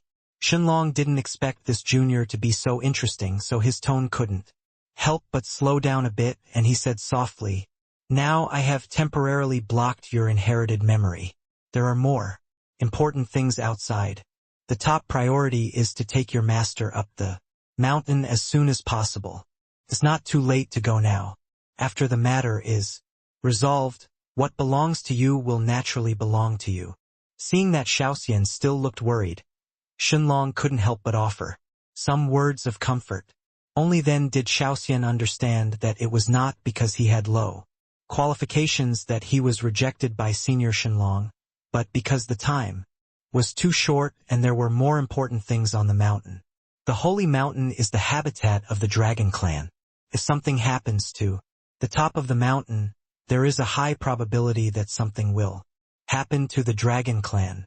When he thought that his tribe, which he had never met before, might suffer an unreasonable disaster like the mermaid tribe, Xiaoxian became extremely anxious and immediately forgot about inheriting the memory. "Senior, what should I do now?" Xiaoxian said anxiously, looking like he wanted to go to the top of the mountain immediately. Shenlong looked at his expression of caring about his clan members with a look of relief on his face. He originally thought that the Shenlong clan only had one bloodline of the five-clawed golden dragon left. He was still young and qualified for a big responsibility, so it might be difficult. Now it seems that I am worrying too much. What a terrible person. Don't worry. After I send you out, the exit of the secret realm will naturally appear. By then, you must go to the top of the mountain as soon as possible. Shenlong said softly, with some consolation, "You are the hope of the future, of the Dragon Clan. In the future, you must remember not to forget your original intention, cultivate your character, and serve our Lord." Before Xiaoxian could understand the last sentence, he felt that his space began to distort, which seemed to be a sign that he was about to leave. In desperation, she wanted to say something, but she subconsciously saw the pile of storybooks next to her. She was so shocked that what she originally wanted to say got stuck in her throat. By the time he reacted, he had already left the illusion. When Shenlong saw Xiaoxian leaving, he couldn't help but sigh heavily. He had been alone here for hundreds of thousands of years. Although descendants could occasionally enter here, most of them could not be passed down because of poor qualifications. It would be okay if he hadn't experienced the hustle and bustle, and he could still endure it. But after experiencing the hustle and bustle, looking at the empty room now, it does feel a bit desolate. Shenlong only felt like a sentimental old man. He used to think that those old people who were compassionate every day were too hypocritical. Now that he has reached this age, he finally understands their hearts. Out of boredom, his eyes unconsciously fell on the storybook Su Chun gave him. "I'm alone anyway, so it's good to read some storybooks to relieve my boredom." He casually picked up a storybook, and the storybook immediately floated in front of Shenlong. There were several clear words on it. The little sweet wife ran away. The domineering prince loved her fiercely. Coupled with the gaudy cover, a bloody aura hits your face. Shenlong was stunned for a moment. Could it be that he was talking about the change of dynasties in the world, how to achieve great achievements in troubled times, and the choice between great love and small love? As expected of my lord, he is indeed a natural leader. He flipped through a few pages at random and couldn't take his eyes away. Instantly, his whole body was drawn in, and the episode here did not affect the other side at all. As soon as Xiaoxian opened his eyes, he hurriedly ran towards Su Chun and others. "Let's get out of here quickly and go to the top of the mountain," Xiaoxian said impatiently, if it weren't for the fact that she couldn't fly. Here, She would be so anxious that sparks would fly out from her wings. What's going on? Don't be impatient and tell me slowly. Seeing her look like this, Luo Shen instantly realized the seriousness of the matter and hurriedly stepped forward and said, Senior Shenlong told me that we should go to the holy mountain quickly. If we are late, it will be too late. He has a premonition that there is danger. There, Xiaoxian said as fast as he could in his life. When everyone heard this, they instantly understood why Xiaoxian was so impatient. After all, they were members of her tribe. Thinking of this, no one dared to delay. At this moment, a halo of light slowly appeared in the altar. It looked like a door, and the outside world could be vaguely seen.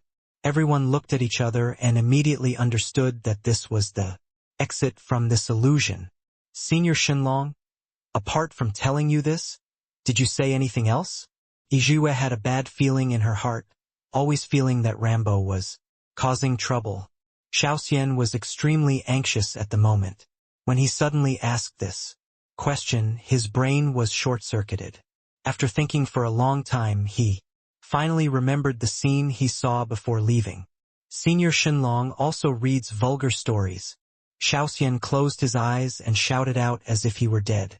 As soon as these words came out, everyone couldn't help but stop in their steps and looked at Xiaoxian with a strange expression. After Xiaoxian spoke, it seemed that he was trying to verify his words, and then continued, It's absolutely true. And the author of those words also said it, and I even saw my little wife. Senior Shenlong read the vulgar storybook? The others seemed to have been struck by lightning and were instantly shocked. By the contrast, Su Chen's expression was very strange. If Xiaoxian was right, it was probably the book he gave to Shenlong at that time, and she saw it, and this wonderful misunderstanding resulted. Yizhue and Luluo couldn't believe it. Shenlong actually had such a hobby? In their hearts, Shenlong has always been serious and solemn, so how could they read this kind of script?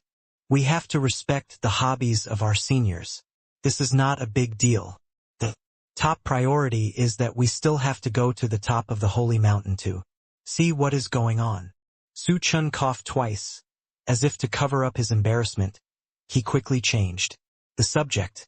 Although several people were shocked that Senior Shenlong had such a hobby, as soon as they heard Su Chen's words, their attention immediately focused on it. After leaving the illusion, we had actually reached the halfway point of the holy mountain. It was only an hour's journey from the top of the mountain. Few people used their spiritual power to rush on, and finally arrived in half an hour. In the past, the sacred mountain, which was towering and where countless creatures lived, now smelled of decay and decay. The surrounding area was very desolate. Not to mention dragons, there were even few shadows of other creatures. The moon in the sky turned blood red at some point, and the wind was blowing everywhere. The coldness penetrated through the flesh and blood and penetrated into the cracks of the human bones, which was biting and cold. The pace of several people slowed down involuntarily. Xiaoxian thought of the words of the Dragon Emperor and subconsciously thought that all his people had been captured by Rambo. His eyes instantly turned red, as if he was about to cry in the next second. What's going on here? Where are my people? Where are they? Xiaoxian said with a trembling voice. Although he had imagined what happened, he still didn't want to believe it. The expressions on other people's faces were also very ugly. The Holy Mountain was the central territory of the Dragon Clan. They had many formations coming here from the foot of the mountain. It was not difficult to imagine what it meant, that there were no traces of life on it. Thinking of this, Luluo couldn't help but walked up to Xiaoxian and said softly, "It's okay, maybe it's just the night of the blood moon, so they are hiding for the time being. Don't worry too much. Yes, although Rambo is powerful, he has not yet reached the point where he can challenge the entire Dragon Clan in a single fight, so relax." Natasha couldn't help but comfort her softly. "Ha ha ha ha. Human being, I finally found you." As soon as the few people finished speaking, they were surrounded by a strong black air not far away. A hoarse and unpleasant voice came instantly, and a body wrapped in a bat also appeared. A huge black bat then appeared, and then immediately transformed into a human form. Isn't this Rambo or who it is? Several people summoned weapons instantly and looked at Rambo with eager eyes. Why are you here? Where are the dragons? When the little fairy saw Rambo, his eyes turned scarlet red and he wanted to kill him immediately. Rambo couldn't help laughing when he heard this. Are you talking about those weak ants? Hearing this, Xiaoxian clenched his little fists hard, wishing he could punch Rambo in the face. Rambo sniffed gently, glanced at everyone present, and suddenly his 5 fingers formed claws and grabbed Natasha directly from the air. I found you, mermaid tribe. A greedy and weird smile appeared on Rambo's face. If you still don't want to die, hand over the Chenquin pearl as soon as possible. For the sake of your beauty, I can barely save your life. Please don't toast me. If you don't eat, you will be fined. He spoke the last few words extremely slowly, and the threat was very obvious. Natasha was grabbed by the throat. Even though she was already at the pinnacle of the Great Saint Realm, she had no power to fight back in front of Rambo and could only break his fingers with all her strength. But Rambo's fingers were as hard as steel, and no matter how she moved, it was of no avail. Her rebellious movements also angered Rambo, and the strength in her hands became stronger. Natasha's face had turned a little blue due to lack of oxygen, her fishtail was looming, and she could no longer maintain her human form. Chen gave Yizhuiwei a look. Currently, the only one who can compete with Rambo is Yizhuiwei. Yizhuiwei understood, and while Rambo focused all his attention on Natasha, he rushed to Rambo with lightning speed, raised his hand and struck with a sword. Rambo subconsciously dodged, but also threw Natasha aside. Seeing that Rambo had not been harmed, Yizhuiwei stopped insisting. He grabbed Natasha's hand and quickly returned to Chen. Okay, you're a ripoff. Rambo looked at Yizhuiwei coldly, with a smile on his face and a sinister look on his already pale face, which made him look particularly scary. Chen glanced at Natasha, and Natasha quickly shook her head to express that she was fine. Say quickly, where have you taken those people from the Dragon Clan, you devil? Xiaoxian roared at Rambo. Even though he could feel the pressure from the person on the other side, he could not accept that his own people would be harmed. She has not seen her own people since she was born, and she has gone through all kinds of hardships to get here. If she is just one step away from meeting them, she can't accept it. Thinking of this, Xiaoxian had a bit of murderous intent in his eyes. Don't you already have the answer in your mind? Do you want me to tell you again how I did it? Rambo looked at Xiaoxian with a half-smile, a bit of mockery in his eyes. When Xiaoxian heard this, he became furious. Seeing this situation, Chen knew that it was not advisable to stay here for a long time. Although they had all made great improvements, dealing with Rambo was like hitting an egg against a stone. The top priority should be to find ways to improve your own strength. There is ample time. Thinking of this, Chen quickly signaled to the others, but Xiaoxian's attention was already focused on Rambo, and she wished she could immediately cut the guy who killed her people into pieces. You devil! I must kill you! After the words fell, Xiaoxian immediately used her ultimate move, Dragon Flame, and attacked Rambo without hesitation. The unstoppable flames quickly illuminated half of the sky, and the surrounding air was burning hot. The temperature was so high that it seemed to melt people. Rambo was slightly startled, and immediately realized that Xiaoxian was the blood of the 5-clawed golden dragon. His eyes were full of greed. After all, he had lived in this continent for hundreds of thousands of years, and he hadn't seen such a pure blood for a long time. If he could suck her blood, his cultivation would definitely be improved. At present, she has not grown up yet, and her strength is not strong enough. It is the best time to eat her. Thinking of this, Rambo put out the flames and attacked Xiaoxian directly. Thick black fog was released from his palm, carrying the blood-red blood. blade. The whole sky became even darker at this moment, and thunders were heard from time to time. Xiaoxian dodged quickly, but the black fog would automatically follow him, turning a corner and directly wrapping up Xiaoxian. End of this chapter. Xiaoxian struggled violently and kept releasing fire from his mouth, but the smoke only dispersed to the side for a short time, and soon wrapped Xiaoxian tightly again. You devil, let me go quickly. You have done so many unscrupulous things, you will definitely be punished. Xiaoxian yelled angrily, running around like a headless fly inside. When Rambo heard this, he couldn't help but sneer. Retribution? I have been doing this for hundreds of thousands of years. If there was really retribution, would I still be alive today?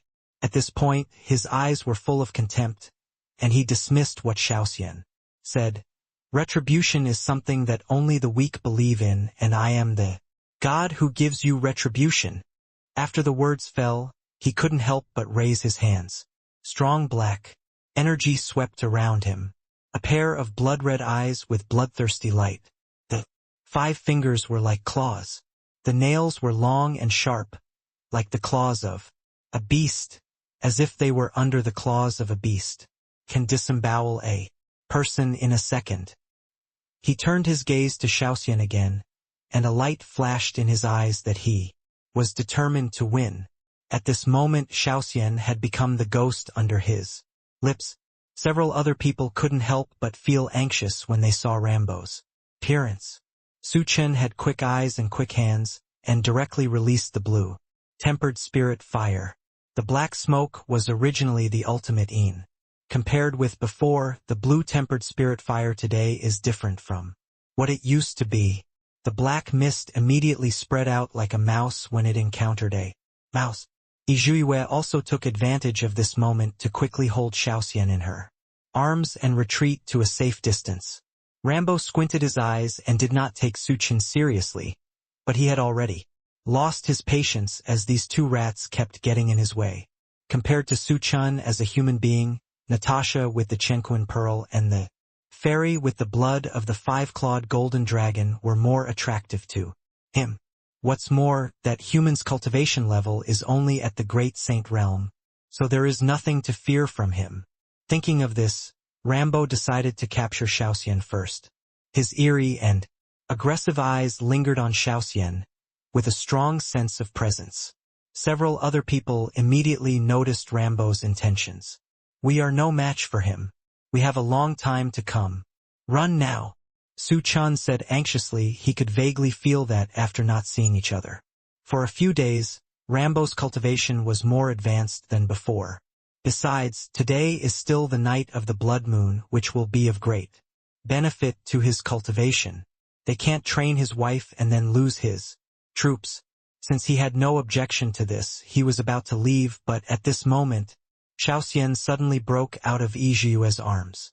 As she roared hard, her whole body was immediately covered in golden light, and the entire dragon's size continued to grow, several times larger than before.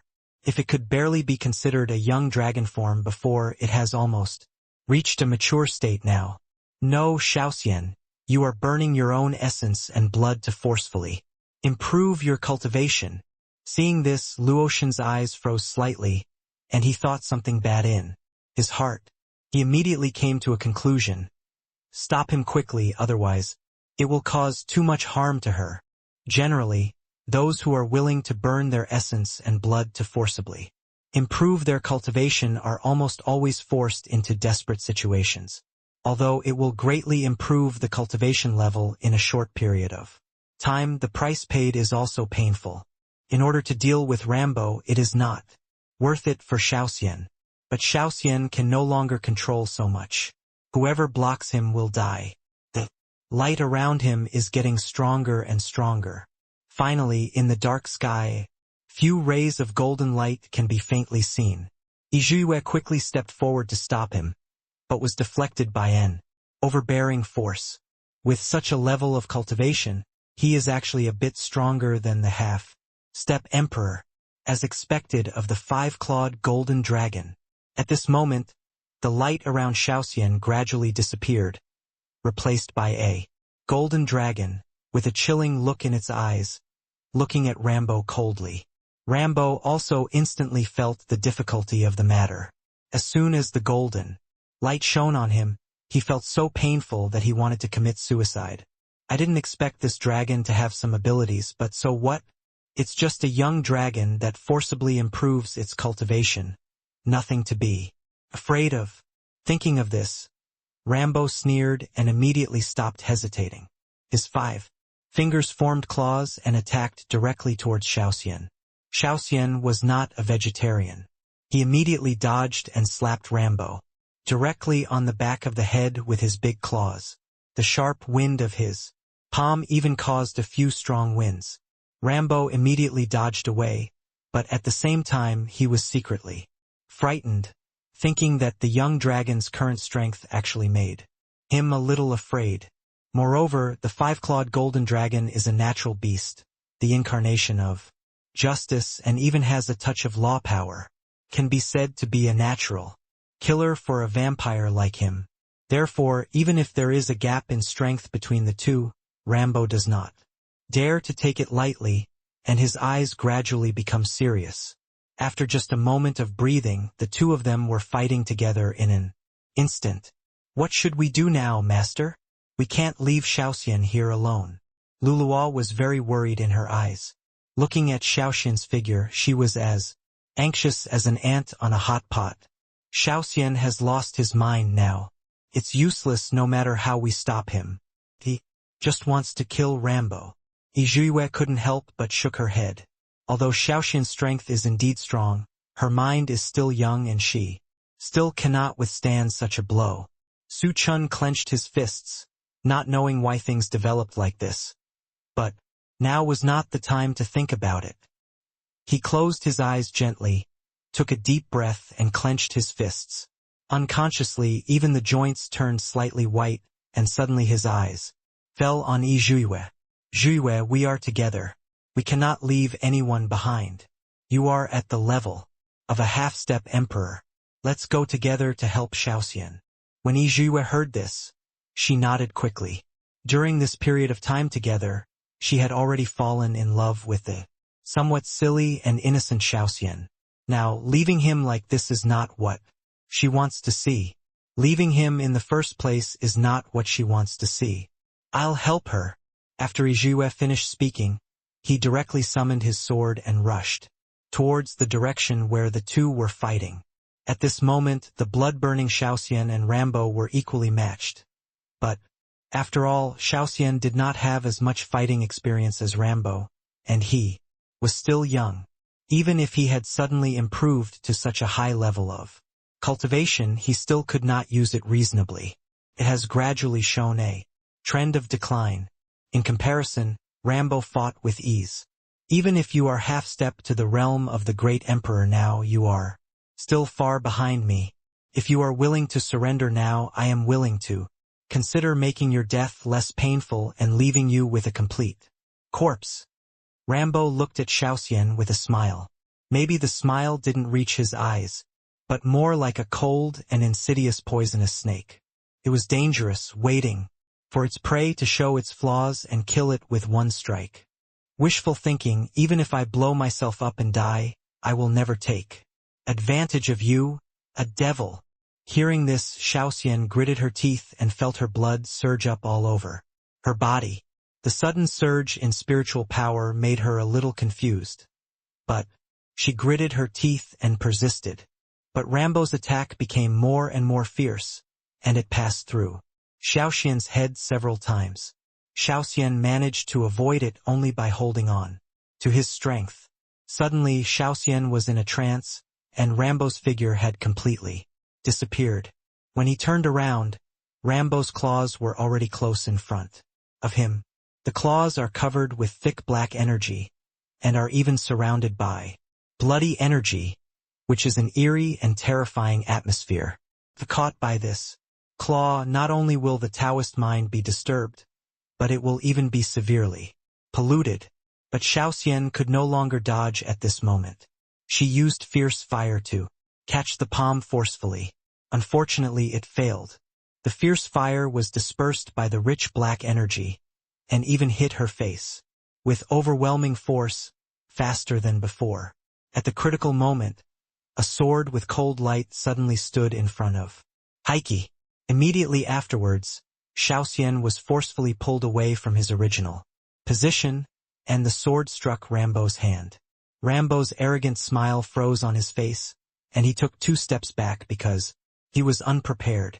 Yizhuo looked at Rambo coldly, with one hand still protecting Xiaoxian, and the other hand holding the sword, trembling slightly. Although the blow just now had Xiaoxian's help, it didn't count for her to resist it. It's easy, the tiger's mouth is still numb. It's useless to bully a small one, Yizhuo said coldly, her hair moving with the wind, and the bell tied to her face made a clear and sweet sound. Sister Zhuiyue. Xiaoxian looked at Yizhuo with tears in her eyes. Her eyes were red, as if she had been greatly wronged, but she stubbornly refused to cry. Yizhuo touched Xiaoxian's head.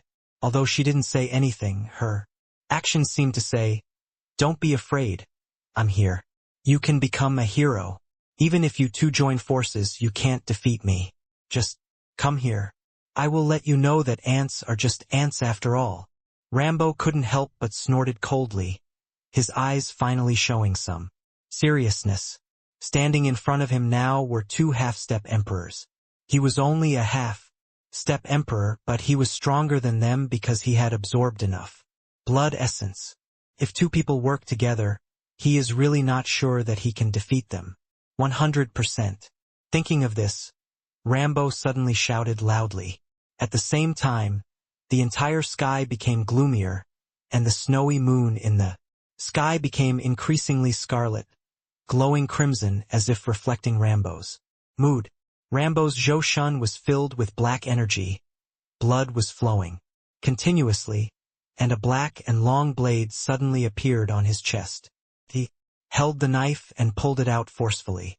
In an instant, the surrounding world seemed to change color, and with his movements, the nearby space began to distort. A sword made entirely of black spar appeared. The sword was covered with dense, blood-red lines. A bat was inlaid on the hilt, and 2 red gems were placed on the fangs. Rambo took 2 steps slowly. With each step he took, the black air in the ground became more solemn and finally almost solidified. He showed an eerie smile and said, "You should feel honored, since coming here. This is the first time that I have summoned the Xuanxue sword." Xuanxue sword? Everyone's eyes couldn't help but be horrified. According to legend, the Xuanxue sword is the natal spiritual sword of a demon ancestor in the Tianxian continent. This piece is a naturally evil object with very powerful evil power. Not only that, every owner is a heinous creature. Although this item is a divine item, its use will burn life and pollute the heart. Only people with evil ways can master it. It is also very powerful.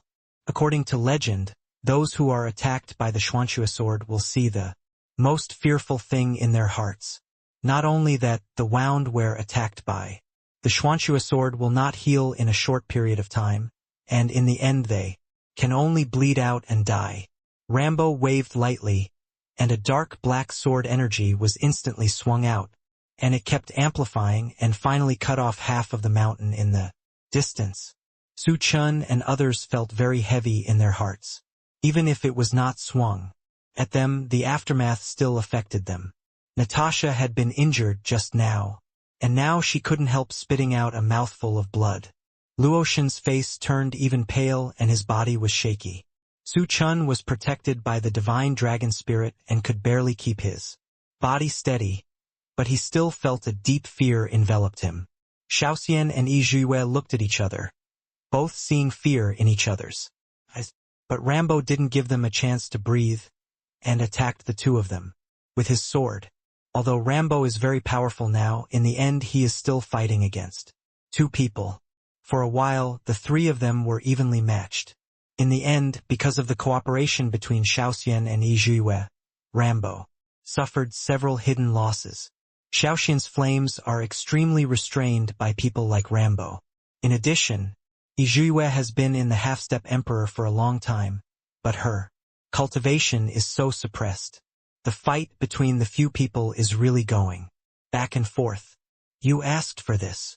Rambo sneered, and suddenly pointed the Xuanxue sword directly at the sky. Suddenly, rich black energy continued to pour into the Xuanxue sword. Even the moonlight energy in the blood-red moon was absorbed by the Xuanxue without exception.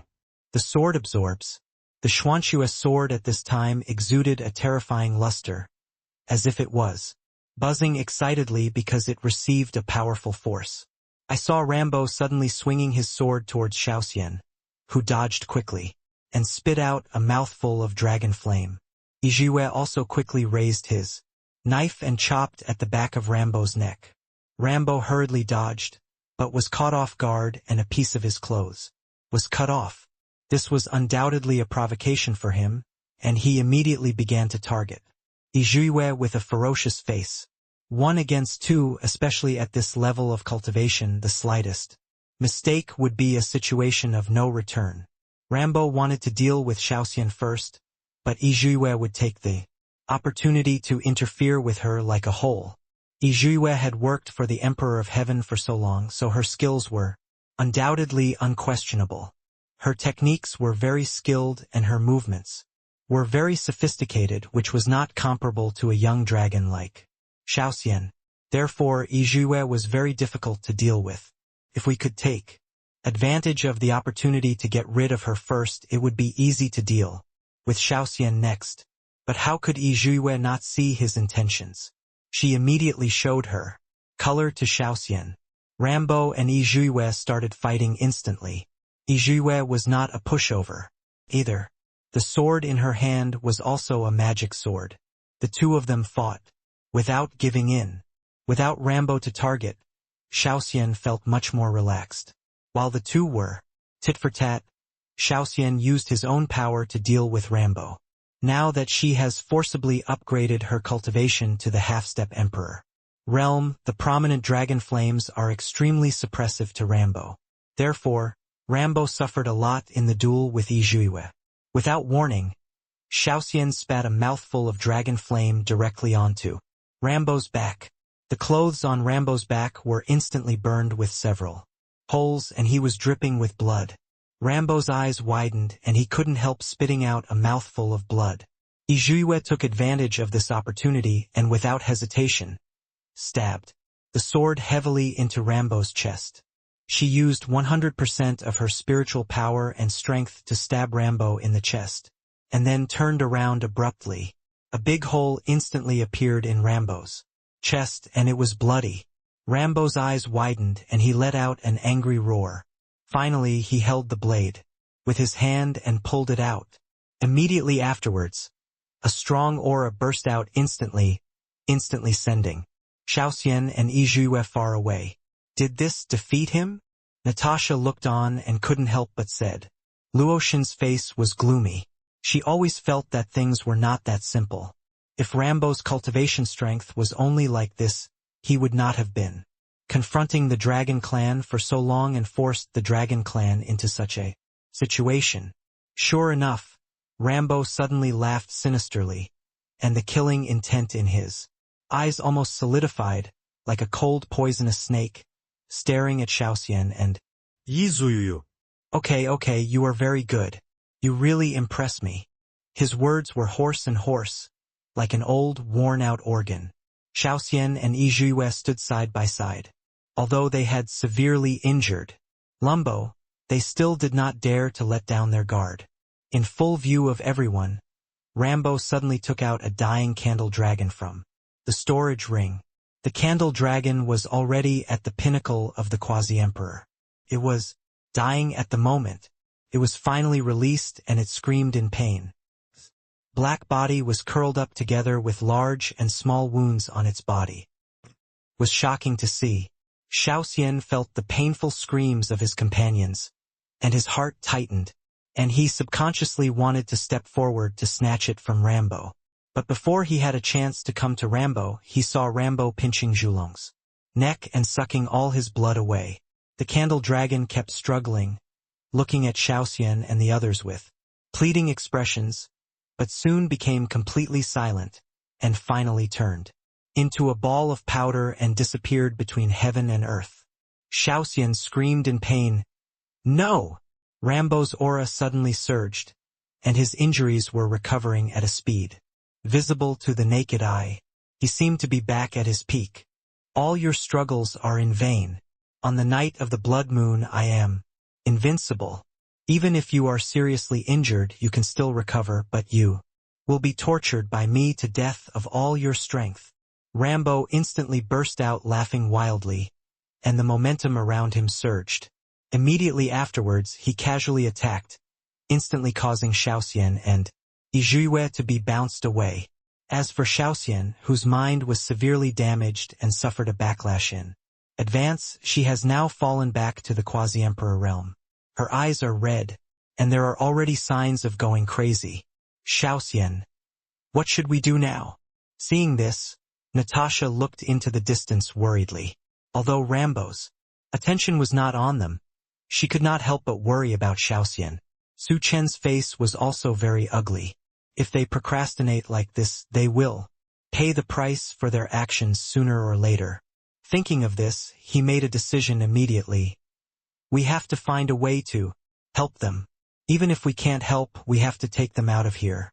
Rambo is like a perpetual motion machine, sucking some blood every time he is injured.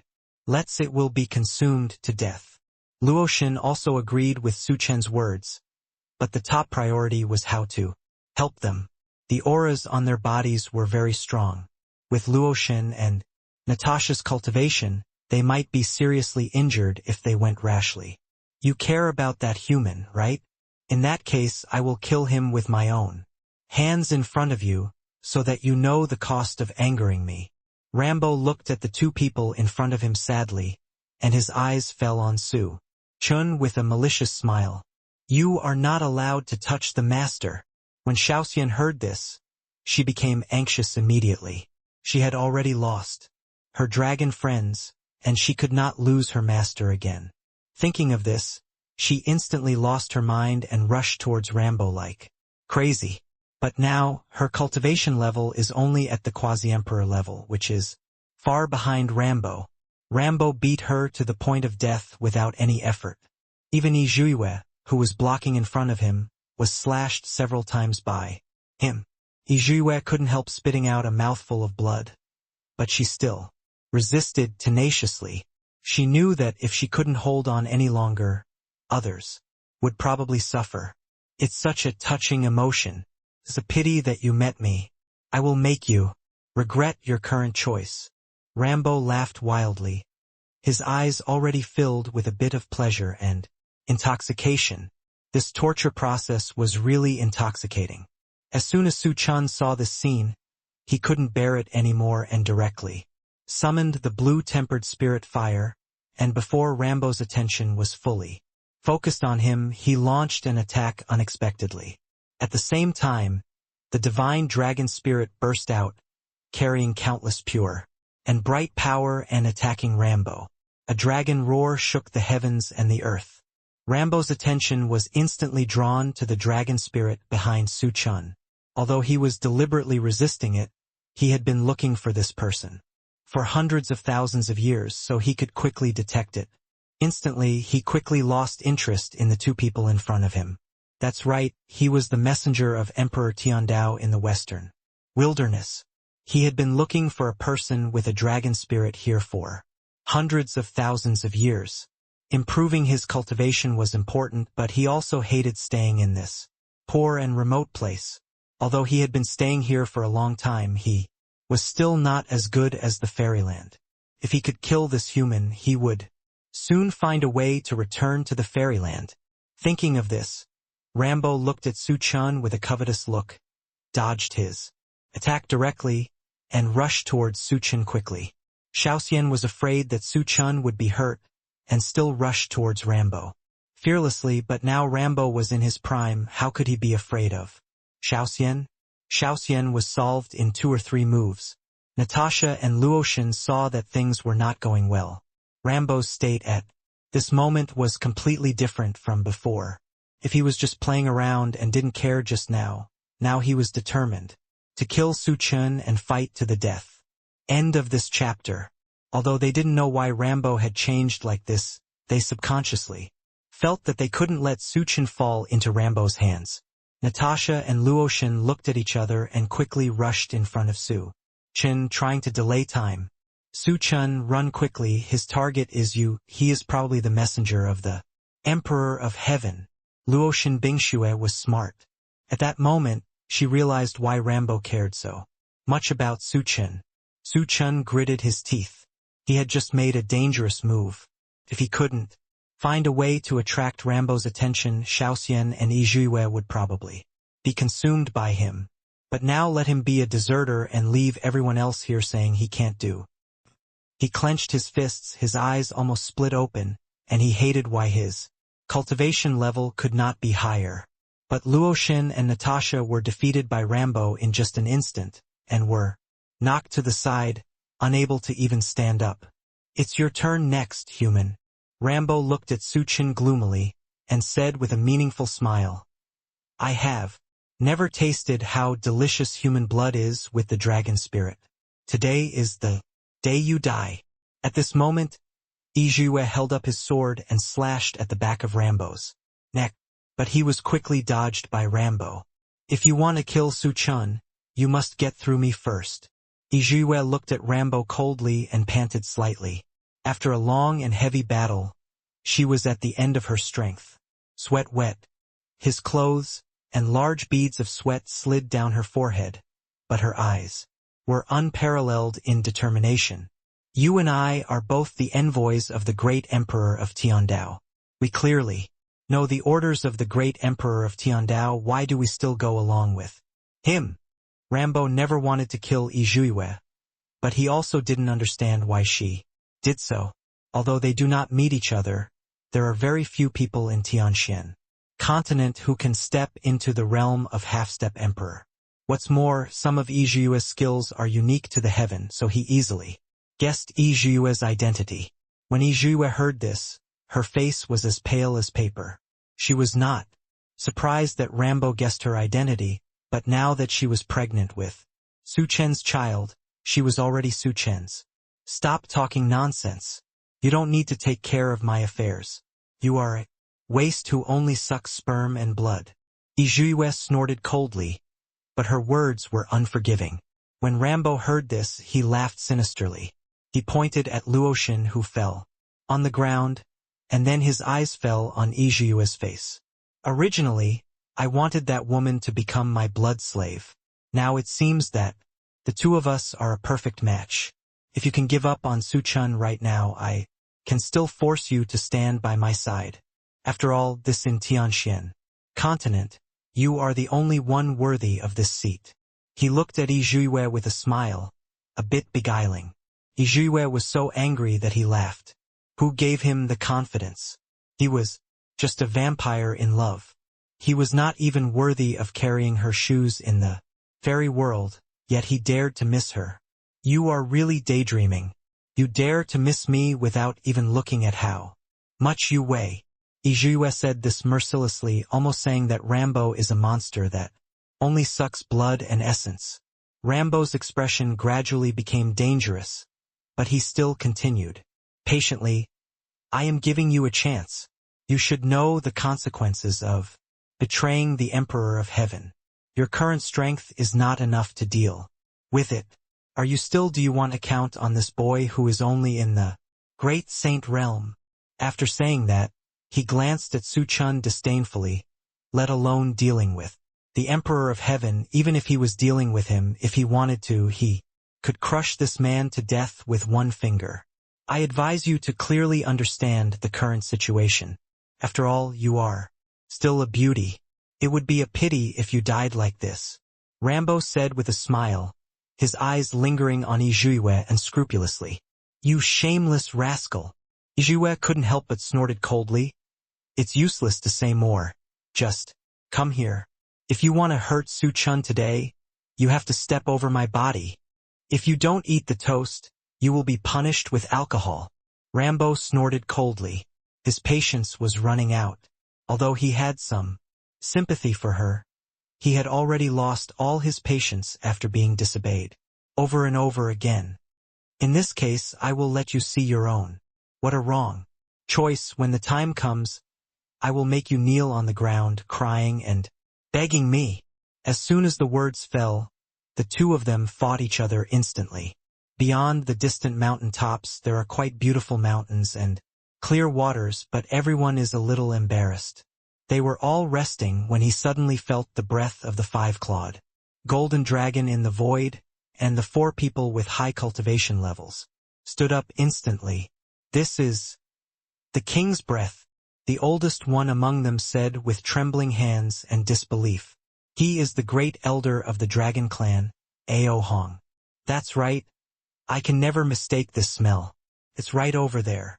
Another old man also nodded leisurely, with tears of excitement flashing in his eyes. He was the second elder Ao Meng. It should be in the direction of the holy mountain. If I remember correctly, the devil is also there. Is our king in danger? The third elder, Ao Yuan, was not only happy, but also worried. Our king burned her own blood. Could it be to deal with that demon? It seems that she is only in her infancy. If she continues like this, she will most likely not be able to defeat that demon.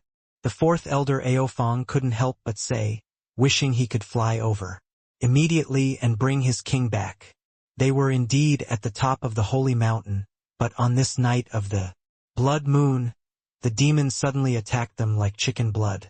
Originally, the four of them plus other dragons could deal with it easily, but every time Rambo was seriously injured, he would quickly suck blood and recover to his peak cultivation. No one could bear such repeated behavior, so they had no choice but to take their people away temporarily. But they didn't expect that their king actually found the holy mountain. Thinking of this, the expressions of the four people were solemn without exception. No more harm can happen to our king. Ao Hong took advantage of the voice to speak. His eyes fell on the remaining dozens of elite dragon soldiers, and he made up his mind. We have to bring the king back. The dragon clan respects the five-clawed golden dragon, and they have not had a new king for tens of thousands of years. Only the existence of the king can lead his dragon clan to prosperity. No matter what, even if it costs their lives, they must bring the king back. Dragon clan soldiers, our king is back. All soldiers are willing to follow me back to the holy mountain and bring our king back together. Ao Meng nodded and looked at the other dragon soldiers with a serious expression. As soon as these words came out, they immediately aroused positive responses from other dragon clans. They respect the blood of the dragon clan and are willing to die for their loyalty to their superiors. Even if their superiors ask them to die, they are willing to do so. What's more, it is their long-lost king, and it is their supreme honor to die fighting for him. Immediately, all the dragons moved towards the holy mountain in a mighty manner. At this time, Yi Zhuiyue was already beyond her capabilities. She was beaten back by Rambo. She was hit several times. Several mouthfuls of sweet blood were stuck in her throat, but she swallowed it back forcefully. Give up. I might not have been able to defeat you before, but you are too stupid. You didn't want to improve your strength after coming here. Now you can only be my loser. Compared to Yi Zhuiyue's embarrassment, Rambo was quite at ease and was even in the mood to chat with her. If you feel lonely, I can take that woman with you and release her by my side. As for the other insignificant bastards, if you don't like them, I can just kill them. Rambo said it very easily, but Yi Zhuiyue knew what he was talking about. There were rumors in the western wilderness that Rambo liked to plunder young and beautiful spiritual beasts as his blood slaves. The spirit beasts who became Rambo's blood slaves had no dignity of their own. They not only had to serve Rambo, but also provided support to Rambo with their own cultivation. They were just like large blood bags. He actually wanted to bring himself and Luoshin into such undignified things. Just thinking about it, Yi Zhuiyue's eyes burst out with strong murderous intent. As proud as she is, she would rather die here than become a blood bag with no dignity and no thoughts. But no matter how much she resisted, there was still a huge disparity in strength between the two. Following Rambo's heavy blow, Ijue fell directly to the ground and spat out a mouthful of blood. Her internal organs seemed to be broken and reorganized at this moment. Her face was ugly, as pale as paper. Her lips opened and closed several times, facing Su Chen direction. Run away. Although he didn't make a sound, he was noticed by Rambo and slapped Ijue with a direct blow of the wind blade. Eat everything inside and out. Rambo became angry and couldn't help but yelled angrily. Ijue's head was turned away after being beaten, and there was a buzzing sound in her head. Half of Lao Gao's face was swollen, and he was even bleeding from the beating. He looked very embarrassed, but she still stared at Rambo stubbornly, as if she would not give up. Since you care so much about this human man, I will drain his blood, peel off his skin, and twitch his tendons in front of you. Rambo snorted coldly. An evil look flashed in his eyes. At this moment, Xiaoxian struggled to get up and rush towards Rambo without hesitation, but was immediately choked by Rambo. A worm, you still dare to show off your power in front of me. I think you are tired of living. Rambo looked at Xiaoxian coldly. The successive provocations from the ants had made him completely lose his patience. Xiaoxian stared at Rambo with her eyes, wishing to kill him on the spot. But the side effects of burning blood and essence had already come back to her at this moment, and his current strength was even a few points lower than the quasi-emperor level. In this case, I will kill you first. I haven't tasted the blood of the 5-clawed golden dragon yet. Rambo laughed sinisterly, looking at Xiaoxian no differently than looking at Chinese food. Don't want. Su Chen immediately summoned the dragon spirit and attacked Rambo. Even if he died here today, he would never let Rambo kill everyone around him, and he would never become a deserter. Even if it means death, he will bite off the opponent's flesh at all costs and fight to the death. Rambo was caught off guard and his body was ignited. Only then did he realize that the spiritual fire was extraordinary. However, the gap in cultivation was so huge that he suppressed the spiritual fire with just a little effort. Just before Rambo finished speaking, for dragon roars came from the void and attacked Rambo instantly. Rambo's unfinished words were abruptly interrupted. I saw 4 dragons flying over, followed by a black dragon army. They saw Wang struggling in Rambo's hands at a glance. They were immediately furious and attacked Rambo desperately. Rambo didn't expect that the dragons just now came back, and he was caught off guard for a moment. He left Xiaoxian and started fighting with them. Su Chen hurried over and held Xiaoxian in his arms. At this moment, Xiaoxian was taking in more air than outgoing it. This battle had taken a lot of energy from her. She looked at Su Chen with blurred eyes and said, Master, just be okay. Xiaoxian can protect you this time. No, Didn't cause any trouble for you. Su Chen's eyes were a little moist. He never expected that the usually heartless Xiaoxian would be so serious about love and justice at this time. He took out a few pills and fed them to Xiaoxian, his voice already choked with sobs. Don't talk nonsense. You have never caused me any trouble. Hurry up and take good care of yourself. Haven't you always wanted to see your tribe? Now that you're back, you have to hold on. First of all, the whole person looks like a blood dragon. There are dense and intricate scars all over the body, and the skin and flesh are torn in some places. As we all know, the dragon's skin and flesh are very strong. But at this moment, it is very embarrassed, which is enough to show how much pain she felt at that time, but she did not cry out in pain. You must know that when only a little blood was taken, Xiaoxian was hesitant. Such a dragon who was afraid of pain was silent now. Lulua's eyes were also red, and she couldn't help hugging Xiaoxian, using her spiritual power to warm her body, hoping that she would get better soon. Although Rambo can restore his strength infinitely, he is still a body of flesh and blood. His body's energy has reached its limit, and now he is no longer capable. When the four elders saw their future king being injured like this, they were all so angry that they wished they could burn Rambo to ashes on the spot. The other dragons were also determined to die and wished they could burn all their strength to defeat Rambo.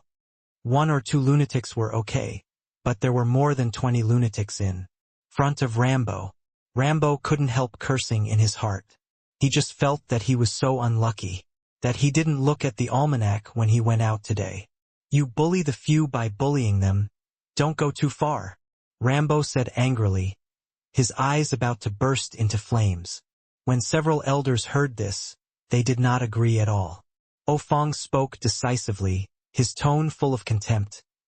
You have done so many things that are harmful to nature, and you still dare to hurt our king. If we do this, we are doing justice for heaven and the trend of the times. You should reflect on yourself why no one is willing to help you, but instead they all stand by our side to fight against you. Ao Meng also helped, looking at Rambo with undisguised disgust in his eyes. That's right, you deserve to be in this position today. You should never have touched our king. Ao Yuan couldn't help but said, with a righteous look on his face. When Rambo heard what they said, he almost laughed out loud. He also reflected on himself. These people in front of him were all a group of dragons. They banded together to bully outsiders. Was it his problem? He didn't expect those elders to be so shameless at the moment. He was so distracted that he was hit hard by the combined force of the four elders. Rambo couldn't help spitting out a mouthful of blood. According to such a desperate fighting method, it would be really difficult for him to escape. Thinking of this, Rambo's eyes were heavy. 36 strategies, the best strategy is to take action. A gentleman's revenge is never too late in 10 years. Is he afraid that there will be no chance of revenge in the future? Thinking of this, he quickly retreated to a safe distance. You old guys who only talk big words and have whimsical ideas, I will definitely come back. When I come back, it will be the day your heads fall to the ground. As soon as the words fell, Rambo turned into a plume of black smoke and fled the scene. He was very fast and disappeared in the blink of an eye. When the Dragon Clan people saw Rambo escaping, they couldn't help but breathe a sigh of relief. Although their desperate play just now scared Rambo, only they know that this is not a long-term solution. If it continues, it is not certain who will lose and who will win. Ao Hong was the first to come to his senses and immediately walked to Xiaoxian to observe his king's injury. Xiaoxian was still being treated by Pothose in his arms, but Pothose was a spiritual tree after all. Although it had a therapeutic effect, the effect was not significant. Please give this girl our king to me, and I will find a way to cure him. Ao Hong didn't know what happened, but his heart hurt when his own king was injured like this, but his attitude towards the girl who saved his king was still somewhat grateful. Lu Luo glanced at Su Chun subconsciously. Su Chun nodded, and then Lu Luo handed the little fairy to the four elders of the Dragon Clan. He didn't know if it was Lu Luo's illusion, but he could clearly feel the excitement of the four elders when they saw the little fairy. They looked like they wanted to find an altar to offer the little fairy immediately. As for Su Chun beside him, he was ignored by the four elders from beginning to end, and they didn't even give him a proper look. Su Chun didn't care about that and immediately went to help Natasha and Yi Zhuiwei. Luluo went to heal Natasha and Luoshan. The two of them did not fight directly with Rambo for too long, so their injuries were not serious. They were cured in a very close relationship. But Yi Zhuiwei is different. She has almost always been the main force in the crusade against Rambo, so she was also seriously injured. Her face was pale, and there were bright red blood stains on the corners of her mouth. The red clothes on her body were stained red with blood, and it was almost impossible to tell where she was from. Appearance. How are you doing now? Su Chun held Yi Zhuiwei in his arms, feeling very guilty. If he were stronger, he wouldn't need them to help him. At this moment, his determination to become stronger became stronger, and he wished he could fly to the heaven immediately, kill Rambo, and then directly kill the Emperor of Heaven to take revenge. Yizhuiyue showed a forced smile and couldn't help but touch her belly. Her voice was weak and a bit haggard. Is our child okay? As long as the child is okay, nothing else matters. Su Chen's eyes were a little moist when he heard this. The man would not shed tears easily, but now he really felt a little uncomfortable. Yizhuiyue has obviously done so much for him, but until now, she has not said a word of blame. She is just worried about the child in her belly. Thinking of this, Su Chen immediately took the initiative to use spiritual power to nourish her, and her tone couldn't help but become much gentler, as if coaxing a child. Don't worry, the child is fine. How do you feel now? I'm fine too. As long as the child is fine. Yizhuiyue couldn't help but breathe a sigh of relief, and saw Su Chen's bright eyes as if to say that she had successfully helped Su Chen, and her eyes were full of admiration. No resentment or dissatisfaction at all. Su Chen couldn't help but hold Yizhuiyue in his arms, with a bit of hoarseness in his voice. Thank you for your hard work. It's all my fault. It's not your fault. I'm very happy to be able to do something for you, Yizhuiyue said with a smile, but coupled with his ugly face at the moment, it was completely different from the bright and flamboyant before, like a sick beauty, a pure white and fragile peony flower. On Xiaoxian's side, several Dragon Clan elders had been treating him for half a day, but Xiaoxian was not feeling better and was still very fragile and unconscious. They were so anxious that Aofeng, who was the best at medical skills among them, couldn't figure out why he couldn't wake up even though the wounds seemed to be healed, but there were just some minor injuries. Thinking of this, he instantly turned his attention to these other parties. After seeing that those people were almost all concerned about Su Chen, Aofeng made a prompt decision, walked up to Su Chen and said, "What's wrong with our king? Why hasn't he woken up yet?" This questioning tone made Su Chen a little stunned. If it were someone else, he would probably have shot back immediately, but he also understood that these people were too concerned. But Natasha didn't think so. She immediately frowned and said to Aofeng, "Is this your attitude when asking people about things? It seems as if our master bullied Xiaoxian. If Xiaoxian couldn't find you and was too concerned, she wouldn't have burned her own blood and forced a fight with Rambo. You actually questioned the master." Lulua's heart was also very unbalanced. So many bad things were already annoying enough, but these dragons were still so arrogant. She really didn't know what these dragons were proud of. Her master used to be the Dragon Emperor. Not to mention these dragons, even the five-clawed golden dragon would crawl at his feet. Such an attitude now made Lulua feel very uncomfortable. When Aofeng heard that the king was in this state because of them, he felt very guilty and thought that he deserved to die for coming so late.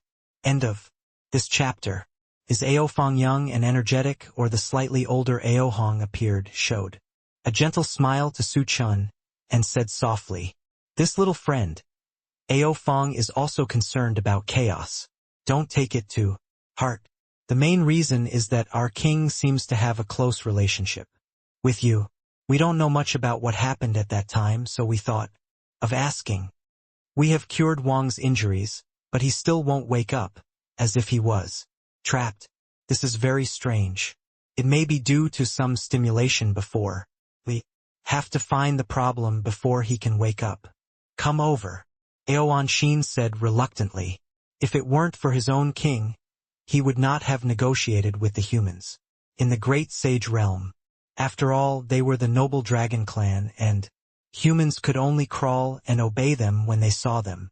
How can it be like now, when I still have to be humble and speak kindly? When Su Chen heard this, he immediately felt something was wrong, so he recounted what had just happened. Normally, Xiaoxian is not the kind of person who will be trapped in a nightmare after a battle. The biggest obsession in her heart is that when the dragon tribe came to save her, she had already seen it.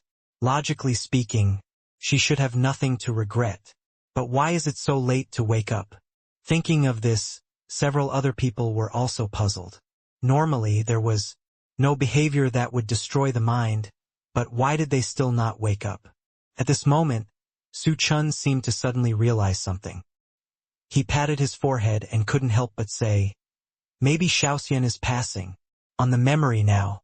When we went to the secret realm before, Shenlong wanted to pass it on to him, but because he felt a dangerous atmosphere in the holy mountain, it was temporarily interrupted. What? In just one sentence, the amount of information was so huge that several other Dragon Clan elders were unable to react. What did they hear? His king went to the secret realm and received the inheritance of the dragon. It was even said that this young man was also involved. Do you think their Dragon Clan's inheritance Holy Land is Chinese cabbage? Come in if you want. Aofeng was the first to not believe it. He did not believe that a man with a cultivation level in the Great Saint Realm could actually get the approval of Shenlong and enter the inheritance place. You must know that it is very difficult for outsiders to enter their inheritance land. Even races that intermarry with the Dragon Clan will be trapped outside the altar as long as they are not recognized by the dragon. Not to mention foreigners, even dragons can enter the outside of the altar, but if they are refused by the dragon god, they can only linger outside. Judging from the meaning of this boy, it is obvious that he has met Shenlong, and even knows everything about what happened between Shenlong and the king. It is understandable to know that their king is favored by Shenlong. After all, it is the bloodline of the noble five-clawed golden dragon. But why does he deserve this human being? Are you telling the truth? Aofeng couldn't help but have a look of suspicion in his eyes. But he was not as impulsive as Aofeng, and he was the first to start questioning. When Su Chen heard this, he felt a little strange. What's so strange about this? That's right. Because of Shenlong's words, we interrupted our inheritance and came to the holy mountain. Although we don't know exactly what happened, what Shenlong said should not be wrong. Su Chen nodded gently, then suddenly thought of something and showed a bright smile. Speaking of which, I also want to apologize to you for entering the place of inheritance. The situation was really urgent at the time and I entered this place by mistake. However, Shenlong didn't care about this and even helped me temper my body and spirit. At the end of his speech, Su Chen bowed politely to several people. When everyone heard this, they all became calm for a moment. This young man said that not only did he enter the land of inheritance, but he even saw the dragon. You know, if they want to see the dragon on weekdays, it takes a lot of effort. Not only do they have to prepare the sacrificial things very solemnly, but they also have to be careful. If a divine dragon is not happy if it is accidentally offended, then no one will see it. They felt that the whole world was miraculous. Is the person Su Chen was talking about their ancestor Shenlong? At this moment, Xiaoxian suddenly woke up, flapped his wings, and quickly rushed towards Su Chen. Master, I thought I would never see you again. There was a hint of coquettishness in Xiaoxian's words. After hugging him, he became aware of several dragon elders around him. When he thought that these were his own clansmen, Xiaoxian was extremely happy. Before, he thought that all his clansmen were killed by Rambo. Are you all from the Dragon Clan? Xiaoxian looked at them excitedly and asked. Thanks to the four elders who worriedly treated her, Xiaoxian is now fully recovered and can be said to be alive and well. As soon as the four elders heard Xiaoxian's words, their expressions instantly became serious, and they knelt down directly towards Xiaoxian. See my king! See my king! The loud and clear voice echoed across the top of the holy mountain in an instant. Following the words of the four elders, other dragon clans also responded, kneeling on the ground and shouting loudly. The smile on Xiaoxian's face froze, and she looked at Su Chen at a loss, as if asking why they all knelt down. You! Xiaoxian hesitated to speak, and for a moment he didn't know how to speak. When the other four elders saw her like this, they felt very fond of her. After all, the Dragon Clan had not seen a new dragon for thousands of years. Now that they saw the energetic little fairy who was still their king, they couldn't help but like her. Fong took the lead and said with a smile, Wang, you are of the bloodline of the five-clawed golden dragon. Although you were not born from the dragon clan, the five-clawed golden dragon is the natural king of the dragon clan. No matter what, you will rule the entire dragon clan in the future. But my current cultivation level is not as good as yours. Although I am a five-clawed golden dragon, I am still too young. Xiaoxian was very unconfident, her voice became lower and lower, and she was obviously frightened. We have all lived for hundreds of thousands of years. If our cultivation is not as high as yours, we will have to go back to the old age and rebuild it. But Wang is different. He has already reached such a level when he was just a young dragon. His talent is well deserved. He is the king of the entire dragon clan. Meng said with a smile, feeling a bit of love and pity in his heart for this little dragon cub, and even his voice couldn't help but soften a little, for fear of scaring the little fairy. When Xiaoxian heard this, he glanced at the four elders, and then continued, Then you mean that I will be in charge of the entire dragon clan in the future? That's right, King. You are our hope for the future. Besides, our kings of all generations are five-clawed golden dragons. This is well deserved. Ao Yuan nodded. He was big and strong, but he wanted to make a puppy voice. If you want, it's no problem to take over the entire dragon clan now. Ao Fong nodded hurriedly, looking at Xiaoxian with excitement in his eyes. Being supported by them so enthusiastically, Xiaoxian was a little embarrassed. For a while, but soon adapted and got along with them. Thanks to my master, I was sent back. You don't know that we suffered a lot along the way. After a brief greeting, Xiaoxian set her eyes on Su Chen with a little pride. He is worthy of her master, so powerful.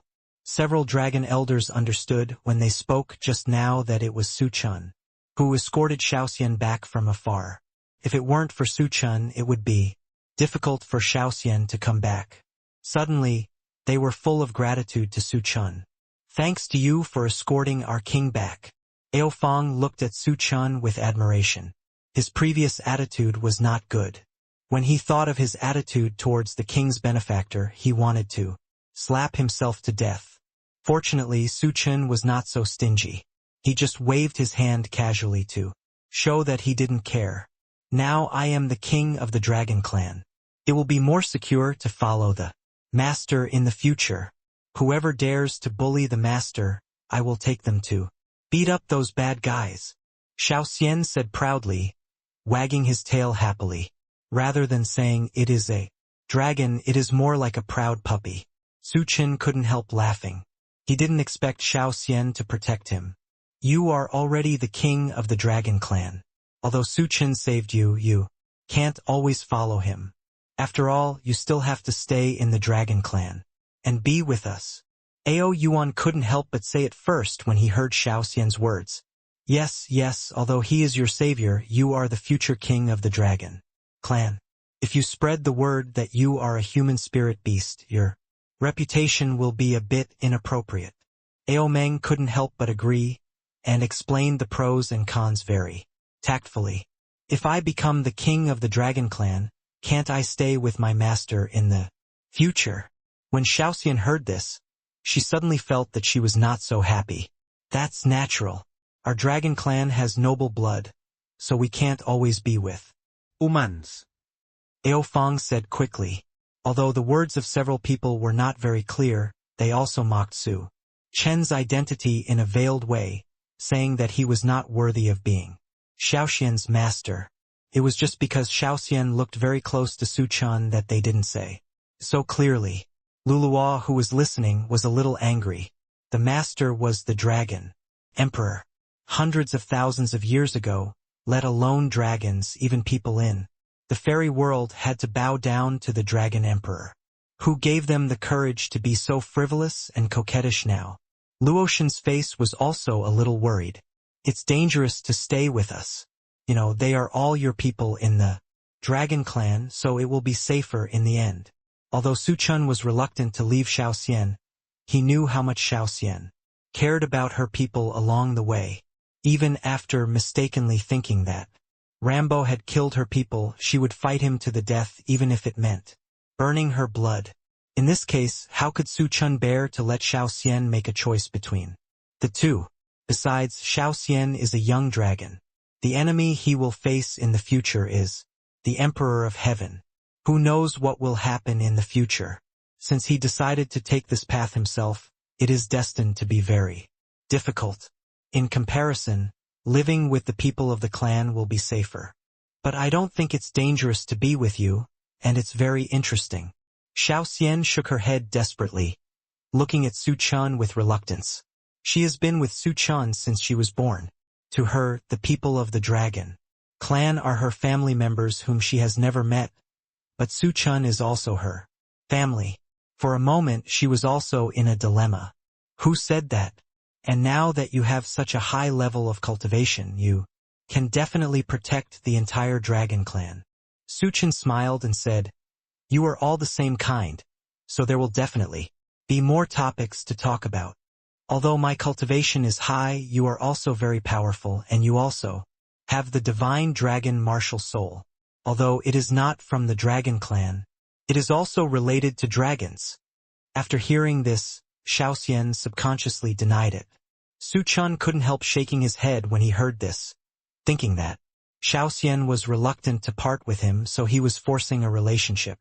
When the four elders around heard Su Chen say that he had the divine dragon martial soul, their faces were shocked, as if they could swallow an egg in one bite. Divine dragon martial soul? That's not. They were so shocked that they couldn't speak, and could only look at each other, and they all saw shock in each other's eyes. Unexpectedly, the divine dragon emperor they had been looking for hundreds of thousands of years now appeared in front of them in this way. You know, they had given up long ago after not hearing from him for so many years, but who knew that he would have such an unexpected surprise, and he became the master of their king. This is really a fate sent by God. Xiao Xian, don't be silly. It's not like we won't see each other again in the future. We will see each other again if we have the chance, and besides, Su Chen couldn't help but touch Xiao Xian's head. But before he finished speaking, the great elder Ao Hong interrupted Su Chen with an excited look on his face. Besides, I think Su Chen is very suitable to be Xiao Xian's master. Su Chen's words were stuck in his throat unexpectedly, and he looked at Ao Hong with a puzzled look. He was not in this state just now. Why did he change his words all of a sudden? Ao Hong realized that he was too excited, and coughed twice, returning to his usual calm state. Mr. Su, can you talk further? Ao Hong's voice was steady, but his eyes were full of excitement. He looked as if he wanted to eat Su Chen alive. Su Chen felt uneasy, but thinking that he was an elder of the dragon clan. After all, he nodded and followed him. What's wrong? Su Chen couldn't help asking.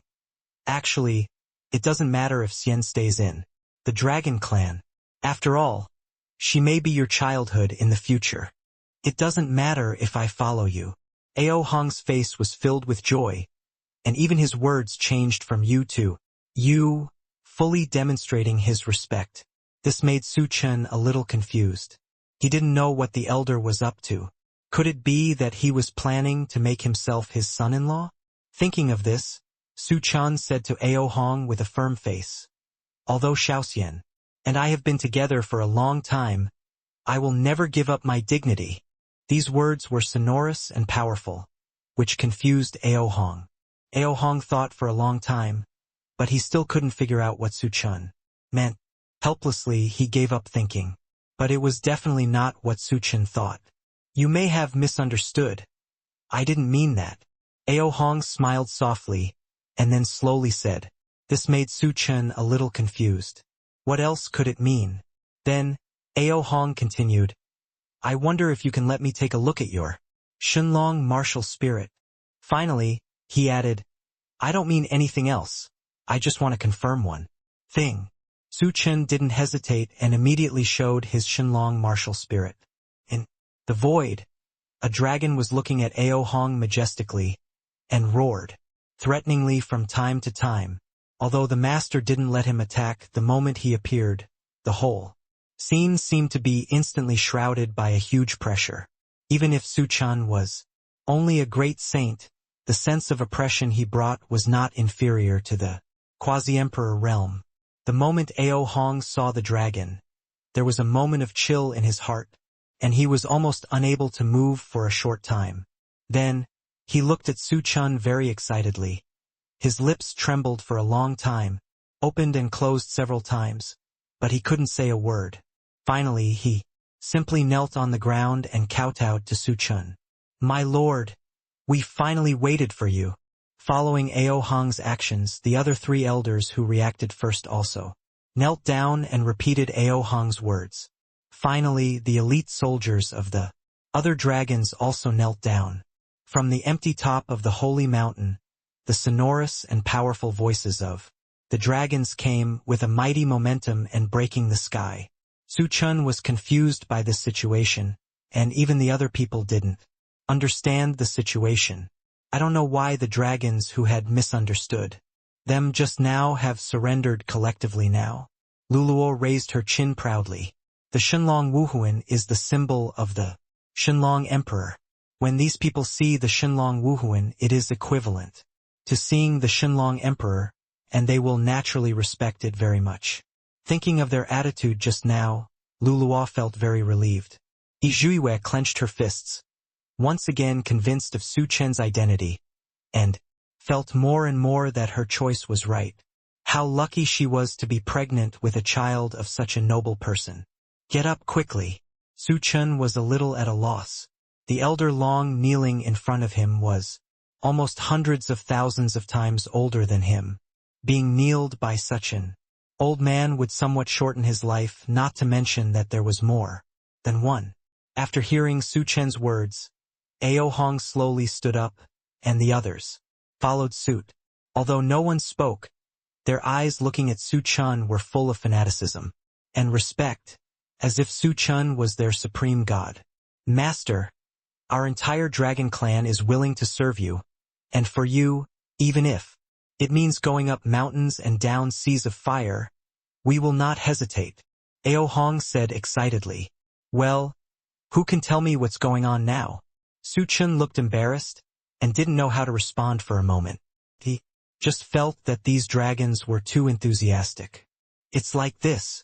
Ao Hong cleared his throat, demonstrated his excitement, and said solemnly, "Since ancient times, our dragon clan has a master, the Dragon Emperor. His symbol is the dragon martial spirit. This has been passed down from our ancestors, but because the Dragon Emperor disappeared later."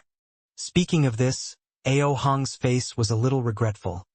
"But fortunately we have finally found you now, although I don't know why your strength is so weak.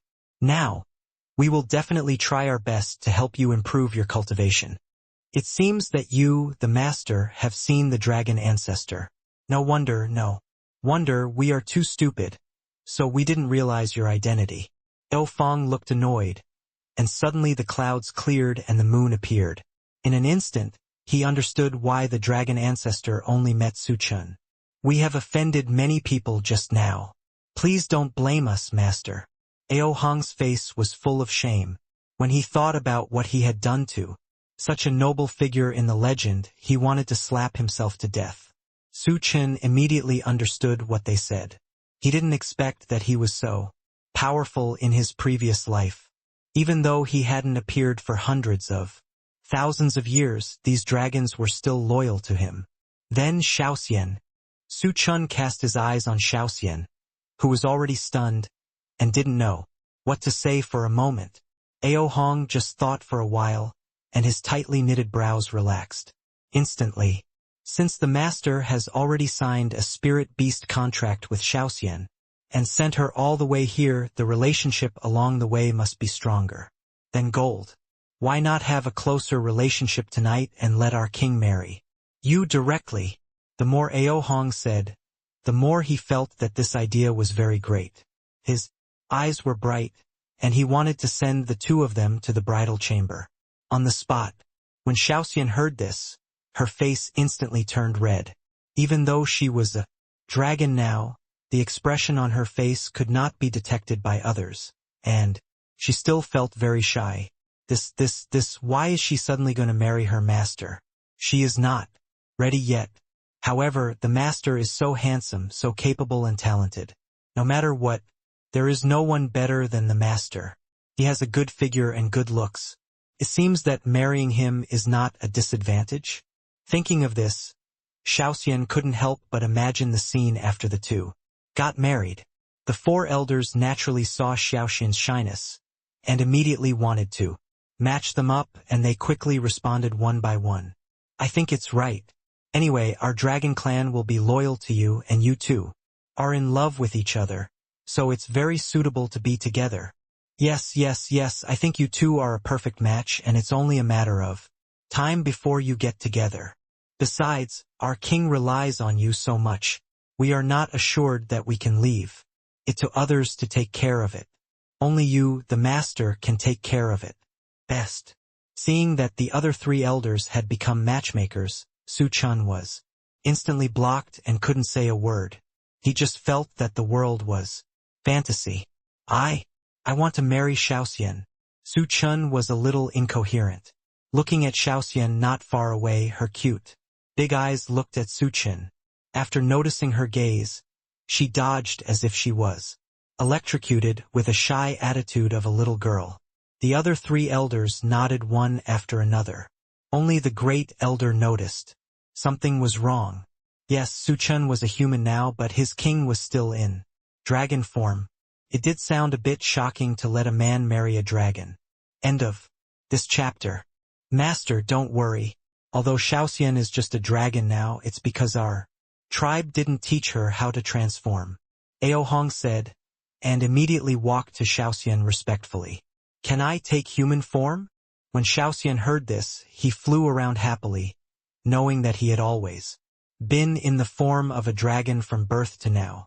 Looking at so many beauties around her, she had also imagined in her mind what she would look like after turning into a human form. Now that she finally had this opportunity, she was naturally very happy. That's of course.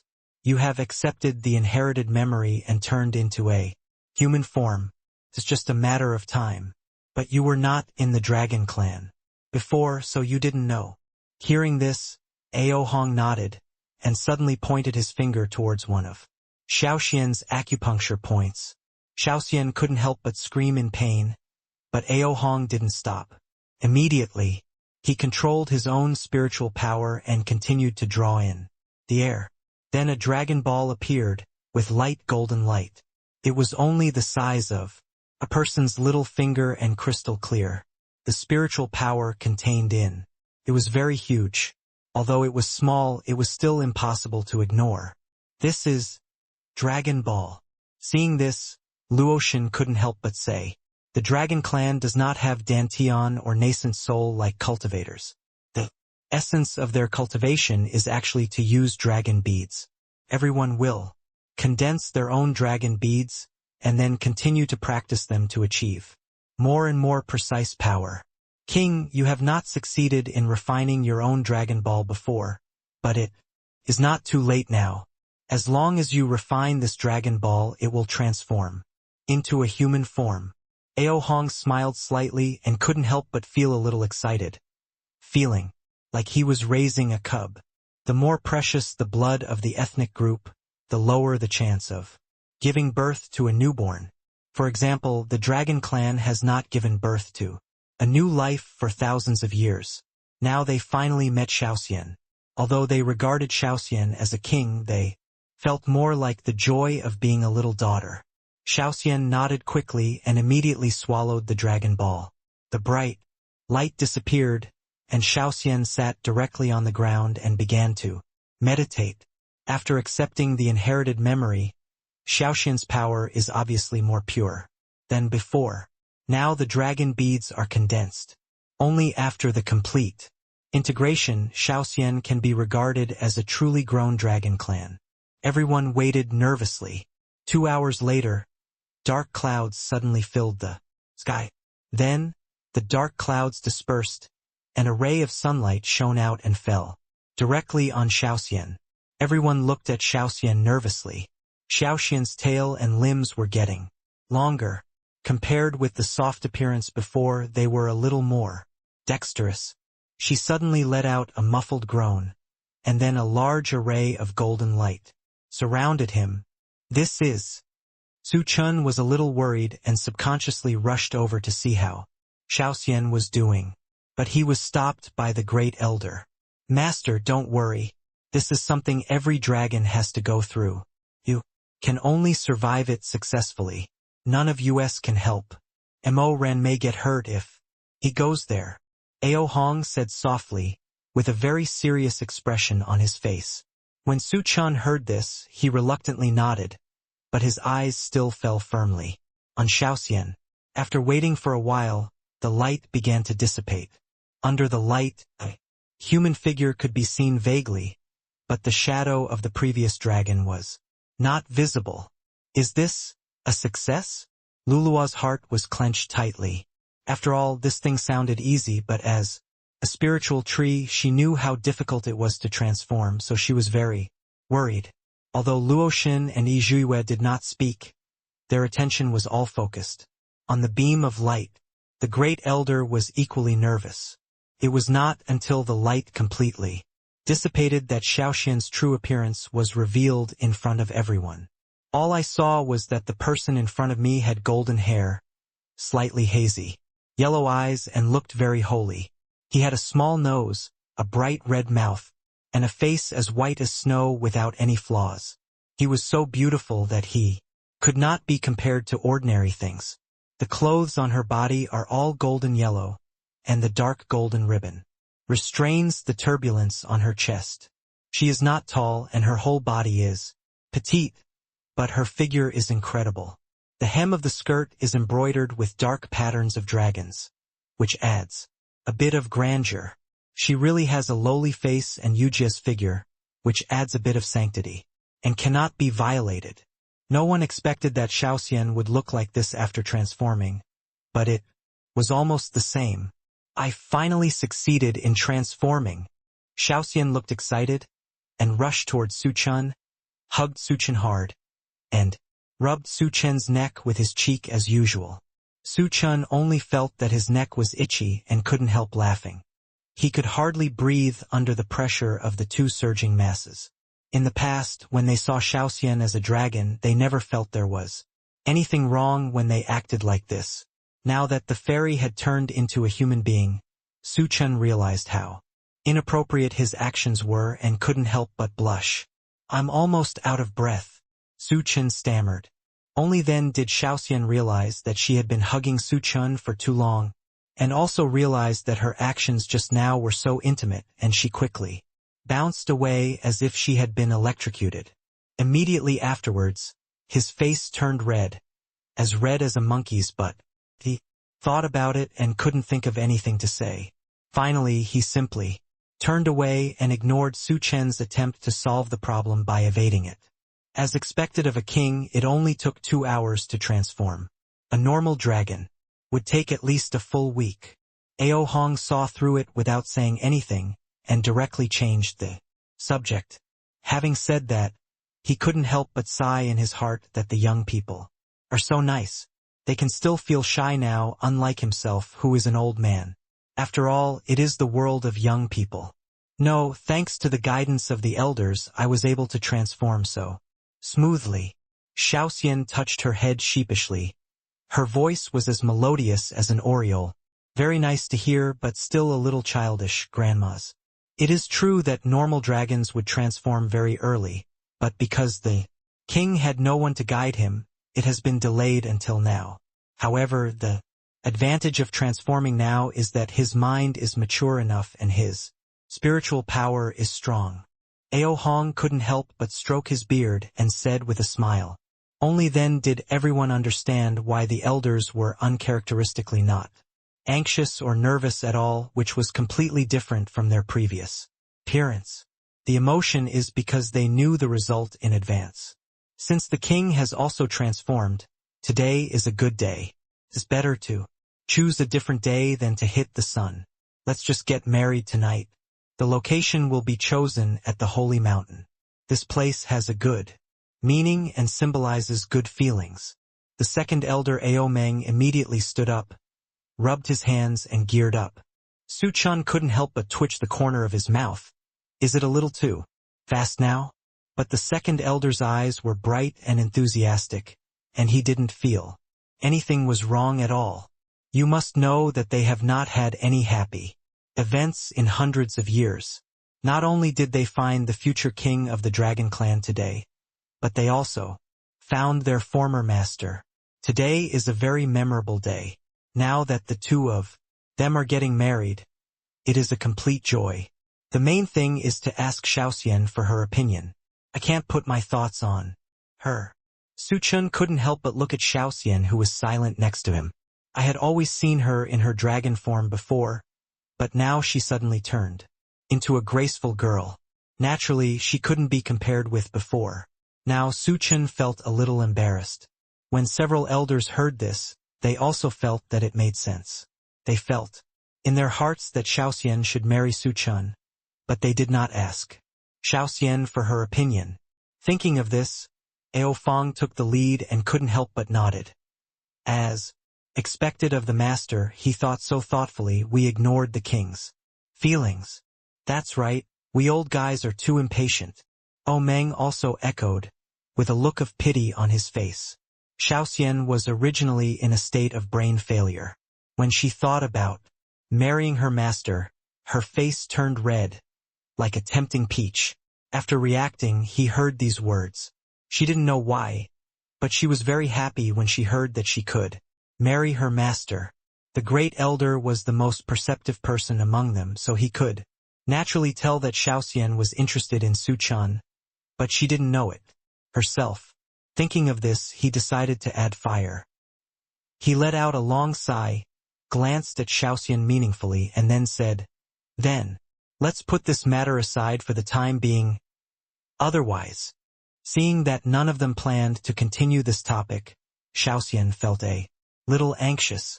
She had already tasted the sweet fruit, but now she had to hand over this delicious fruit to others. The huge gap made her feel at ease. She was also impatient and immediately interrupted the great elder's words. "No. After saying this, Xiaoxian regretted it. Why is she so impatient? What if her words make her master think that he is a very casual female dragon? What's wrong? Wang, do you have any other opinions? We didn't respect your opinions just now. We will definitely consider your ideas fully this time."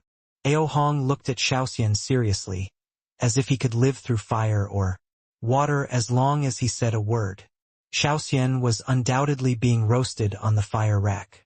He took a deep breath, and felt that the breath was held in his chest, neither up nor down.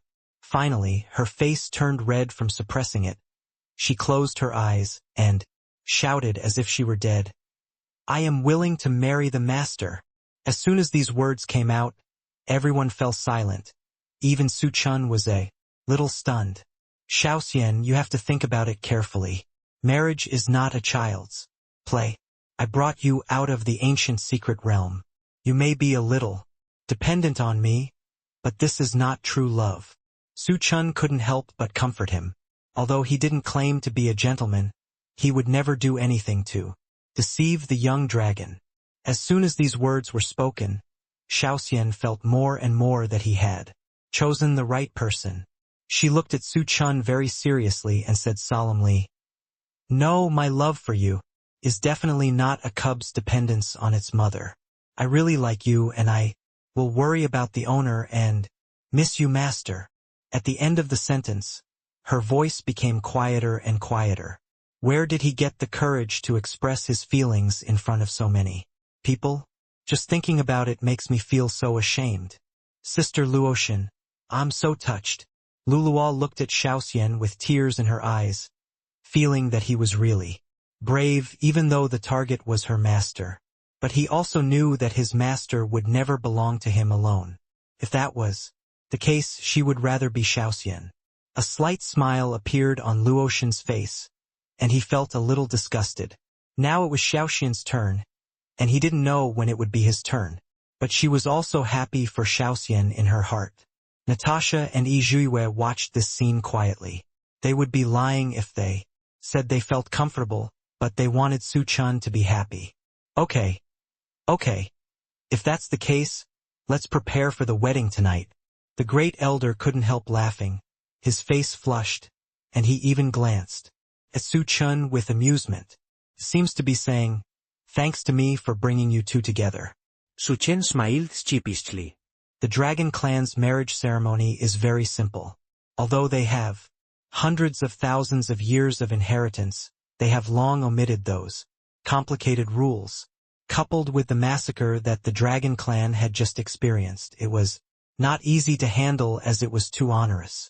After thinking about it, several people decided to re-enter the dragon altar, to rest the souls of the martyrs, and let Xinlong serve as a witness to get married. This was considered a ceremony. After Xiaoxian accepted the inherited memory, she was obviously a little more mature and stable than before, and she no longer looked like the greedy little girl with no scheming intentions before. But now the greediness has not changed, but it has restrained a lot. Xiaoxian is currently wearing a bright red wedding dress. The waist is decorated with countless small luminous pearls, which emit a faint fluorescence even in the daytime.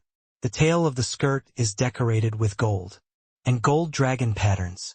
The dress has a stand-up collar and the snow-white collarbone is looming.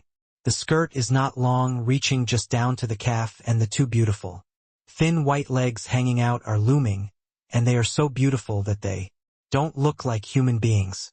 Xiaoxian's face was also decorated with pearls on Luoxin and Natasha, and there was a mark of a golden dragon between her eyebrows, which made her whole face sparkling with red lips and white teeth, and a little baby fat on her cheeks, making her look cute and cute. We're getting married tonight. You can't eat before then, otherwise your makeup will be ruined. Luoxin warned worriedly. Xiaoxian felt uncomfortable all over, feeling like a doll at the mercy of others, but when he thought of what was going to happen, he didn't need to put on rouge, and a blush appeared on his face. I know, Xiaoxian stammered. In the blink of an eye, the time came to the afternoon, and Su Chen appeared, wearing a bright red robe the same color as Xiaoxian. He looked ethereal, adding a bit of dignity. His expression was solemn, and he seemed to be nervous about what was going to happen next. As soon as Xiaoxian saw Su Chen, he subconsciously jumped over and wanted to run over, but was stopped by the Luoxin and Luluo beside him. Suddenly realizing that he was getting married, he immediately tensed up, walked up to Su Chen with small steps, crossed his arm, and smiled sweetly. Su Chen was briefly distracted by Xiaoxian's beauty. After he came to his senses, he could not help but cough twice, when he thought that the graceful girl in front of him was his greedy dragon. Xiaoxian, he felt a huge contrast. It's almost time. It's time for us to go to the altar. Ao Hong was also dressed in a festive manner, with a rosy face. The other three elders followed him. The four elders were dressed in almost the same clothes. From a distance, they looked like rows of tumblers standing there. The method of opening the altar inside the Dragon Clan was very simple. After several people stepped in, they immediately saw the familiar furnishings around them. According to the rules, Su Chen and Xiaoxian stood on the altar. Because Su Chen's identity was actually the master of the dragon in a formal sense, he did not kneel down. But Xiaoxian was a serious junior, and coupled with the dragon's kindness to Xiaoxian, he carefully and seriously kowtowed to the dragon. Several people looked at the scene in front of them with excitement, and they were filled with emotion for a moment, and they didn't even know what to say. At this moment, the sky suddenly became bright, and a golden light appeared. Above the altar, the shadow of a dragon suddenly appeared and kept flying.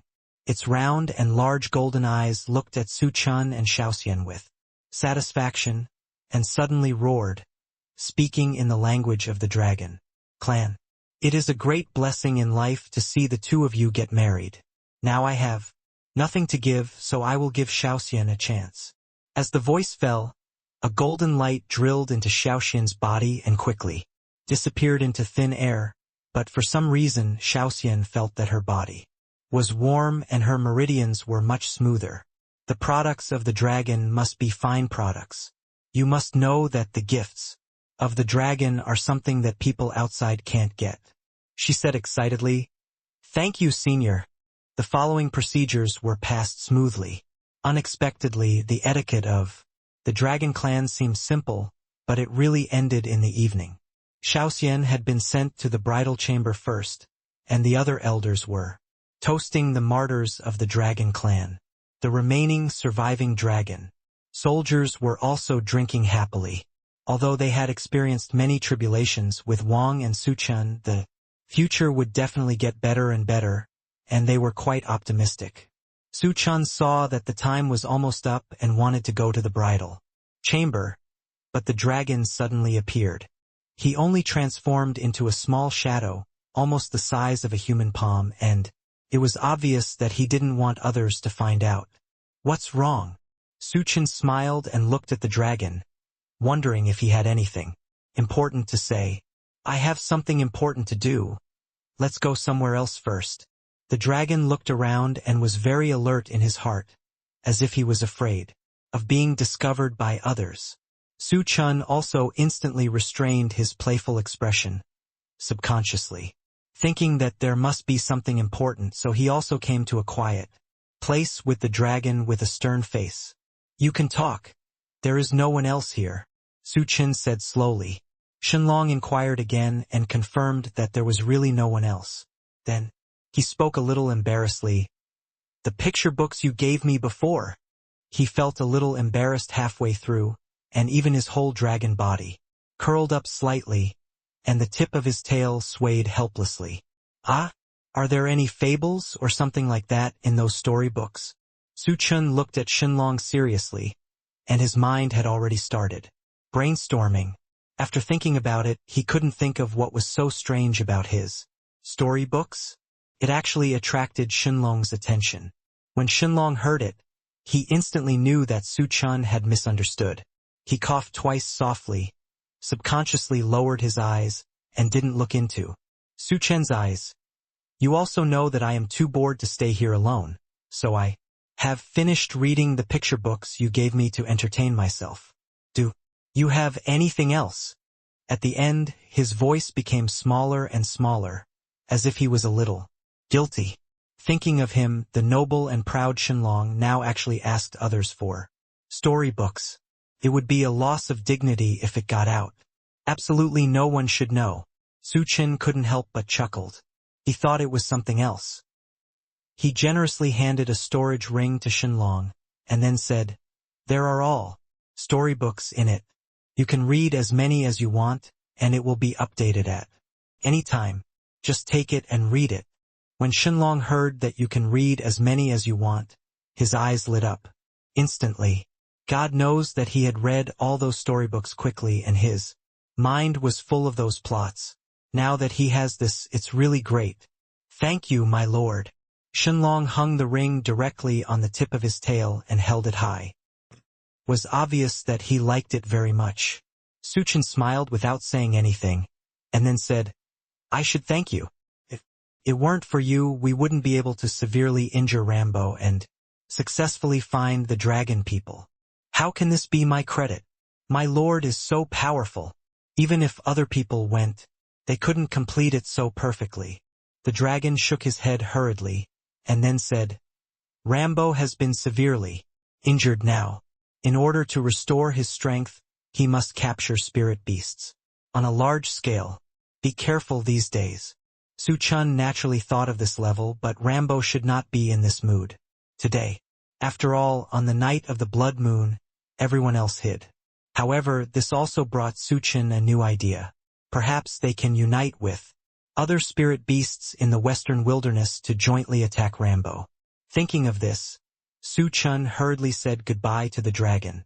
Just after leaving the altar, Suchun remembered that there was a beautiful wife waiting for him in the bridal chamber. He was fascinated. Standing in front of the door, he took a deep breath and pushed the door open. There were sparse noises in the room.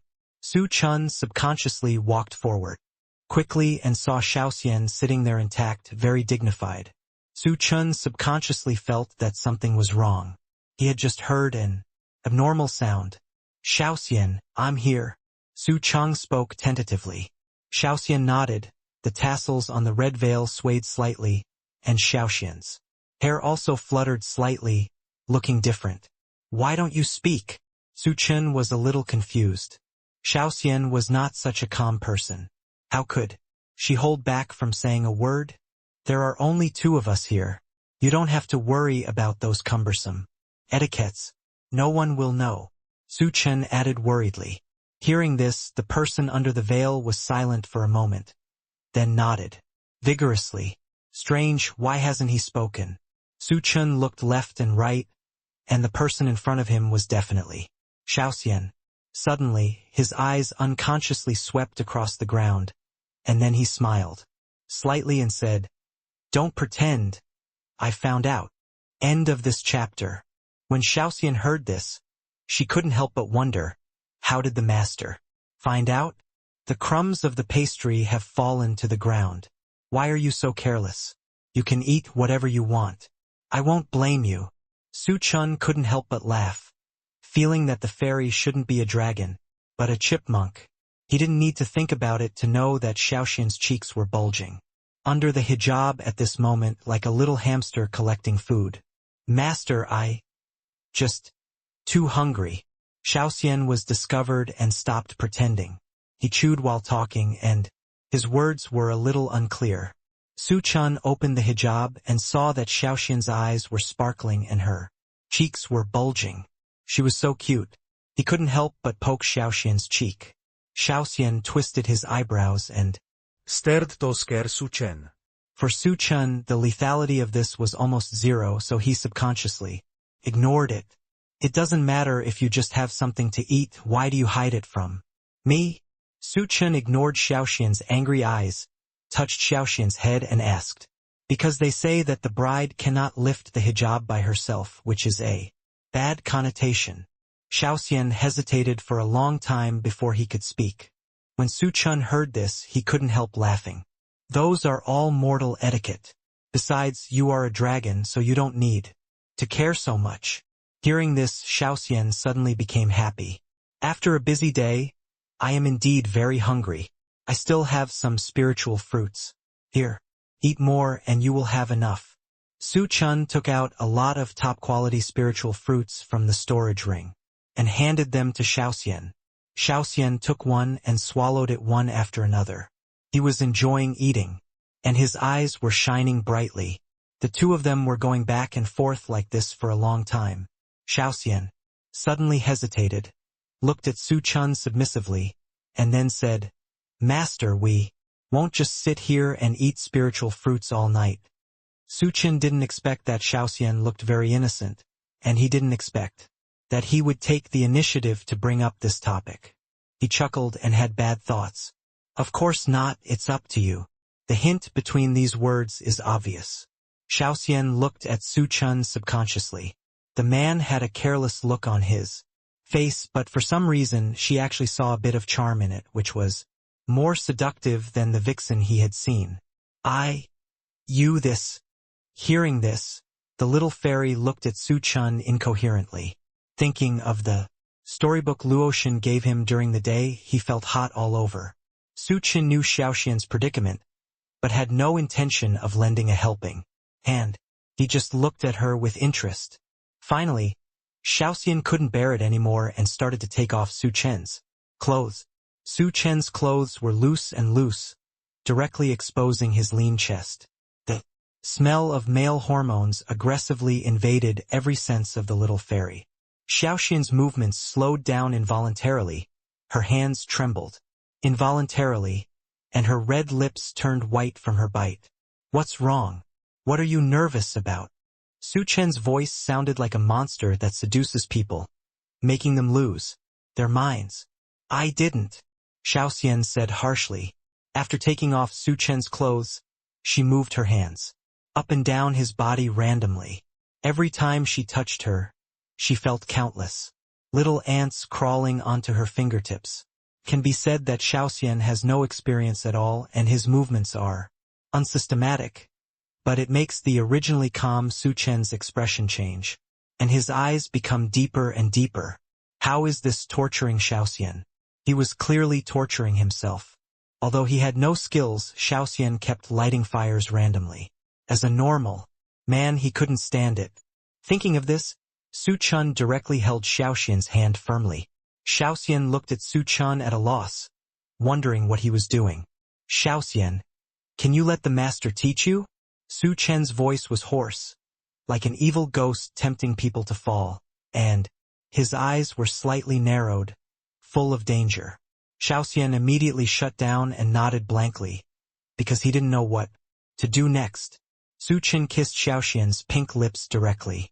Xiaoxian was so frightened by this sudden change that his eyes widened and he was dumbfounded. Su Chen took advantage of her daze and successfully kissed Xiaoxian. The feeling of lips and teeth mingling made Xiaoxian dumbfounded. Her face flushed. She couldn't help but close her eyes and wrapped her hands around Su Chen's waist. There was an ambiguous breath in the air. After the kiss ended, Su Chen looked at Xiaoxian mischievously and then said, "This is a kiss." Xiaoxian panted lightly and didn't speak for a short time due to lack of oxygen. But when he thought about how close the two were just now, his face turned red, and in the end he couldn't say a word. "This is just the first step. You will be very happy later."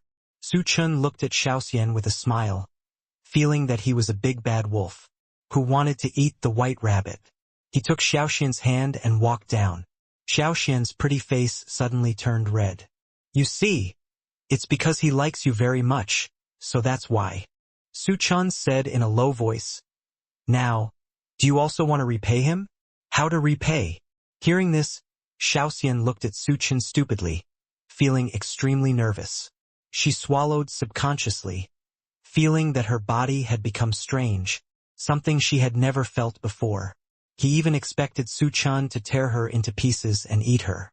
Su Chen slowly untied Xiaoxian's belt and said slowly, "Are you willing to believe the master?" "Of course," Xiaoxian replied immediately. "Then no matter what I do, you have to believe me. There may be trouble at the beginning, but soon you will become very happy." Su Chen finished speaking, revealing his proud thing. Xiaoxian was at a loss when she saw this thing, and she dared not imagine what it would be like if she ate such a big thing. She subconsciously shrank back, but thought of Su Chen's words and forcibly held back. She gently closed her eyes and then said, "Okay." Su Chen is now looking forward to it. After all, Xiaoxian is a dragon. Dragon transformed into a human. After he and Xiaoxian get married, will the remaining children be human or dragon? "Xiaoxian, don't be nervous, wait a little longer, it will be fine in a while." Su Chen hurriedly comforted him softly. Xiaoxian was so nervous that he couldn't go forward or retreat. Xiaoxian burst into tears, thinking about what Luluo said. It was obviously a happy thing. Why did it become a completely opposite thing for her? Luluo lit. After she was ready, she went to find Luluo to settle the score. For some reason, Xiaoxian gradually felt a little happy. The heart-wrenching feeling before suddenly disappeared. End of this chapter. Dragon nature is inherently licentious. This was true. Xiaoxian later stopped shouting that Luluo had deceived her, and then she realized how wonderful this thing was. The scent lingering in the air and the sound of rippling water silently hinted at what had happened. The two of them were together for 2 days and 2 nights, and then it was finally over. Xiaoxian did lose to Su Chen in the end. But before this, he still said adamantly that Su Chen couldn't do it. Men are most afraid of women saying that they are not good enough. Therefore, Su Chen directly called Xiaoxian what a human being is. In the end, Xiaoxian still lost, and the defeat was still so complete. "It's all your fault." Xiaoxian looked at Su Chen angrily, seemingly blaming her, but with a bit of coquettishness, as if she was acting coquettishly. If it weren't for the fear of something happening to Xiaoxian, Su Chen would still be able to have in-depth life exchanges with him now. It's all my fault, it's all my fault. Su Chen felt a little guilty. He had just had an in-death exchange of life with Xiaoxian, and he had made a lot of money. No matter what Xiaoxian said, this was the first time and he should take her feelings into consideration. You have a good rest, and I'll go out to discuss what to do about Rambo. Su Chen couldn't help but kiss Xiaoxian's cheek, but found that Xiaoxian was already tired and fell asleep. He couldn't help but laugh, turned around and walked out quietly, and happened to meet Yizhuiwei on the way. The other three have been helping with some matters within the Dragon Clan. These days, after all, these will all be Su Chen's subordinates from now on. Humans and dragons are different after all. There are many different disciplines. It is not easy for them to disturb Su Chen and Xiaoxian's wedding, so they can only help with some things within their duties. When they arrived at the Dragon Clan's meeting hall, the other four elders heard Su Chen's movements and had been waiting here for a long time. Why didn't the king come? O Fong couldn't help but ask, with big doubts in his little eyes. The expressions of the other elders were very different.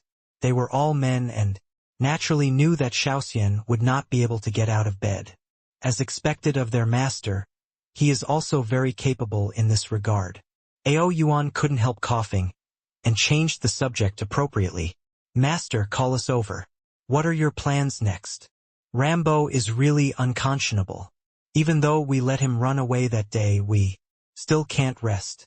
He will still be difficult to deal with after he recovers. When it came to business, Su Chen's expression was very serious. Although Rambo was seriously injured with his shameless recovery mode, it became more and more difficult to deal with him as time went by. Our Dragon Clan's attack on him is very powerful. Cannot recover by sucking blood and essence in a short period of time. If we can find him during this period, it will be the best time to deal with him. Ao Meng said slowly. The Dragon Clan's Jiangqi is very lethal to Rambo, so even if Rambo can recover quickly, he has no intention of attacking the Dragon Clan. The top priority is his hiding place. His residence used to be very blatant, but it shouldn't be there now. We can go there first and search to see if there is anything useful. O Meng pondered for a moment and couldn't help but continue. Because Rambo was too confident, he never thought that anyone in the Western wilderness could defeat him, so he forced many spiritual beasts to build a palace for him. But it may not be there today. I roughly know the location of Rambo's traces. It should be in the Bloodbat cave in the east, but the location is extremely difficult to find. This is the news told by the Earth Dragon tribe because Rambo is nearby, so they can't bear it. They were disturbed and forced to stay away from their original living environment. The Great Elder pondered for a moment and said slowly, as early as the past few days when Rambo left, there had been an uproar in the entire Western wilderness. The Dragon Clan released the news that they had found the king, and at the same time they also asked all ethnic groups to search for Rambo. As a demon who has been in famine for many years, his move is undoubtedly in line with everyone's wishes. Therefore, all tribes who have clues about Rambo will tell the Dragon tribe. But it's not that easy for us to deal with him alone. Although Rambo is injured, he still has a lot of life-saving cards in his hand. Ao Yuan sighed, his eyes a little sad. There are not many people left in their Dragon Clan. If they go to attack Rambo again, they may suffer heavy casualties. The four of them working together before were only able to force Rambo back. Even after Rambo had been consumed for a long time. No one is sure what Rambo's current state is, but at this time, if there is any difference, it will be a dead end. Several people were chattering away, while Yizhuiwei stood quietly beside him, and did not speak. That's right, so I want to call on all the spiritual beasts in the Western wilderness to unite to deal with Rambo. Su Chen nodded, not surprised by this result. After hearing his words, several elders looked embarrassed. You must know that there are hundreds, if not thousands, of ethnic groups in the Western wilderness. Countless forces are intricate and complex. On the surface they are a whole, but in fact they are kings of their own, and they command their subordinates in different regions. The reason why Rambo can have no scruples here is because these spiritual beasts have no sense of unity and only want to protect the people of their own tribe. Therefore, Rambo's absolute force became his trump card, successfully squeezing into famine and becoming a new force. By the time others discovered it was too late, Rambo had absorbed countless blood essences, and people from other ethnic groups could not touch him at all. The enemy of my enemy is my friend, and Rambo is our common enemy. Su Chen smiled slightly and made a brief conclusion. This is true. After all, Rambo's variables are too big. He almost dominates the entire Western wilderness. The Western wilderness has become like this now, which is largely due to Rambo's hand. But this alone is not enough for us to call on all races. Ao Meng disagreed with this. After all, they all knew that Rambo was a threat to them, but so many years have passed and the Western wilderness is still like this. Su Chen is young after all. Even if he is the reincarnation of the Dragon Emperor, his thinking is somewhat idealistic and immature. The elder couldn't help but sigh. Have you forgotten that I am the reincarnation of the Dragon Emperor? And Xiaoxian is the bloodline of the five-clawed golden dragon, the true king of spirit beasts. With these two powerful fighting forces, what are they afraid of? But Su Chen didn't think so. Just now on the road, he also listened to what Yizhue told him about what happened in the past 2 days. Although there are many tribes in the West, they have basically all received the favor of the Dragon Emperor. The Dragon Emperor is a superior existence to them. No matter how powerful Rambo is, he cannot compare to the Dragon Emperor. Moreover, Xiaoxian is a five-clawed golden dragon, and his current strength is one of the best in the entire Western wilderness. End of this chapter. Among the spirit beasts in the Western wilderness, blood is the most respected. We can release the news in advance. The reason why Rambo is like this is because of us. In this way, the spirit beasts will see hope and will naturally be willing to come. Su Chen did not wait for others to react and continued. After he finished speaking, the other people looked at each other and suddenly realized that what Su Chen said made sense. It is indeed difficult to convince others with just a rumor, but Rambo was injured, that is real. There are direct facts in front of them which will greatly enhance their self-confidence. Thinking of this, the elder could not help but nod repeatedly, and could not help but look at Su Chen with approval and said, "We are narrow-minded." As expected of the reincarnation of the Dragon Emperor, he is so meticulous. Then let's release the news now and find a way to gather all the spirit beasts. Ao Meng is a man of action, and he does what he says. When he thinks that he can finally take revenge after being afraid of Rambo for so many years, he is very excited. We only know the approximate location of Rambo. Will we alert the enemy? Ao Feng couldn't help asking.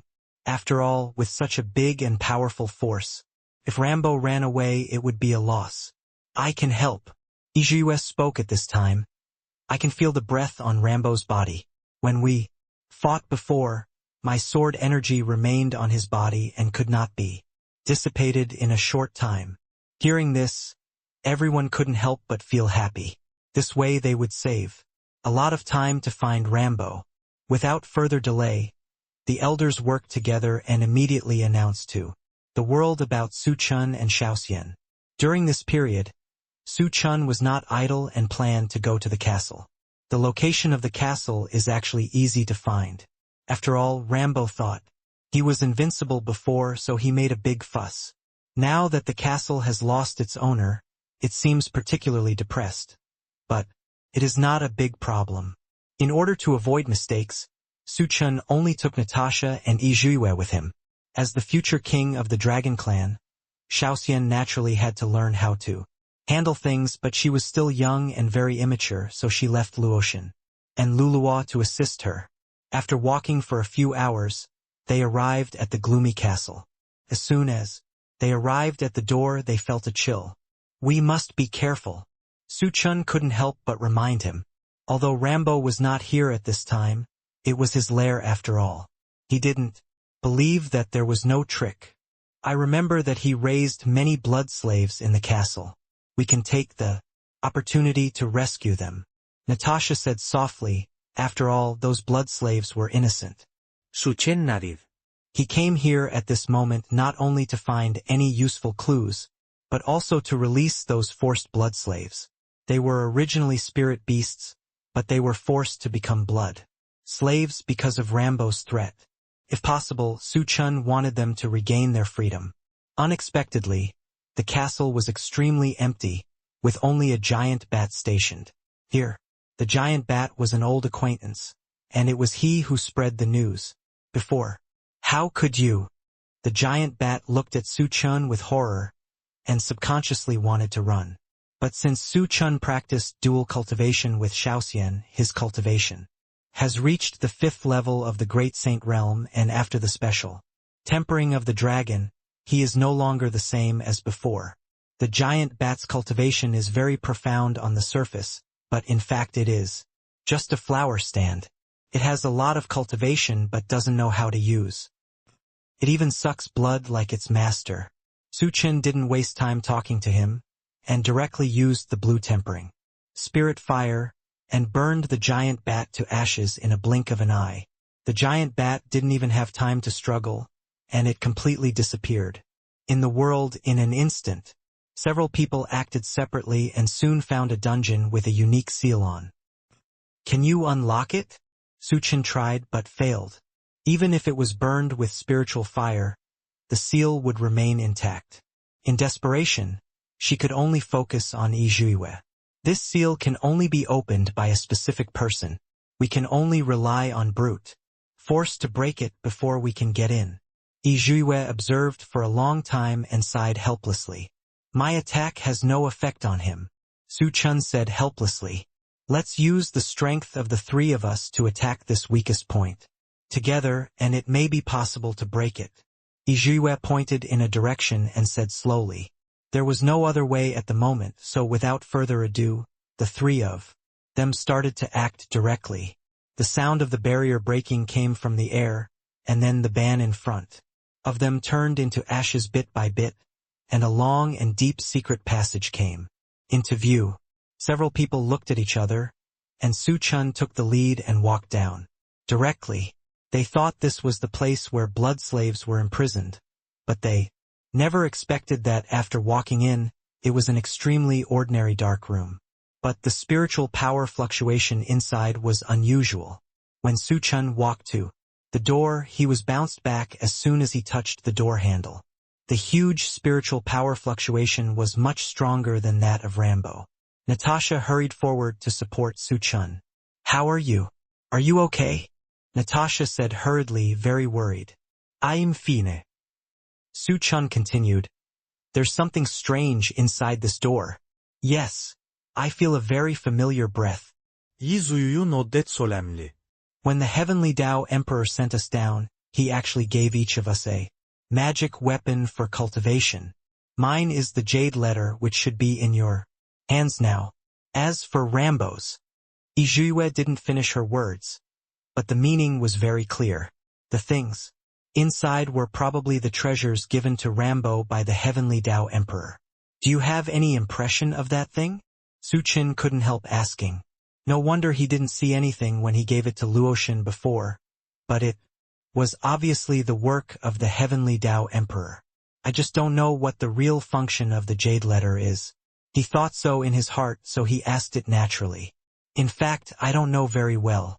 I can feel that the jade letter is extraordinary, but I don't know how to use it.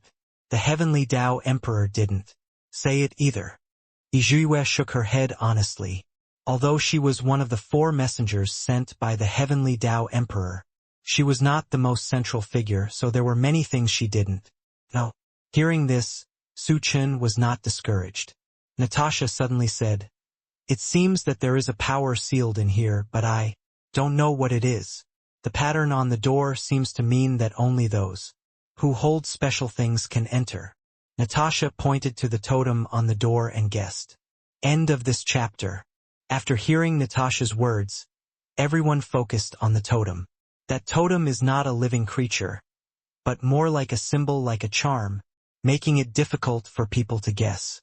I can also feel that these spiritual powers are even more powerful than Rambo. I just don't know why he would do this, but with the strength of a few of us, we will definitely not be able to get in. Yue nodded, agreeing with Natasha's words. There's no rush. Rambo won't be back here for a short time anyway. Let's rescue those blood slaves first, then send a few people over to guard this place and we'll study it later. Chen continued. This power is so powerful. If Rambo comes back and takes them away, wouldn't it be worth the loss? Natasha was worried. Her beautiful eyes were full of worry. If Rambo regains this power, even if the entire spirit beast group goes to crusade together, they may fail. I absolutely won't. Yue shook his head and said, Rambo is a person who highly admires force. If he can really obtain such a powerful power, it is impossible to lock him here. The most likely reason is that he cannot control it, so he can only choose to seal it. Exist here. This possibility is very high. Chen continued. Seeing that there was nothing they could do, several people had checked other places before and found nothing wrong, so they decided to give up here temporarily and go find the blood slaves. Fortunately, Huangtian paid off and these blood slaves were finally found at the highest level of the castle. They are said to be blood slaves. They are all locked in cages. Almost every one of them is young and beautiful, but their faces are sickly white. Some even have sunken cheeks and messy hair, as if they are about to be tortured. Crazy. They were obviously numb. When they saw the stranger coming, they just raised their eyes and glanced at them, then quickly looked back, dwelling in their own space. We're here to save you. Natasha looked at them and felt her heart aching. Most of these are the cubs of spiritual beasts. They are still young and only 15 or 16 years old when they transform into human beings. They are also very talented. Without Rambo's intervention, they would definitely be the proud ones of the clan. But now their lives are dark. They are locked in a cage and cannot even provide basic food and clothing. When Rambo needs it, he sucks their blood. Life has become the most worthless thing, so just grab something else. There was a mermaid cub inside. When he heard Natasha's words, his eyes showed expectancy. She timidly said, Sister, can you really take us away? The drinking demon is very powerful. You'd better leave quickly. If he finds out, he will definitely kill you. The other spirit beasts didn't speak, but looked at Natasha weakly, with hope for life hidden in their eyes, but they didn't want innocent people to die for them.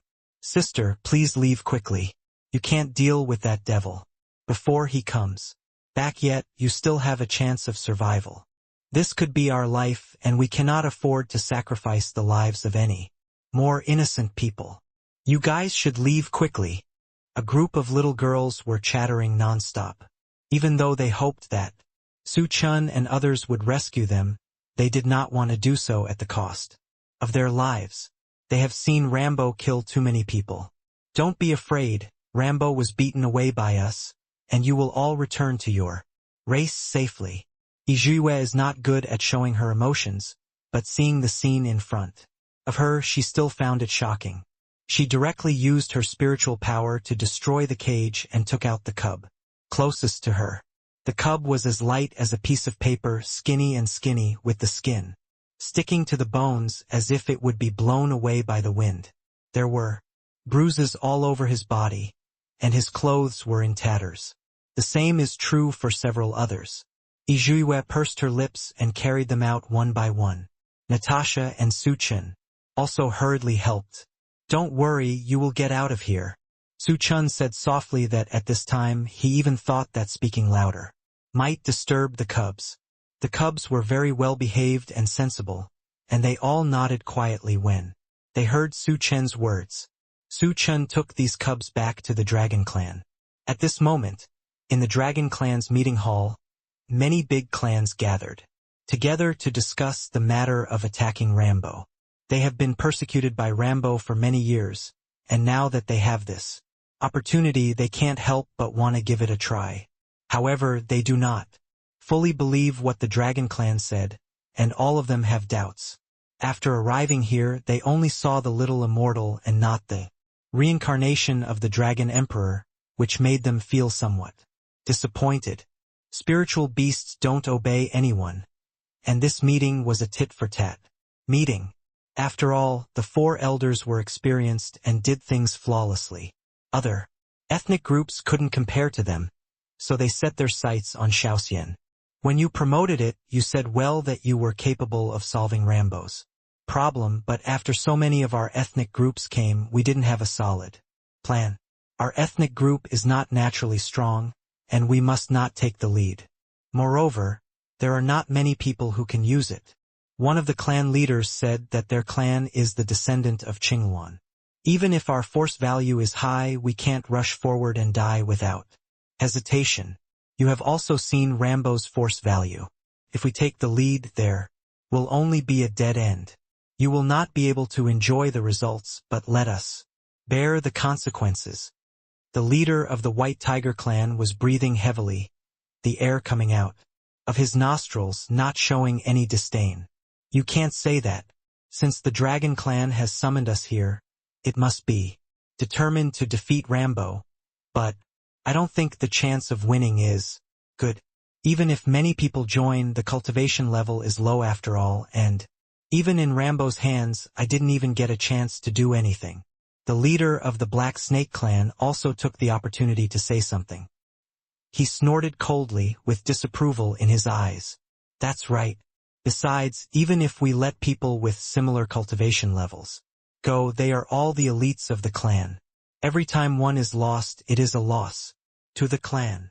They discussed the matter in a whirlwind manner, and they all had different opinions and were thinking about the problem from their own perspectives. This is also the reason why the West has not been able to completely unify over the years.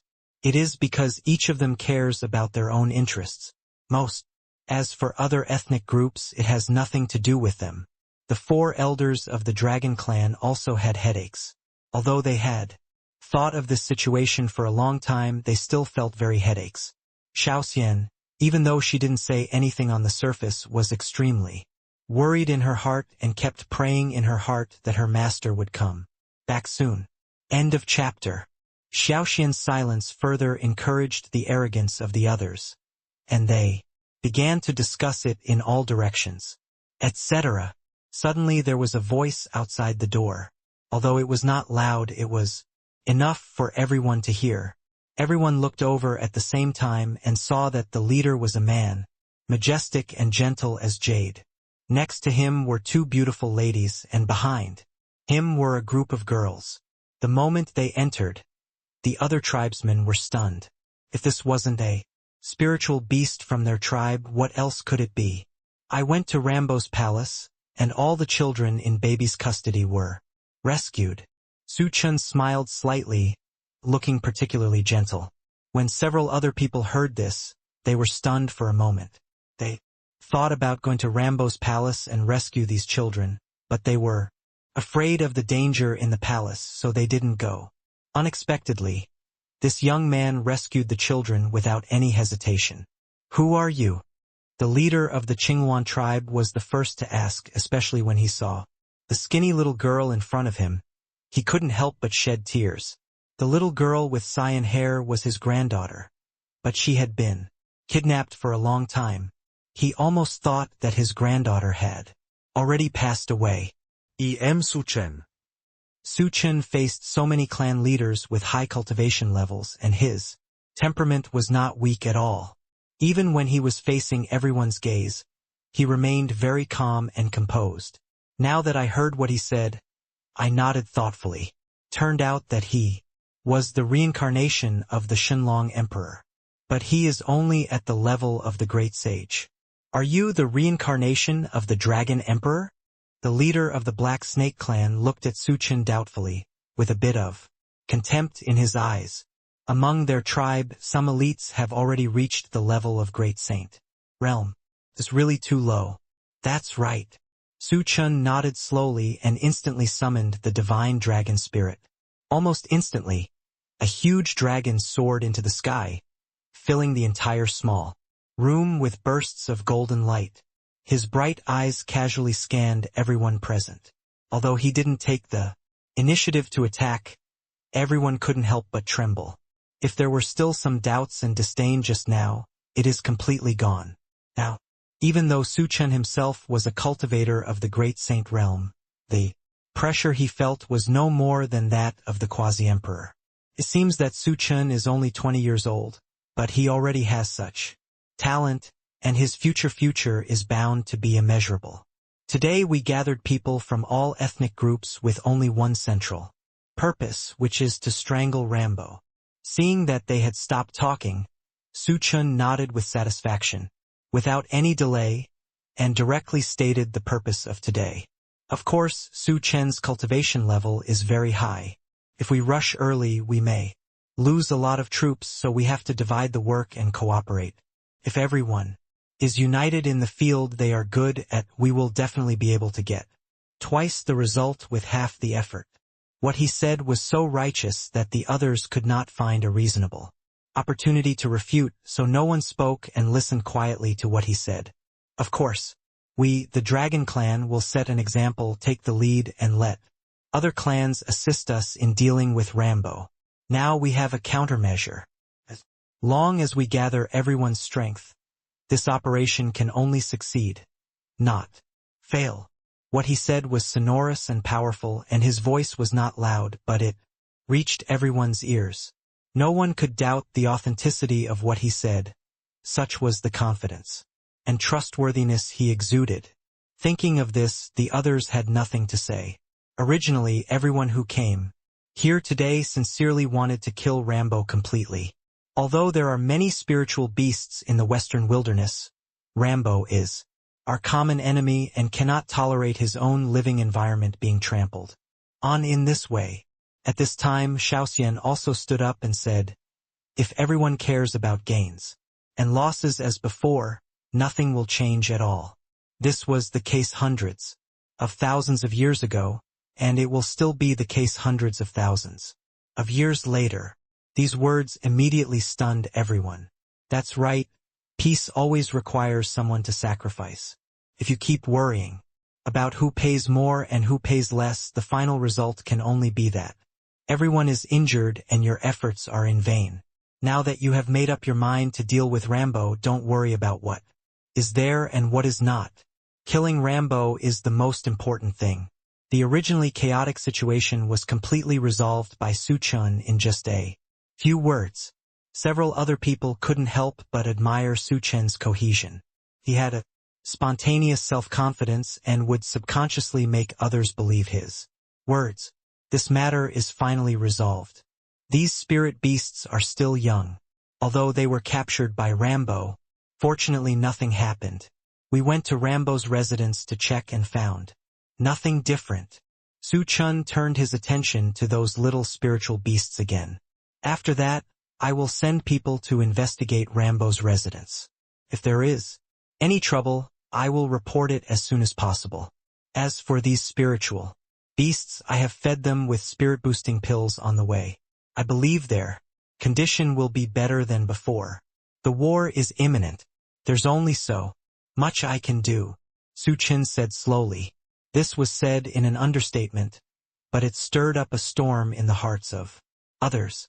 You must know that the spirit-boosting pill is something that is hard to find outside. Even if they use it, they have to consider whether the condition is serious enough. But Su Chen actually fed these spirit beasts casually. Although there are not many, there are more than 20. He said it so lightly, without any reward. This pattern, this ability. For a moment, everyone's eyes were filled with respect. Most of these spirit beasts are the elites of their tribe, but he didn't have the ability to rescue them before. The cubs are the hope of the future of a tribe. Although their current strength is not high, they will surely become the overlord of one side in time. Thinking of this, the team leaders looked at Su Chen with a lot of kindness, and they all took their cubs back. After the matter was handled, the next day the group went to the bloodbath cave in batches. The Earth Dragon tribe led the way, the Dragon tribe took the lead, the White Tiger followed closely, the Blue Phoenix watched the movement from the air, the Black Snake was the last to clean up, and some small tribes were mixed in, doing different jobs. Although they were spirit animals, they were now like humans, working in an orderly manner. Some people walked for half a day before finally reaching the depths of the forest. It was extremely gloomy. The surrounding trees had lost their leaves, and most of them were left with only dead branches. End of this chapter.